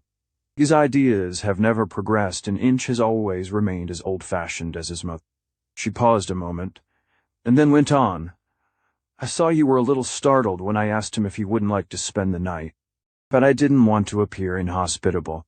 No, not in this house, Nona agreed with her quick smile. And of course one knew he wouldn't. Pauline sighed. Poor Arthur. He's always so punctilious. It wasn't only that. He was suffering horribly. About Lita? So foolish. As if he couldn't trust her to us. Not only about Lita, but just from the fact of being hereof, having all his old life thrust back on him. He seemed utterly unprepared for it, as if had really succeeded in not thinking about it at all for years. And suddenly, there it was, like the drowning man's vision. A drowning man, that's what he was like. Pauline straightened herself slightly, and Nona saw her brows gather in a faint frown. What dreadful ideas you have. I thought Adi never seen him looking better, and certainly he didn't take too much wine at dinner. No, he was careful about that. And I was careful, too. I managed to give a hint to Powder. Her frown relaxed, and she leaned back with another sigh, this time of appeasement. After all, her look seemed to say, she was not going to let herself be unsettled by Nona's mortuary images. Now that the whole business was over, and she had every reason to congratulate herself on her own share. Nona, but it was her habit, appeared less sure. She hung back a moment, and then said, I haven't told you yet. On the way down to dinner. What, dear? I met him on the upper landing. He asked to see the baby. That was natural. Pauline drew her lips in nervously. She had thought she had all the wires in her hands, and here was one she agreed with an effort perfectly natural. The baby was asleep, looking red and jolly. He stood over the crib a long time. Luckily, it wasn't the old nursery. Really, Nona? He could hardly expect. No, of course not. Then, just as we were going downstairs, he said funny, how like Jim the child is growing. Reminds me of that old portrait. And he jerked out at me, could I see it? What, the sergeant? Nona nodded. Could I refuse him? I suppose that was natural, too. So I took him into Father's study. He seemed to remember every step of the way. He stood and looked at the picture. He didn't say anything. Didn't answer when I spoke. I saw that it went through and through him. Well, Nona, bygones are bygones. But people do bring things upon themselves sometimes. Oh, I know, Mother. Some people might think it peculiar, his rambling about the house like Thathis coming here at all, with his ideas of delicacy. But I don't blame him, and I don't want you to, Pauline continued firmly. After all, it's just as well he came. He may have been a little upset at the moment, but I managed to calm him down. And I certainly proved to him that everything's all right, and that Dexter and I can be trusted to know what's best for Lita. She paused, and then added, Do you know, I'm rather inclined not to mention his visit to your father or to Lita. Now it's over, why should they be bothered? No reason at all. Nona rose from her crouching attitude by the fire, and stretched her arms above her head. Ilse, that Powder doesn't say anything. And besides, he wouldn't. He always seems to know what needs explaining and what doesn't. He ought to be kept to avert cataclysms, like those fire extinguishers in the passages. Good night, Mother. I'm beginning to be sleepy. Yes, it was all over and done with, and Pauline felt that she had a right to congratulate herself. She had not told Nona how difficult Wyant had been for the first few minutes, when the girl had slipped out of the library after tea and left them alone. What was the use of going into all that? Pauline had been a little nervous at first, worried, for instance, as to what might happen if Dexter and Lita should walk in while Arthur was in that queer, excited state. stamping up and down the library floor, and muttering, half to himself and half to her, damn it. Am I in my own house, or another man's? Can anybody answer me that? But they had not walked in, and the phase of excitability had soon been over. Pauline had only had to answer, you're in my house, Arthur. Where? As Jim's father? You're always welcome. That had put a stop to his ravings, shamed him a little, and so brought him back to his sense of what was due to the occasion, and to his own dignity. My dear, you must excuse me. I'm only an intruder here, I know. And when she had added, never in my house, Arthur, sit down, please, and tell me what you want to see me about. Why, at that question, quietly and reasonably put, all his bluster had dropped, and he had sat down as she bade him, and begun, in his ordinary tone, to rehearse the old rigmarole about Jim and Lida, and Jim's supiness and Lida's philanderings, and what would the end of it be? And did she realize that the woman was making a laughing-stock of their sawney's, that they were talking about it at the clubs? After that, she had had no trouble. It had been easy to throw a little gentle ridicule over his apprehensions, and then to reassure him by her report of her own talk with her own talk. Lita, though she winced even now at its conclusion, and the affirmation that the cedarledge experiment had been entirely successful. Then, luckily, just as his questions began to be pressing Agina's, he began to hint at some particular man. She didn't know what Powder had come in, to show him up to one of the spare rooms to prepare for dinner, and soon after dinner, the motor was at the door, and Powder again acting for. Providence had ventured to suggest, sir, that in view of the slippery state of the roads, it would be well to get off as promptly as possible, and Nona had taken over the seeing-off, and with a long sigh of relief, Pauline had turned back into the library, where Wyant's empty whiskey and soda glass and ashtray stood, so uncannily on the table by her husband's armchair. Yes, she had been thankful when it was over, and now she was thankful that it had happened. The encounter had fortified her confidence in her own methods and given her a new proof of her power to surmount obstacles by smiling them away. She had literally smiled Arthur out of the house, when some women, in a similar emergency, would have made a scene, or stood on their dignity. Dignity. Hers consisted more than ever in believing the best of every one, in persuading herself and others that to impute evil was to create it, and to disbelieve it was to prevent its coming into being. Those were the scientific initiate's very words. We manufacture sorrow as we do all the other toxins. How grateful she was to him for that formula, and how light and happy it made her feel to know that she had borne it in mind, and proved its truth, at so crucial a moment. She looked back with pity at her own past moods of distrust, her wretched impulses of jealousy and suspicion, the moments when even those nearest her had not been proof against her morbid apprehensions. How absurd and far away it all seemed now. Jim was coming back the day after tomorrow. Lita and the baby were going home to him, and the day after that they would all be going back to town, and then the last touches would be put to the ceremonial of the Cardinal's reception. Oh, she and Powder would have their hands full. All of the big silver-gilt service would have to be got out of the safety vaults and gone over. Luckily, the last reports of Mrs. Brust's state were favorable, and no doubt Maisie would be back as usual. Yes, life was really falling into its usual busy and pleasurable routine. Rest in the country was all very well, but rest, if overdone, became fatiguing.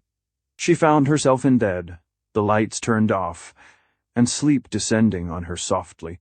Before it held her, she caught, through misty distances, the sound of her husband's footfall, the opening and shutting of his door, and the muffled noises of his undressing.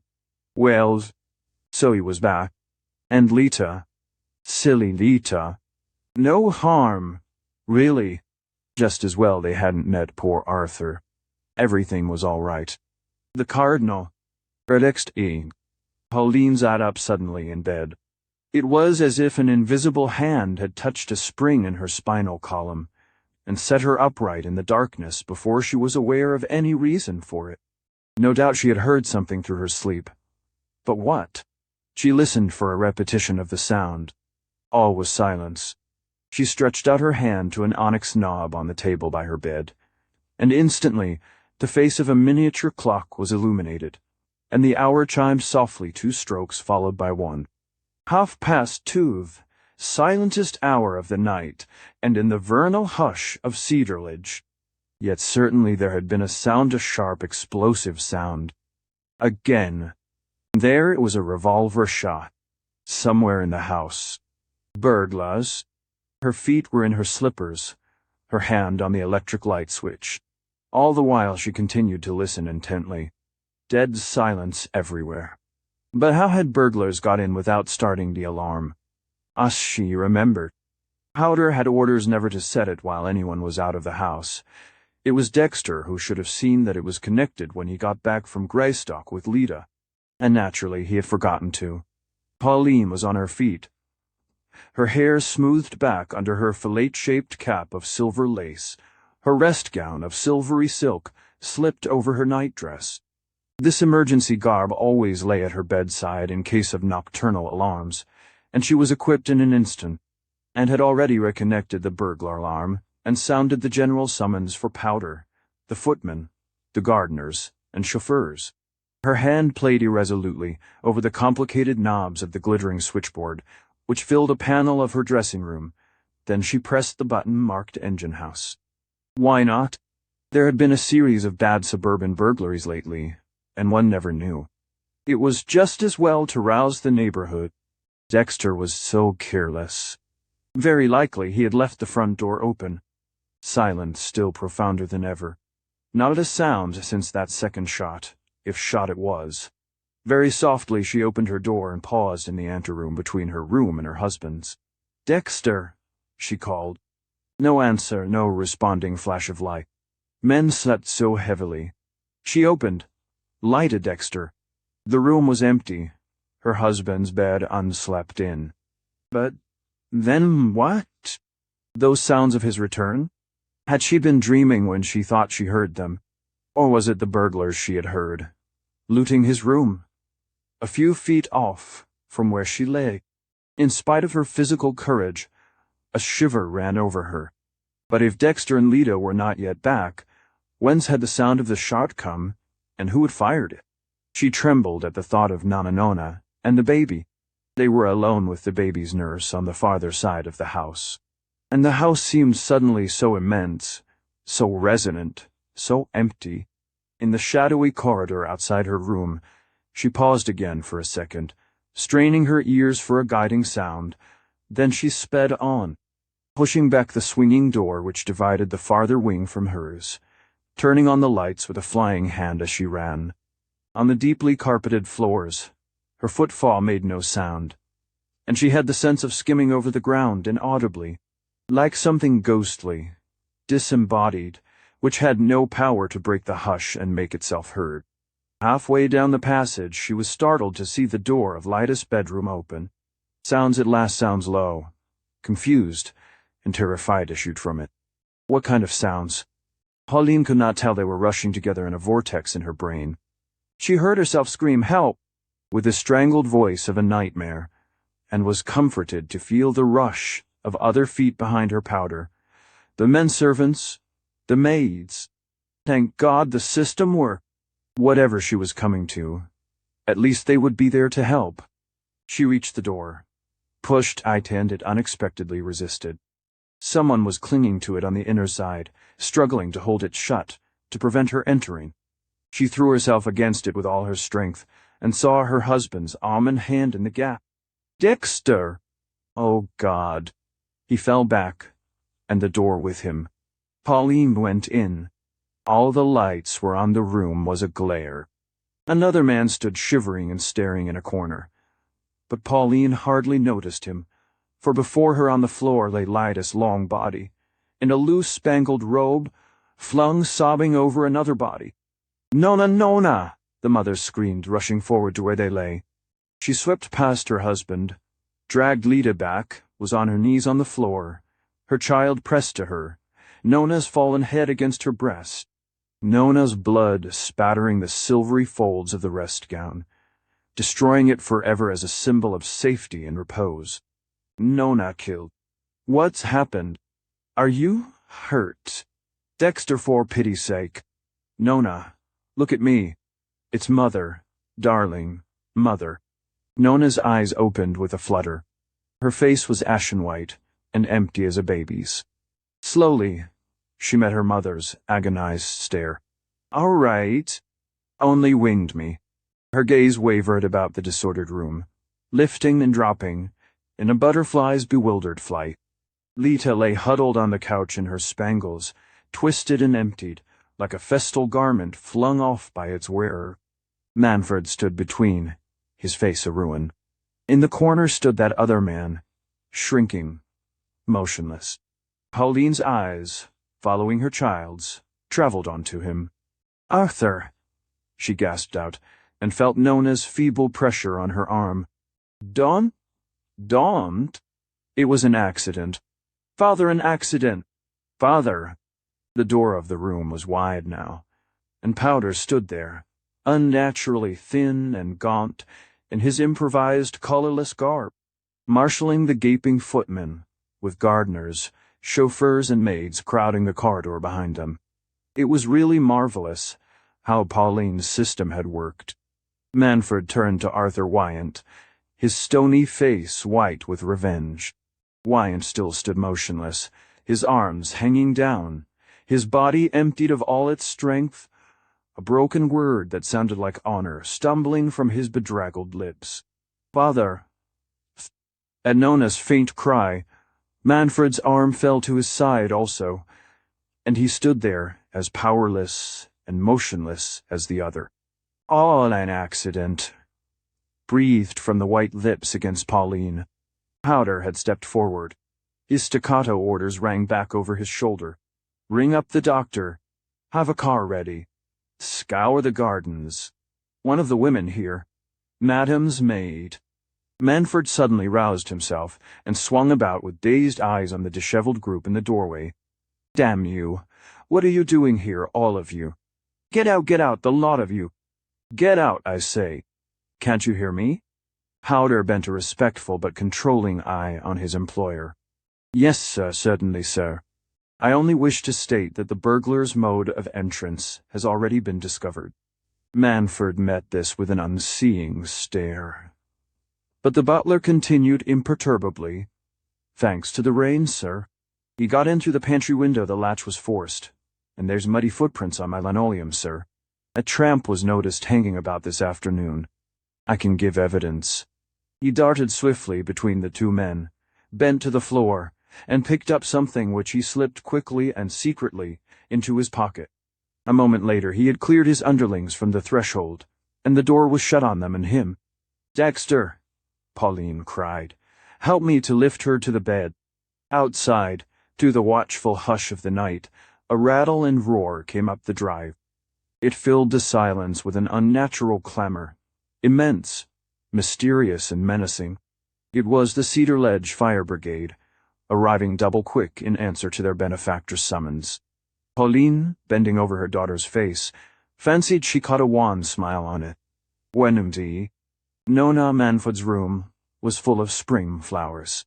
They had poured in, sent by sympathizing friends, ever since she had been brought back to town from Cedar Ledge. That was 2 weeks ago.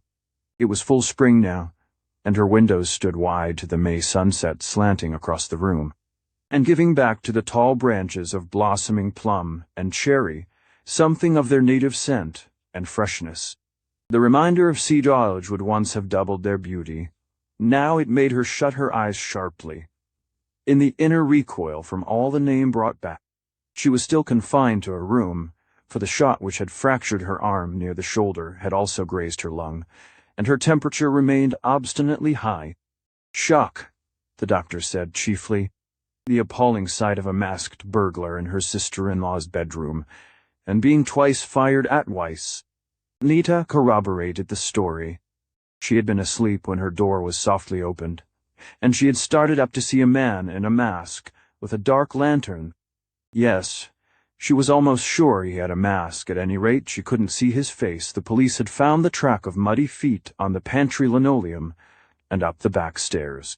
Lita had screamed, and Nona had dashed to the rescue, yes, and Mr. Manford Lita thought Mr. Manford had perhaps got there before Nona. But then again, she wasn't sure. The fact was that Lita had been shattered by the night's experience, and her evidence, if not self-contradictory, was at least incoherent. The only really lucid witnesses were Powder, the butler, and Nona Manford herself. Their statements agreed exactly, or at least dovetailed into each other with perfect precision, the one completing the other. Nona had been first on the scene. She had seen the man in the room. She, too, thought that he was masked, and he had turned on her and fired. At that moment her father, hearing the shots, had rushed in, half-dressed, and as he did so, the burglar fled. Someone professed to have seen him running away through the rain and darkness, but no one had seen his face, and there was no way of identifying him. The only positive proof of his presence except for the shot was the discovery by Powder of those carefully guarded footprints on the pantry floor, and these, of course, might eventually help to trace the criminal. As for the revolver, that also had disappeared, and the bullets, one of which had been found lodged in the door, the other in the paneling of the room, were of ordinary army caliber and offered no clue. Altogether, it was an interesting problem for the police, who were reported to be actively at work on it, though so far without visible results. Then, after 3 days of flaming headlines and journalistic conjectures, another sensation crowded out the Cedar Lodge burglary. The newspaper public, bored with the inability of the police to provide fresh fuel for their curiosity, ceased to speculate on the affair, and interest in it faded out as quickly as it had flared up. During the last few days, Nona's temperature had gradually dropped, and she had been allowed to see visitors, first one in the day, then 2 or 3, then 4 or 5 so that by. This time her jaws were beginning to feel a little stiff with the continual rehearsal of her story, embellished at the visitor's request with an analysis of her own emotions. She always repeated her narrative in exactly the same terms, and presented the incidents in exactly the same order. By now she had even learned to pause at the precise point where she knew her sympathizing auditors would say, "But my dear, how perfectly awful, what did it feel like? Like being shot in the arm. Oh, Nona, you're so cynical. But before that, when you saw the man, weren't you absolutely sick with terror? He didn't give me time to be sick with anything but the pain in my shoulder. You'll never get her to confess that she was frightened." And so the dialogue went on. Did her listeners notice that she recited her tale with the unvarying precision of a lesson learned by heart? Probably not. If they did, they made no sign. The papers had all been full of the burglary at Cedar Lodge, a masked burglarand of the shooting of Miss Manford, and the would-be murderer's escape. The account, blood-curdling and definite, had imposed itself on the public credulity with all the authority of heavy headlines and continual repetition. Within 24 hours, the Cedar Lodge burglary was an established fact, and suburban millionaires were doubling the number of their night watchmen and looking into the newest thing in burglar alarms. Nona, leaning back wearily on her couch, wondered how soon she would be allowed to travel and get away from it all. The others were all going to travel. Her mother and father were off that very evening to the Rocky Mountains in Vancouver. From there they were going to Japan, and in the early autumn to Ceylon and India. Pauline already had letters to all the foremost native princes, and was regretting that there was not likely to be a durbar during their visit. The Manfords did not expect to be back till January or February. Manford's professional labors had become so exhausting that the doctors, fearing his accumulated fatigue might lead to a nervous breakdown, had ordered a complete change and prolonged absence from affairs. Pauline hoped that Nona would meet them in Egypt on their way home. A sunny Christmas together in Cairo would be so lovely. Arthur Wyant had gone also to Canada, it was said, with cousin Eleanor in attendance. Some insinuated that a private inebriated asylum in Maine was the goal of his journey, but no one really knew, and few cared. His remaining cronies, when they heard that he had been ill, and was to travel for a change, shrugged or smiled, and said poor old Arthur been going it too strong again, and then forgot about him. He had long since lost his place in the scheme of things. Even Lita and Jim Wyant were on a journey. They had sailed the previous week for Paris, where they would arrive in time for the late spring season, and Lita would see the Grand Prix, the new fashions, and the new plays. Jim's holiday had been extended to the end of August. Manford, ever solicitous for his stepson, had arranged the matter with the bank. It was natural. Everyone agreed that Jim should have been dreadfully upset by the ghastly episode at Cedarledge, in which his wife might have been a victim as well as Nona, and his intimates knew how much he had worried about his father's growing intemperance. Altogether, both Wyants and Manfords had been subjected to an unusual strain, and when rich people's nerves are out of gear, the pleasant remedy of travel is the first prescribed. Nona turned her head uneasily on the cushions. She felt incurably weary, and unable to rebound to the spring radiance which usually set her blood in motion. Her immobility had begun to wear on her. At first it had been a relief to be quiescent, to be out of things, to be offered up as the passive victim and the accepted evidence of the Cedarledge burglary. But now she was sick to nausea of the part, and envious of the others who could escape by flight, by perpetual evasion. Not that she really wanted to be one of them. She was not sure that she wanted to go away, at least in the body. Spiritual escape was what she craved, but by what means, and whither? Perhaps it could best be attained by staying just where she was, by sticking fast to her few square feet of obligations and responsibilities. But even this idea made no special appeal. Her obligations, her responsibilities, what were they? Negative at best, like everything else in her life. She had thought that renunciation would mean freedom, would mean at least escape.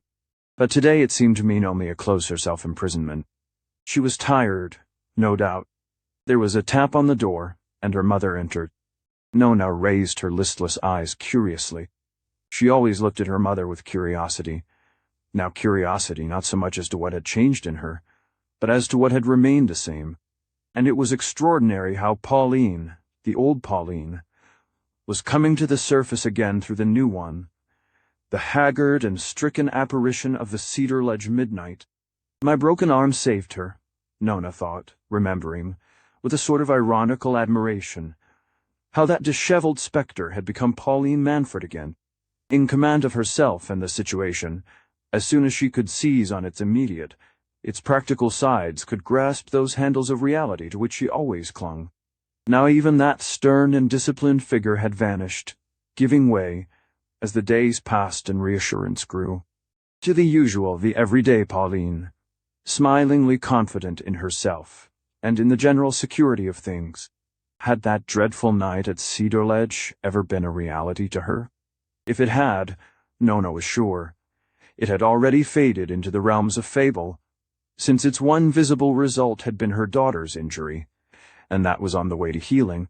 Everything else connected with it had happened out of sight and underground, and for that reason was now as if it had never existed for Pauline, who was more than ever resolutely two-dimensional. Physically, at least, the only difference Nona could detect was that a skillful make-up had filled in the lines which, in spite of all the arts of the facere-restorers, were weaving their permanent web about her mother's lips and eyes. Under this delicate mask Pauline's face looked younger and fresher than ever, and as smooth and empty as if she had just been born again, and she has, after all, Nona concluded. She sat down by the couch and laid a light hand caressingly on her daughter's. "Darling, had your tea? You feel really better, don't you? The doctor says the massage is to begin tomorrow. By the way," she tossed a handful of newspaper cuttings onto the coverlet. "Perhaps some of these things about the reception may amuse you. Maisie's been saving them to show you. Of course most of the foreign names are wrong, but the description of the room is rather good. I believe Tommy Ardwin wrote the article for the Looker-On. Amalasunta says the Cardinal will like it. It seems he was delighted with the idea of the flashlight photographs. Altogether he was very much pleased." "Then you ought to be, Mother." Nona forced her pale lips into a smile. "I, dear. If I do a thing at all, I like to do it well. That's always been my theory. You know, the best or nothing. And I do believe it was a success. But Perhaps I'm tiring you." Pauline stood up irresolutely. She'd never been good at bedsides unless she could play some active and masterful part there. Nona was aware that her mother's moments alone with her had become increasingly difficult as her strength had returned, and there was nothing more to be done for her. It was as well that the Manfreds were starting on their journey that evening. "Don't stay, Mother, I'm all right. Really. It's only that things still tire me a little." Pauline lingered, looking down on the girl with an expression of anxiety struggling through her smooth rejuvenation. "I wish I felt happier about leaving you, darling. I know you're all right, of course, but the idea of your staying in this house all by yourself, it's just what I shall like. And on Father's account you ought to get away." "It's what I feel," Pauline assented, brightening. "You must be awfully busy with all the last things to be done. I'm as comfortable as possible. I wish you'd just go off and forget about me." "Well, Maisie is clamoring for me," Pauline confessed from the threshold. The door shut, and Nona closed her eyes with a sigh. Tomorrow she would be alone, and in a week, perhaps, she would get back to Cedarledge and lie on the terrace with the dogs about her, and no one to ask questions, to hint and sympathize, or be discreet and evasive. Yes, in spite of everything, the idea of returning to Cedarledge now seemed more bearable than any other.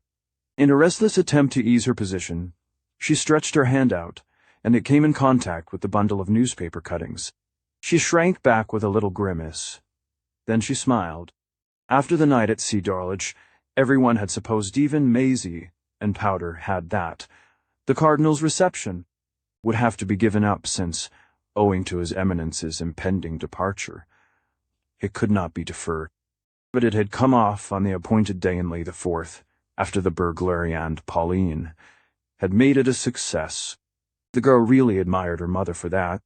Something in her own composition responded to the energy with which the older woman could meet an emergency when there was no way of turning it.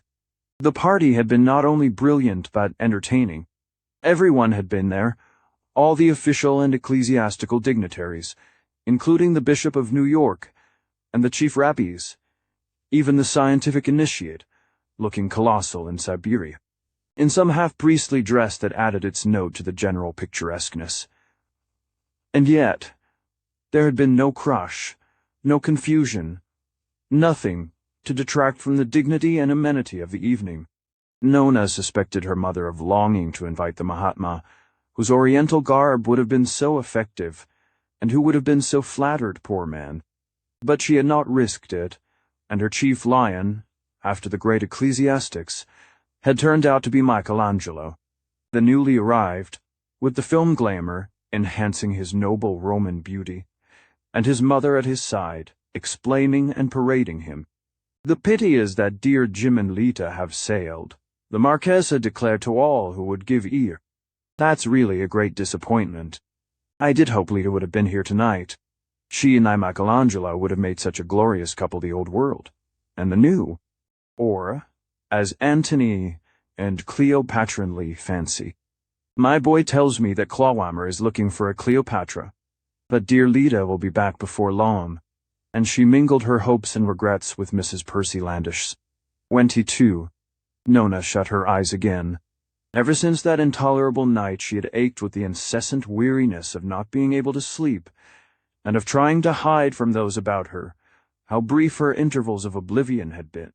During the hours of darkness she seemed to be forever toiling down perspectives of noise and glare, like a wanderer in the labyrinth of an unknown city. Even her snatches of sleep were so crowded with light and noise, so dazzled with the sense of exposure, that she was not conscious of the respite till it was over. It was only by day, alone in her room, that her lids, in closing, sometimes shut things out.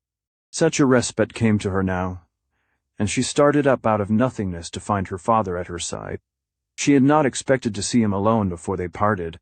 She had fancied that her parents would contrive to postpone their joint farewells till after dinner, just before driving off to their train. For a moment she lay and looked up at Manfred without being clearly conscious that he was there, and without knowing what to say if he were. It appeared that he did not know either. Perhaps he had been led to her side, almost in spite of himself, by a vague craving to be alone with her, just once before they parted, or perhaps he had come because he suspected she might think he was afraid to. He sat down without speaking in the chair which Pauline had left. Dusk had fallen, and Nona was aware of the presence at her side only as a shadowy bulk. After a while, her father put out his hand and laid it on hers. "Why, it's nearly dark," she said. "You'll be off in an hour or so now." "Yes. Your mother and I are dining early." She wound her fingers into his, and they sat silent again. She liked to have him near her in this way, but she was glad, for his sake and her own, that the twilight made his face indistinct. She hoped their silence might be unbroken. As long as she neither saw nor heard him, there was an unaccountable comfort in feeling him nearest, if the living warmth he imparted were something they shared indissolubly. In a couple of hours now he began with an attempt at briskness. She was silent, and he went on. "I wanted to be with you alone for a minute like this. I wanted to say, 'Father, Darwin.'" He turned suddenly in his chair, and bending down over her pressed his forehead against the coverlet. She freed her hand and passed it through the thin hair on his temples. "Don't, thou. There's nothing to say." She felt a tremor of his shoulders as they pressed against her, and the tremor ran through her own body and seemed to loosen the fibers of her heart. "Old Dad." "Nona." After that they remained again without speaking, till the clock chimed out from somewhere in the shadows. Manfred got up. He gave himself one of his impatient shakes, and stooped to kiss his daughter on the forehead. "I don't believe it'll come up again before we go." "No, Dachshund. It's no use. No. I'll look after your mother, doe. All I can. Goodbye, dear." "Goodbye, father." He groped for her forehead again, and went out of the room, and she closed her eyes, and lay in the darkness, her heart folded, like two hands around the thought of him. Nona, darling. There were still the goodbyes to her mother to be gone through. Well, that would be comparatively easy, and in a lighted room, too, with Pauline on the threshold, slim, erect, and consciously equipped for travel complete and wonderful. Yes, it would be almost easy. "Child, it's time we're off in a few minutes. But I think I've left everything in order. Maisie's downstairs, she has all my directions, and the list of stations to which she's to wire how you are while we're crossing the continent. But, Mother, I'm all right. It's not a bit necessary. Dear, you can't help my wanting to hear about you." "No, I know. I only meant you're not to worry." "Of course I won't worry, I wouldn't. Let myself worry. You know how I feel about all that. And besides," added Mrs. Manfred victoriously, "what in the world is there to worry about?" "Nothing." Nona acquiesced with a smile. Pauline bent down and placed a lingering kiss where Manfred's lips had just brushed his daughter's forehead. Pauline played her part better and made it correspondingly easier for her fellow actors to play theirs. "Goodbye, Mother dear. Have all sorts of a good time, won't you? It will be a very interesting trip with a man as clever and cultivated as your father. If only you could have come with us. But you'll promise to join us in Egypt. Don't ask me to promise anything yet, Mother." Pauline raised herself to her full height and stood looking down intently at her daughter. Under her smooth new face, Nona again seemed to see the flicker of anxiety pass back and forward, like a light moving from window to window in a long uninhabited house. The glimpse startled the girl and caught her by the heart. Suddenly, something within her broke up. Her lips tightened like a child's, and she felt the tears running down her cheeks. "Nona, you're not crying." Pauline was kneeling at her side. "It's nothing, Mother, nothing. Go. Please go. Darling, if I could only see you happy one of these days." "Happy? Well, I mean like other people." Married, the mother hastily ventured. Nona had brushed away her tears. She raised her head and looked straight at Pauline. "Married? Do you suppose being married would make me happy? I wonder why you should. I don't want to marry. There's nobody in the world I would marry." She continued to stare up at her mother with hard, unwavering eyes. "Nary. I'd 1,000 times rather go into a convent and have done with it," she exclaimed. "A convent, Nona. Not a ye convent." Pauline had got to her feet and stood before her daughter with distress and amazement breaking through every fissure of her paint. "I never heard anything so horrible," she said.